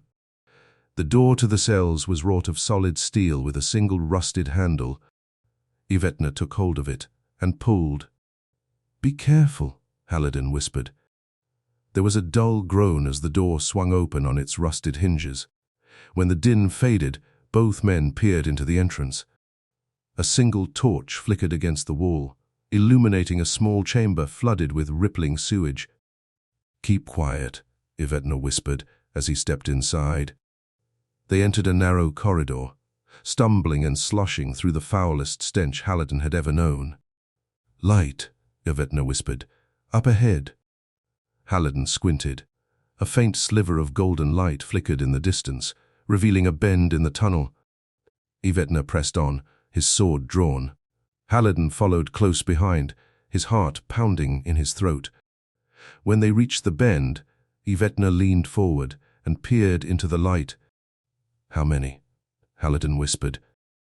"3," Yvetna whispered. He reached into his hip pocket, removed a small dagger, and extended it to Haliden. "Can you do this, artist?" Haliden reluctantly took the weapon. It was surprisingly light and well-balanced, and when he squeezed the hilt, he felt his pulse beat against the leather-wrapped pommel. "What choice do I have?" "The throat, back, or chest," Yvetna said. "Those are your only choices now." 3 men sat on crates on the far side of a dimly lit chamber, their feet dangling above the brown water as they played a hand of cards. "This is a shit detail if I ever had one," a young, sallow-looking man whined as he stared at his water-stained cards. "Sounds like someone's gonna cry," the older, grey-haired man beside him said. The other guard, a barrel-chested brute with bulging muscles, pounded their makeshift table. "Just play your fucking hand already." Haliden stared at him. He was the only one in the group who looked healthy and well-fed. A strange thing considering everyone else's condition. But then he remembered what was in the waste pit, and it became all too clear. Their breath held. Haliden and Yvetna slowly rounded the bend. The chamber was large and bathed in shadow, with 2 rows of pillars lining either side. "You take the left, I'll take right," Yvetna whispered in Haliden's ear. "Wait for my signal. When it's done, we take the big one together." Haliden watched as the boy crept behind the pillars. When he was out of sight, he took a deep, trembling breath and squeezed the dagger's pommel. "The vermin, the boys, none of it will survive if I fail here." He wished he was holding a brush instead of steel. But those days are gone, he thought. The artist named Haliden Stroke died many moons ago. Now he was just a ghost, another lout scratching and clawing his way towards salvation. There was a splash on Yvetna's side of the room. The men dropped their cards and stared in his direction. "Who's that there?" the brute shouted. Scowling, he slipped into the water and waded toward the pillars. "Lebrun, you mutt, you fucking with us again." Haliden crouched in the shadows as cold sewage soaked through his pants. "Not you, you son of a bitch," he thought as the brute inched forward. "We're supposed to take you last." "Forget it, Corm," one of the others shouted. "It's probably just a damn rat." "Pa," the old man spat. "He's just trying to get out of the hand. Knows I'm gonna lay claim to that new meat in from the throat." The brute stood silent, staring into the shadows. "Flip his hand," the old man went on. "I want to see if he was bluffing.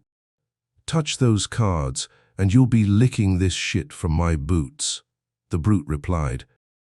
Haliden slowly exhaled as the man turned back to his companions. But then another splash echoed on the far side of the chamber. "Now, artist." A shadow darted for the brute. Haliden raised his dagger and ran at the other guards. The older man was only a few footfalls away, a surprised look paling his sallow face. "Quam!" the coot shouted, but it was too late. Haliden drove his blade deep into the old man's skull, the handle breaking free as the man fell back into the sewage. The other guard drew his sword and slashed clumsily at Haliden's throat. But Haliden dodged the attack and kicked the weapon into the water. "You piece of shit," the man hissed. Haliden dived into the murk and fumbled about until he found the sword. As he rose, the guard ran at him, but tripped on something and impaled himself on the blade. "You fucker," the man growled as he slowly fell to his knees. Seconds later, he toppled back into the sludge. "What have I done?"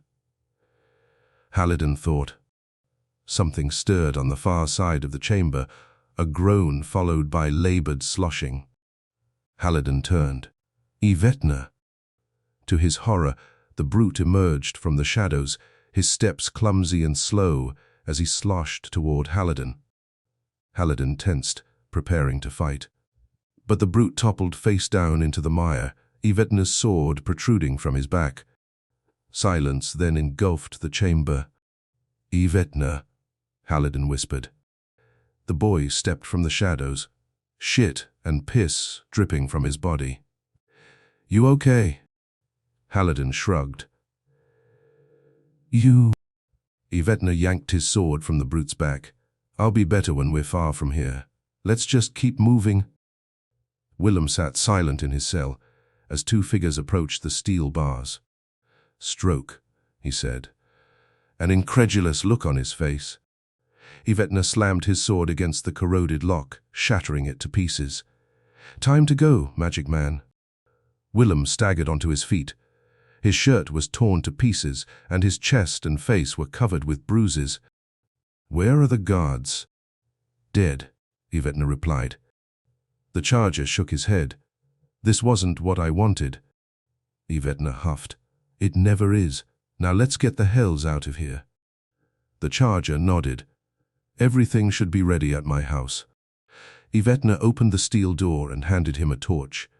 Lead the way then. Willem's house was completely dark. Haliden and the others watched it warily from the opposite side of the street. They had expected it to be ransacked or burning, but it looked untouched in the faint moonlight. Willem sighed. He's still here. How can you tell? Yvetna asked. Willem pointed to the rooftop, where a tiny white handkerchief flapped atop a weather vane. Our signal, he said. Signal? Willem grinned. We flew the flag white when women of a certain profession entertained. He stood and stepped into the street. Come. None but myself or Brendel would fly that flag. They followed the charger to the side of the house, where both their wagon and another new one sat stacked with crates. Haliden's jaw dropped. The new wagon was filled with everything he had seen in the charger's house. Your friend did this? Haliden asked. Willem nodded. Never judge a man by his drink. A familiar whinny suddenly echoed behind the house. Haliden smiled. Instar. The Garen bolted around the house, braying and snorting as she approached the group. Haliden smiled. My girl.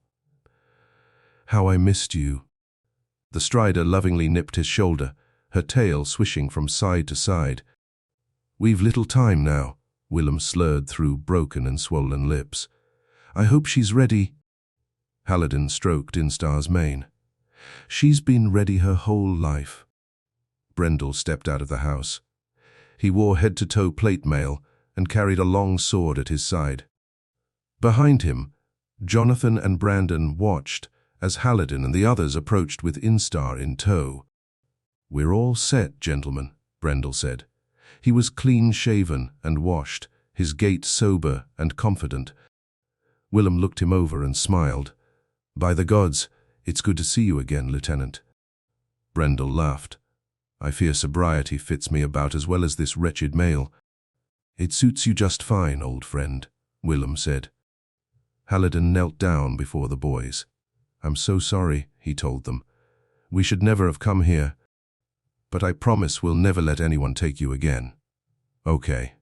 Both brothers nodded, sucking back tears. Yvetna approached the new wagon. It sagged beneath the weight of countless boxes, statues, and paintings. Brendel had even loaded several gold chests encrusted with pearl inlay and a great silver harp with strings gilt in gold. We won't get far with so much in tow, Yvetna said. Brendel nodded as he climbed aboard the lead wagon. It'll be tough, but if we pace her, we just might make it. Willem approached the wagon and smiled. You've done well, Brendel. The old guard reached beneath his armor and withdrew a familiar leather pouch. Let's just be done with this place, he said as he handed it back to the charger. Yvetna helped the boys into their wagon and then took a seat at the front. "It's time," he shouted. Willem took one last look at his neighborhood and nodded. "Let's be off then." The barrier stretched high into the shadows, its dull, wrought iron surface covered in countless dents and scratches. Haliden's stomach turned as he gazed upon it. This was never opened once in 6 turns. "Never," Willem replied. Evidence of past attempts were everywhere, though. A 20-footfall section was covered in black soot, the remains of a great fire heaped at its base, and rusted chains hung limp from holes gouged into the iron surface. There was even a makeshift ram lying broken in the shadows, its steel head dented and cracked. Yvetner looked up, his eyes drawn to the 3-footfall thick steel bar hanging across the gate. "We're not moving this." Brendel nodded. "Well, did anyone bring a crowbar?" Instar whinnied, kicking at the dusty ground. As Haliden watched, an idea struck him. The colossal weed. If we give her some, she just might be able to do it. "There may still be a way," he said. "You have a crane and tackle hidden somewhere, artist?" Yvetner asked. "Because if you don't, we're not going anywhere." "We have something better." He approached Instar and stroked her mane. "You think you're up for a run, girl?" Instar brayed playfully, tossing her head from side to side. Willem laughed. "A bold gesture, artist. But strider or not, one horse won't get that bar down." "One horse with the strength of 10 will," Haliden replied. "Yvetner, give me the jar." Yvetner cocked an eyebrow. "Are you mad?" "Just do it." The boy dug into one of their bags and tossed him the jar. Haliden held it up to the torchlight. There were 6 buds left, enough for Instar and 3 more men. "What is that?" Brendel asked. "Colossal root," Haliden replied. Willem shook his head. "It will kill her stroke." Haliden opened the jar and winced as the skunk-like odor burned his sinuses. "Come, girl," he said, holding it out to her. The strider craned her neck down and brayed excitedly. "I'll only give her a piece," Haliden said. "Just enough to strengthen her a bit." Willem shook his head. "She's your horse." Instar brayed wildly as Haliden rubbed her chin. "I know I've asked much of you, girl," he whispered, "but I have to ask you for a little more." He plucked the smallest bud from the jar and raised it to her mouth. Instar curiously sniffed the bud, her nostrils flaring. "Go on," Haliden whispered. With a grunt, she snatched it up and gnashed it between her teeth. "Good girl." He touched her side as she swallowed. Her muscles already felt hot and rigid like stone. Brendel approached the two. "Is she okay?" Instar reared up, thrashing her head from side to side. "It's okay, girl," Haliden said. "It's okay. It's almost over." She stomped the ground, kicking up clouds of dust, as bloody foam dripped from her maw. "What's wrong with her?" Willem asked. Haliden placed his hand on her side. Her heart was racing out of control. "It's okay, girl. Everything's gonna be fine now." After a few more moments, she began to calm, kicking the ground playfully as Haliden stroked her side. "So is that it then?" Yvetner asked. "She seems okay." "For now," Haliden replied as he studied her. "But we won't know for sure until we really get going." Brendel climbed aboard the lead wagon and lifted the reins. "So, what do you say then, gentlemen? Time to be done with this place?" Haliden nodded. But as he looked into Instar's wide and excited eyes, a cold feeling washed over him. Working together, the 4 men unhitched the wagons and secured the harnesses to both Instar and the massive steel bar. "Ready, artist," Brendel said as the group took up positions behind the wagons. Haliden took a nervous breath. This was the moment he had feared since leaving the city. "Once I speak that word, there's no turning back," he realized. "She'll burn out both her hearts within a few days at best." "Haliden," Yvetner shouted, "there's no more time." Haliden closed his eyes. The word was on the tip of his tongue, but he couldn't bring himself to speak it. Do it. Do it, now. Haliden swallowed. Forgive me, friend. His hands cupped over his mouth, he cried, Naharis. Instar instantly bolted forward, snapping the chains taut behind her. But even as hand-sized chips of rust fell to the floor, the steel cradles remained firmly in place. Come on, girl, Haliden shouted. He ran to her side and pulled.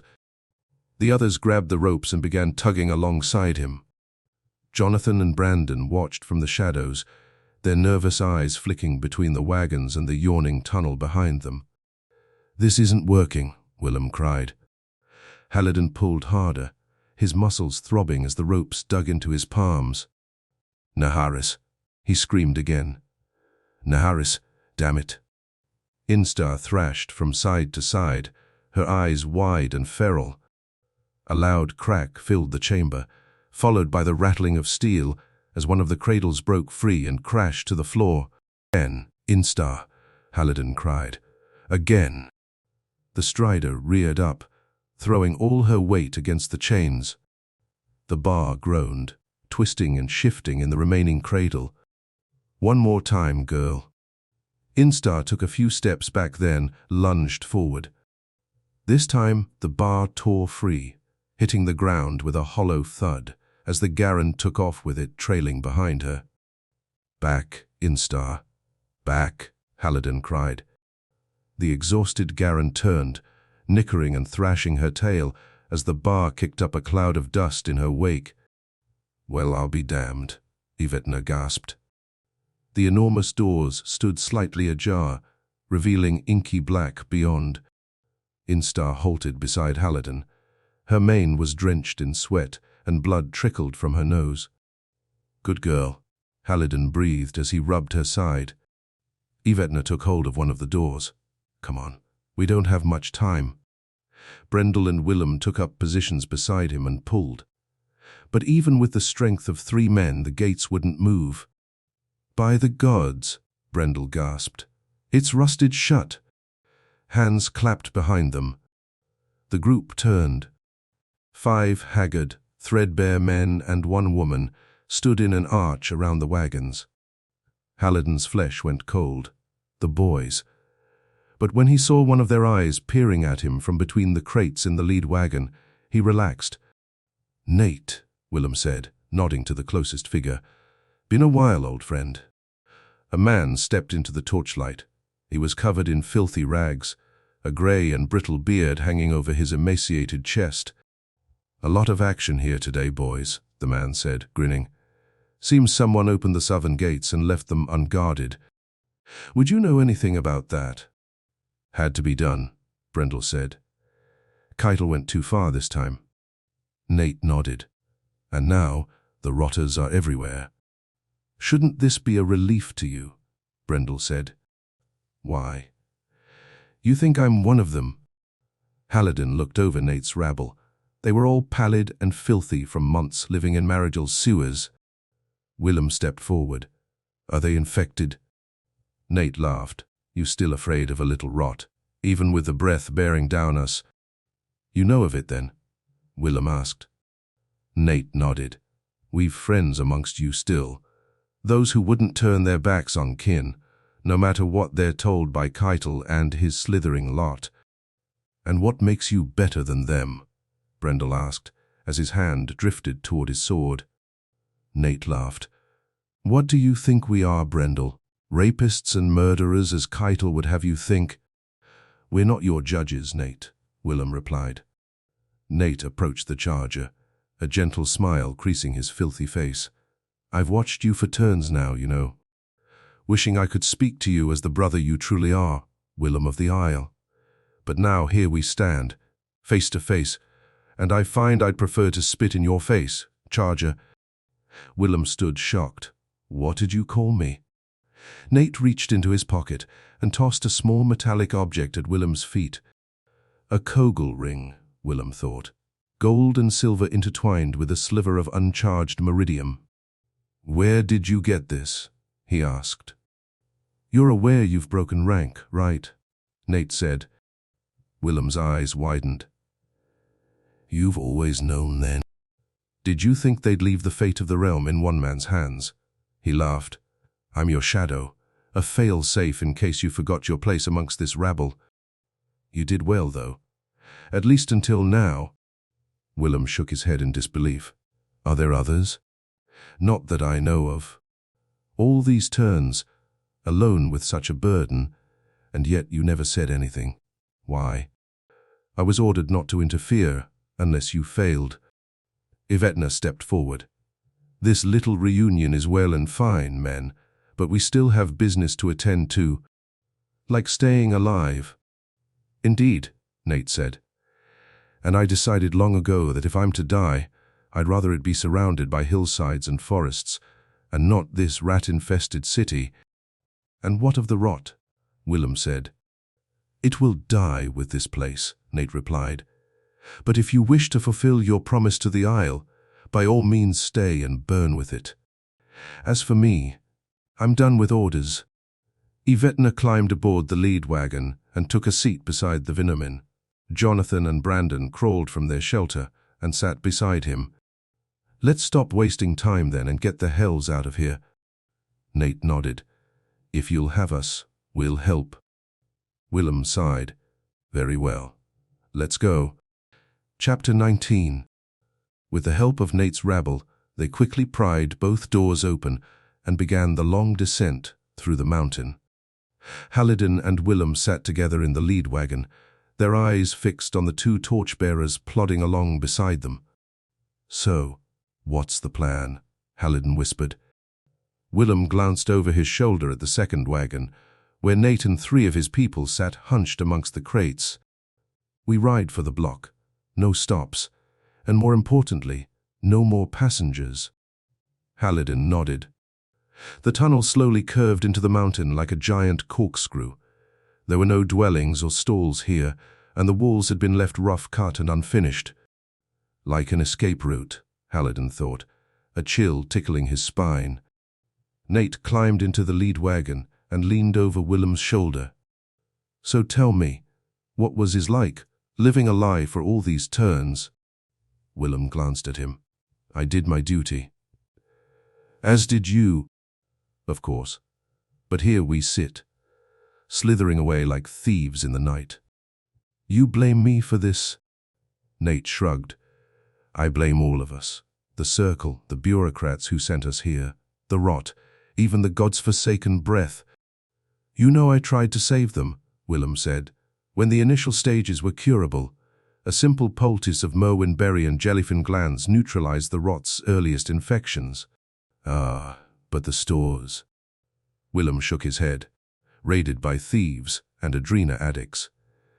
You know the rest? You made a gallant effort, the charger said. But did you ever think that perhaps this was all planned? That perhaps those on the Isle sought to wipe Marigel clean off the map? What are you saying? Nate shook his head, laughing. I thought you were less naive than this, friend. Willem brought Instar to a halt. What are you doing? Willem turned and grabbed Nate by the throat.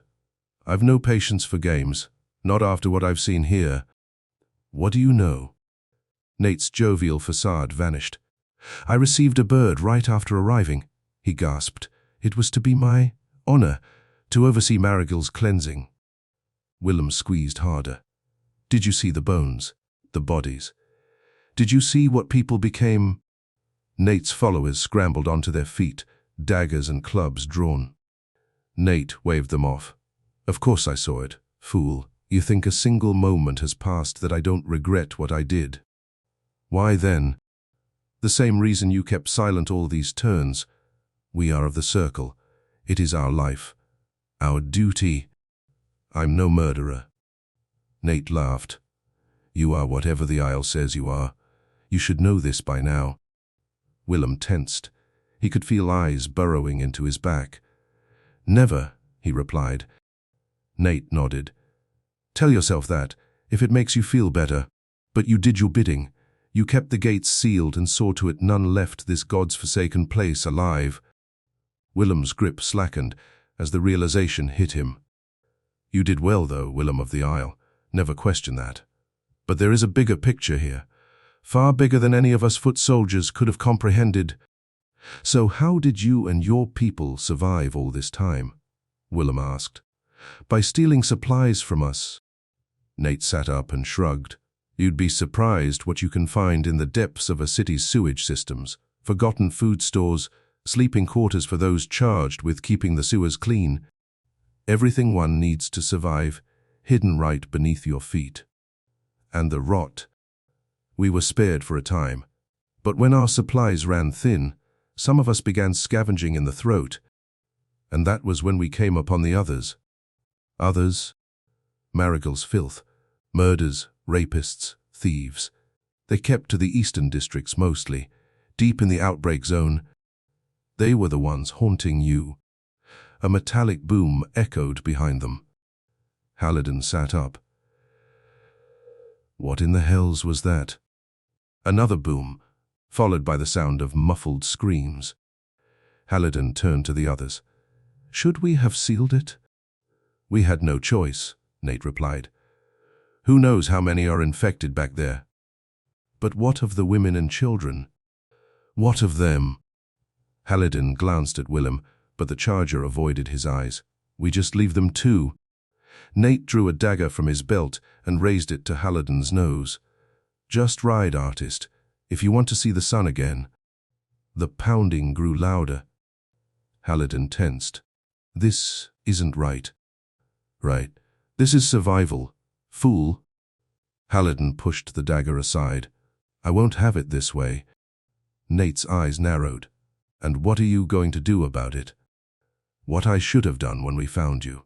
With that said, Haliden slammed his boot into Nate's groin. The man crumpled to the ground, groaning. You're a fucking dead man, he snarled. He picked up his dagger and was about to rise, when a loud metallic crash thundered down the tunnel. The group froze, their eyes locked on the darkness behind them. They're getting through, the woman cried. I don't think so, Willem said. Look. The distant screams fell silent as gold light illuminated the tunnel. Seconds later, a gust of superheated air rushed over the wagons. Brendel grabbed Willem. We need to go. But we can't just leave them, Willem cried. Not like this. We leave now or we all die, Brendel shouted. Nate eyed Haliden. We'll finish this later, artist. Haliden ignored him and picked up the reins. Naharis. Naharis. Instar bolted forward, jerking the wagons into motion. The torchbearers sprinted alongside them, the flames trailing behind them like fiery banners.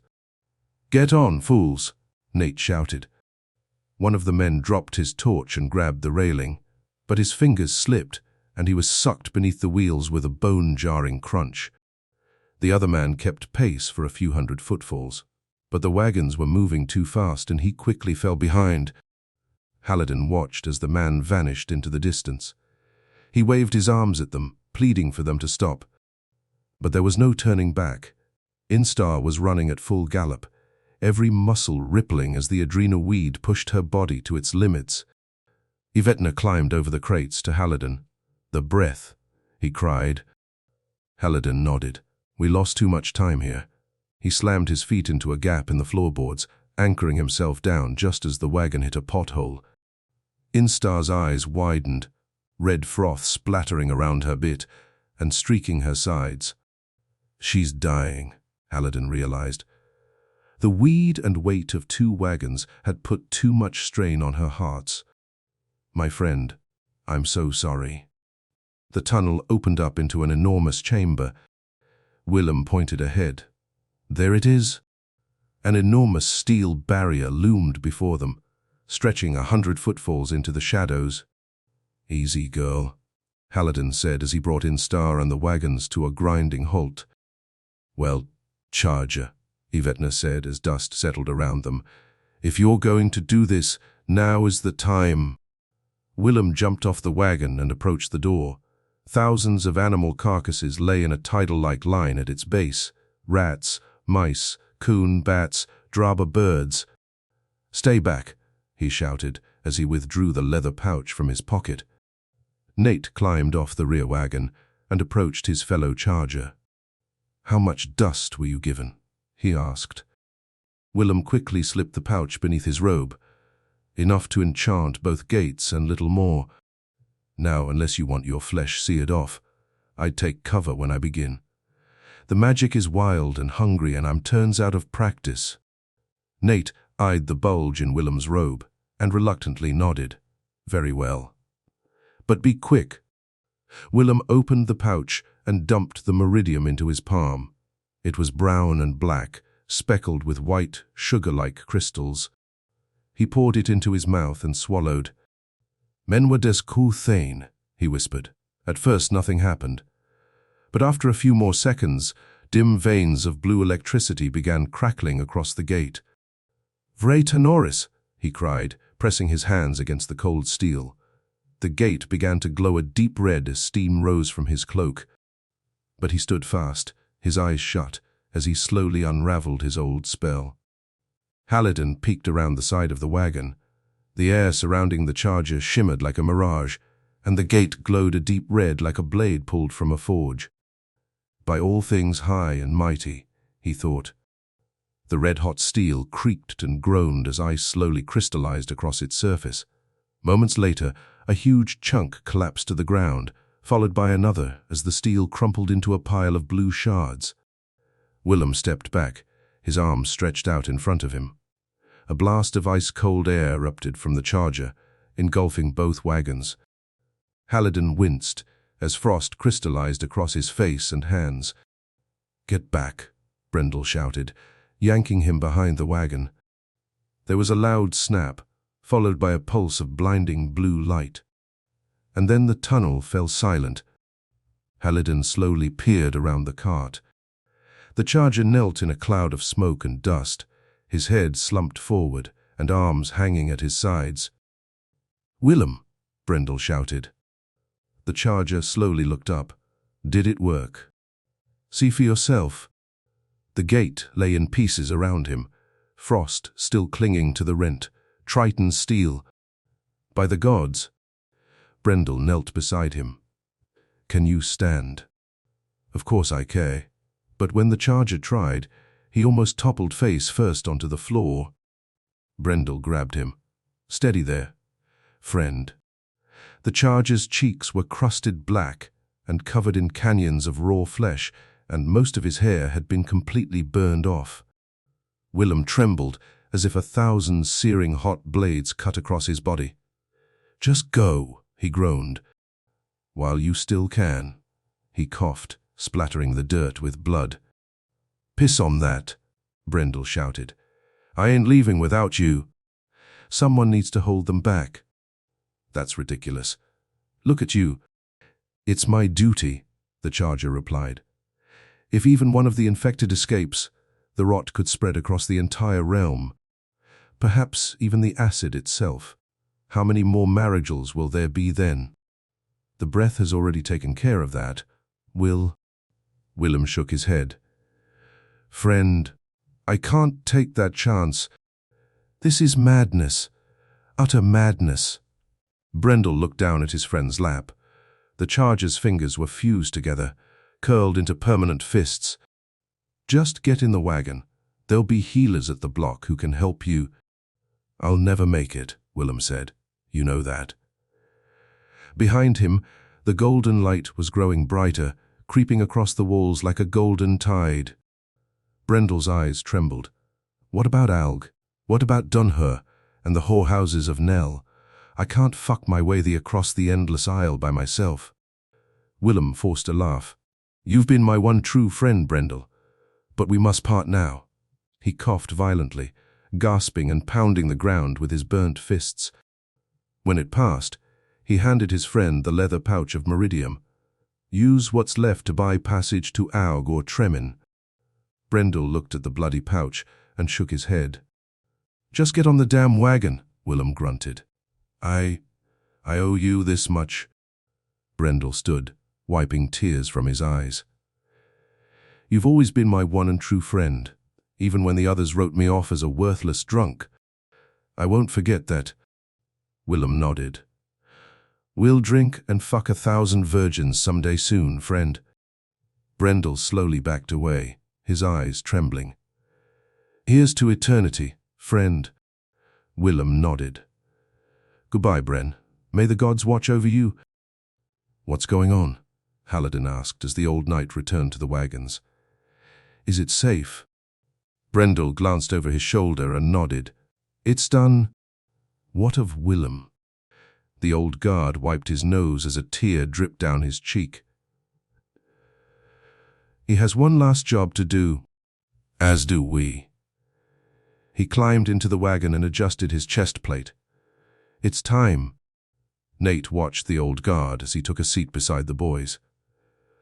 What of the meridium? He asked. Did he have any left? Brendel shook his head. He used it all to bring down the gate, he replied. There was enough there for 3 charges to bring down that gate. Well, it's gone, Brendel said. So forget about it. Haliden approached Instar and scratched the Garen's chin. One last time. Okay, girl.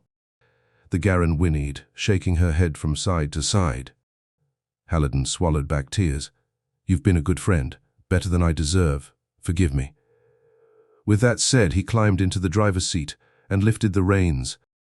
Ready? Yvetna nodded. He and the brothers were huddled amongst the crates, their backs braced against the venemin. Brendel dropped down opposite them, his sword drawn. Nate and his group hunkered down in the rear wagon, wedging themselves between paintings and other marigold treasures. Let's fucking go, Nate cried. Willem moved off to the side of the tunnel. Ready, he shouted. Haliden nodded. Gods be with you, friend. Willem waved. You as well, artist. The wagons slowly rolled past the charger. When they were well clear of him, Willem stepped back into the center of the tunnel and raised his arms. What's he doing? Haliden said over his shoulder. His duty, Brendel replied. The tunnel extended another 300 footfalls before opening onto a small dirt road outside. But as they moved closer to the light, Yvetna noticed something strange rippling in the air. Wait, he shouted. There's something else up ahead. Haliden tensed. The boy was right. A thin blue membrane blocked the last few footfalls of tunnel. Brendel stood. It can't be. He said he set only the one on this gate. Well then, someone else set it, Yvetna shouted. Brendel cupped his hands to his mouth. Willem, he cried. Another barrier still stands. The charger crawled onto his feet, gasping for breath. Jaren wo dynam, he shouted. There was a blinding flash followed by a gust of superheated wind. Moments later, the charger's hair erupted into flames. Haliden snapped the reins harder as they passed into open air. Stop the wagon, damn it, Brendel cried. We can still get him. Stop the wag. But before he finished, a wall of blinding white fire engulfed Willem's silhouette. By the gods, one of Nate's men cried as flames burst from the tunnel. The city. Look. Haliden turned. An enormous wall of rippling flames loomed above them, stretching across the entire southern half of the mountain. Haliden snapped the reins harder. Go, girl. Smoke nipped at their heels, pushed forth by the breath's superheated winds. As it engulfed the wagons, visibility was cut to just a few footfalls. I can't see a damn thing, Haliden cried. Just keep to the road, Yvetna shouted. Instar ran at a full gallop, weaving down rutted trails as pieces of flaming debris rained down around her. After a few leagues, Haliden pulled back on the reins and cried, Whoa, girl, easy. Instar staggered to a stop, wheezing uncontrollably. Haliden grabbed a water skin and bucket from the wagon and jumped down beside her. Here you go, girl, he said as she drank. The breath was clearly visible now, an enormous wall of red and orange flames that roared and flowed as it stretched across the entire horizon. Instar grunted and gasped as she drank down the precious water. She was covered in sweat and ash, and foam dripped from her mouth in great bloody clumps. Haliden felt tears trickling down his cheeks as he watched. He was ashamed of what he was doing to her.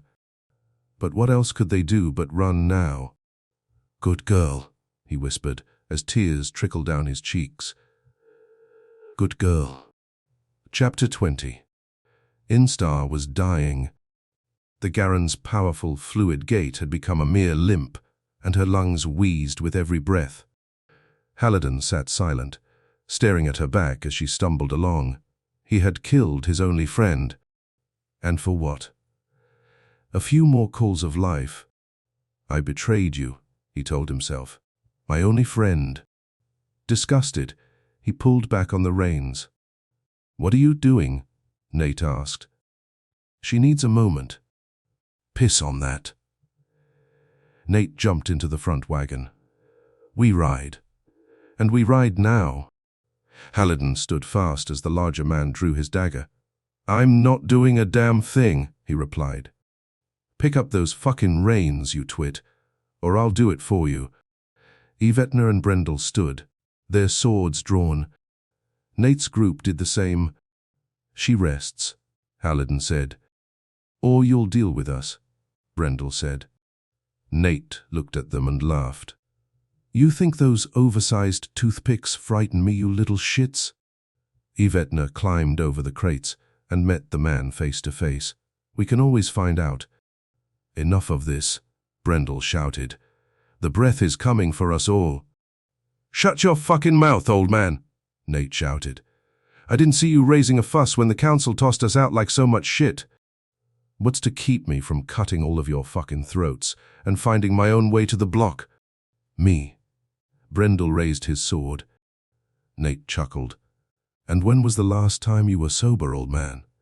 Hell, when was the last time you even used that thing?" "While plucking the bones of our dead from your greasy maw." He turned back to Yvetna. "And you, boy, are you so ready to die?" Yvetna stared at him, his sword hand trembling. Nate watched it and nodded. "That's exactly what I thought." He turned to his companions. "Kill them all." The three men drew their weapons and climbed into the lead wagon. Haliden lunged forward and wrapped an arm around Nate's throat, but the man broke free and drove a fist into Haliden's gut. Brendel met the closest man head-on and parried his attack. He was the weaker of the two, but as steel met steel and sparks flew, the old guard's skills quickly awoke. The remaining man pushed several crates over and rushed at Yvetna. He took a swing at the boy's throat. But instead of connecting with flesh, the blade sliced clean through the harp's steel strings. The woman crept into the lead wagon, her eyes locked onto Jonathan and Brandon. But the brothers retreated into the crates beyond her reach. Brendel pushed his attacker against the railing and drove his blade through the man's chest. Behind him, Haliden and Nate continued to wrestle across the floor, punching and clawing at one another as Nate tried to grab his fallen dagger. Yvetna lopped off his attacker's hand and kicked him over the side of the wagon. He then turned to the woman, who was trying to squeeze between the crates toward the boys. "Leave them, bitch," he cried. The woman turned to him, her eyes emotionless and wide. "You fucking fool. I'll be doing them a favor." Yvetna rushed forward and tackled her onto the floor. As they struggled, though, she rolled on top of him, clawing at his eyes and cheeks until he finally punched her in the nose. Haliden rolled on top of Nate and grabbed the charger by the throat. "What's wrong with you people?" he cried. Nate laughed even as his face turned blue. "You'll all die. They'll have no need for weaklings and children in the new world." He tried kicking Haliden aside, but the artist held firm. "Go to the hells," Haliden hissed before biting Nate's nose clean off. The charger screamed as blood gushed down his face. Haliden scrambled onto his feet and kicked the man in the stomach. He was about to kick him again when a voice cried. Haliden turned.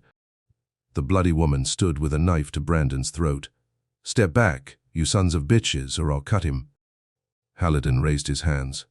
"Okay, just take it easy." The woman glanced at Nate and her dead companion. "You fuckers," she hissed. "Let him go," Yvetna cried. He's just a boy." "So was my Daniel," she screamed. "And Ethan there too. But that didn't stop you both from murdering them." Brendel tried to move around her flank, but she only jerked Brandon closer. "I said stop right there." Brendel froze, his hands raised. "You took my brothers," she hissed. "So now I'm taking your boy." She leveled the blade across Brandon's throat. "Don't," Haliden cried. Before she could do anything, though, her eyes widened, and a bloodstain blossomed across her chest, soaking through her tattered rags. Brandon broke away from her and ran to Yvetne's side. The woman touched the blood, her lips trembling. She tried to speak, but nothing came out except a dull hiss. She then fell forward, revealing Jonathan standing behind her with a bloody dagger dangling from his trembling hands. Nate rolled on top of Haliden and screamed, "Bastards!" He tried to scoop up his dagger, but a sword erupted through his throat. Brendel pulled the blade free and kicked the man off Haliden. Haliden nodded. Thanks." Yvetne rolled the dead men over the side of the wagon and stowed the boys back amongst the crates. "Stroke, get us on our way." Haliden climbed into the driver's seat, numb and exhausted. "We stop for nothing now." Brendel wiped Nate's blood from his face and sat down. "There'll be more trouble, you know. This wagon, it'll draw every freakin' zealot for leagues around." Haliden looked at Instar and sighed nervously. The Garen stood hunched beneath her harness, bloody froth dripping from her mouth. "She'll just have to be faster than them." "Are you sure she can still do that?" Brendel asked. Haliden hesitantly nodded. "I'm sure." But in his gut, he wasn't sure of anything anymore. Instar ran into the night, her hooves drumming a violent war song atop the ashen ground. Flames snapped and crackled beside them as they passed burning Mott and Bailey fortifications.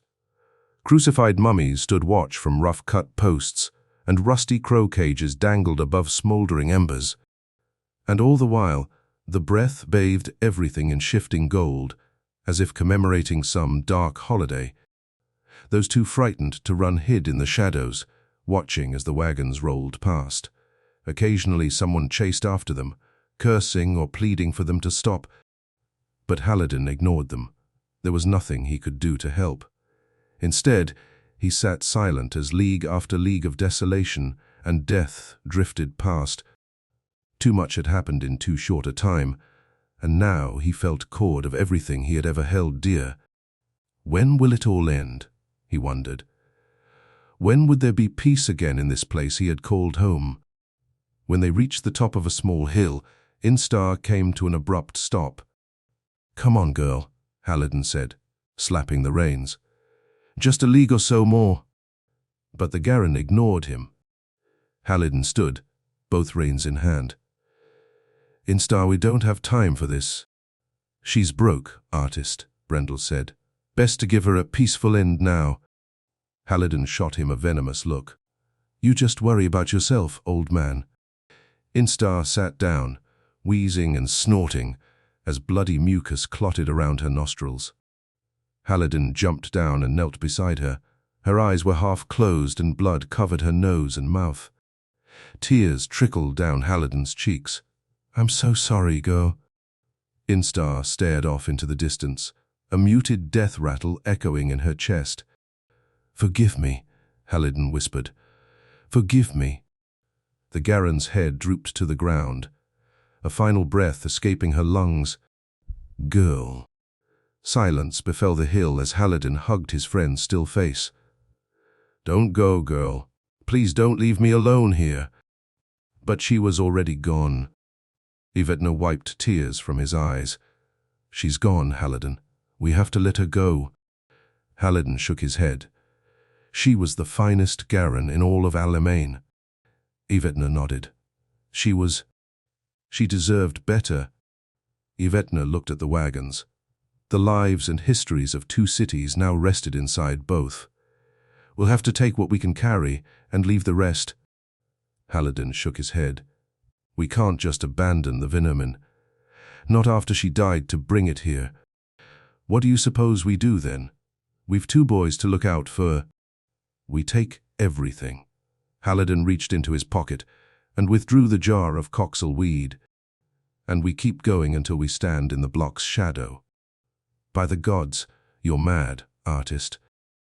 Haliden tore one of the buds in half and tossed it into his mouth. As he chewed, he handed the jar to Yvetna. You'll have a hell of a tale to tell your children someday. Yvetna shook his head. And how far do you think we'll get? 10, 20 leagues, then what? Haliden swallowed. Then we run some more.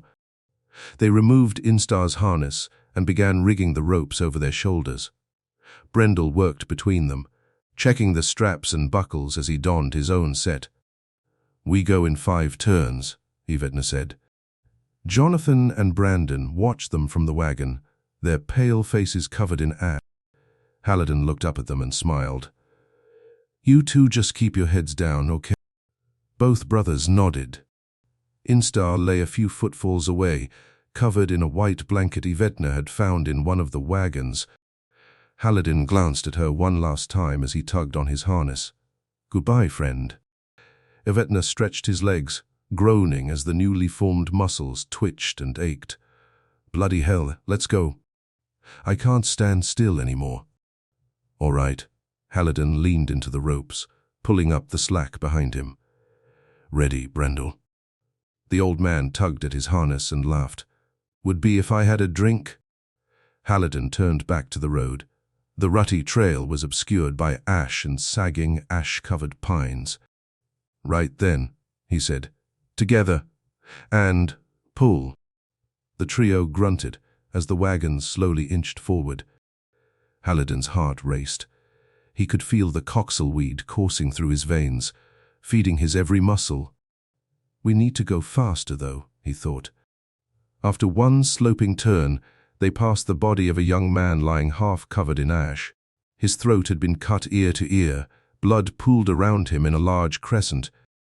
Haliden glanced at his lifeless eyes and quickly turned back to the road. That will be us, if we stop. More bodies soon appeared.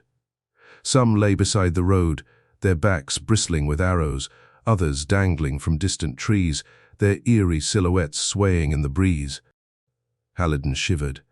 They were the desperate and unwanted, the enfeebled and elderly, and they had all run in search of shelter.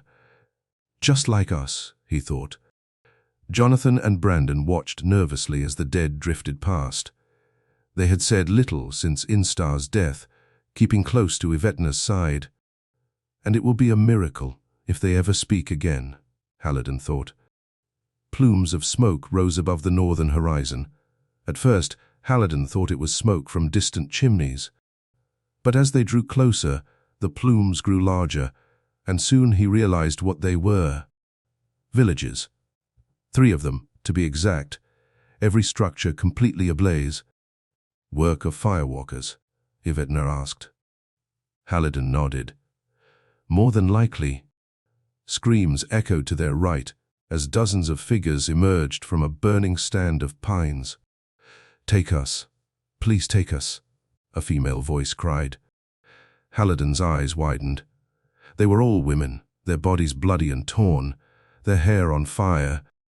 The closest girl reached out to them, but before Haliden or Yvetna could grab her, an arrow took her in the head and she collapsed violently behind them.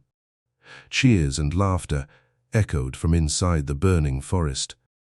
What the fuck is this? Haliden shouted, as an arrow whipped past his head. Madness, Yvetna spat. Keep going. The remaining women were quickly cut down, their screams fading beneath the marauders' laughter. The trio picked up speed. In the distance, 3 burning farmsteads illuminated the night sky, the flames tickling the clouds like golden devil fingers. Take the easterly road, Yvetna shouted. We need to avoid any more towns. 100 footfalls ahead, 4 bodies swayed from the branches of a massive willow tree. Haliden's stomach turned as they passed beneath them. Crude signs had been wired to their bloated chests, all with the same message: heathen's justice. Turn away, boys, Yvetna shouted at the brothers. Haliden swallowed. Would they end up the same, 5 corpses hanging from some ash-covered tree? To the north, the sky was a deep purple, crisscrossed with bands of pink and red. Sky, Haliden thought, his heart alighting. A clear sky free of ash and smoke. By the gods, there may still be hope. As they crested a small rise, tall grass and brush spread out before them. Rumney Fields, Yvetna gasped. It's only another 5 or 6 leagues till the stretch. Behind them, great clouds of ash sprawled across the sky, casting the realm into purgatorial grey. Every now and then flashes lit up the grey underbelly. What is that? Haliden asked. Sulphur beacons, Yvetna said, set by villages and cities to warn of the breath's approach. Brendel stumbled, his right knee skipping off the ground before he righted his gait. You okay? Haliden shouted. Brendel nodded. But after only a few more footfalls, he collapsed onto both knees and was dragged across the rocky ground. Stop! Haliden shouted to Yvetna. Both men dug their heels into the ground, ploughing mini trenches through the ash as the wagons ground to a halt behind them. When the dust cleared, Brendel slumped in his harness, pale and barely conscious. Just give me a moment, he breathed. I can keep going. Haliden glanced at his knees. They were soaked in blood, several strips of flesh hanging loose like wet paper. Get me some rags, Brendel grunted. You're mad, Haliden said. Look at you. We'll put you in the wagon with the boys. I ain't riding to the block in the back of some goddamn wagon, he spat. I may be a drunk old bastard, but I pull my weight. Either I run, or you can just leave me here. Yvetna reached under his breastplate and tore off a piece of his sweat-soaked tunic. You know you'll only slow us down, he said as he began wrapping it around the man's wounds. If I do, cut me loose. Haliden turned to the boys. Jonathan, get me one of those bottles under the seat. The red one. The older boy shuffled amongst the clutter until he found a wax-sealed bottle. Brendel laughed as Haliden cracked a seal. You know how much that's worth? 20 leagues, Haliden replied. Maybe more if you hurry. Brendel took the bottle of amber-colored wine and smiled. Willow whisper. The finest wine in all of the 7 continents. He closed his eyes and took a sip. By the gods, that's good. He then poured the rest onto his destroyed knees. His cry tore across the desolate forest, startling several crows from their ashy perches. When he was done, he dropped the bottle and finished tying off the rags. You sure you can do this? Haliden asked. The old guard nodded. Sure as shit. They ran through the night, even as their lungs burned and blood and pus squished between their blistered toes. Find me, Haliden, the familiar voice whispered. If you love me, come find me at world's end. Haliden winced as pieces of burning debris whipped against his face. The zealots had burnt just about every village to the ground, and everywhere one looked, flames and smoke tickled the sky. We have company, Yvetna said, gesturing toward their left. Several horse-drawn wagons moved through the forest beside them, all heaped high with crates and valuables. A few forlorn figures sat silent atop them, watching as their wagon drifted alongside. One man shouted a prayer to them, tossing a skin of water to the brothers as they passed. But the other riders watched them defiantly, tossing the occasional rock or curse at the trio's feet as they vanished into the night. You feel that, Yvetna said, as they exited the forest and entered a sprawling rocky plain. Brendel nodded. The old guard had grown pale and gaunt, his eyes sunken in pools of charcoal black. Cold, he wheezed. Felt it a few leagues back. Thought it was just Father Death breathing down my neck. A riderless horse slowly approached from the north. Its saddle hung loose, and its body was covered in blood and frost. By the gods, Brendel said as it staggered past them. Soon, enormous snowflakes began drifting down, clinging to their clothes like hungry parasites. What in the hells is this? Brendel wheezed. Winter is still months away. Yvetna nodded. Elementals. Someone must be laying them to slow the fire. Won't work, though. Haliden closed his eyes and sucked in a chilled breath. It's all ending, he thought. He'd only seen such weather once before, far across the acid on a trip to Denway Keep. He remembered watching children mold the white ice into fat little men, using coal and carrots for eyes and noses. Some had even borrowed shields from the keep's drunken quartermaster and used them to slide down the snow-covered hillside. Brendel stumbled beside him, gasping. The bandages were soaked in blood, and his face was as pale as milk. "You need rest," Haliden said. Brendel shook his head. "I'm fine." Haliden looked down. The old guard was leaving bloody footprints in his wake. He'll never make it like this, he told himself. "Enough," Haliden shouted. The three men brought the wagons to a stop. Brendel fell to the ground, his legs trembling violently. Haliden and Yvetna untied their harnesses, then did the same for the old guard. "Think I best find me a drink now," Brendel said as he looked down at his feet. The soles of his boots were completely gone, as was much of the flesh on his feet. "Doubt they'll have much on tap where I'm going." Back in the cart, Jonathan and Brandon watched nervously beneath the warmth of a tattered blanket. Brendel noticed them and forced a smile. "It's okay, boys. I'm just going to wait here for some friends." "But what about the fire?" Jonathan asked, his small voice quivering. Brendel dug into his pocket and withdrew a rolled corn husk. "I'll be fine. Just run along with the others and do as you're told." Yvetna carefully lifted Brendel's blood-soaked bandages. The man's kneecap was almost entirely exposed, the bloody grey bone ground down and covered in dirt. "Perhaps the weed will numb it more," Yvetna said. Brendel laughed. "Can't plug a leaking dike with a finger." He raised the husk to his lips and laughed. "All this bloody fire nipping at our heels, yet not a spark for a smoke." Disgusted, he tossed the husk into the snow and closed his eyes. "Just ride in the cart," Haliden said. Brendel smiled. "I think I'm just going to sit this one out, gentlemen. Besides, Willem will be waiting for me." He reached around his neck and withdrew a chain with a small brass medallion. Haliden stared at the tarnished metal as the old guard held it out to him. "My pendant," Brendel said.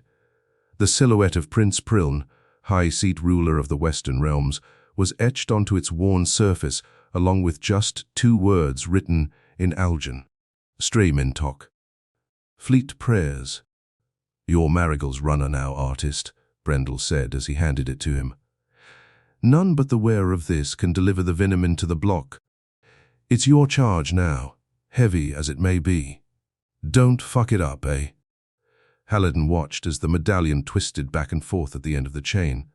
2 realms, both my charge now. His stomach turned. "I'll do my best," he said, as he looped the chain over his head.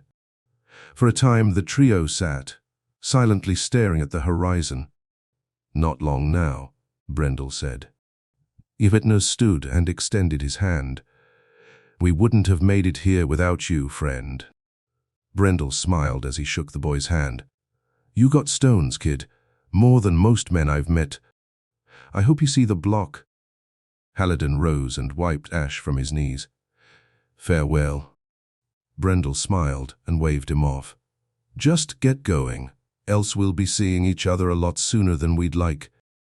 Haliden nodded, but as he began tugging on his harness, the old man shouted, "Hey, Stroke, maybe you could paint this someday. Call it the drunkard's last stand." Haliden forced a smile.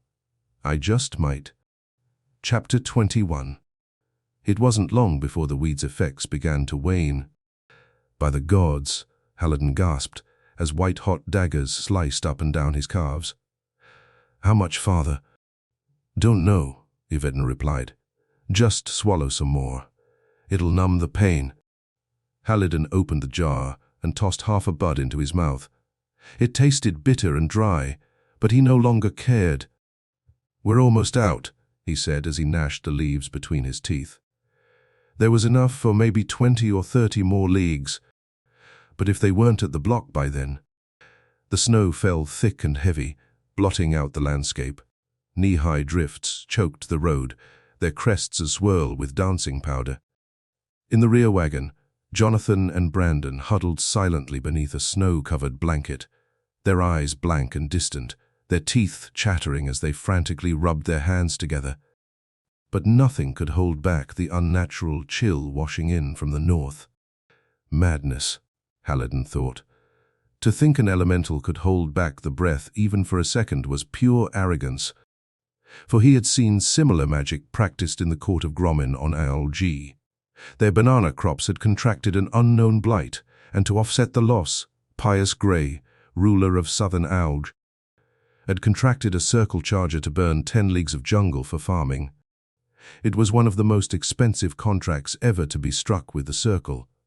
But in the end it was all for naught. For less than 2 months after the spells had been cast, the blight arose again and decimated what remained of the precious crops. A snowflake hit Haliden in the eye, snapping him back to the present.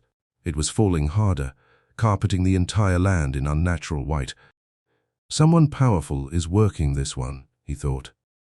Yvetna stumbled mid-stride, barely correcting himself as the wagons rolled on behind him. The young man's clothes and hair were caked in snow, his face beet red. And for the first time since leaving Moss Town, he looked broken and exhausted. "Hey," Haliden said. "You okay?" Yvetna glanced at him. His eyes were glassy, soulless. "I can't feel my feet." Haliden began to slow, grinding his heels into the ash and dirt. "What are you doing?" "We're stopping," Haliden replied. They halted beside a stand of snow-covered pines. Yvetna slumped in his harness. "I can go on," he gasped. Haliden huffed. "Like Brindle." The young man looked up. "This is my charge. I won't sit in a wagon like some cripple. Would you rather lay silent beneath a mound of snow? Because that's where you'll be if you keep this up." The boy shook his head. "It wasn't supposed to be like this. My father, he fought in 3 battles, killed 5 men in single combat. He proved himself, earned his sword." Tears rolled down his filthy cheeks. "When do I get my time? My moment for the legends?" Haliden put a hand on the boy's shoulder. "And what's this? A mere errand." He glanced at Brandon and Jonathan. "We may be fools on a fool's quest, but who else is running 2 cities' worth of history to a cliff with the fires of the hells clawing at their backs?" Haliden grabbed Yvetna's sword from its scabbard and slashed the boy's harness. Yvetna flinched as the ropes fell to the ground. "What in the hells are you doing?" Haliden slammed the blade into the ground. "I won't let you kill yourself for some self-righteous cause. You want to prove something. Take the sword and watch our backs." Yvetna looked down at his father's blade. His reflection was distorted in the rippled steel, haggard. "Do you think we even have a chance? We've come this far." Jonathan stood and shrugged off his blanket. "I'll help you," he said. Yvetna turned to him and smiled. "By the gods, we truly are a gaggle." He hoisted himself onto the wagon and unfastened his sword belt. Wincing, he picked up the Triton bow and laid it across his lap. "They can keep me in arrows," he said. At this, both Jonathan and Brandon smiled. Haliden tied off the loose rope from Yvetna's harness and adjusted his own. "Let's get on with it, then." Within 2 calls, Haliden's legs began to numb. Fever chills quickly followed, and by dusk his nose began bleeding. But still he ran on. Through 3 footfalls of snow, through encroaching delirium. He pulled and pushed, chewing the last of the colossal weed, even as his bloody nose spattered crimson droplets across his chin and chest. "This is madness," Yvetna shouted above the rolling wagon wheels. "Take a rest." Haliden heard the boy's voice, felt it cut through the air like a desperate knife, but he ignored it. Too much adrenaline was coursing through him. To rest would mean seizures as the chemicals overwhelmed his body. No, there was no choice. He had to run it off. As the calls came and went, Haliden retreated deeper into his thoughts. It was a place he had come to know well these past few months. A place where his old life lived on, the flickering memories encased in gilt glass and protected from the passing of time. But it wasn't enough anymore. He needed to see her again, if for no other reason than to just say he was sorry. Milane, he thought, you are all that keeps me going now. He ran faster, grinding his teeth as pain washed throughout his body. Blood and pus squished inside his boots as blisters popped. But still, he carried on. This was his penance, his punishment for being an arrogant and selfish bastard.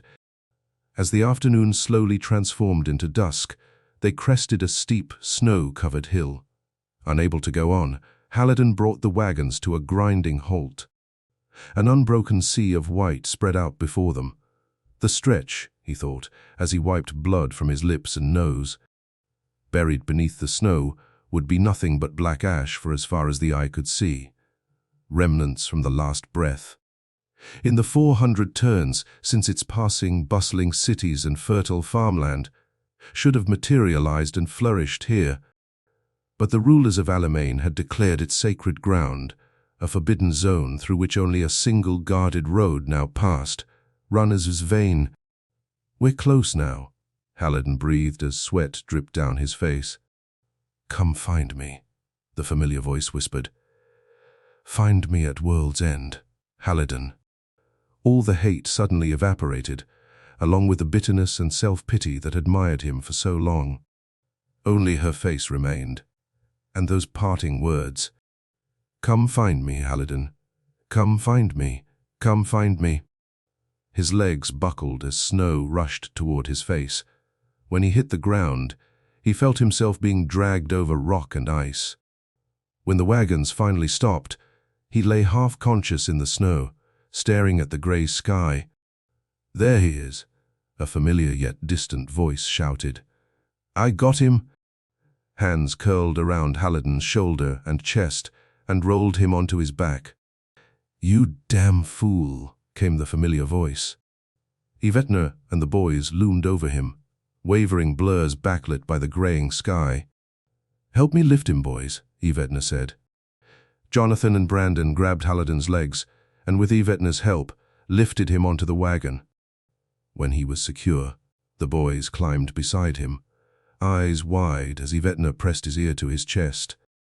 Haliden wanted to sit up, to end their worrying, but a new instinct was pulling him skyward. Freedom, freedom from his body and every mortal constraint that had ever bogged him down. But then he thought of her, and in that instance, he wanted nothing more than to live, to go on to the block, to Milane. Yvetna tore off Haliden's soaked tunic and breeches and covered him in dry blankets.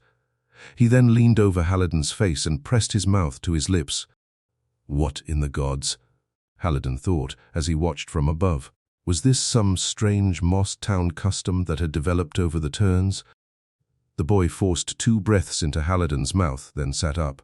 1, 2, 3. He pressed down on his chest and then leaned back over him, starting the process all over again. A strange ache washed over Haliden. Moments later, something dragged him back into the wagon, back into his cold, wet, miserable shell. Come back to me, the voice said. Pain washed over him as his nerves fired back to life. He wanted to cry out, to gasp. But as sensations crept back into his body, the world went black. Chapter 22. Sunrise. A muted orange band illuminated the snow-choked sky, revealing a small rise 1,000 footfalls to the south. Atop it, the silhouettes of 2 wagons slid through the snow before slamming against the stalk of a dead oak. Yvetna groaned as he rolled onto his back. Well, that was fun. 2 short figures emerged from the wagon. Yvetna. Jonathan and Brandon skidded to a halt beside the young man, who lay in a snowdrift tangled in his harness. Yvetna waved them off. I'm fine. Just check on the artist. The brothers climbed back aboard the wagon as Yvetna wiped snow from his face. "Stupid," he breathed. He had stumbled over a buried root and lost control of the wagons. Now they sat at the bottom of a small depression, half buried in a massive snowdrift. Jonathan and Brandon ran back from the wagons. "Well, is he okay?" Yvetna asked. "He's still sleeping," Jonathan replied. Yvetna sighed. Luckily they had fixed the crates and venom in place before departing Maragel. Otherwise the artist would have been crushed. Yvetna scolded himself as sensation crept back into his legs. Like a fool, he had pressed on for the better half of 2 leagues without rest. Plenty of time to drift deeper into thought, deeper into his failures instead of paying attention to the road. I was to be a Watkarian, he thought as he wiped snow from his breeches. But that was no more. The breath had seen to that. The pain of it stung hard. Joining the ranks of the renowned order would have been his tribute to his father, to his family name. And now it would all be erased by the fire. God's damn it, he thought, as he rose onto wobbling legs. He leaned against the tree, exhausted and racked with fever chills. The weed's effects were all but gone now. He'd swallowed the last bud 2 calls earlier, and already he could feel his muscles retracting and withering as the adrenaline evaporated from his bloodstream. His vision blurred as he wavered in and out of consciousness. When he tried to walk, he fell face first into the snow. Jonathan ran to his side. "I'm fine," Yvetna gasped. "Go to your brother. I'll be right there." The boy stared at Yvetna's withered legs, his eyes wide with fright. "It's okay. I'll be fine." Jonathan hesitantly nodded and ran back to the wagons. As the boy's footfalls faded into the distance, Yvetna slowly sat up. The snow was falling harder, burying everything beneath a pristine carpet of white. "If I find the goddamn charger responsible for this..." A familiar, welcoming sound echoed in the distance. Dogs. And they were close. Hard winds swept in from the south, pushing away the worst of the storm. As the snow cleared, a dome-shaped structure appeared in the distance. It was over 100 yards wide, with 8 sides made of interlocking logs, and 1 visible entrance through a single steel-banded doorway. Yvetna's heart alighted when he saw a thin ribbon of smoke rising from the building's sole chimney. For almost 2 weeks they had lived on nothing but salted fish and jars of pickled beets. "What I wouldn't give for a single mouthful of cooked meat," he thought. "But it may not be help we find," a voice whispered in the back of his head. He pulled his sword free of its scabbard and stabbed it into the ground. "Jonathan, fetch a blanket. And anything long and flat in the back. We need to make a stretcher." The boys quickly climbed into the rear wagon, vanishing amongst the toppled crates and bric-a-brac. Yvetna slowly stood and stared at the building. There were no flags bearing family sigils or crests, no signs indicating if it was an inn or hunting lodge. Just a single metal door flanked by a set of ragged deer and wolf hides. Perhaps we should move on, he thought. But then he glanced back at the artist. The man was shivering violently inside the lead wagon, his skin white as milk. If they didn't get him warm and dry soon, he wouldn't survive the night. "Boys, stay with the artist and keep low. If there's trouble, get him back onto the wagon." "What about you?" Jonathan asked. Yvetna pointed to the bough resting beside the artist. "You know how to use it, right?" Jonathan hesitantly nodded. "Mom used to send me hunting around the outskirts of the forest." "Same thing then. Only this time, after you hit your mark, you run." "Got it?" The boy nodded. Yvetna approached the door. It was covered in rusted steel plates with a thin slot for a lookout. "Here goes," he thought as he knocked. Inside, the dogs barked wildly, their claws scratching the opposite side of the door. But there was no answer. He glanced over his shoulder at the boys. 10 turns. If I'm not back by then." The brothers watched wide-eyed as he slowly pushed the door open and entered. The building's interior was warm but dim, lit by a handful of torches mounted against deerskin-covered walls. The floor was nothing but dirt and mouldy hay covered in crumpled papyrus and adrena butts. But what really caught Yvetne's eye were the dozens of benches encircling a large wood-paneled pit. What in the hell's in this place? He thought, as he stepped toward the center of the room. Hello! The dogs erupted from a back room, snarling and barking as they encircled him. A few nudged his ankles playfully, sniffing and licking his ash-covered boots. But two snarled, revealing their broken yellow fangs. "Hooray!" a voice shouted. The dogs quickly fell silent, their eyes averted to the floor. A large, bearded man stepped from the back room, a loaded crossbow aimed at Yvetne's chest. "I'm afraid there's no games today, friend." Yvetne slowly raised his hands. "I'm looking for shelter. For me and my companions." The man approached him, a scowl partially concealed beneath his massive beard. "How many outside?" he asked. "And don't go lying. I'll figure it out soon enough." "3," Yvetne answered. "2 children and a man." This seemed to unsettle him. "Them children yours? Or you selling them off?" "Selling them off?" "No, they were stowaways," Yvetne replied. "Didn't find them until we were 2 days out from Moss Town. We're taking them with us to the block." The man sat down on a bench, the bow still aimed at Yvetne. For a time, he was silent, staring at him, until finally he shook his head. "What in the fuck you doing out here, boy? You know what's coming, right?" Yvetne nodded. "We're runners?" The man laughed. "Bullshit. The last runners I heard of made the block weeks ago. We had some complications."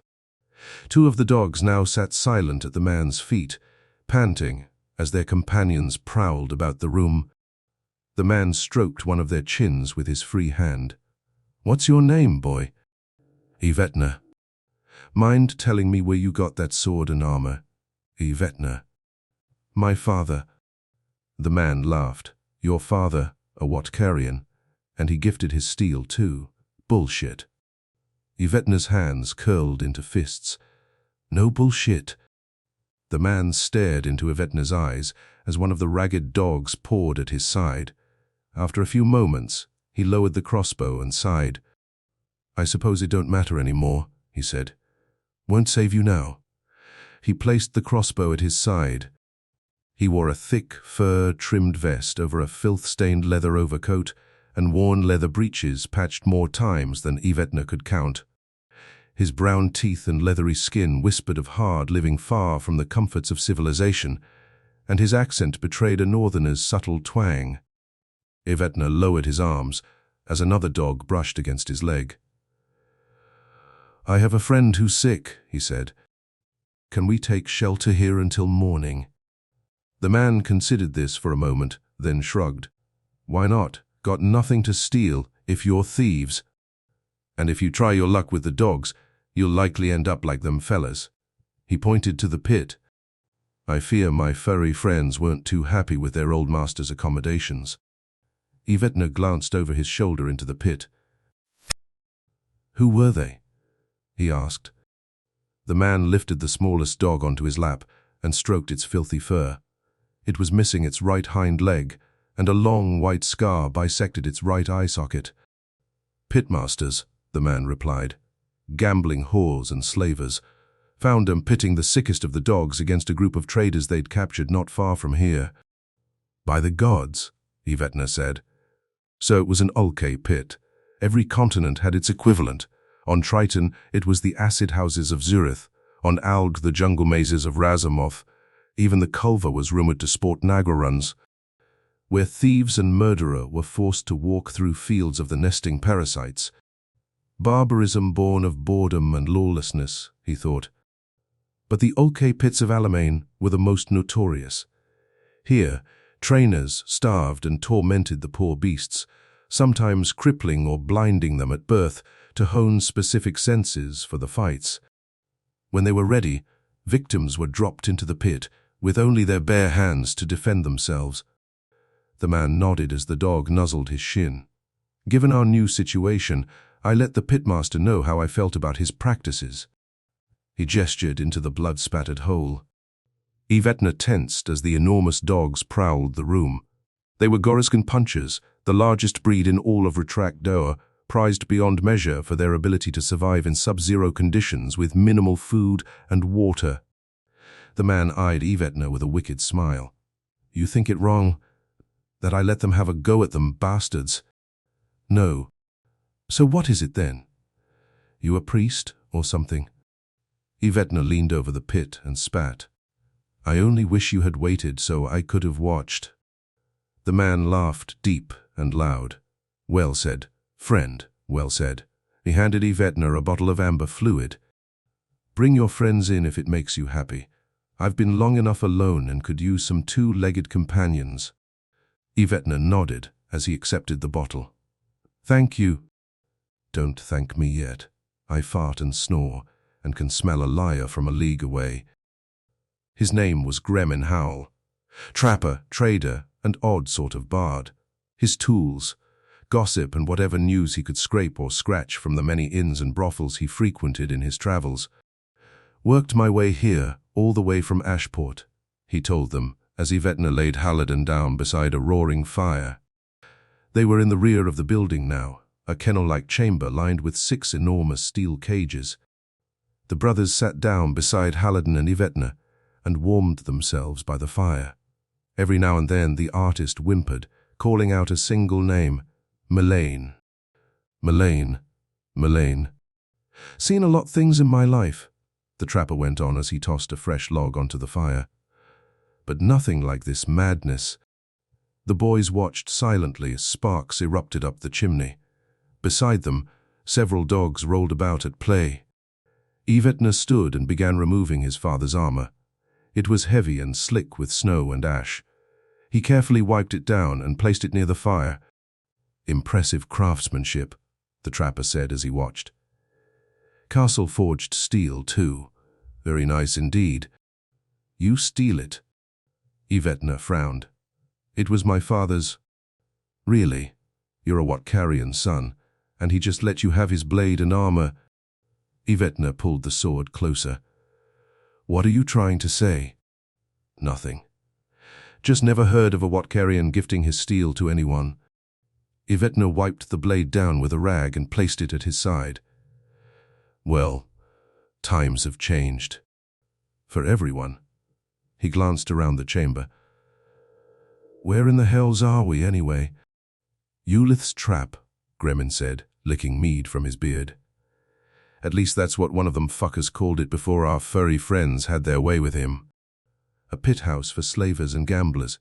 He spit into the fire. Had a boy with him too, no older than these two. He shook his head. They put him in with the hungriest beasts. Too late by the time I arrived, though. One of the punchers brushed against the trapper's leg, grunting and howling. Gremin smiled as he scratched its chin. Had to put a few of 'em down, the trapper said, his expression saddening. Too damn feral to be around men. Killed me to do it, though. Yvetna approached the door and slid back the viewport. Outside, the snow had turned to ash, cutting visibility to a few yards. If that charger is still nearby, he thought, his efforts are proving quite pointless. The air had already grown warmer, and the horizon was now alit with approaching fire. So, what's your move, son? Gremin asked. Yvetna sighed. Don't know. We got no horse. Can't pull 2 wagons without one. Gremin took another sip from his mug. You really meant to take them to the block. Yvetna nodded. Dangerous times, fella. Lots of strange folk out here. Suiciders drowning themselves in the mirror. Flesh hunters eating their way through the Pelnor wheat fields. Folks calling themselves fire worshippers and burning themselves alive. I made a vow to my town that I would take their vermin to the block, Yvetna said. Come what may. Gremin nodded. Mighty valiant of you. But do you know anything of the block? Of course, Yvetna replied. So, of the guards of the stretch. Yvetna nodded. How about Beggar's Gate and the moor? Yvetna shook his head. Gremin sighed. You have more to learn than you know then, kid.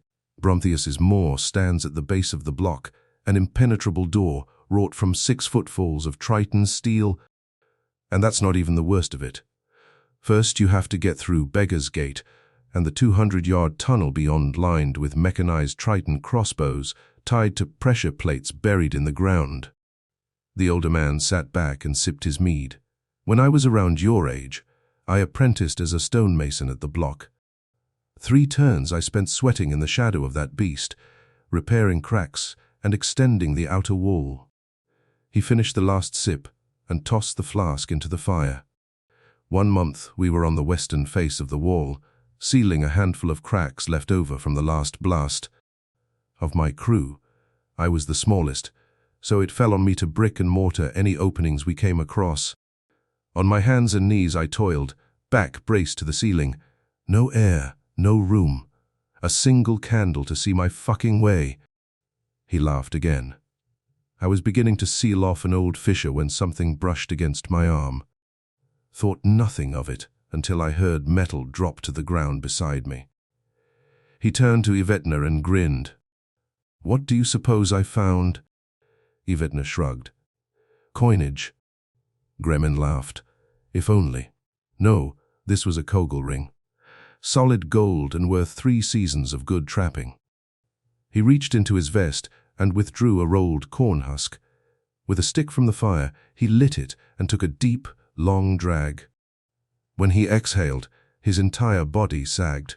Can you guess what else I found in that dark hole, boy? Yvetna shook his head. Bones. Thousands upon thousands of bones, mashed into the cement like hay in a mud hut. Yvetna felt the hairs on the nape of his neck prickle. We were always told the block was a product of Triton architects. By design, yes, but the blood and sweat was left behind by people like you and me, all of whom were summarily executed and entombed in the very wall they built. But why? Yvetna asked. Gremin took another puff on his smoke and exhaled. Hide its secrets, of course. Lucky for me I was 4 centuries late to that shift. Otherwise it might have been me, mashed up in that tiny fissure. Yvetna shook his head. By the gods. No gods, boy. They turned their backs on us long ago. You can blame Triton and their criminal engineers. Yvetna felt a weight settle on his chest. This is what I ride for, what I left all I know and love for. A wall built atop the bones of my ancestors. Would they even honor his pendant if they made it? Doubtfully, he thought. I'm afraid we have little choice, though, Yvetna said. Gremin nodded. Indeed, and if truth be told, I always fancied another glimpse of that beast. But this time, from the other side. He took another drag on his smoke and tossed it into the fire. That pendant, it grants you and anyone with you entrance. Get me and my new friends inside and we'll pull those wagons for you. Yvetna's heart lifted. You get us there, and I'll carry you through the gates myself. Gremin laughed as he exhaled a cloud of green smoke. We should be leaving soon then. There's still a ways to go. And a lot can happen in the leagues between. Yvetna stood and held out his hand. It's done then. Passage for passage. Gremin shook his hand. Done.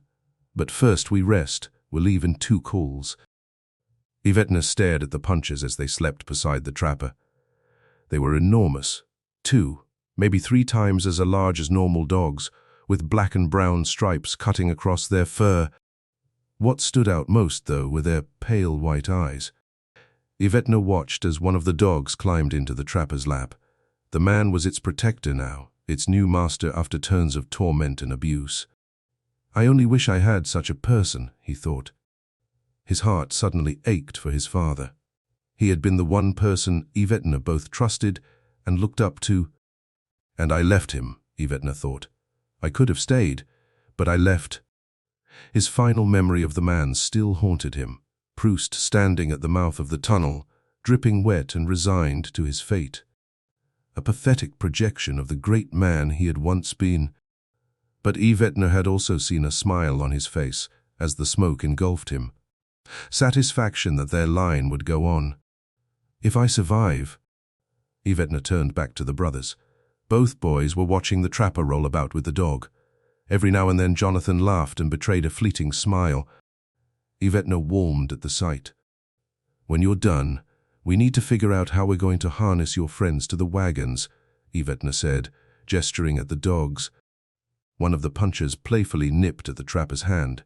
Now, Gremmin laughed, rubbing its belly. Got to warm 'em up first.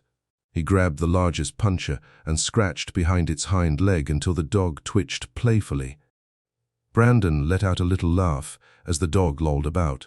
The sound made Yvetna's heart soar. The boy had neither spoken nor smiled since they found him. Want to pet him? Gremmin asked. The boy's smile widened. Gremmin waved him forward. Scratch him right here behind the ear, and he's your new friend. Scratch him behind the leg, and he'll die for you. Brandon knelt down, his eyes beaming with excitement. Yvetna instinctively stepped forward, but Gremmin waved him off. Let him be. The dog rolled onto its back and stared at the boy expectantly. Brandon sat up with bated breath, a hand over his mouth. Go on, Gremmin urged. His hand trembling, Brandon slowly touched the dog's belly. The puncher yelped playfully. Go ahead, Gremmin said. He'll love you forever.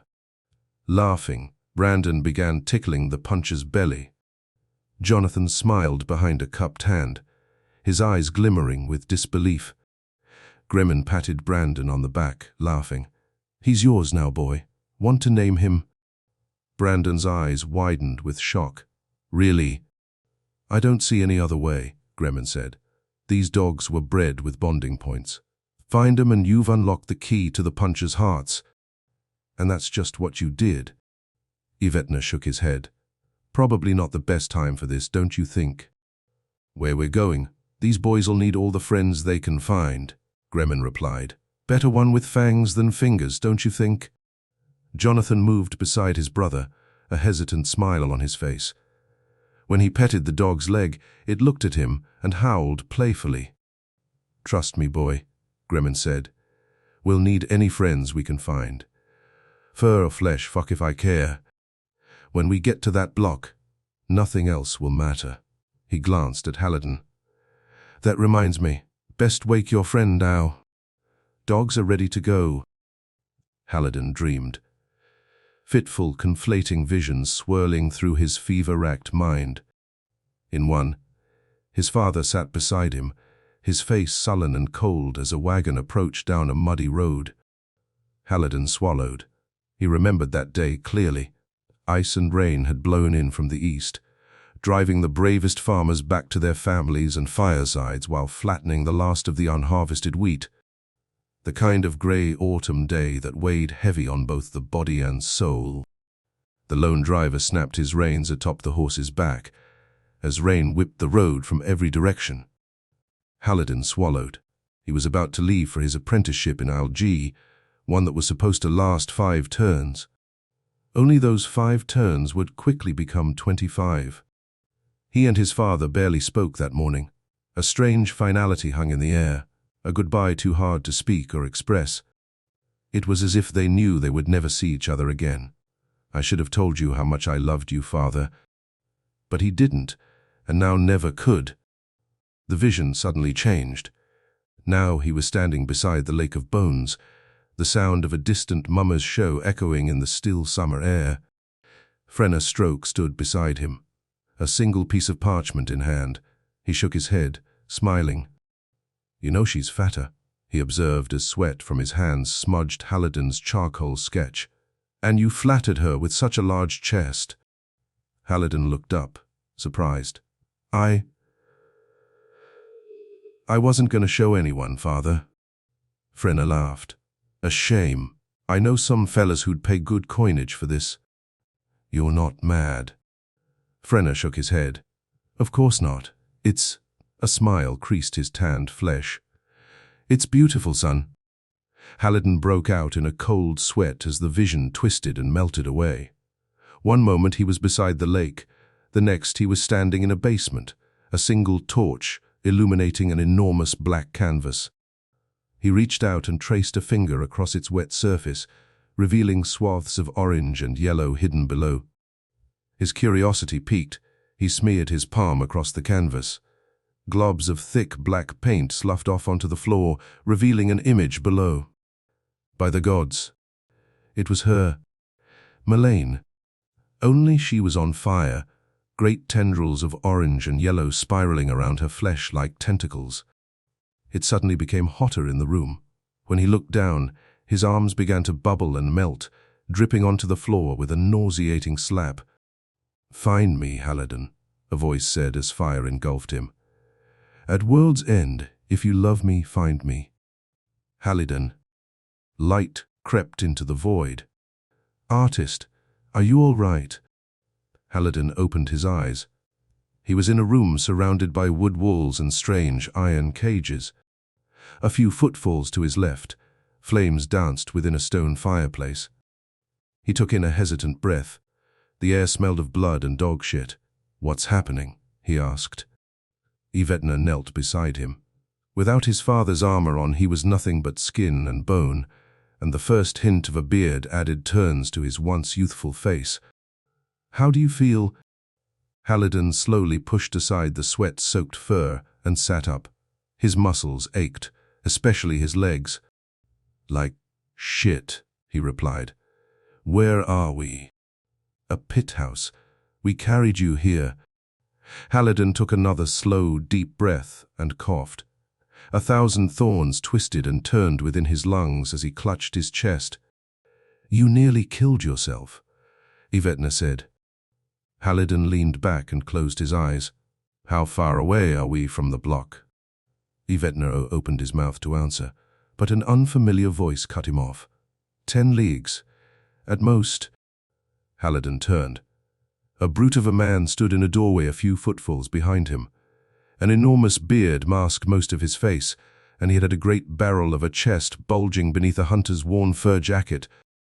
"And who are you?" Haliden asked. "Your salvation," the man replied. He took a long, deep drag on a corn husk and casually exhaled. "We need to move," Yvetna said. "Can you walk?" "Yes," Haliden replied. "But how long have I been out?" "Just a few calls," Yvetna replied. Haliden rubbed his aching legs. Icy pain rocketed throughout his muscles as they stretched and spasmed. "God's damn," he groaned. The large man crouched before him and extended his smoke. "It'll take the edge off." Haliden looked at Yvetna. The boy nodded. "Smoke it up good and deep," the bearded man said. "That colossal weed ate up most of your muscle tissue. This'll stop it from eating more." Haliden accepted the husk and took a small pull. To his surprise, it was adrena weed, and pure. Probably the purest I've ever tasted. The pain immediately subsided. "Thanks," he said as he handed it back. The man stubbed the husk out on the floor and pocketed it. "Name's Gremin." Haliden nodded. "Haliden Stroke. Your friend says your runner's headed for the block. Lost your mare to shit luck, and now you got these whelps to care for." He pointed at Jonathan and Brandon. Haliden looked at the boys and forced a smile. "They're safe here," Gremin said. "My furry friend has already taken to your oldest." Gremin gestured to an enormous dog lounging in front of the brothers. Haliden's eyes widened. Punchers, he thought, shocked. Their breed was beyond priceless. "How far off is it?" Haliden asked. 10, maybe 12 calls, Yvetna said. Haliden shook his head. "All this way, to end here." Anger washed over him. He wanted to hit something, anything. "Find me, Haliden. At world's end, come find me." "So what now?" he asked. "Now we see if these canines can pull a sled," Gremin said. He stood and clapped his hands.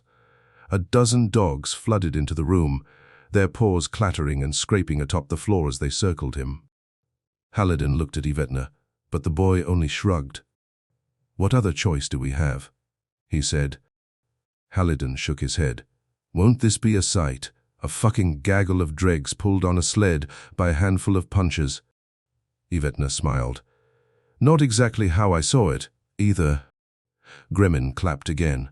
All right, you mangy fuckers. Time to show me what you got. The trapper withdrew a bloody rag from his jacket pocket. Here, he shouted, shaking the rag in front of their snouts. The dogs sniffed and barked, lapping at the rag with their ribbon-like tongues. What in the hells are you doing? Haliden asked. You'll see, the trapper replied. When he was done, he stuffed the rag into a leather satchel slung over his shoulder. I think our furry friends are finally ready. You think they'll be able to pull both wagons? Yvetna asked. Gremmin huffed. If they're motivated enough. He turned back to the dogs and shouted, Kaftoon! The dogs instantly fell silent. Haliden sat up. How in the hells did you do that? Gremmin laughed. Didn't you notice the mark on each of their bellies? Haliden looked at the closest puncher. The trapper was right. Behind its right hind leg was a black scar in the shape of a trident. I'll be damned, he breathed. They're Brenuin trained, the trapper said. All of them. The brand's clear as day. Haliden petted the dog's head. Just one Brenuin trained pup was worth a small fortune. Once bonded to a master, their loyalty was absolute. What in the hells are they doing here? Haliden asked. Gremmin shrugged. Some lord or lady probably sent him here with bounty hunters, searching for a lost son or daughter. Yvetna knelt down and petted one of the smaller dogs. I heard just one of these is worth upwards of 10,000 coinage. A lame one, perhaps, Gremmin said, or a female whelp. A fully trained male fetches more than 30,000 on most markets. I hear Prince Priln himself has over 100 in the Isle kennels. So what's with the rag? Haliden asked. Gremmin smiled. Kept me a little souvenir from them bastards that were running this place. Still have more if you want to see. Haliden shrugged. That depends. Gremmin smiled. Come with me. I think you'll both appreciate what I got stowed in the back. Behind the lodge, trash lay heaped in a fly-infested pit. The punchers circled the area, snarling and snapping at the ground as Gremmin and the others approached. The trapper halted beside the pit and stomped on a steel plate jutting half an inch from the ground. In here, we have the owner of this fine establishment, he said, as muffled screams erupted beneath his feet. Figured I'd save him for last. He gestured to another plate positioned a few footfalls away. And there I got the prick, who sold out our furry friends here. He knelt down beside it and pried the lid open. You fucker, a man cried. He was wedged into a 3x6 hole, spattered in mud and his own filth. I'll cut your fucking balls off. Gremmin pressed his finger to his lips and shushed him. Don't you know who graces your presence? Piss off, you backwater skag. Gremmin turned to Haliden and shrugged. So, how would your servants deal with this one, artist? Haliden tensed. What? Come, man. I can see Lord's blood from 1,000 leagues away. Your type paid this fucker to come here. Your type paid for these dogs. I'm no lord, nor do I own lands or ladies, Haliden replied. Was a time I had coinage, but I earned my gold, and not by head-hunting or sucking lordlings' cocks. Gremmin reached down and dragged the man from the hole. The lout was naked, save for a shit-stained loincloth, and as he tried to crawl onto his feet, the trapper kicked him in the gut. Okay, here's what's gonna happen, fella, the trapper said. You're gonna to run, and we're gonna see if these dogs can chase you. Simple as that. The prisoner rolled onto his stomach, moaning as the punches snarled and snapped inches from his face. They catch you, they eat you. They don't, you got a chance at the block. Either way, the gods'll judge you soon enough. The man clutched his ribs, sobbing. I meant nothing selling him. I needed the coinage. Besides, the fop was already dead. Come, fella. You had your laughs in there, tossing coinage at those poor bastards. I just sold the dogs to the pitmaster, the man pleaded. I ain't no gambling murderer. Oh, you are, Gremmin said. And your life was the gamble. The man glanced at Haliden and Yvetna, his eyes trembling.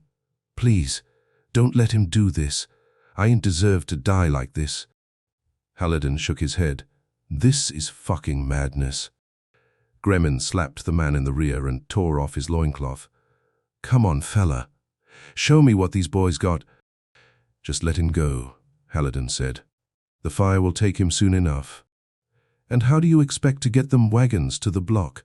The trapper asked. The punchers snarled at the naked man, their yellow chipped teeth gleaming in the firelight. You do this, what does that make us? Haliden shouted. Alive, the trapper replied as he kicked the man in the back. Get going, fool. Sobbing, the man stood and turned to the north. Go, Gremmin cried. As the man vanished into the distance, Gremmin spun the loincloth back and forth around his finger. I'll give him a 20-turn lead, maybe 30, and then we'll see if the dogs can find him. And if they don't? Haliden asked. They will. These pups got better noses than Culver Draba or Krill put together. Haliden shook his head. What about the other one? Gremmin walked over to the lid and crouched down. Oh, he'll run. I'll see to it. And then they best look out at that block, 'cause I'll shit on anyone who tries to get in our way. They rigged harnesses and rope to the excited dogs as gusts of superheated air melted the surrounding snow. When they were done, Haliden stepped back and laughed. Now this would make for a masterpiece, oil perhaps, on the finest Algian papyrus. Gremmin huffed. The time for your little pictures has come and gone, artist. Best just focus on the run from here on out. Haliden glanced over his shoulder at the horizon. The sky was completely masked behind the massive 10,000-foot-tall wall of curling red fire. The color drained from his face. I fear you may be right. When the dogs were ready, Gremmin walked down the line with the man's loincloth outstretched beneath their noses. Take it in, fellas, he said as the punchers worked themselves into a frenzy. That's your mark. When the trapper was done, he approached the other metal lid and tore it open. Piss on you, you fucker, a voice cried. The trapper reached into the hole and dragged the man out by his hair. Stop, stop, the prisoner screamed as Gremmin dumped him in front of the excited punchers. He was young, mid-20s at best, his fine-tailored clothing whispering of status. Now listen close, and listen good, fuckface, Gremmin said, because this just might be your lucky day. The man winced as the punches snapped and growled inches from his face. Call them off. For the sake of the gods, call them off, he screamed. Do you even know who I am? Gremmin stepped on the man's back and pushed him face to face with the alpha puncher. The beast snarled as drool dripped between its incisors. This is heresy. Heresy, the man cried. Gremmin smiled, then whistled at the dog. The alpha lunged forward and tore the man's ear off. Ah. Haliden flushed with anger as blood soaked the man's face. We're no better than them now, he thought. Leave him be, for fuck's sake, he shouted. Gremmin rounded on him. Is there a problem, artist? He's no trouble to us anymore. You've a soft heart, artist, like a woman. But that won't help us here. You either kill or be killed now. Got it? No, I don't got it, Haliden replied. Now let him up. The mutilated man nodded. Yes, mercy, please, by the gods. He tried to rise, but Gremmin kicked him in the stomach. Just do it then, the man gasped. Kill me now. Oh gods, just kill me now and get it over with. Gremmin laughed. No, friend. That would be a waste. Another puncher lunged forward, its breath blowing back the man's hair. Oh, they don't like you, Gremmin laughed. Bet they'd love a go at that plump throat of yours. Maybe even that little sausage I wager you got curled up between those legs. Stop it, Haliden said. The trapper's smile quickly vanished as he rounded on Haliden. "You think to tell me what to do, artist?" Yvetna stood up, his hand on the pommel of his sword. "Enough, mountain man. You had your fun." Gremin turned back to the wagon and spat at Yvetna's feet. "What is this? A clergy or something? You all gone and chopped off your balls?" Yvetna jumped down and approached him. "He'll run, but we won't toy with him. We have young eyes watching us." Gremin glanced at the wagon. The brothers sat pale and horrified, staring at the bloodied man. "Please, I'll do anything," the man begged.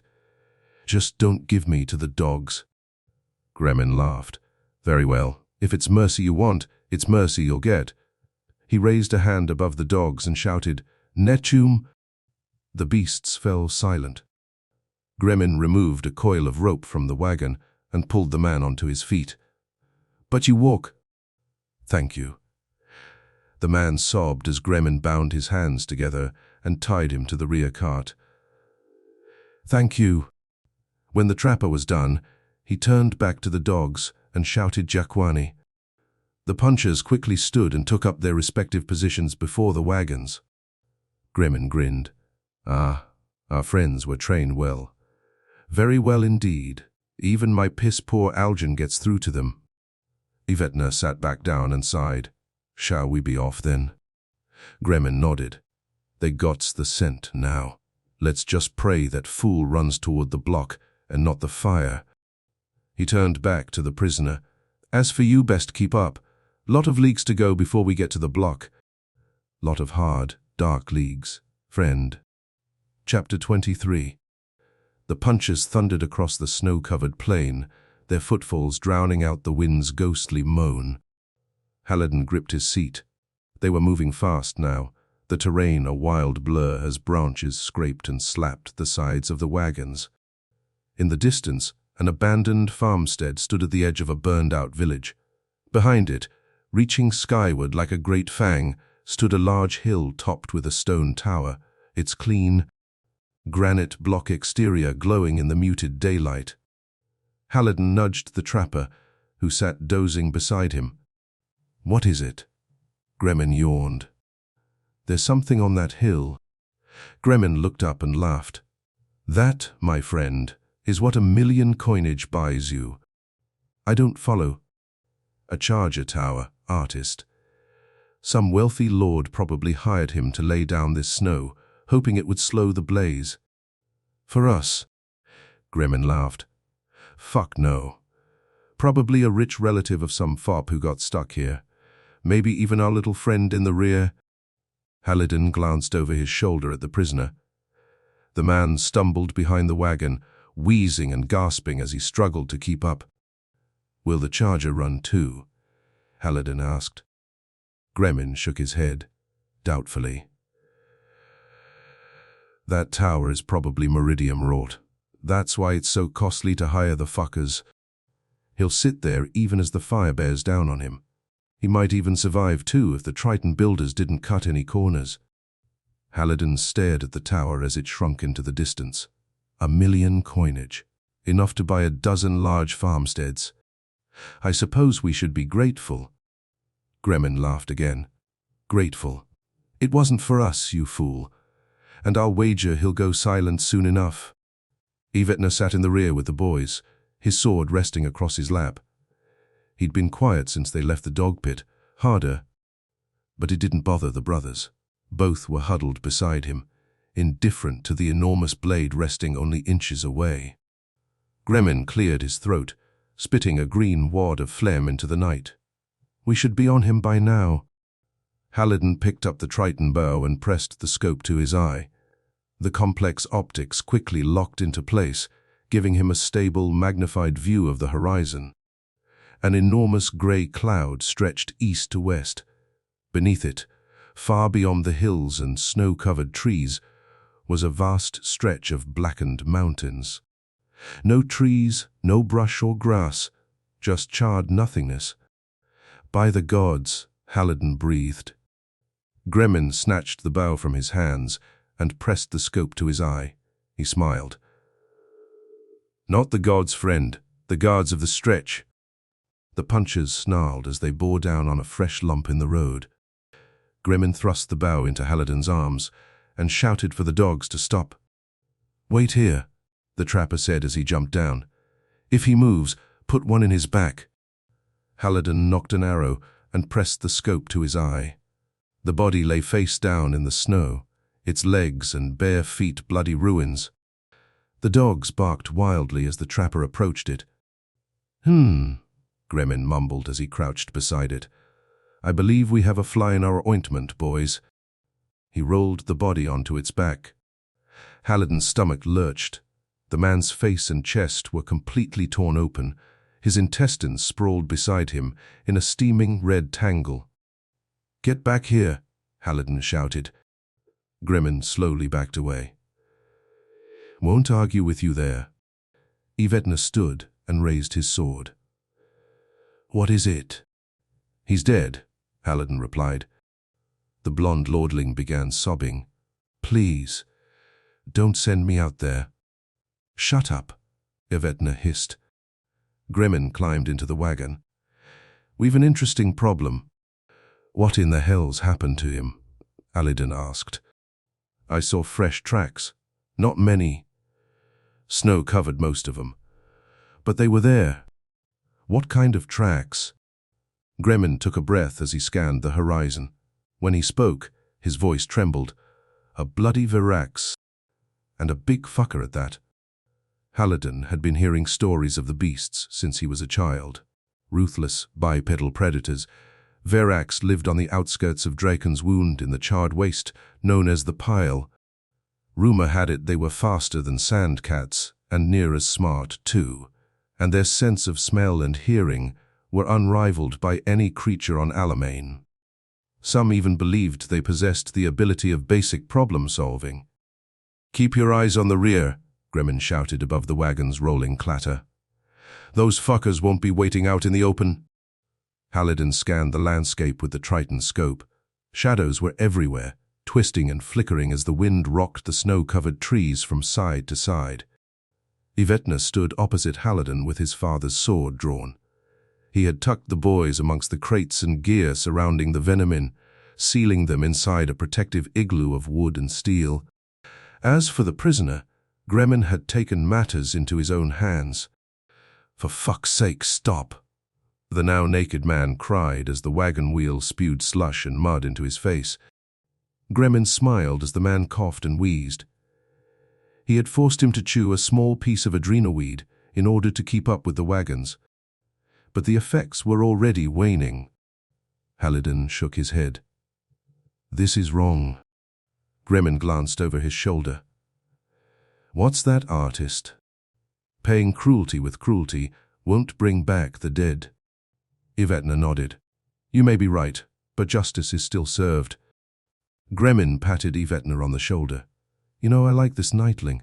Fresh from the coop, but he already gets the world." "Unlike you, artist." Jonathan and Brandon hid deep inside their little bunker, their palms pressed to their ears as the man sobbed behind them. The sight made Haliden's heart sink.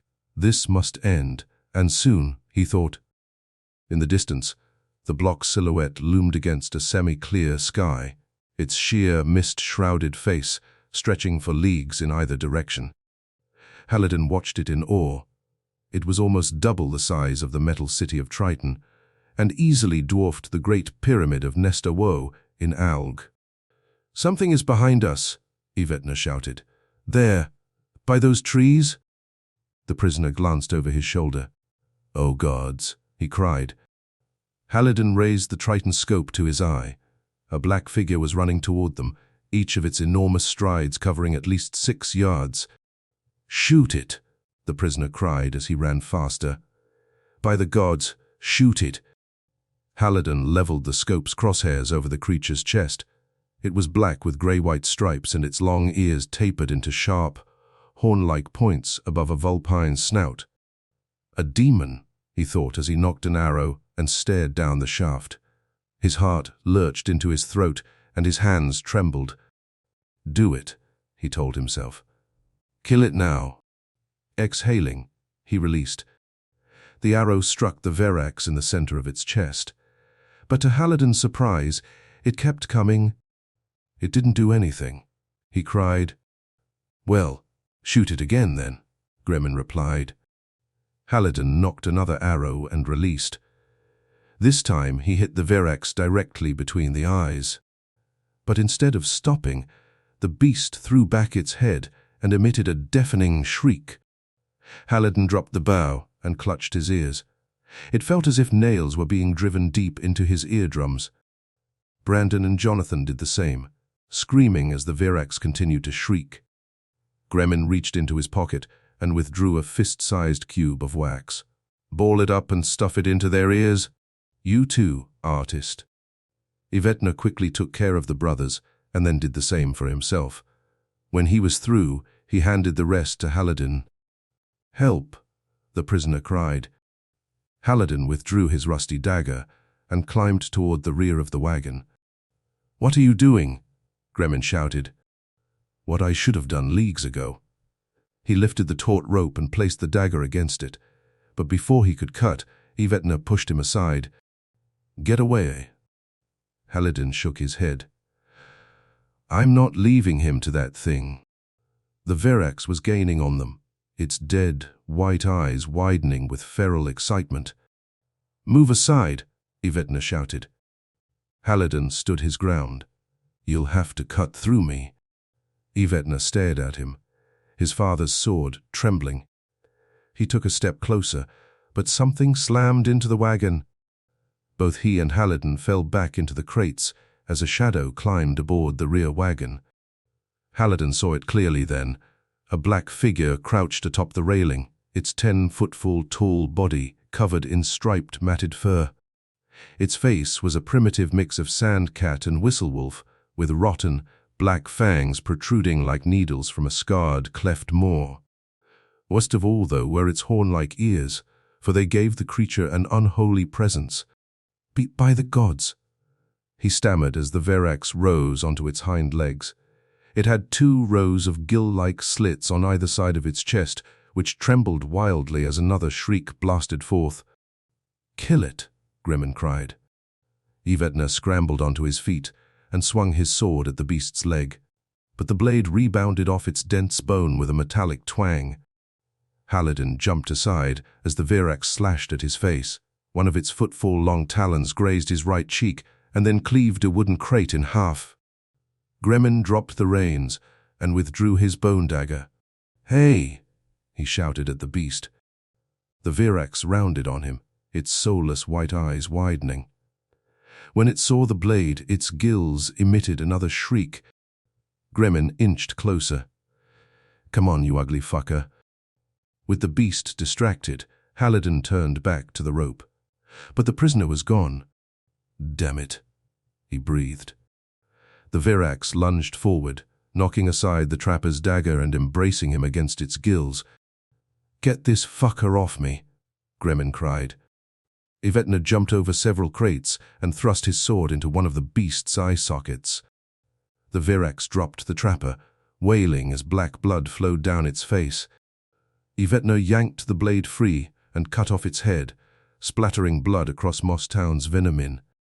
"Gods," he gasped, as the headless body slumped over the side of the wagon, its arms and legs spasming wildly. Gremmin lay motionless atop the toppled crates, blood trickling from his left ear. "Is he dead?" Haliden asked. Yvetna shook his head. "No. But he's hurt bad." Haliden turned back to the boys. To his relief, both were still safe amongst the crates. "Is it gone?" Jonathan asked, his eyes wide and trembling. Brandon crouched behind him, crying uncontrollably. Haliden nodded. "All of them." "All," Haliden replied. The wagons bucked violently. Without the trapper at the helm, the punches had begun zigzagging across the snow-covered terrain. Yvetna quickly knelt beside the trapper and lifted his shirt. 2 rows of deep black burns stretched down both sides of his chest. "Is it bad?" Haliden asked. "As opposed to good." Gremmin rolled onto his side, wincing as the burns oozed brown pus. "Piss on it." "What?" Yvetna asked. "The poison. Piss on it. And be quick." "Is he serious?" Haliden asked. Gremlin slammed his fist down. "Just fucking do it." Yvetna turned to Haliden. "You're up, artist." "What? Me? Now?" "It'll take me 20 turns just to take off this armor," Yvetna said. "Fucking piss on it, artist," Gremlin screamed. Haliden reluctantly pulled down his breeches. At first nothing happened, but when he closed his eyes, a steady stream finally splashed across the trapper's back. Gremlin winced as the urine diffused the toxins. When it was done, he crawled to the front of the wagon and shouted in Algian until the dogs finally straightened their course. Yvetna tossed him a blanket, which he quickly wrapped around himself. "Fucking Verax," the trapper groaned. He then looked at Haliden and nodded. "Thanks." "Any time," Haliden replied. Yvetna stood, his eyes wide. "By the gods," he whispered as he pointed north. Hundreds of creatures, both big and small, were running across the snow-covered plain. Coons, Vineran foxes, grey mares, cows, brown and black squirrels, minks, rabbits. There was even a pride of field striders silently bounding into the distance, their enormous legs covering at least 20 footfalls with every step. Haliden marveled at the sight. Never had he seen so many creatures at once. Flocks of every imaginable bird filled the sky. Darters, cockled sparrows, brush-pickers, spear-wingers. And all were moving north in one giant, undulating flock. "What now?" Haliden asked. Gremlin plopped down atop a crate, groaning as the blanket chafed against his burns. "We join 'em, that's what." "That," Yvetna spat, pointing at the exodus. "Are you mad? They're running. Just like us. Do you think they care who's beside them?" Jonathan and Brandon crawled out from their hiding spot, staring wide-eyed at the exodus. "Look, Bran," Jonathan said, pointing to the left side of the valley. "Vine cats." Brandon sat up, wonderment glistening in his wide eyes. "There's at least 100 of 'em too," Jonathan shouted. Gremlin picked up the bow and followed them with the scope. Yellow spikes made of compacted hair and bone protruded just above their narrow feline eyes. "Males," he grumbled. "That's bad luck for us. Them fuckers are carnivores of the worst kind." "Wonderful," Haliden said. "And what if they decide to have some lunch while we're out here?" Gremlin stood. "You ever hear of the barrow hunters?" Haliden shook his head. "They're a tribe in the Culver. Cannibals mostly. They hunt scrappers. Do you know how they do it?" "Inform me." "They dress up ambush sites with dummies, mask their numbers with war drums and cries, basically make themselves out to be so big that even a circle patrol would be smart enough to avoid them." "I think we left our dummies back in Marigel," Yvetna commented. "Piss off, boy. I'm talking the idea, not the execution. We take down one of them fell towers, skin the fucker, and dress these wagons up like one. We'll make ourselves look so big, not even a Virax will try for us." Yvetna turned to Haliden. "Sounds ripe for failure." "I agree," Haliden replied. "What about the dogs? Won't it look weird if a fell tower is being pulled by a pack of punchers?" Gremlin laughed. "You give them beasties too much credit. They'll hunt you down in cold blood, sure enough. But they don't know a cock from a sausage." Haliden watched as one of the fell towers lumbered along. The beast was the smallest in the herd, yet it still dwarfed anything he'd ever seen. "So how do we do this?" Haliden asked. Gremlin raised the Triton bow. "Simple. Put one between the lamest beast's eyes and hope the others keep moving along. And if they don't," Gremlin laughed, "just pray you're damn good with that bow, and quick, else there won't be much left of you for the breath to burn." "The one on the right, artist," Yvetna whispered, as he peered through a hollow, blackened log. Haliden lay beside him in the ashy snow, the Triton scope pressed to his eye. The herd was no more than 300 footfalls to the north, lumbering silently across the snow-covered landscape. From his count, there were 17 in all, including 5 elderly males and 2 injured females, limping at the rear. "Goddamn things are as big as hunting cabins," Haliden whispered. "We've got no choice here, artist. Let's just get it done." Jonathan and Brandon watched anxiously as the 2 men crept back toward the wagons. "What are you going to do?" Jonathan asked, as Haliden shook snow from his pants. "We need one of those fell towers," Haliden replied. "Just listen to Grimmin and stay silent until we get back." Both boys reluctantly nodded. The trapper sat up in the rear wagon, wincing. "Just watch your backs out there, and for the sake of the gods, stay downwind. If Verax are still about, they'll be stalking them fell towers same as you. So no farting or chatter, got it? And chew ice to hide your breath." Yvetna drew his father's sword and wiped the blade with a rag. "I'm no stranger to a hunt, trapper. This ain't no deer hunt, boy. I've seen seasoned woodsmen taken by surprise by Verax. Mark my word, you'll be the hunted today if they catch wind of you." Haliden nodded. "We'll be careful." Gremmin reached into his furs and withdrew his white bone dagger. "Know what this is?" Haliden shook his head. "Nagra bone. Hardest and sharpest blade there is. If one of them fuckers gets too close, go for the throat. Verax have no softer spot." Haliden took it and nodded. "Thanks. Hopefully it won't be necessary." Gremmin laughed. "I hate to tell you this, artist, but it most likely will."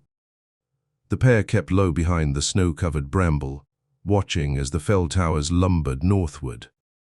"Look," Yvetna said, pointing to a bloody patch of snow several footfalls to their left. Fur and pieces of rent flesh lay scattered amongst a tangle of steaming innards. "That's a fresh kill." Haliden swallowed. "How long ago do you think?" "Can't be sure, but it has to be close." Haliden turned back to the herd. An injured female limped along at the rear, her left side scorched and raw. "That's our mark," he thought, as he followed its clumsy movements. But even at 15 footfalls tall, the fell tower was still the single largest creature he had ever seen. Yvetna pointed to a line of snow-covered evergreens on their western flank. "Look, just beneath those trees."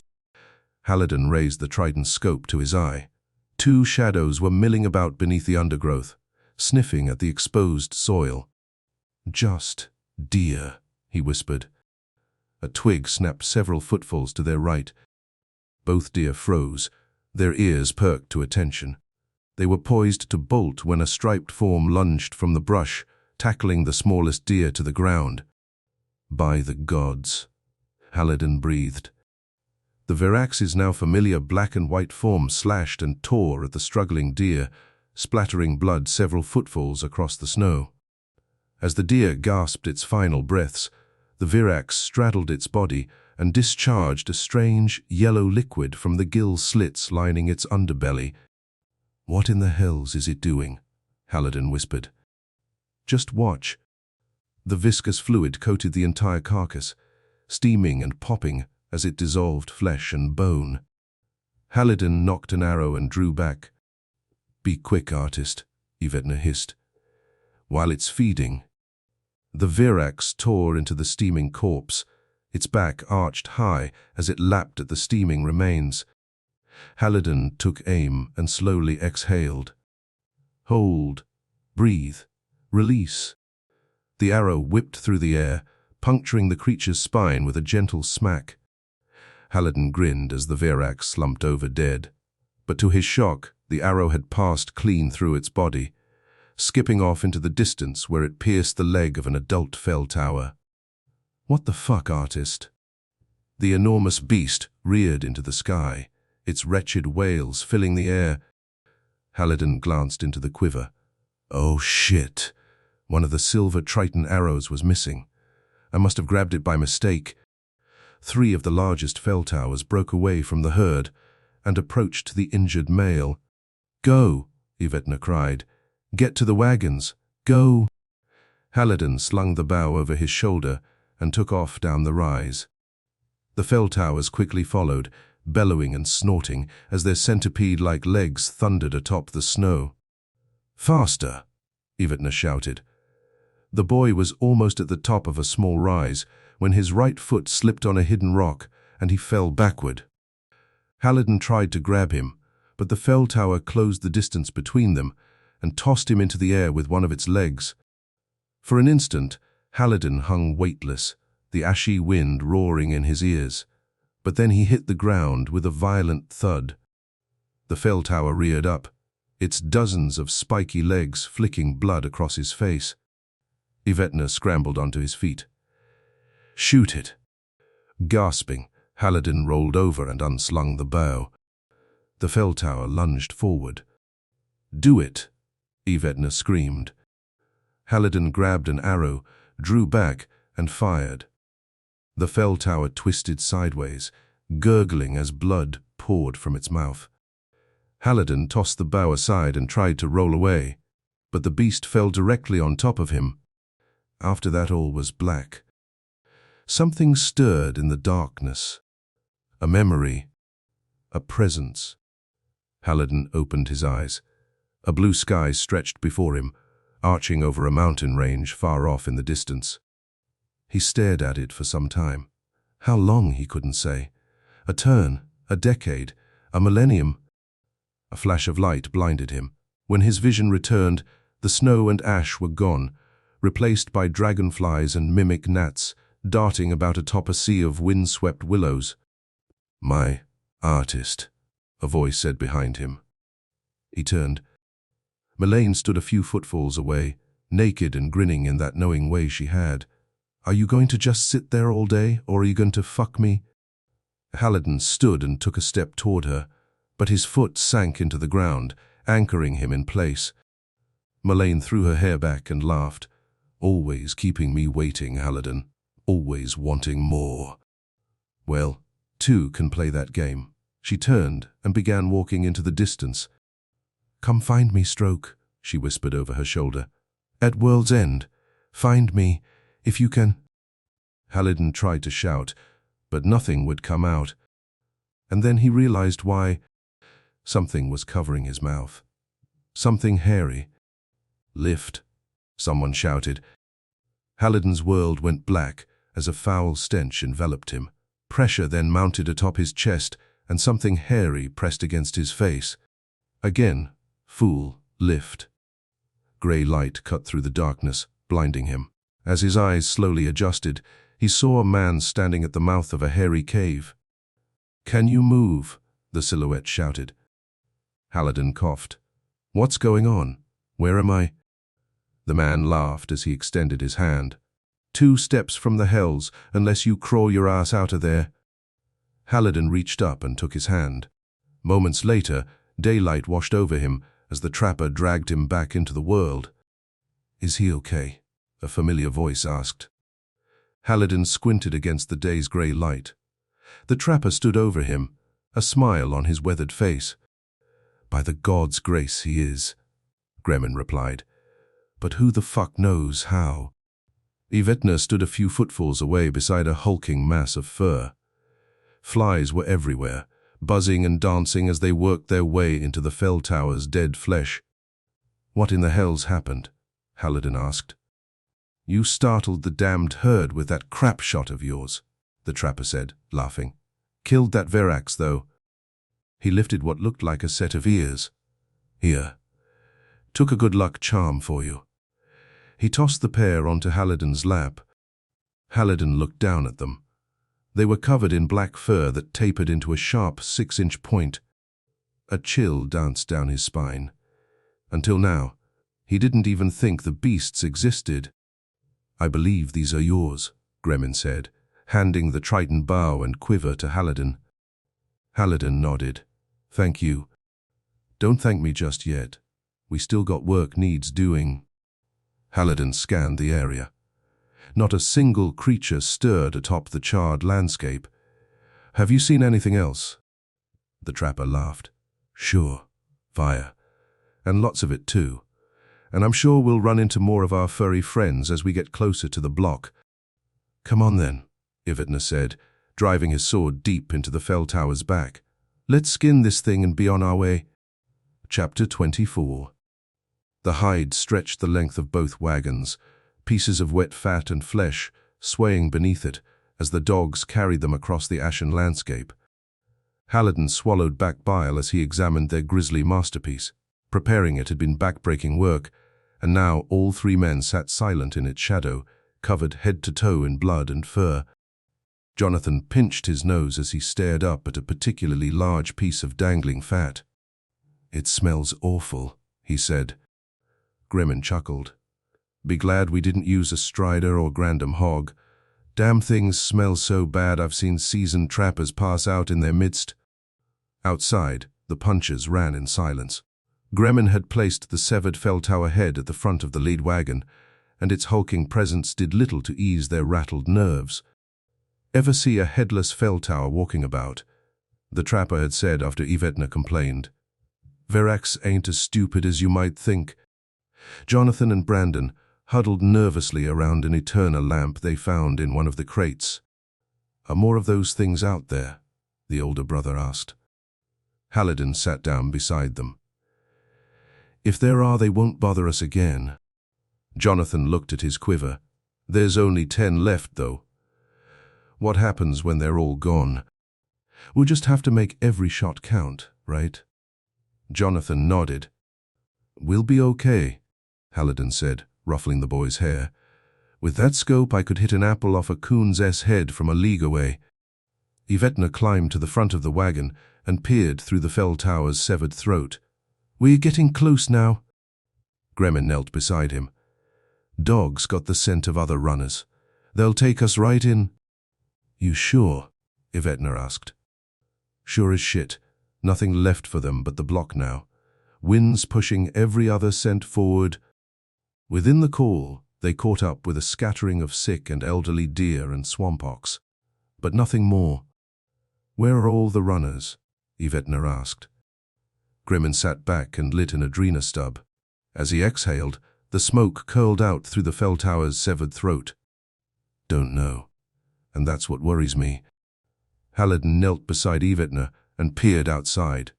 The landscape was flat and scorched. A few scraggly bushes and patches of fireweed grew here and there, but nothing more. "This is what the rest of Alimane will look like." "I'd wager worse," Ivetna said, his voice sullen. Jonathan climbed up beside them and stared at the dogs. "Are they safe out there?"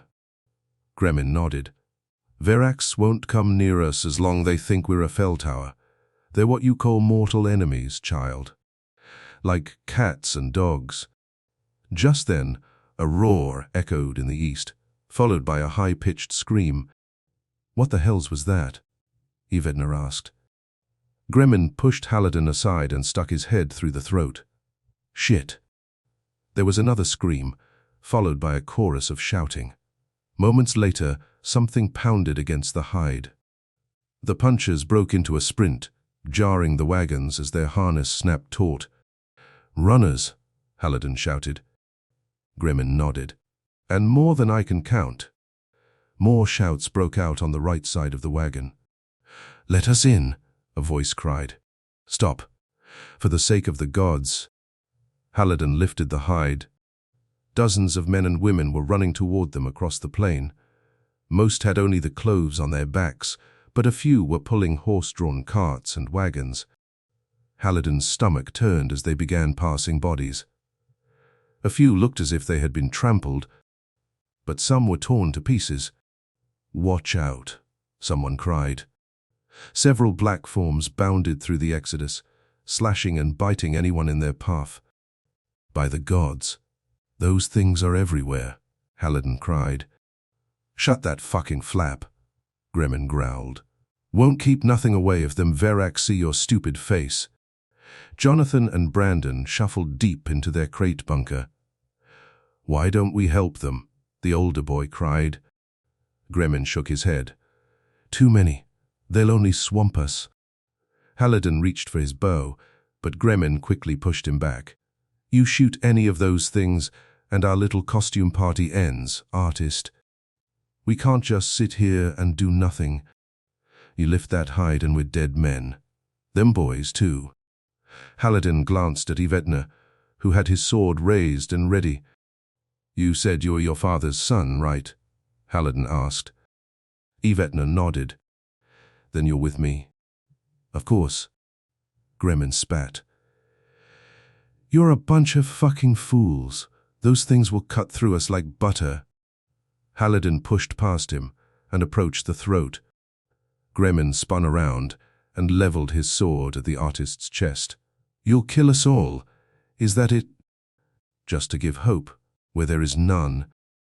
Haliden stared at the sword's rusty tip. I've enough guilt to bear already. I won't carry any more to the block. Kill me if you must, but I won't sit here and do nothing. You're mad, Gremlin shouted. The both of you. Haliden turned back to the throat. A woman was running alongside them, her hands outstretched toward the railing.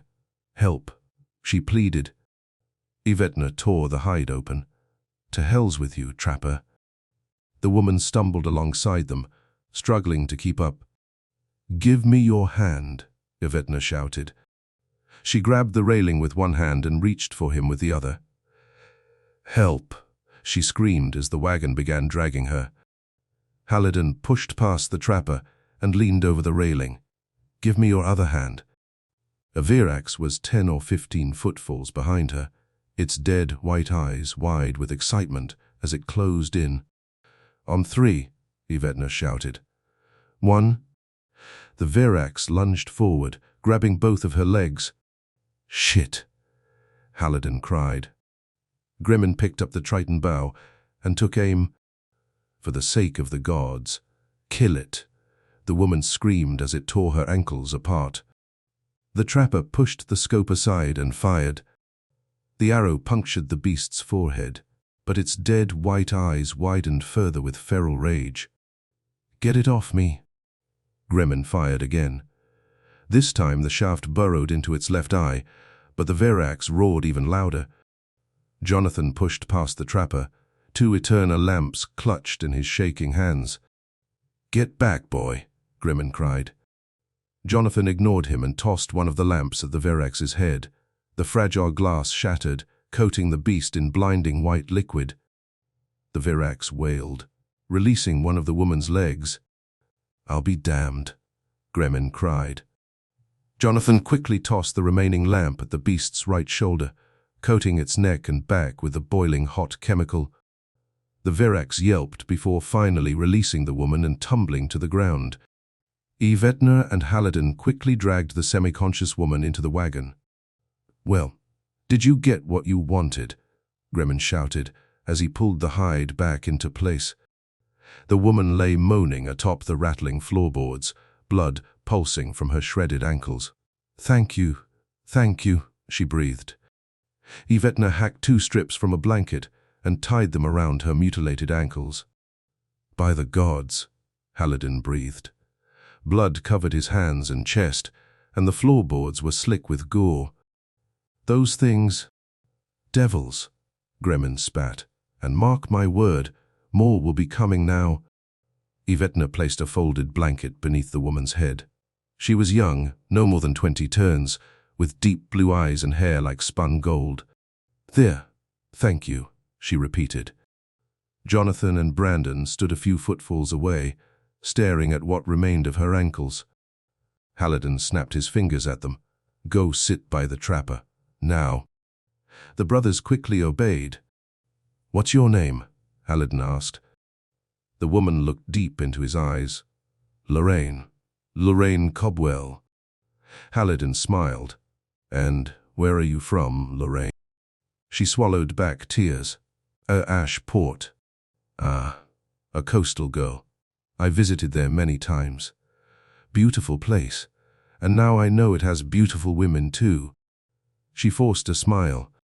Yvetna tied another strip around her left ankle, but the blood quickly soaked through the fabric. He glanced at Haliden and shook his head. Bloody fucking mess, Haliden thought. All of this.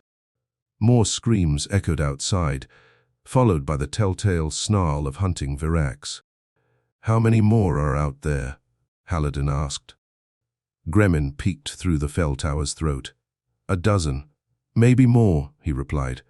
"I swear I've never seen the like." Haliden stepped beside him and gazed outside. Two massive cliffs rose in the distance, a 20-foot-fall tall palisade cradled between them. "Guards of the stretch?" he asked. Gremmin nodded. "And they ain't no friends of ours?" The massive palisade was wrought of rusted steel plates and petrified tree trunks. Guarding either side of it were two enormous towers manned by at least 12 guards apiece. "But we're runners," Haliden shouted. "They have to let us through." "Take a look out there, fool," Gremmin said. "They're not going to be checking for brands or pendants with all these refugees banging on their gate. They'll be shooting as many of us desperate fuckers as they can, so we don't overwhelm them." Haliden picked up the Triton bow and stared through scope. A mob was already collecting at the base of the gate, a violent tide swelling and shouting, even as the guards peppered them with quarrels. "How in the hells do we get through that?" "You shoot well, artist, that's how. I'll make a path with the wagons. You deal with the guards in those towers." Yvetna tightened his chest plate. "What of me?" "You just keep them off us," Gremmin said. "If we get swamped, they'll rip us to pieces." The punches ran faster as refugees clawed at the sides of the wagon. Those who managed to grab the railing were either dragged along for a handful of footfalls or crushed beneath the wheels.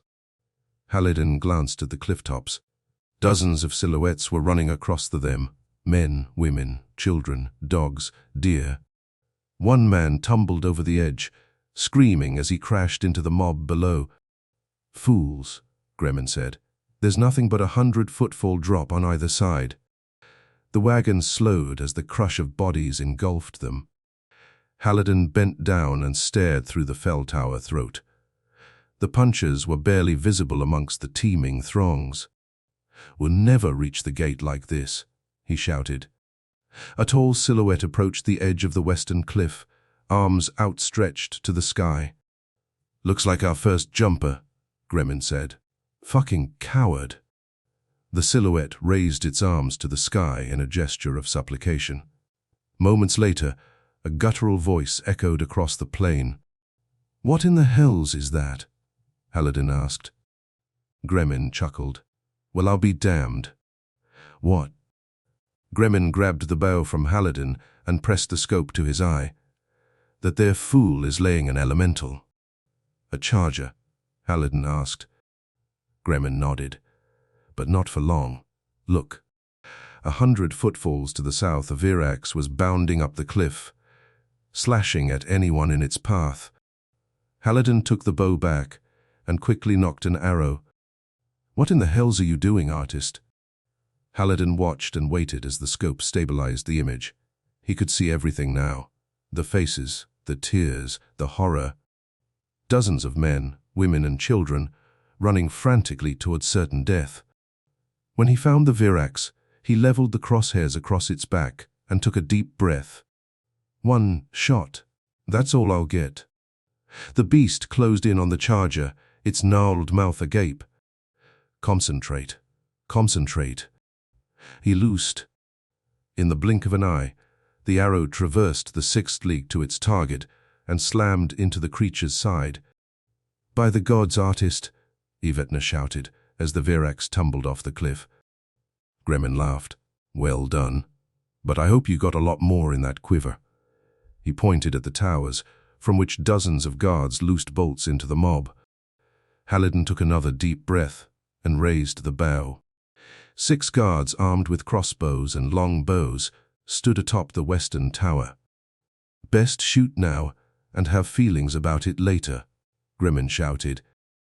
Haliden glanced over his shoulder at the brothers. Both were huddled beside Yvetna, their faces white and eyes wide. "Why aren't they letting us through?"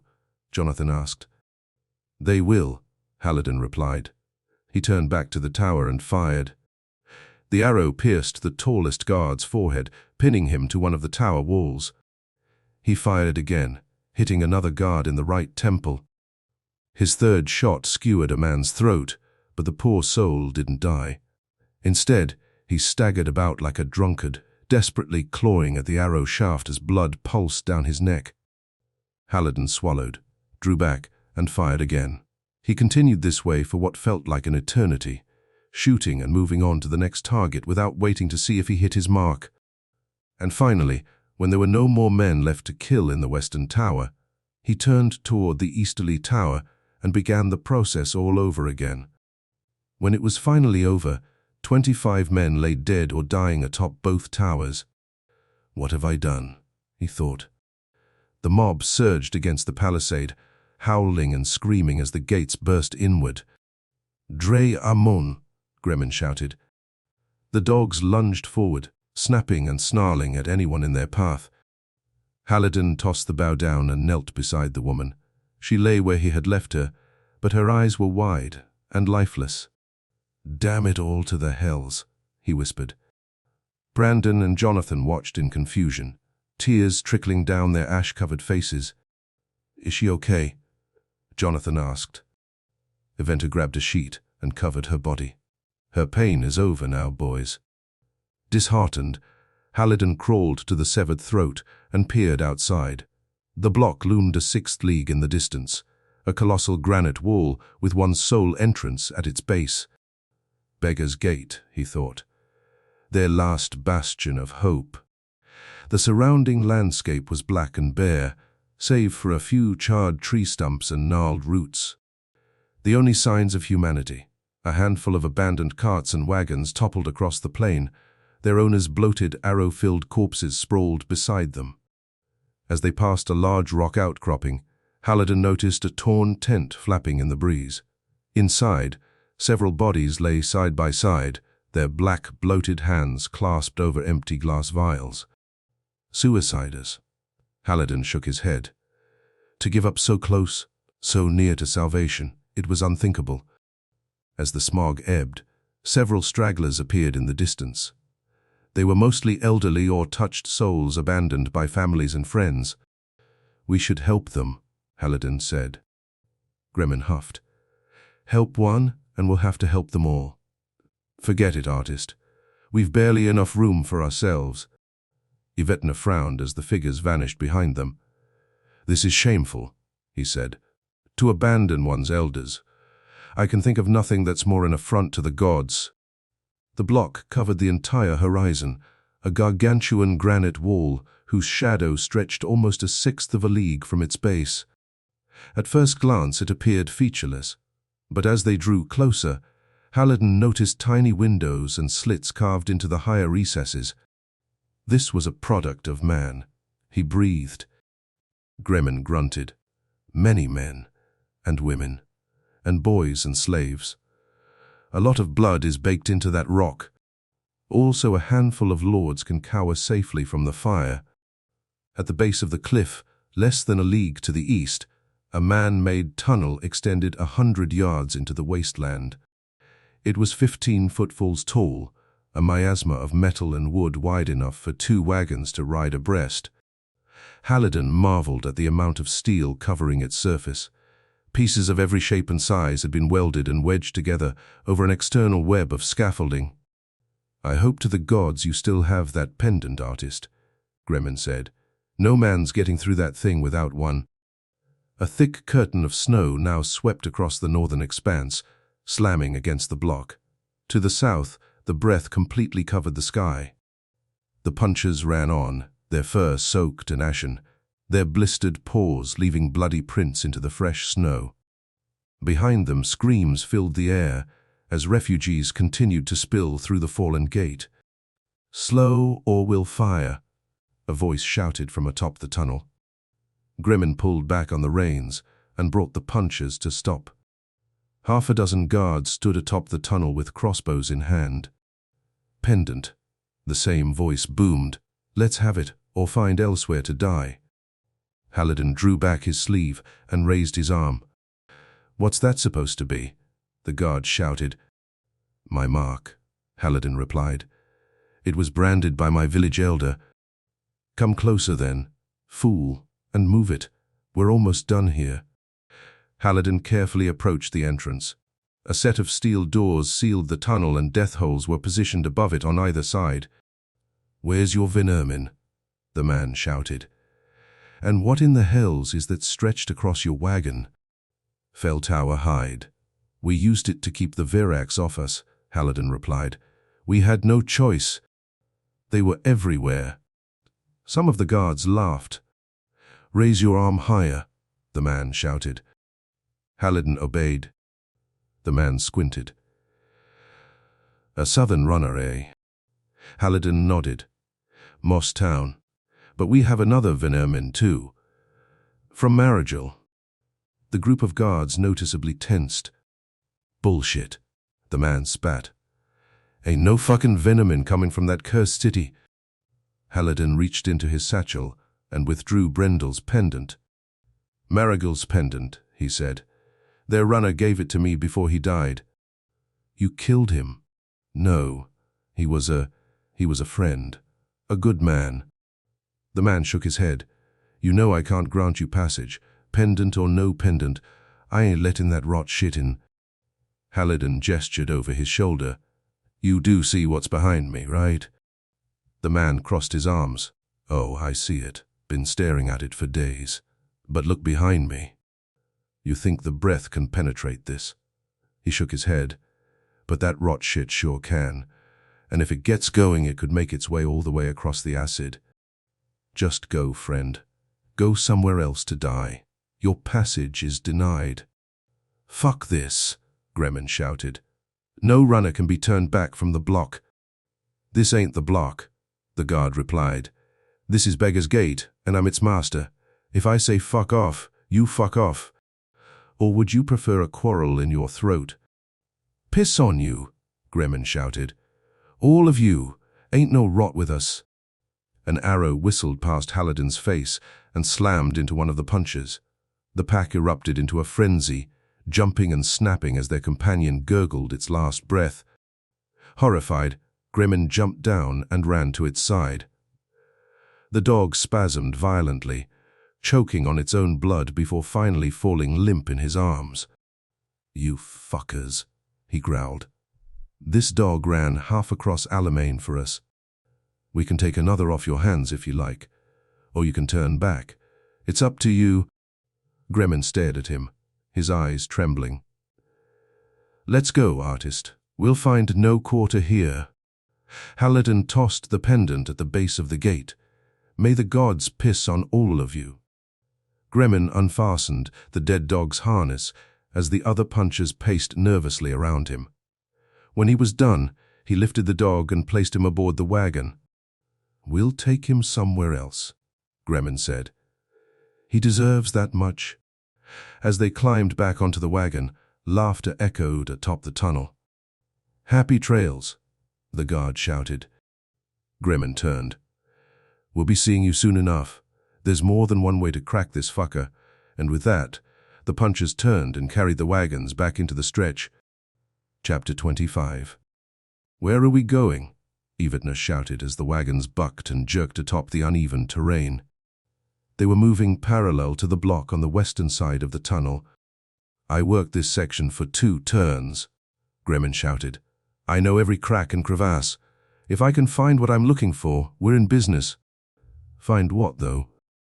Gremmin smiled. "Gremwa tenum." The dogs ground to a halt beside a scattering of petrified stumps. As the dust cleared, Gremmin jumped down and approached the wall. "There's secret vents hidden by some of the older workers," he said. "Crawl spaces leading into interior shafts. They were to be filled once work was completed. But we hid one before the overseers could mark it on their prints." Haliden hopped down onto the blackened soil and glanced to the south. The mobs were approaching Beggar's Gate, a mass of silhouettes running like frightened children. The guard's voice bellowing through the horn, warning them to stop. But they ignored him. "Bastards," Haliden breathed, as the guards fired bolts on the crowd. Gremmin knelt before a partially concealed handle. "Ah, here we go." He took out his knife and began picking away the surrounding cement. "That's it," Evetna said. Gremmin shook his head. What did you expect? A door. He grabbed the handle and braced his foot against the wall. All right, get back. The men obeyed, watching as he dragged a 4x4 square block from the wall. When it was free, they knelt before the opening. A shaft extended 6 or 7 footfalls into the block, ending at a wall covered in crude metal handholds.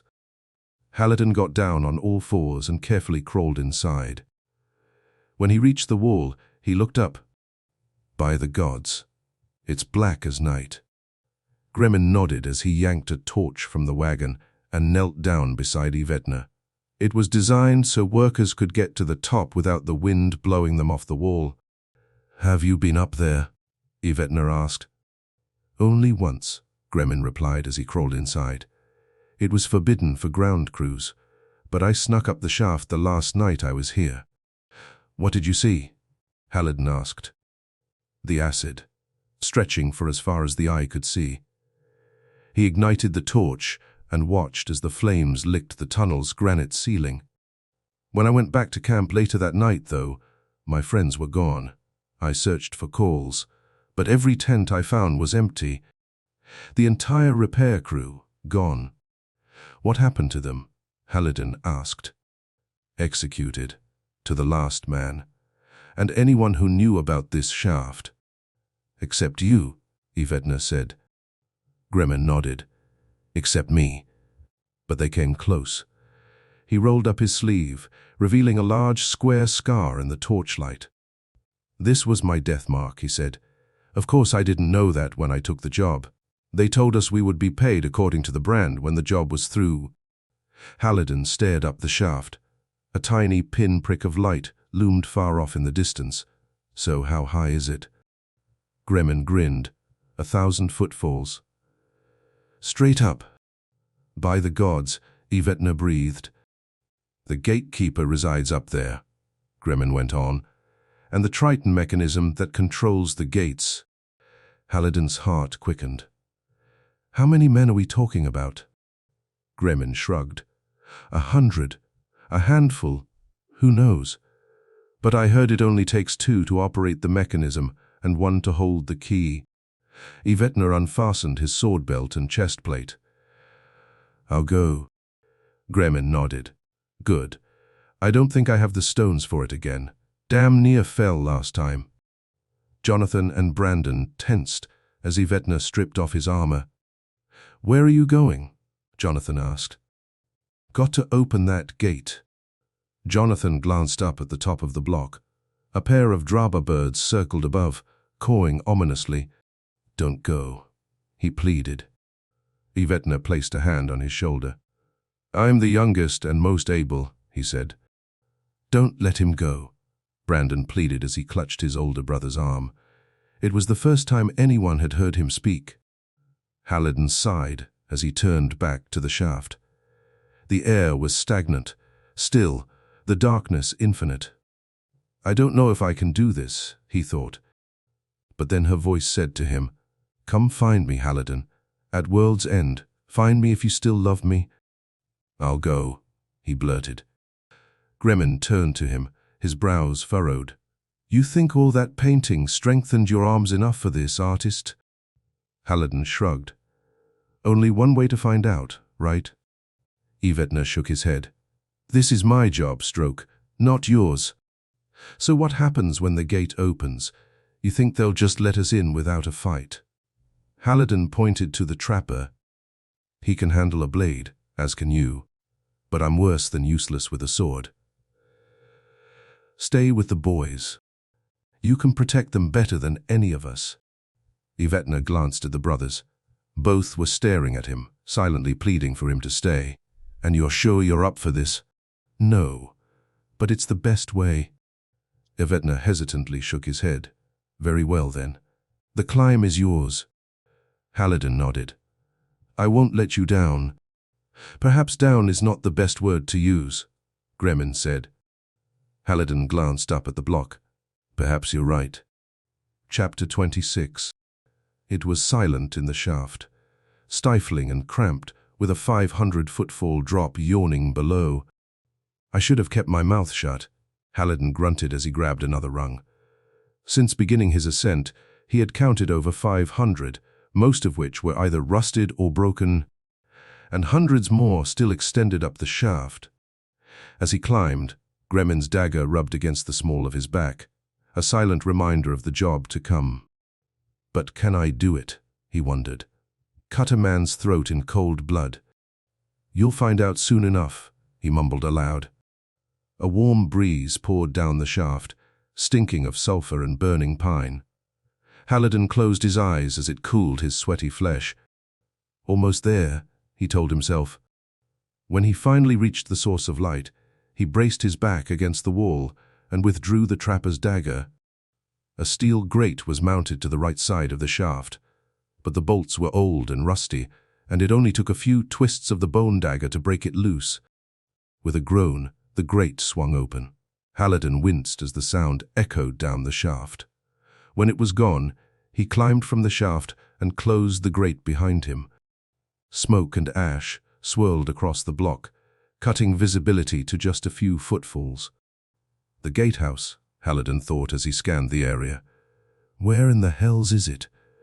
He could feel the fire on his face now, a throbbing presence drawing ever closer. He had to hurry.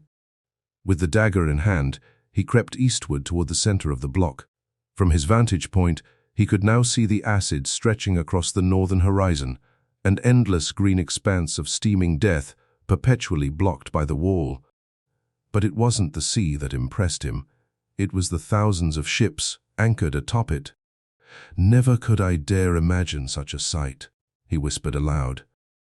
The armada stretched for as far as the eye could see. Every known vessel on Retracdoa was represented: culver cogs, circle skiffs, three-masted Algian whalers, Nefrifal corsairs, Drowat pleasure barges, and many others he didn't recognize. It was an inspiring yet forbidding sight. For they weren't there for him. These were scavengers circling their prey like drabber birds hovering over a rotten carcass. The wealthy and powerful would find quarter aboard any number of vessels, and perhaps even a few runners. But most of us are on our own, he reminded himself. A superheated gale blasted over the wall. Haliden took cover behind a pile of rocks as embers streaked past. When it died down, he peered toward the southern horizon. The breath arched leagues into the sky, a great tidal wave of flame and fury illuminating the bellies of several low-lying clouds. "I hope the others are all right," he thought, as the fire revealed hundreds of ant-sized shadows flooding across the stretch. Laughter suddenly echoed to his left. Haliden ducked. The smoke had lifted, revealing a small shack about 100 footfalls away. A massive wooden crane stood beside it, guarded by 2 armored men. One of the men peered over the southern side of the wall, laughing hysterically as his partner sat silent beside the crane's controls. Haliden's heart quickened. The machine was enormous, a complicated miasma of interlocking sprockets and metal pistons. "I'll never figure that thing out on my own," he thought, as he crept closer, which meant he needed one of those fools to do it for him. "Look at them fuckers," the man by the crenellation shouted. He was short and skinny, a single dagger sheathed in a frayed leather belt. Every one of them dead men, and still they bang at them doors. Chuckling, he leaned over the edge and let a stringer of drool drip below. "Wouldn't you?" the other guard asked. He was enormous, his arms bulging like tree trunks beneath several layers of rusted chainmail. Another figure stepped out of the shack. He was middle-aged and wore a mail coif and rusted scale armor over a ragged black tunic. "It's time," he said. 50 counts, then close it. Understand, Dren?" The brute nodded. "And Jarnin."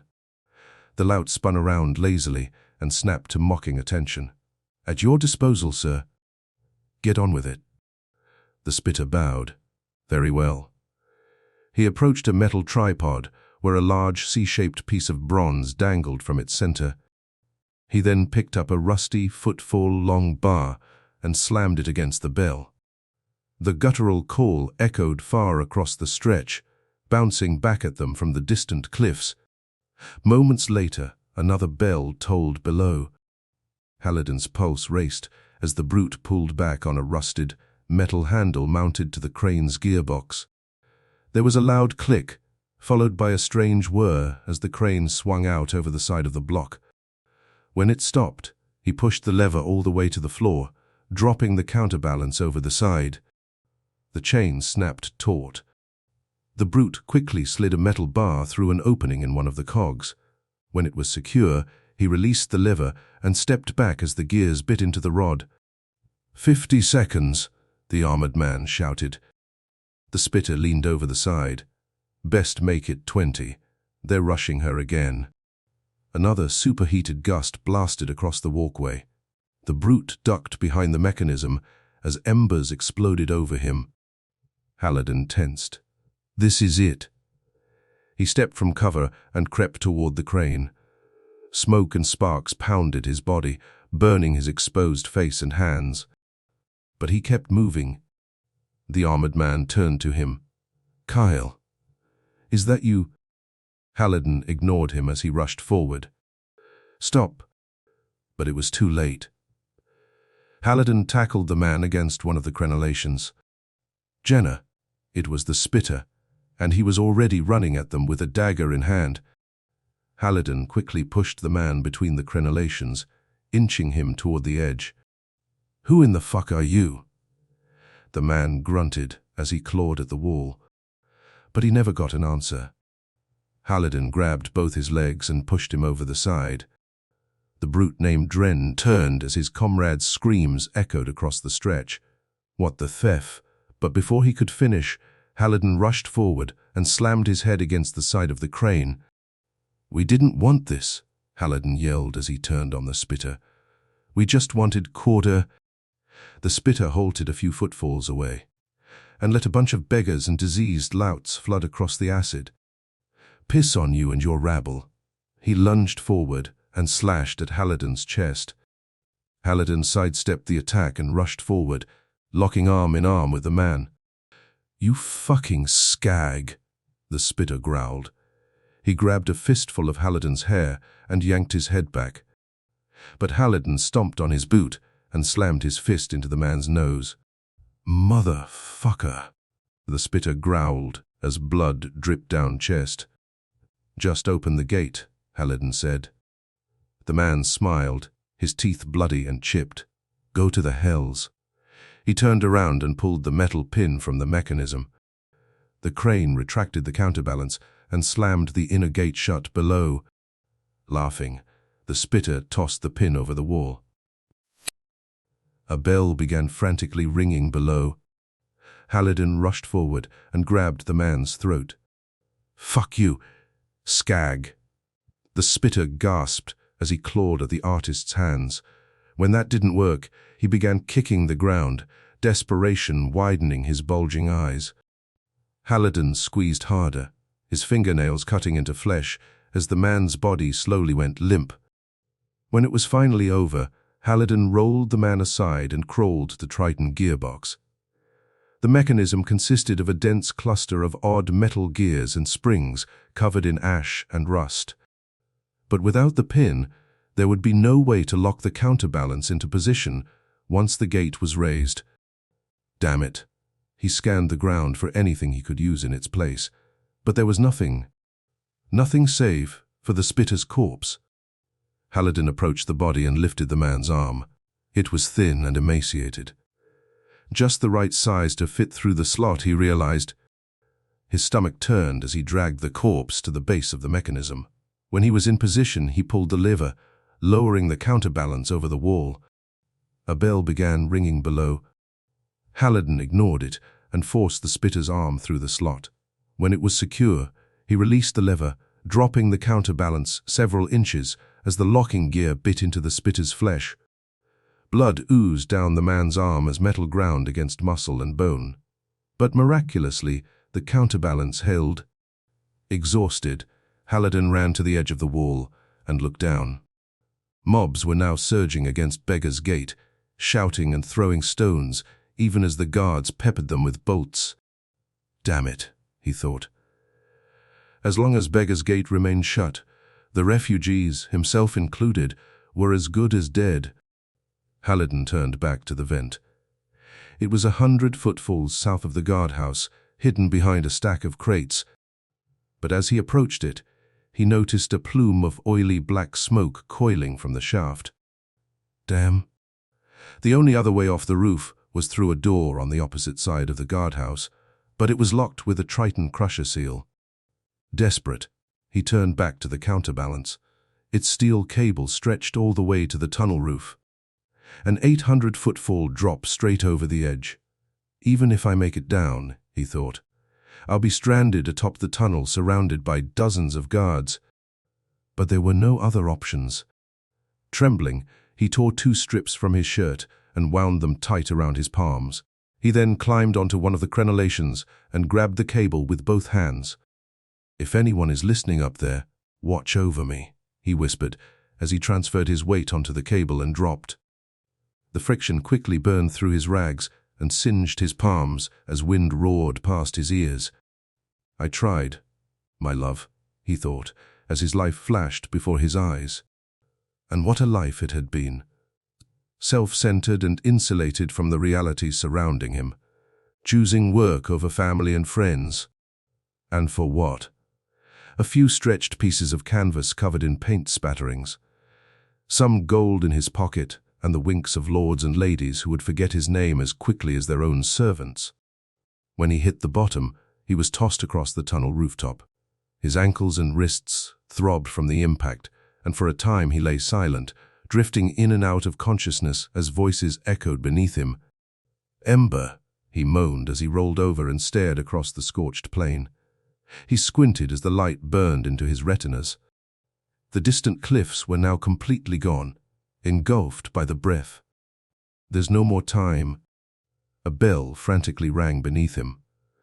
Moments later, a trap-door opened a few dozen footfalls to his right. Haliden froze as a man turned toward him.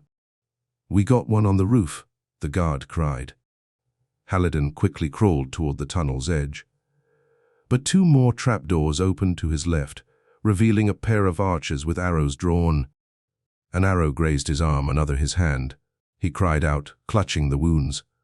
But more followed, the shafts exploding beside him and casting fragments into his exposed flesh. With nowhere else to go, he slid over the side of the tunnel. Weightlessness embraced him as he tumbled into the void. But instead of hitting ash and rock, he landed atop flesh and bone. "You fucker," a woman screamed as he sank into the undulating mob. "My children. You'd let them die?" Someone yanked his hair back and punched him in the spine. "Cut his throat," a voice shouted. "Fucking kill him." A wall of terrified faces and clawing hands engulfed him, clamoring for his flesh.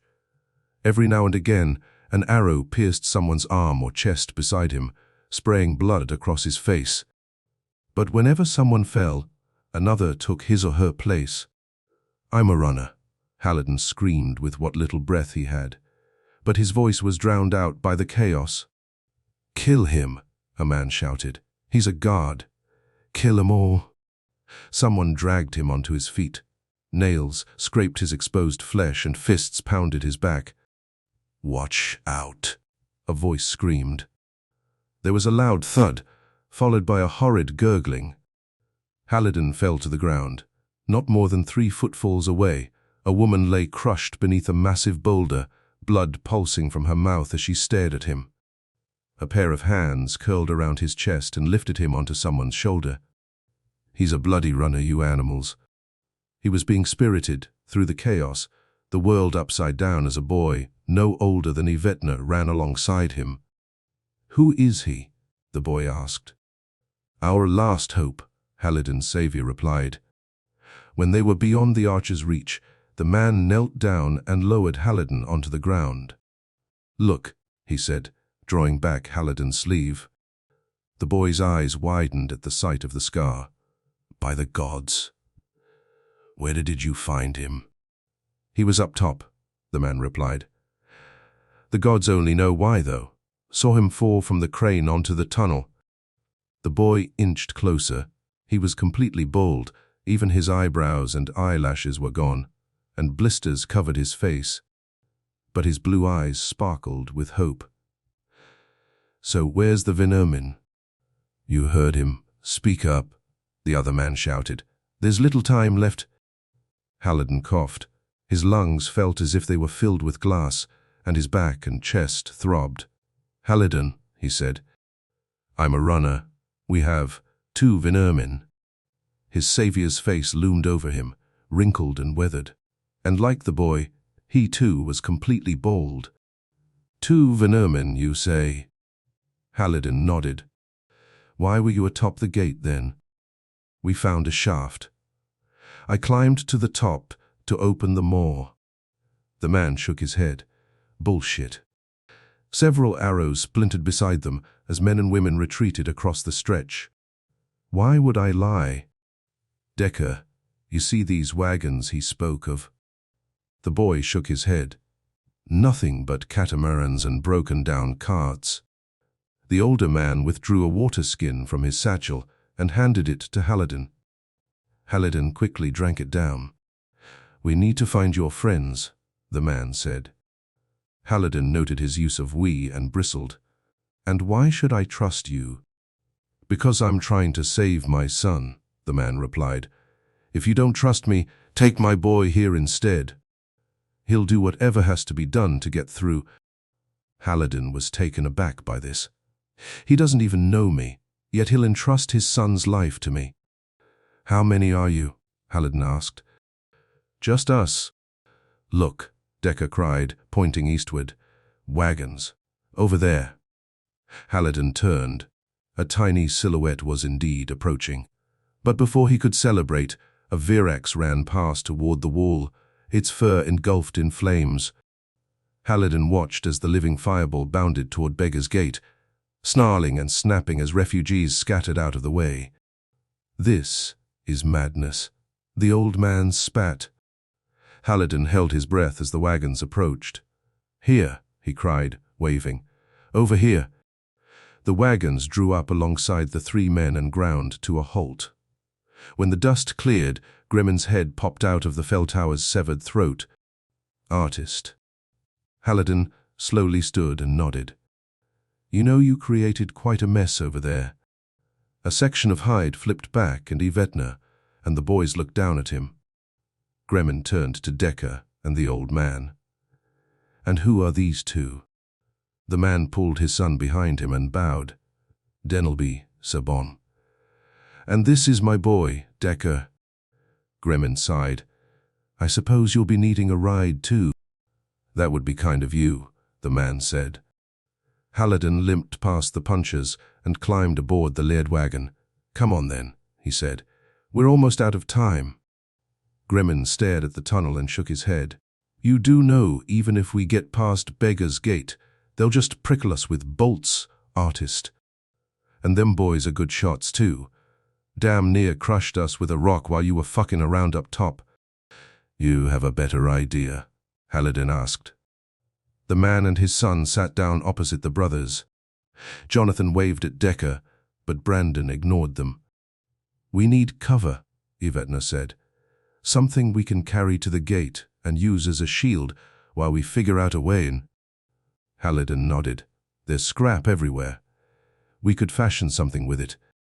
Very well, Gremmin said. But what of the dogs? We'll put them in the rear wagon, Yvetna said, along with the boys and the other 2. And how in the hells do you suppose we move the wagons then? Haliden gestured to the harnesses. That's on us now. Gremmin laughed. You're fucking joking, right? Do I look like I am? Gremmin shook his head. You got balls, artist. You're a fool, but you got balls. Haliden sighed. I guess we'll see. Chapter 27. The night succumbed to unnatural day as the breath swallowed the plain. Haliden ignored it, hammering the final plank into place with a fist-sized rock. All right, that about does it. They had covered the rear wagon with pieces of broken crates and scrap wood scrounged from the surrounding area. Much of it was riddled with dry rot and termite damage, but it will have to do. She sure ain't pretty, Gremmin said. Haliden shielded his eyes as he scanned the plain. To the west, A circle of refugees lay dead atop the scorched ground, draba birds plucking at their pallid flesh. He had seen them earlier, sitting hard at prayer as a fire priest passed out vials of clear liquid. And now they're dead to a man, he thought, rotting in the shadow of the block. To the east, a fight had broken out between two opposing clans unfortunate enough to meet in the chaos. Tribesmen from both sides lay dead at the edge of the scuffle, women and children lamenting beside their corpses as the breath cast their shadows onto the block. Yvetner adjusted his armor and sheathed his sword. "We need to go." Gremin slapped a wagon. "You ready, artist?" "Ready as I'll ever be." "All right then." Gremin lifted the last of the punches into the wagon and smiled. "What in the hells are you so happy about?" Yvetner asked. Gremin shrugged. "Never thought I'd meet my maker like this. Men in my profession normally come to their end in the belly of a virax or broken at the bottom of some lonely ravine, not pushing two venermin before the breath." Haliden raised the Triton scope to his eye and scanned Beggar's Gate. A handful of refugees wielding shields and scrap wood probed the entrance. But something else caught Haliden's eye. A large metal sheet had opened above the main gate, revealing 3 guards with an unarmored man kneeling before them. One of the men shouted something unintelligible before kicking the kneeling man over the side. Haliden watched as the refugees swarmed around the man's body. "I wonder what that's all about," he said. Without a word, Gremin drew his dagger and marched toward the mob. "Well, where in the hells are you going?" "Bet my life he's a mutineer, artist," Gremin shouted over his shoulder. "And that means he knows the gate. And possibly her weak spots." Haliden took off after him. Bodies lay everywhere, quarrels jutting from chests and backs like porcupine quills. "This is a bad idea, friend," he said, as he negotiated the mess. The trapper ignored him. When he reached the edge of the mob, he pushed his way forward. Several men tried to encircle him, but when he raised the Nagra blade, they quickly backed off. The armored man lay only a few dozen footfalls away, surrounded by a handful of shouting refugees. "Kill him," a woman cried as she kicked the man in the stomach. "Send his head back to him." Gremin pushed past them and knelt beside the guard. "And who the fuck are you?" the woman shouted. A man grabbed the trapper by the shoulder, but Gremin tossed him against the gate. Another man tried to hook his arm around his throat, but Gremin twisted free and stabbed him in the side for his troubles. "Watch out," someone cried. Haliden ground to a halt a few dozen footfalls from the trapper. The guards were loosing another volley. "Run," someone cried. Haliden was too close to flee. So in his great wisdom, he did the next best thing and ran for the side of the tunnel. Refugees collapsed before him, their meager shields useless against the volley of arrows and crossbow bolts. "So now what? Fool," he thought as he pressed his back against the cold steel. If he tried to rejoin the wagons, he'd be an easy target. "But if I stay here, I burn." He cursed himself for following the trapper. But isn't this how you always get yourself into trouble? Running headfirst into the void, chasing after everything that tastes so much better before it's chewed. It was how I lost you too, wasn't it, Milane? How I lost everything. "Why the fuck did you do it, Grell?" a voice shouted above him. Haliden stood still, his breath held as voices argued above him. "He was going to open the fucking gate, you tart." The man named Grell replied, "Would you have every rotter and beggar flood the block? You don't think they'd toss us next?" "He was doing the right thing," the younger voice said. "Them folks deserve sanctuary as much as them rich fuckers nestled up inside the wall." Grell chuckled. "Is that what you think, Drendon?" "The others agree," the man named Drendon replied, "even if they're too fucking yellow to admit it." Haliden leaned away from the wall and peeked at the roof. 2 men stood inches apart a few footfalls beyond one of the death ports. "I killed that fucker to save your yellow ass, you little clown," Grell said. "No pendant, no entry."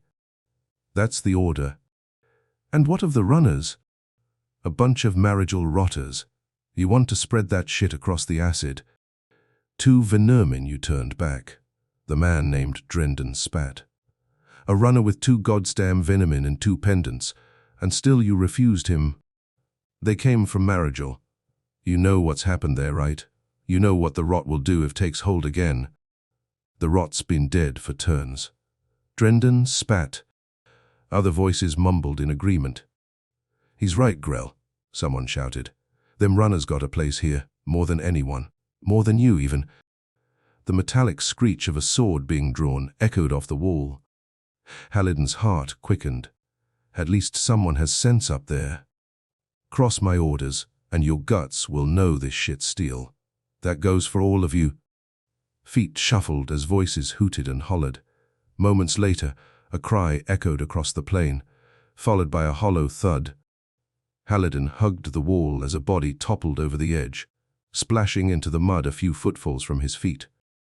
"You fucking twit!" Grell shouted as the scuffle continued. There was a wet thwack, followed by an awful wheezing sound. And then silence. Haliden looked up. Blood trickled down the wall. "Get back, all of you," Grell shouted, "or I'll cut that counterweight and we can all burn." Something slowly scraped atop the tunnel, a din that sent chills down Haliden's spine. Seconds later, another guard fell into the mud beside him. Haliden's heart sank as the guard rolled over and reached for him, a small brass key trembling in his bloody palm. "He's gonna kill all of you." Haliden knelt down and pulled the man toward the wall. For a brief moment, they stared into each other's eyes. "Get them in, runner," the guard said. Don't let them all burn." Haliden squeezed his hand and nodded. Seconds later, the man was gone. Haliden placed the man's bloody hand across his chest. "Damn this hell," he whispered as he looked at the mud and blood-encrusted key. "Back to posts," a voice shouted above. "We stand for another half a call and then it's inside we go, unless anyone else objects." Haliden stood silent, his breath held as a cloud of ash and sparks slammed against him. The heat was agonizing, the smoke thick and black. But it was the cover he had been praying for. Hey, we got one," a voice shouted. Haliden bolted into the open, quarrels snapping and splashing at his heels. But after a few footfalls, the smoke completely engulfed him. "Let him go," Grell shouted from behind him. "The breath will find him soon enough." Haliden ran on, stumbling over bodies and rocks like a blind fool. "Just find them," he told himself, gripping the key. "Find them, and then we'll crack this gate. Crack it wide open." Chapter 28. The trapper leaned over him, grinning. "There he is now, our famous fool." Haliden coughed violently as a single candle swayed above him. He was back in the wagon, the fell tower's foul stench enveloping him. The trapper grabbed his hands and pulled him upright. "I said, follow me, artist, not run toward the fucking wall." Haliden clutched his aching head and chest. "What happened?" "You came staggering out of that smoke like a walking corpse," Gremmin said. "Scared the boy so much he nearly put an arrow through your chest." I was following you," he said. Gremmin laughed, apparently not very well.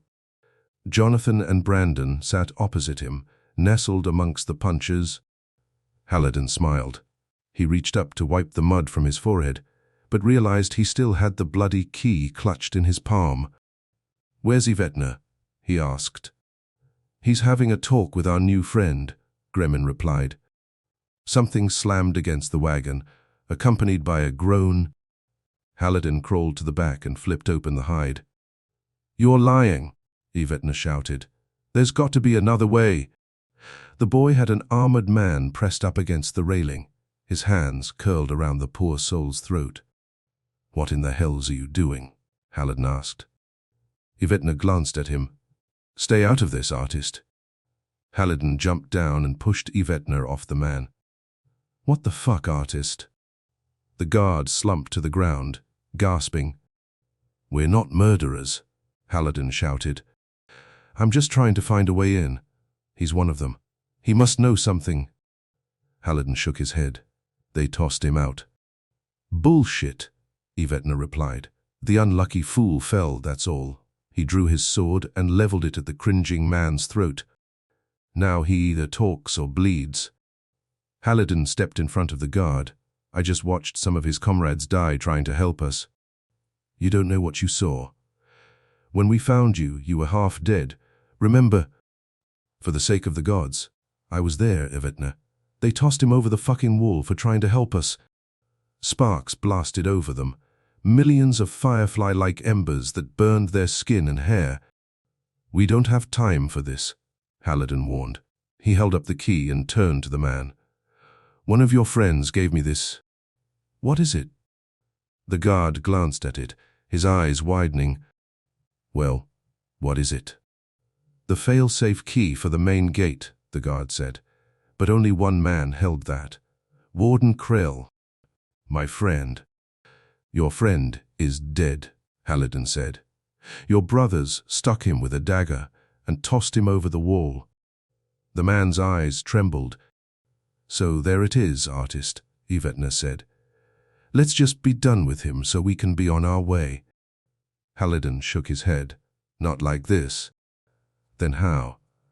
"Bring him with us." "Why not?" "He knows the men in there.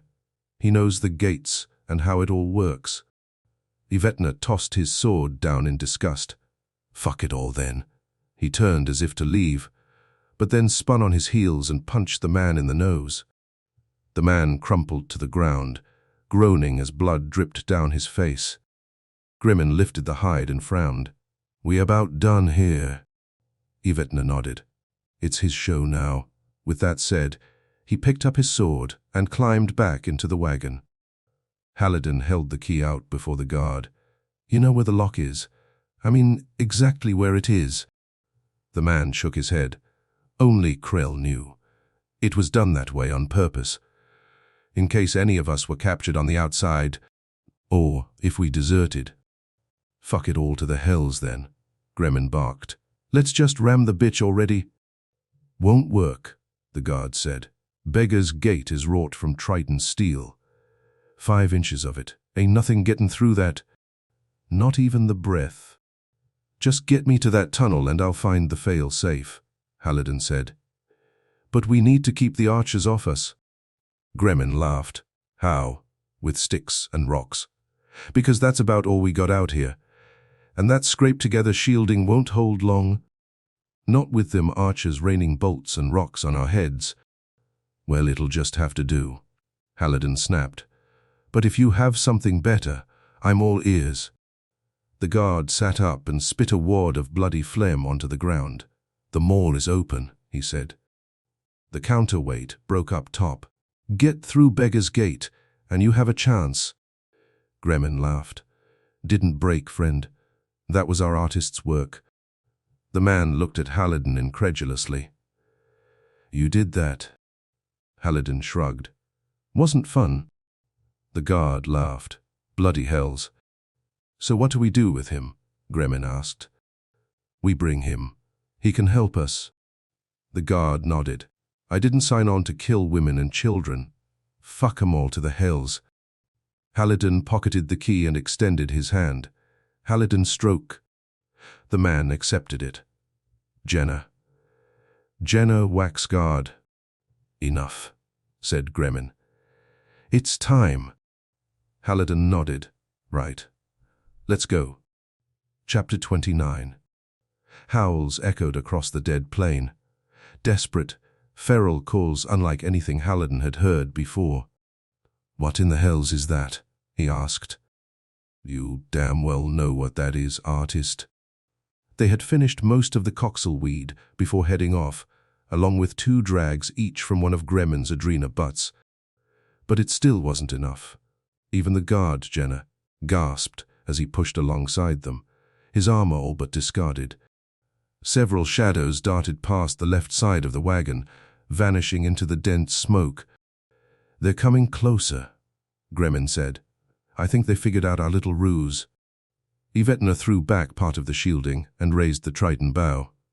He had wanted to push alongside them, but the brothers insisted he stay with them in the wagon. Someone screamed to their left, followed by a strange, high-pitched growl. Moments later, a figure staggered out of the smoke. "Pete, please." Haliden's heart sank. It was a woman, or what was left of one. Her right arm hung limp like a broken twig, and her left arm was completely torn off. "Don't let it. Take me." Another howl resonated behind her, louder, closer. "Oh gods, it's coming." Several shadows appeared alongside the wagon, quadrupeds darting about in the smoke like excited children. Yvetna drew back an arrow and waited as the scope adjusted. When it was set, he took a deep breath and released. One of the beasts tumbled into the ash and vanished behind them. "Help." Haliden turned to Gremmin. "Give me your blade." "What for?" "We can't just leave her. And me and this fool can't push this fucker on our own," the trapper cried. "I won't go to the block with another life on my conscience. Give it to me." Gremmin grudgingly withdrew his Nagra blade and slapped it into Haliden's hand. "You got balls, artist." "No brains, but lots of balls." Haliden tucked the blade in his belt. "I'll see you in the tunnel." "Good luck, Stroke." The artist broke away from the wagons and backtracked to the woman. She lay on her stomach, a blood trail smeared in the ash behind her. "Help," she groaned. Haliden slid down beside her and curled an arm around her shoulders. "Can you walk?" "I'll try." "Don't try. Do it. They're right behind us." With Haliden's help, she got to her feet and limped beside him. "Are we even heading the right way?" Haliden wondered as heat from the fire singed his neck and arms. Where are we going?" The woman stammered. "The tunnel." "But the archers." Haliden shook his head. "No choice. The fire's almost here." A massive shadow cut them off. As it drew closer, two vulpine eyes glittered in the firelight. "By the gods," the woman exclaimed. Haliden squeezed the Nagra blade. The Virax's back bristled with arrows and one of its ears hung by a bloody thread. "Get behind me," Haliden whispered. The Virax sniffed the air, its sole ear twitching with excitement. Haliden's heart slammed against his chest. "Find me, Haliden. Find me." The beast lunged forward, its needle-like teeth bared. Haliden pushed the woman down and rushed it. When they met, the Virax pinned him to the ground, slashing at his face as Haliden plunged the blade into its gills. "Die, you son of bitch," he screamed. The Virax howled in agony, its feline eyes wide with feral rage. Several of its gills opened as Haliden tore at them, the deadly acid trickling onto his hands and chest. Haliden screamed as the beast pressed down on him. He could feel the liquid burning through his tunic and onto skin. "You bastard." His life flashed before his eyes. Every selfish thing he had ever done, every friend and family member he had ever hurt or forgotten. And Milane. Most of all Milane. "Find me, Haliden. Find me." He was about to close his eyes when something large raced at them through the smoke. The Virax turned just as the shadow slammed into its head, snapping it back at an unnatural angle. Haliden cringed as the wagon's undercarriage rolled overhead, the wheels grinding dirt inches from his face. When it passed, the woman fell beside him. "Help us!" she screamed. The wagon turned in a great arch and then ground to a stop a few footfalls beside them. "Damn fool!" the trapper shouted. "Get them both in here." Yvetna, Jenna, and Denelby scrambled to their side and dragged them into the wagons. "Do you have a death wish or something?" Gremmin shouted as he helped pull Haliden aboard. Haliden rolled onto his back, his shoulder throbbing as blood soaked through his shirt. "I abandoned one woman already this week." I wasn't about to do it again. Save the chivalry for later, the trapper spat. Can you run? Haliden nodded. Yvetna laid the woman beside him. Thank you, thank you. She kept repeating. Haliden tore 2 strips from his shredded tunic and fashioned tourniquets for both of her arms. When he was done, he staggered onto his feet and handed the bloody Nagra blade back to the trapper. Thank you. Gremmin looked at it and shook his head. Take it. You earned it, even if you are a damn fool. Can we go now? Yvetna shouted, as he placed a rolled-up blanket under the woman's head. Haliden nodded. No stopping until we get inside. You're damn right, Gremmin shouted. And with that, they began the final approach. A bell rang atop Beggar's Gate, followed by a guttural horn. Get ready, Jenna gasped. Gremmin, Jenna and Haliden were running at full speed, pushing the wagons through smoke and embers like a giant battering ram. They'll be using the crossbows first, Jenna shouted. As if on cue, a bolt slammed into the makeshift roof, the tip jutting inches from Haliden's head. Stay down, boys, Gremmin cried. Denelby and his son dragged the woman into the front of the wagon, where Jonathan and Brandon hid inside their little crate bunker. The woman groaned as she slowly slipped into shock. Yvetna lifted a plank and peered outside. We got company? Hundreds of shadows ran alongside them. Men, women, deer, dogs, wolves, trench cats. Many were on fire, screeching and howling as they ran for the block. Watch the left, Gremmin shouted. An enormous shadow charged them, snarling and grunting. But at the last second it turned and charged the block. By the gods, Haliden breathed. It was a Magnus Feldtower, the largest breed in all of Alimane. It stood at least 20 footfalls tall, its hundreds of insect-like legs pounding the ground as it thundered across the plain. It thinks we're one of them, Haliden cried. As it approached the tunnel, the guards began loosing bolts into its hide.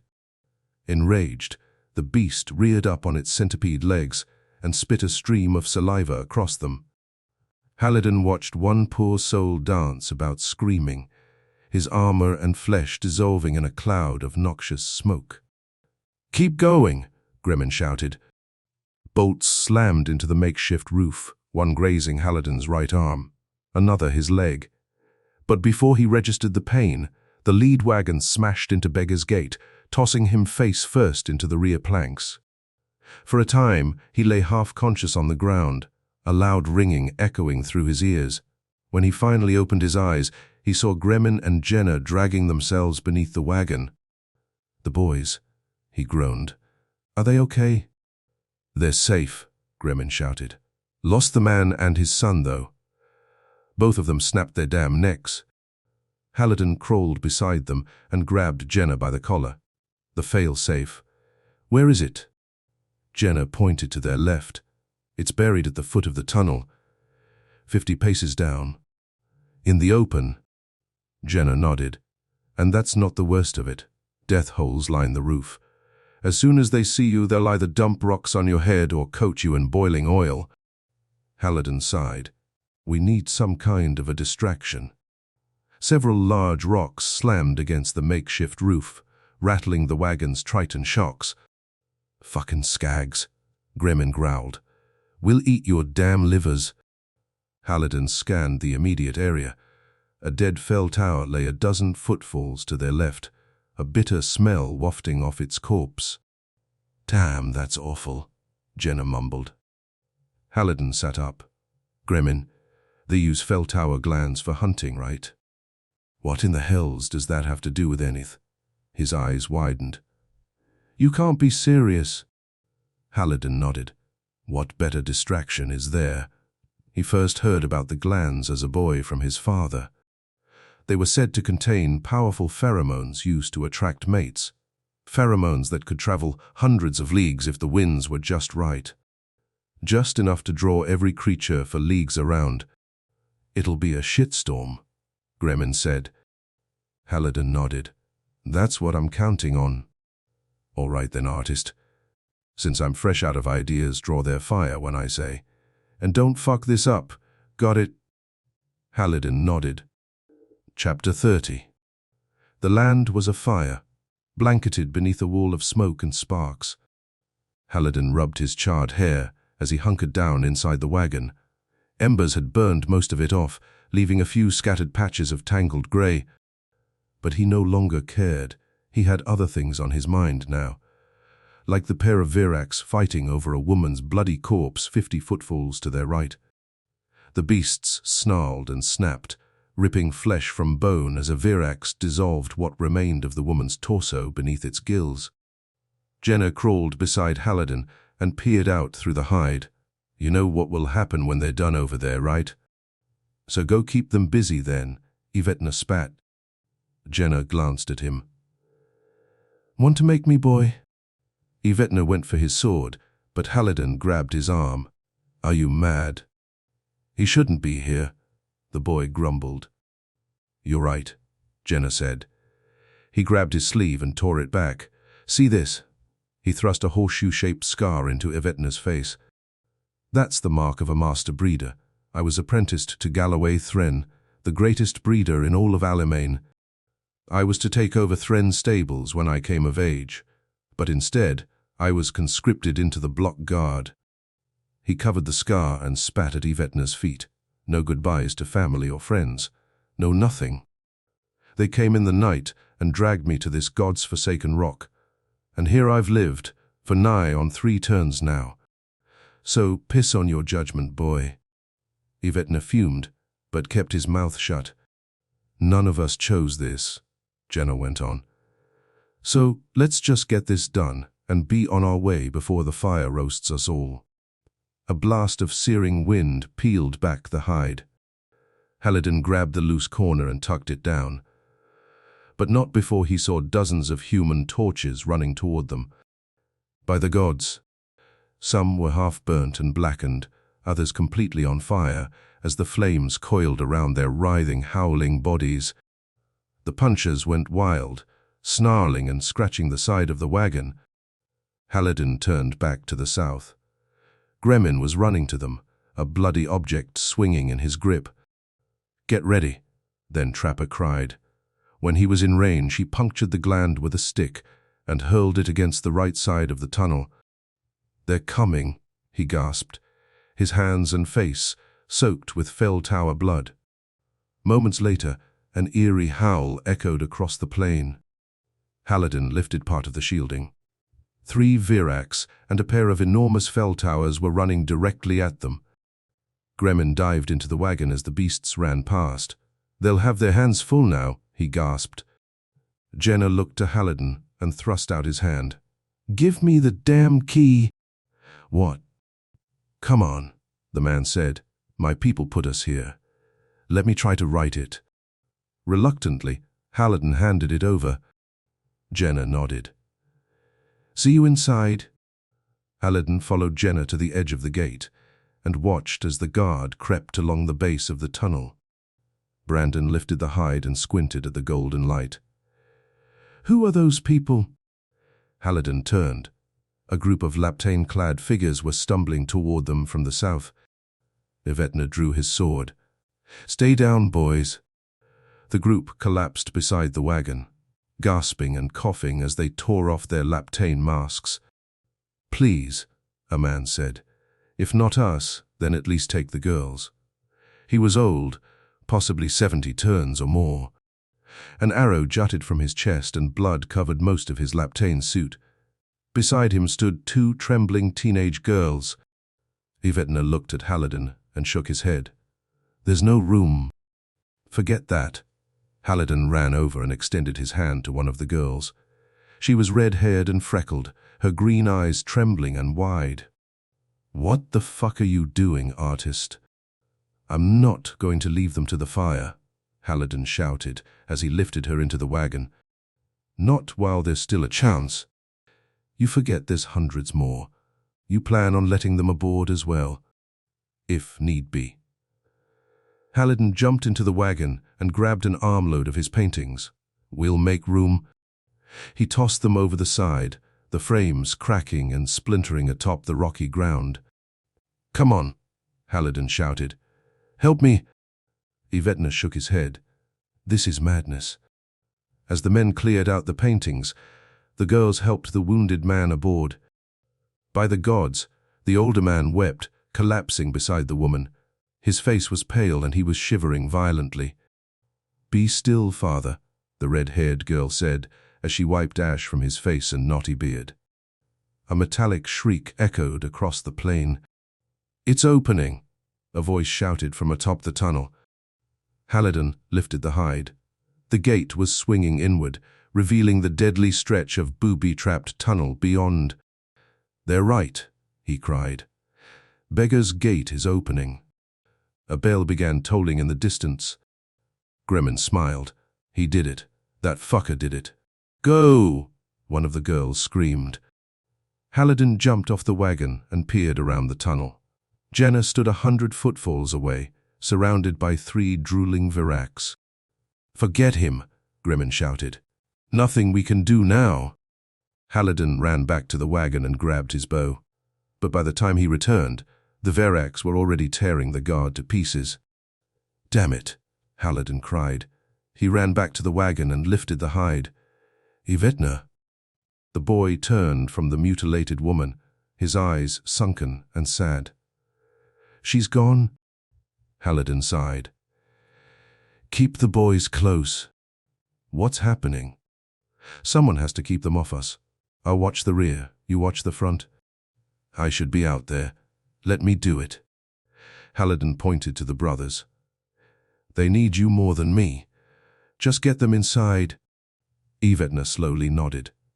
"There's more to you than I expected, artist." "We'll see. I still have time to fuck this up."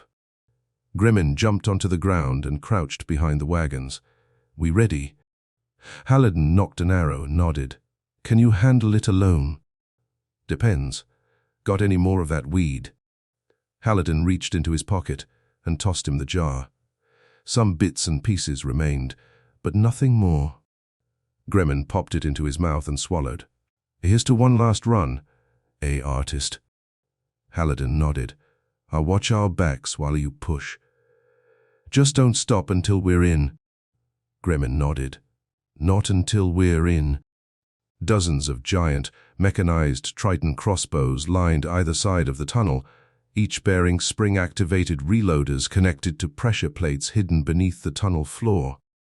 One false step, and they would be showered with bolts. All this just to keep us out. Haliden thought as he scanned the tunnel floor. Several refugees ran past. One was halfway down the tunnel when a loud click reverberated beneath his feet. "Watch out!" Haliden shouted. The Triton crossbows turned on the man and fired. Within seconds, he and his companions were skewered with dozens of bolts. Several slammed into the wagons as they entered the field of fire. Haliden kept close to the trapper, even as steel heads cracked through the makeshift shielding they'd hung over the back. When the assault was over, the crossbows clicked back into their initial positions.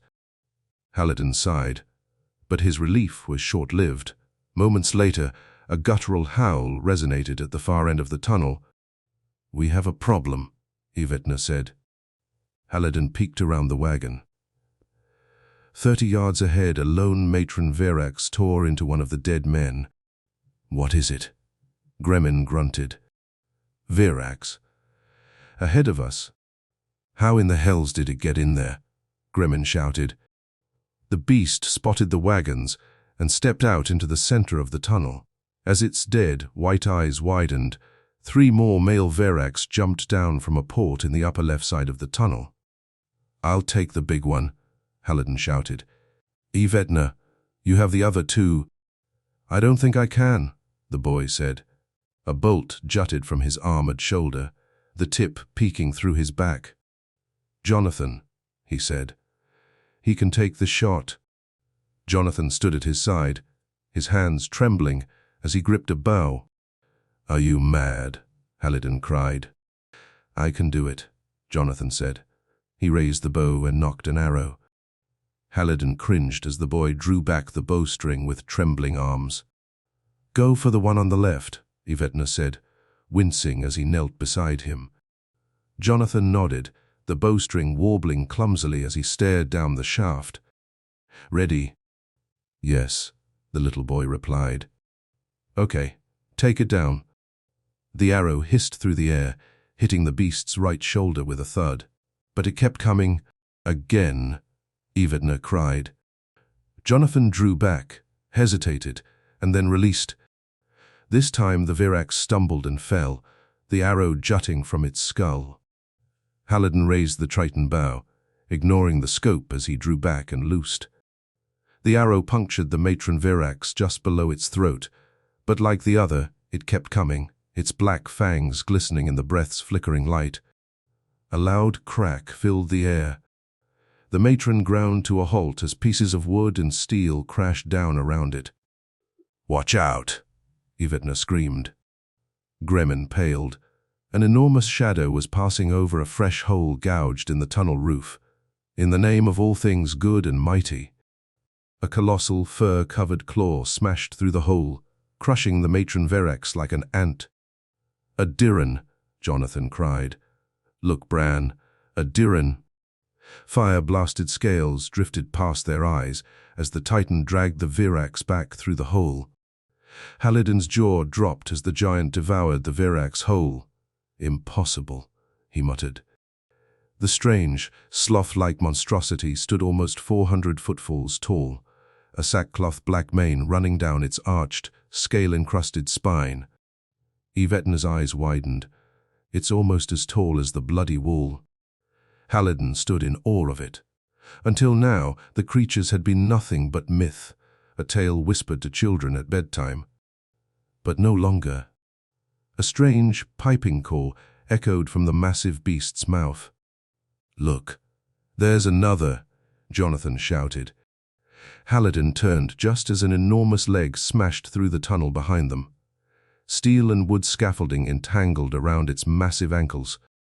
But the Diran walked on, kicking the detritus aside as if they were pestering weeds. Haliden's heart stopped. The Diran's black, fur-covered face was flat like the face of a cliff, its single cyclopean eye white and lifeless.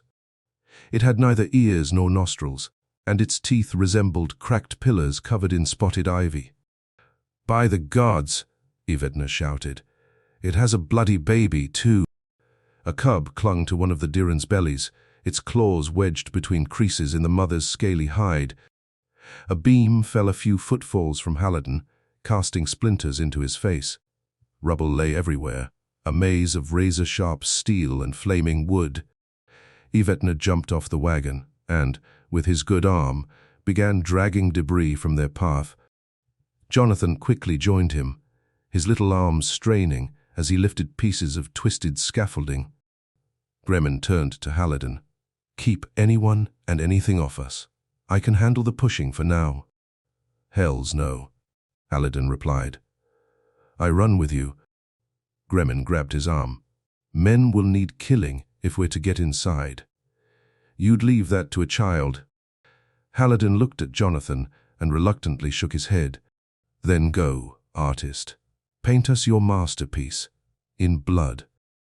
The three new refugees sat silent in the wagon beside Denelby and Decker, watching Haliden through the torn hide. "What's happening?" the red-headed girl asked. "Just stay put," Haliden told her. He raised the bow and scanned the tunnel. They were more than halfway to the moor, but debris blocked them in on both sides. And then there was the breath. It was close enough that much of the rear tunnel was on fire. Wooden beams cracked and fell as hundreds of refugees made a final push through Beggar's Gate. "Hurry!" Haliden shouted at Yvetna. "It's right behind us." Gremmin glanced over his shoulder. Men and women were crashing through the debris, many screaming and crying as their clothes and hair burst into flames. At the moor, a line of guards blocked the way, slashing and stabbing anyone who tried to pass. Gremmin leaned into the rear wagon, his adrena-infused muscles throbbing as he pushed. Haliden ran alongside him, watching the Diran as they climbed the eastern portion of the block. Their claws tore massive grooves into its charred granite face, knocking house-sized chunks to the ground. "Artist!" Gremmin cried. Above the gate, Haliden turned toward the moor. 2 guards were climbing a ladder beside it. Where in the hells are they? But then he realized. The counterbalance. Haliden quickly raised the bow, but by the time the scope locked on them, both men had vanished behind a piece of low-hanging steel. "If they shut that door, we're all dead men," Gremmin cried. Desperate, Haliden grabbed the last Triton arrow and sighted on where he guessed they might be. Hold, hold, hold. Exhaling, he let loose. Moments later, 2 men tumbled to the ground, one clutching his chest. Haliden lowered the scope. The arrow would still be traveling, burrowing through the block's granite and cement walls. If he'd had eyes on it, he would have seen it cut across a stairwell, slicing a surprised woman's cheek before puncturing a guard's stomach and passing into an adjacent storeroom. He would have then seen it cut through several water barrels, until finally punching through the outer wall and skidding to a slow stop aboard a bobbing cog anchored 1,000 yards offshore. Gremmin looked at him and smiled. "Good fucking shot, Stroke." Haliden squinted as the fire illuminated every facet of the tunnel. It was as if the sun itself were rising directly behind them. His clothing began to char and crisp, and what remained of his hair curled and fell away. Even the punchers cowered before light, whimpering as they hid deeper inside the wagons. "Get ready to get off," Yvetna shouted. Up ahead, the moor had become a bottleneck. Some of the refugees trickled past the guards, but most kept back, unwilling to be skewered at the end of a sword. "We're runners," Gremmin shouted. "We request sanctuary for our venemin." Some of the refugees stepped aside, but many more ignored them or deliberately blocked their path. "We have 2 venemin," Gremmin shouted again. "Runners' rights. Let us pass." Guards lay bloodied on the ground, crushed and torn by the mob. Some pleaded for mercy as the wagons rolled past, but they kept going.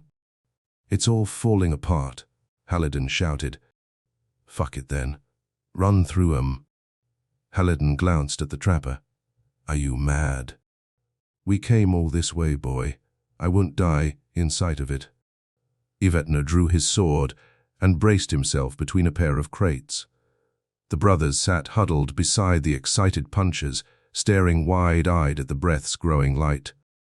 A blast of superheated air exploded down the tunnel. "Down!" Haliden shouted. A huge section of the tunnel collapsed behind them, molten steel and flame exploding in every direction like a wave. A man jumped onto the right side of the wagon, his face burnt and bloody.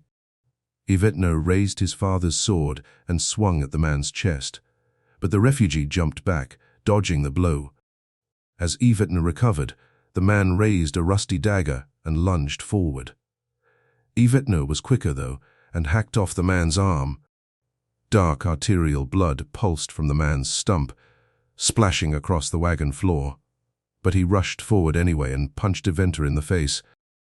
Haliden scrambled onto the wagon, but before he could do anything, the man spun around and kicked him in the chest.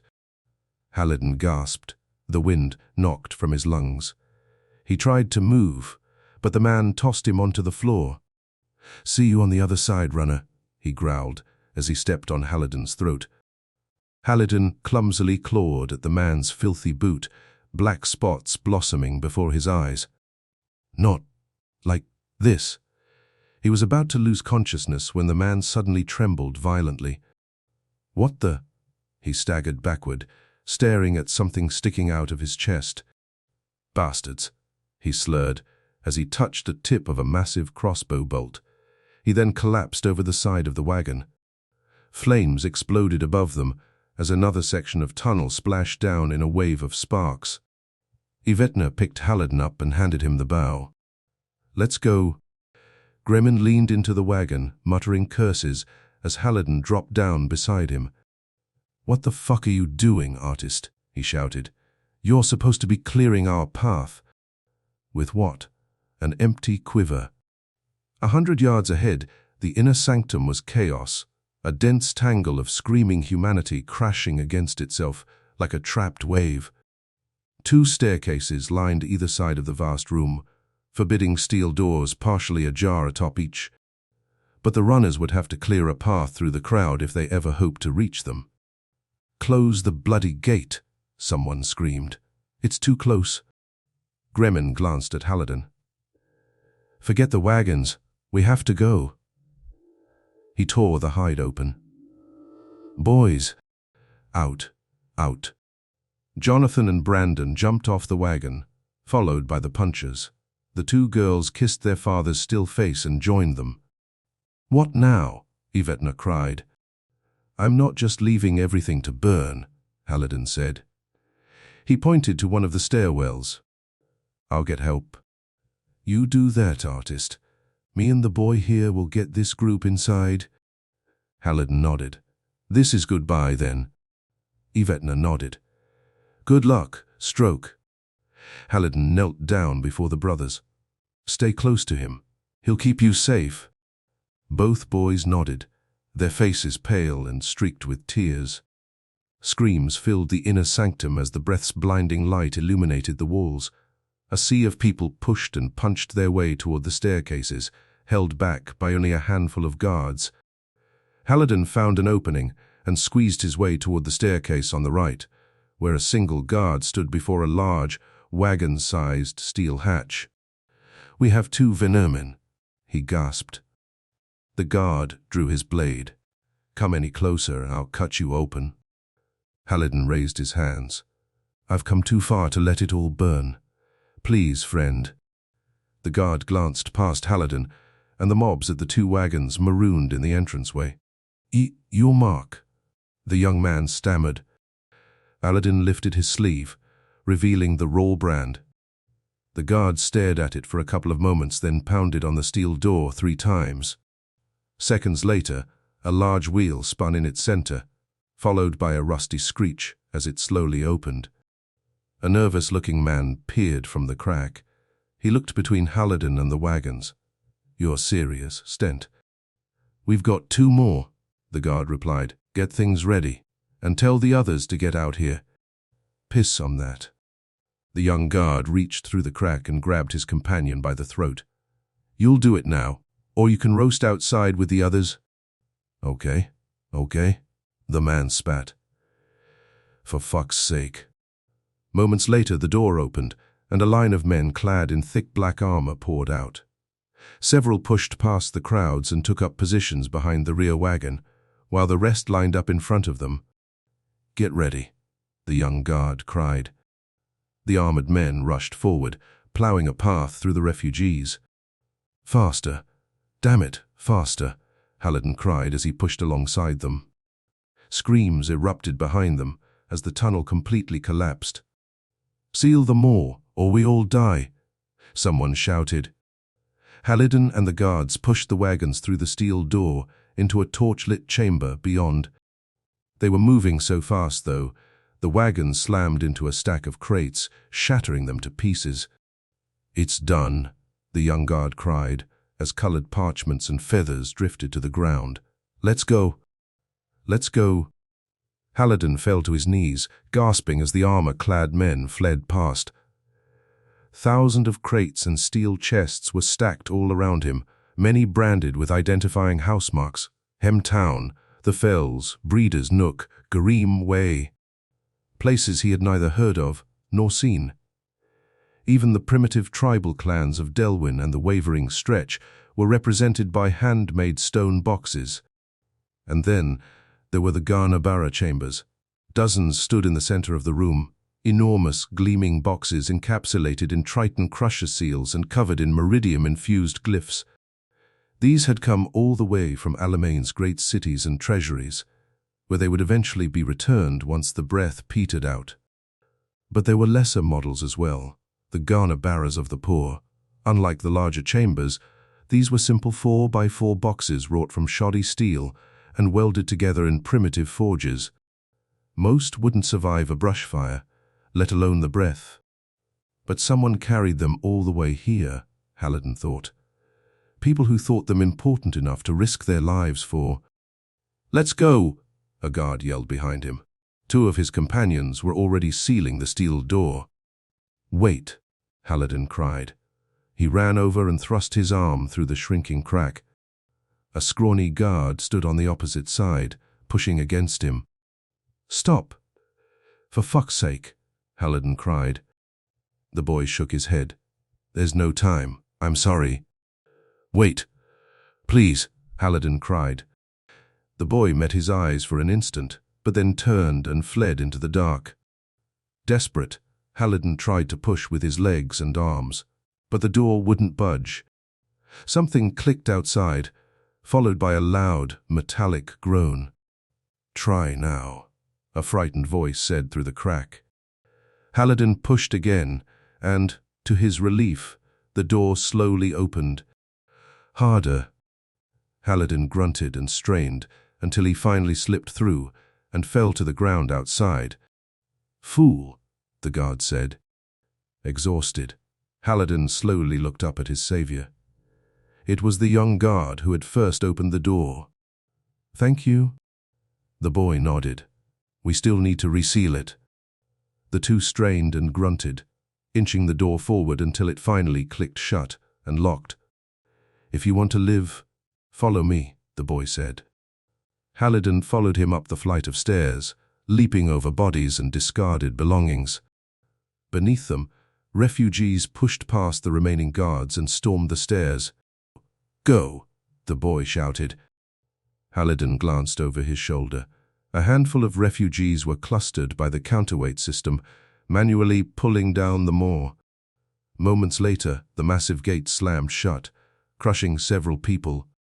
Elated cheers erupted across the chamber as darkness engulfed them. But the celebration was short-lived. Small patches of orange, glowing light blossomed across the massive gate.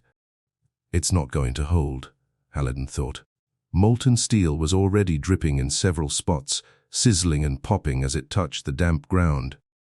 Other people saw this too, and rushed to the staircases. "Keep going," the boy cried.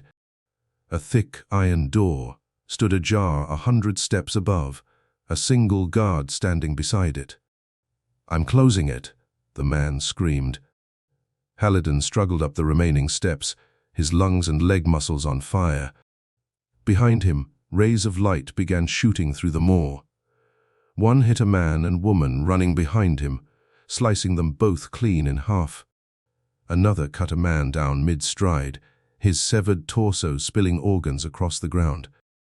Dozens more soon erupted through the gate, eviscerating a group of women huddled behind a pile of overturned crates and beheading several people on the left stairwell. Haliden pushed past the stunned guard and fell into the room beyond. "Look," someone yelled behind him. Haliden turned. The entire moor now glowed bright orange, buckling inward at its center. "Shut the damn door," Haliden shouted. The guard stood frozen, staring at the light. "This is devil's work." Haliden scrambled onto his feet and grabbed the guard.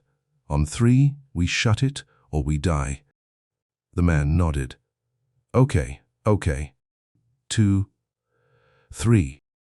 The heavy door inched forward, its ancient rusty hinges squealing as red rust drizzled onto the floor. "Harder," Haliden growled. Muted screams blossomed on the opposite side, an ocean of horror and desperation crashing over them as the moor collapsed like melted wax. "Come on, damn it." "Close." There was a loud click, followed by a sudden drop in air pressure. And then the chamber fell silent. Haliden stumbled away from the door, exhausted and dazed. His face and back were covered in burns, and a large ball of light hovered in his vision. "What now?" someone asked. Haliden blinked until his eyes slowly adjusted to the room's meager torchlight. Dozens of faces surrounding him, all tear-streaked and burnt. "We wait," he said. "For what?" Haliden sighed. "I really don't know." Chapter 31. Haliden wept, staring at his bloody hands. He could still hear the screams outside as men and women melted or burst into flames. But there was nothing anyone could do for them. A handful of survivors stood in the flickering torchlight behind him. They were a mix of women and children, lucky enough to have reached the stairs before the Moor succumbed. "What did we do to deserve this?" Haliden breathed. An elderly woman covered in soot and burns stepped forward. "Be silent," she said, gesturing at the handful of children clustered behind her. "They need hope now, not tears." Haliden turned away, ashamed. "How will we know when it's over?" a man asked. Haliden shook his head. "We won't." The elderly woman approached the door. "Be silent, you two." "Do you hear that?" "What?" the man asked. There was a sudden gasp, like 1,000 souls sucking in their last breath. Haliden winced as his ears popped. It had grown eerily silent outside the door. "Get back," the elderly woman said. Patches of white light began blossoming across the steel door. "Oh gods! Oh gods!" the man whimpered. "Move!" Haliden screamed.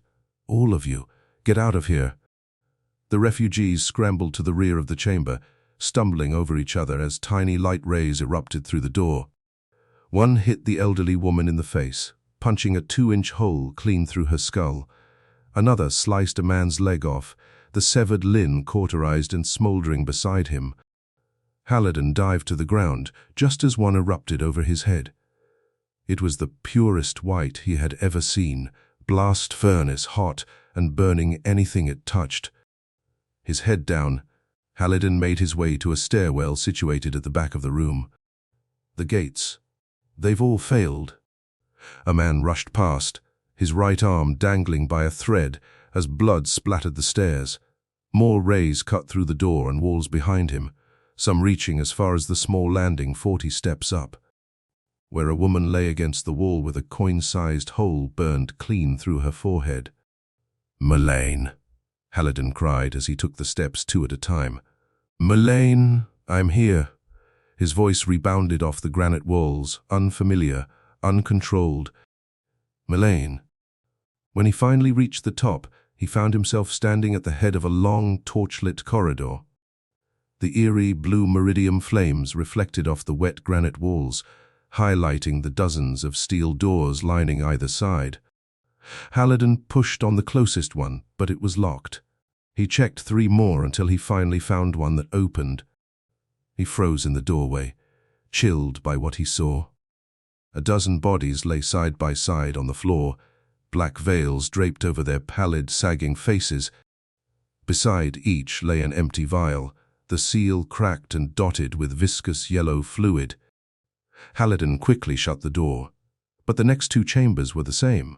Men, women and children, all laid out atop straw mattresses, their eyes cloudy and grey, yellow fluid dripping from bloody nostrils and gaping mouths. Farther down the line, he came upon a large banquet room with 3 enormous tables covered in exotic foods: broiled duckling with marmalade glaze, cured laptain flanks, seared and peppered with shoots of sweetsing and dried blueberries, smoked venison wrapped in bacon and thyme, all picked over and eaten before the great leap into the unknown. There were also rows and rows of priceless wine bottles, each bearing the mark of master vintages: Algin Berry, Isle White Merlot, Crown Chesson Melon blended with cinnamon and true grass. A king's ransom, Haliden thought. "What a waste," he mumbled. "To make the journey all the way here only to commit suicide in the block's embrace. Madness." Dazed, he stumbled into the hall. Milane. Steam now filled the air, an acrid vapor that burned both his eyes and lungs. "Milane, I'm here." Footfalls echoed behind him, followed by indiscernible shouting. Haliden's heart pounded in his throat. The voices were growing louder, closer. "Stop!" Haliden froze. A man stood behind him. "What are you doing here?" Haliden turned. The man was middle-aged and chubby, dressed in a lavish silken tunic with gold bands wrapped around his forearms and throat. His pants were made of some exotic, gleaming fiber, and his shoes were cut from the finest laptane skin Haliden had ever seen. Royalty, he thought. "Answer me," the man shouted. "I'm a runner." "Show me your mark then." Haliden pulled up his sleeve. The man stared at the brand and shook his head. "You shouldn't be here. This is the Trenny Gulch. Only statesmen and their families are allowed here." "Dead statesmen, you mean?" The man nodded. "A privilege they paid well for." Haliden stared at him, shocked. 10,000 coinage, circle mint, the man continued. "And all I had to do was prepare a simple cocktail of arsenic and lemon water." Haliden lowered his sleeve. I need to find someone, a woman." The man laughed. "Don't we all?" He turned to leave. "I suggest you find a quiet corner and die as best as you can, runner. The block is failing." And with that, he was gone. Haliden walked, for what felt like calls, navigating the dense warren of chambers and tunnels as steam and smoke nipped at his heels. He found more bodies, many suicides hanging from wall sconces or lying prone beside empty vials of arsenic-laced juice. But some had blades jutting from their chests and skulls. Of the living, though, he found none. The claustrophobic tunnels were silent, every chamber still and abandoned. His mind swirled with possibilities. Had his section been cut off from the rest? Was he buried alive somewhere deep inside the block? Perhaps he was dead already, cursed to wander the block for all eternity. "Milane!" he cried again and again as he ran. An acrid, hot breeze rushed down the tunnel, followed by a blinding orange light. By the gods! A pillar of fire ran at him, howling and clawing at the coiling flames. Haliden pressed his back against the wall as the figure passed. Pieces of burning clothing and flesh trailed in the man's wake, vanishing into the distance. Haliden fell to his knees and vomited. For a time he did nothing but stare at it, his final meal splashed across the granite floor. But then a sound rose above his breaths. Whimpering. Haliden slowly stood, his heart pounding in his ears. Another whimper, followed by a groan. He limped toward it. As the sound grew louder, the smoke thinned, revealing a door standing slightly ajar at the end of the tunnel. His breath held. Haliden pushed it open. The air inside was cool and damp, the smell of cinnamon incense lingering like a fading dream. In the center of the chamber stood a small altar covered in coins and empty wineglasses.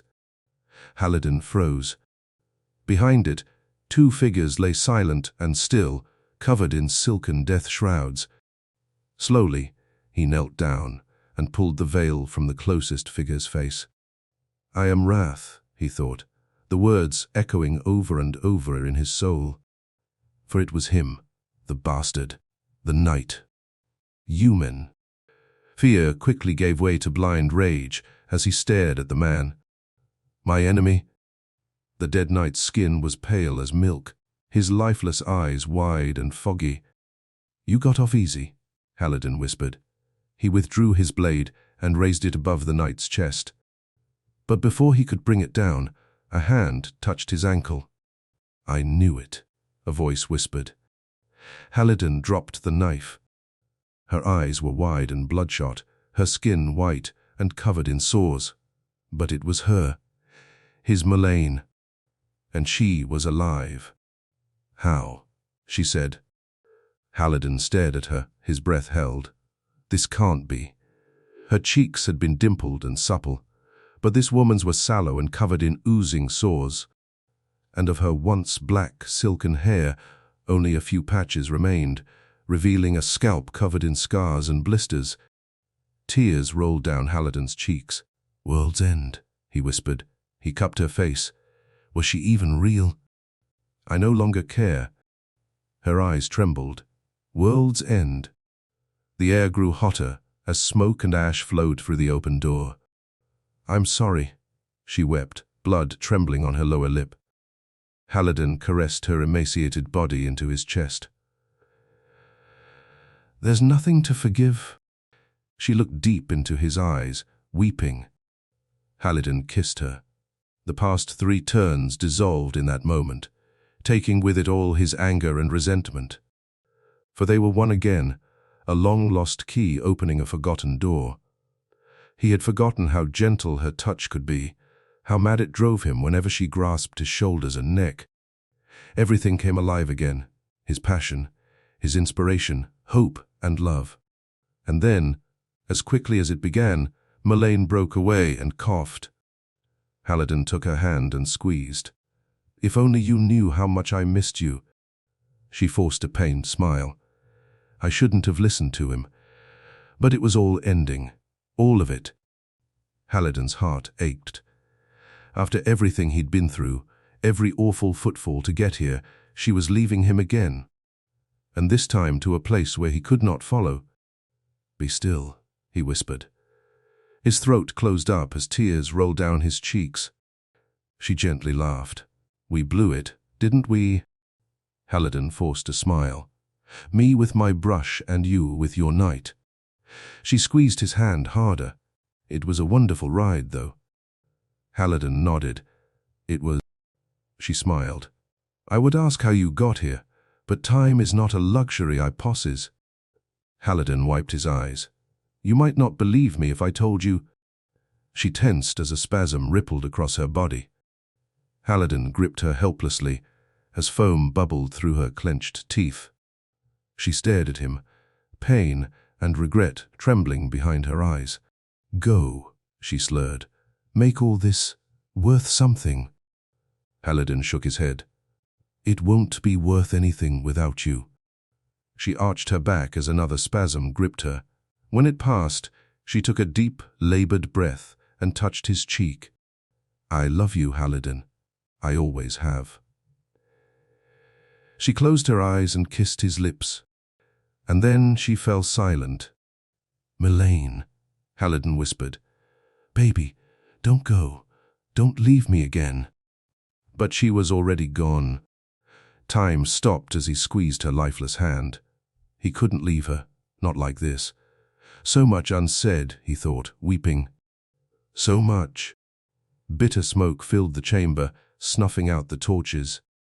"I'll see you again," he thought, as darkness swallowed him. Chapter 32. She glanced at him over her shoulder, smiling. "I love you, Haliden." She climbed onto Instar, stroking the Garan's flowing mane. "I always will." The two turned and slowly vanished into the night. "Wait," Haliden cried into the darkness. But they were already gone. Golden light rushed in, sweeping away the darkness. It grew brighter and brighter, revealing a horizon stretching east to west for as far as the eye could see. Haliden smiled as his pain and anger drifted away.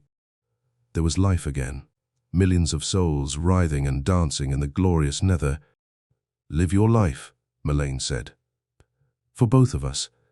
It's not over yet." Haliden coughed. "You are one lucky son of a bitch," a voice said. The artist slowly opened his eyes. Muted grey sunlight splashed across a rusted railing. There was a cough behind him, followed by the slap of water against a metal hull. Haliden turned to find a scraggly, soot-covered man pumping away at a set of laptane-covered oars. "He awakens," the man said. "Figured we'd be tossing you to the currents before nightfall." Haliden sat up, wincing as his withered muscles protested. "Take it easy," came a familiar voice. Haliden turned. Yvetna sat behind him at the bow, bald and unarmored, his undergarments scorched and covered in ash. "Welcome back," the boy said, smiling. Haliden stared at him. "Is this real? Are we real?" "It's done," he asked. Yvetna nodded. "Done." The once barren shoreline stood 100 yards to port, bustling with activity. Lines of men unloaded crates from landing sloops moored at ancient docks. Horse-drawn wagons weighed heavy with food stores and crates rolled up and down the beach. And all under the watchful eyes of armored sellswords freshly arrived from the various cogs anchored offshore. An enormous flock of seagulls squawked and swooped above the rocky shore, their scorched beaks plucking up whatever scraps the freshly arrived humans dropped. "What is happening?" Haliden breathed. "Who are all these people?" "Lot owners," Yvetna said. "Come to claim land sold before the breath." Haliden squinted as a ray of sunlight washed over him. When he took in a deep breath, his lungs felt like two sagging bags of hot coals. He glanced about the inside of the boat. Boxes and sacks lined the hull, some stacked 3 layers deep. Haliden tensed. "Wait, the boys. Where are they?" "Safe," Yvetna replied. "Where?" "You'll see." Haliden sat back against the hull. Burns covered his scalp, face and neck, and his muscles trembled as the colossal weed lingered in his bloodstream. How did you find me?" Yvetna laughed. "Wasn't hard. You were the only corpse that coughed when they dragged you out of the third wing." "There was a woman with me," Haliden said. "Where did they take her?" "Don't know," Yvetna said. "If she was gone, they're burning the bodies up shore." Haliden's heart dropped. So I failed, he thought. There would be no second chance now. 1,000 leagues through the hells and back, he thought. And for what? "Who was she?" Yvetna asked. Haliden stared westward, where an enormous pillar of black smoke coiled up behind the block. "My world," he breathed. "Well, I'll tell you, fellow," the oarsman cut in. "You're one lucky bastard." Haliden looked at him. "You a runner too?" The man laughed. "Not quite." He raised his arm. A single word had been burned into his flesh. Pagan. Makwa City didn't take too kindly to the presence of a runner. This here was my parting gift before I escaped. Haliden shook his head. "What's happened to us?"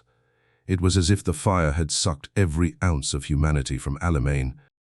"I hooked up with a group of runners out of Sekwa Downs," the man continued. "But we were lucky. A lot of others were killed along the road." "Goddamn vultures," Yvetna spat. The oarsman laughed. "And more are coming. You know how fertile the land will be in a few turns. Just 20 acres will be worth a night ship. These armored fools know that, and now they come to stake their claim." Yvetna huffed. "Where were they when the breath was riding up our asses?" "Waiting," the oarsman said, "for turns of investment to finally come to fruition." Dozens of rowboats drifted alongside them. Some were so weighed down with crates and provisions their hulls were barely visible above the water. "Where are the boys?" Haliden asked again. The oarsman pointed at a massive cog, bobbing a few hundred footfalls to port. Its hull was covered in grey laptane flesh, and its sails glistened with flame-retardant oil. Atop the tallest mast, a single white flag emblazoned with a gold candle snapped in the acrid breeze. Haliden sat up and watched as dozens of small silhouettes ran across the deck. "Orphans," the oarsman said. "Going to Ithliad." Playful laughter echoed from the ship, an almost alien sound after the months of misery and turmoil they had endured. "They're with them," Yvetna said. "I saw to it. And that makes them the luckiest bunch to escape this godless rock," the oarsman commented. "Most of us will be lucky to end up in Aug or the Culver." Ithliad, Haliden thought. His heart swelled. The land of milk and honey. It was one of the few empires to know relative peace these last 30 turns. A place Haliden had always dreamt of visiting. 2 silhouettes suddenly midship accompanied by a group of dogs. "There. Look," Yvetna said, pointing at them. Haliden stood. He could just make out Bran and John waving at him from the railing as the punchers barked and jumped beside them. "They'll be well cared for now," Yvetna said as the cog slowly raised its massive anchor. "I'd hope so," the oarsman laughed. "You could have choked a Virax with that sack of gold you gave the captain." Haliden turned to Yvetna. "Gold. 2 Vinermin. 2,000 coinage." Haliden's jaw dropped. "You mean to tell me you didn't know?" Yvetna said. Haliden shook his head. And here I thought you were just in it for the coinage. What of the trapper? Going with them, punches and all, Yvetna replied, nodding at the ship. I paid his way from my share. He earned it as much as us. They'll know happiness now, the oarsman said. The orphanages of Ithliad are tended by the Prion order. Mothers of the deceased. They'll find the life they deserve there. A horn echoed aboard the cog. Moments later, oars extended from dozens of small ports, lining its hull. Haliden waved at the brothers as the ship slowly drifted out to sea. Goodbye, he whispered. The boys ran along the deck, keeping in sight of Haliden and Yvetna, until the cog finally dipped below the horizon line. Haliden stood silent for a time after. I'll miss them, Yvetna said. Haliden nodded. Me too. The oarsman hocked a wad of phlegm into the acid's deadly currents. Well, it's about that time, gentlemen. The Verax's bitch awaits. Yvetna huffed. Fitting name for our ride, don't you think? Haliden lay back atop the skiff's clutter, exhausted and aching. Above them, a single seagull drifted back and forth on an invisible air current. Yvetna looked down at him and smiled. So what will you do with your new life? Haliden sighed. Start over. Cotton-like clouds expanded and dissolved across the blue sky, each filled with hope and possibilities. Yvetna nodded, his hand resting on his father's sword. A blank canvas. At this, Haliden smiled. A blank canvas indeed. The end,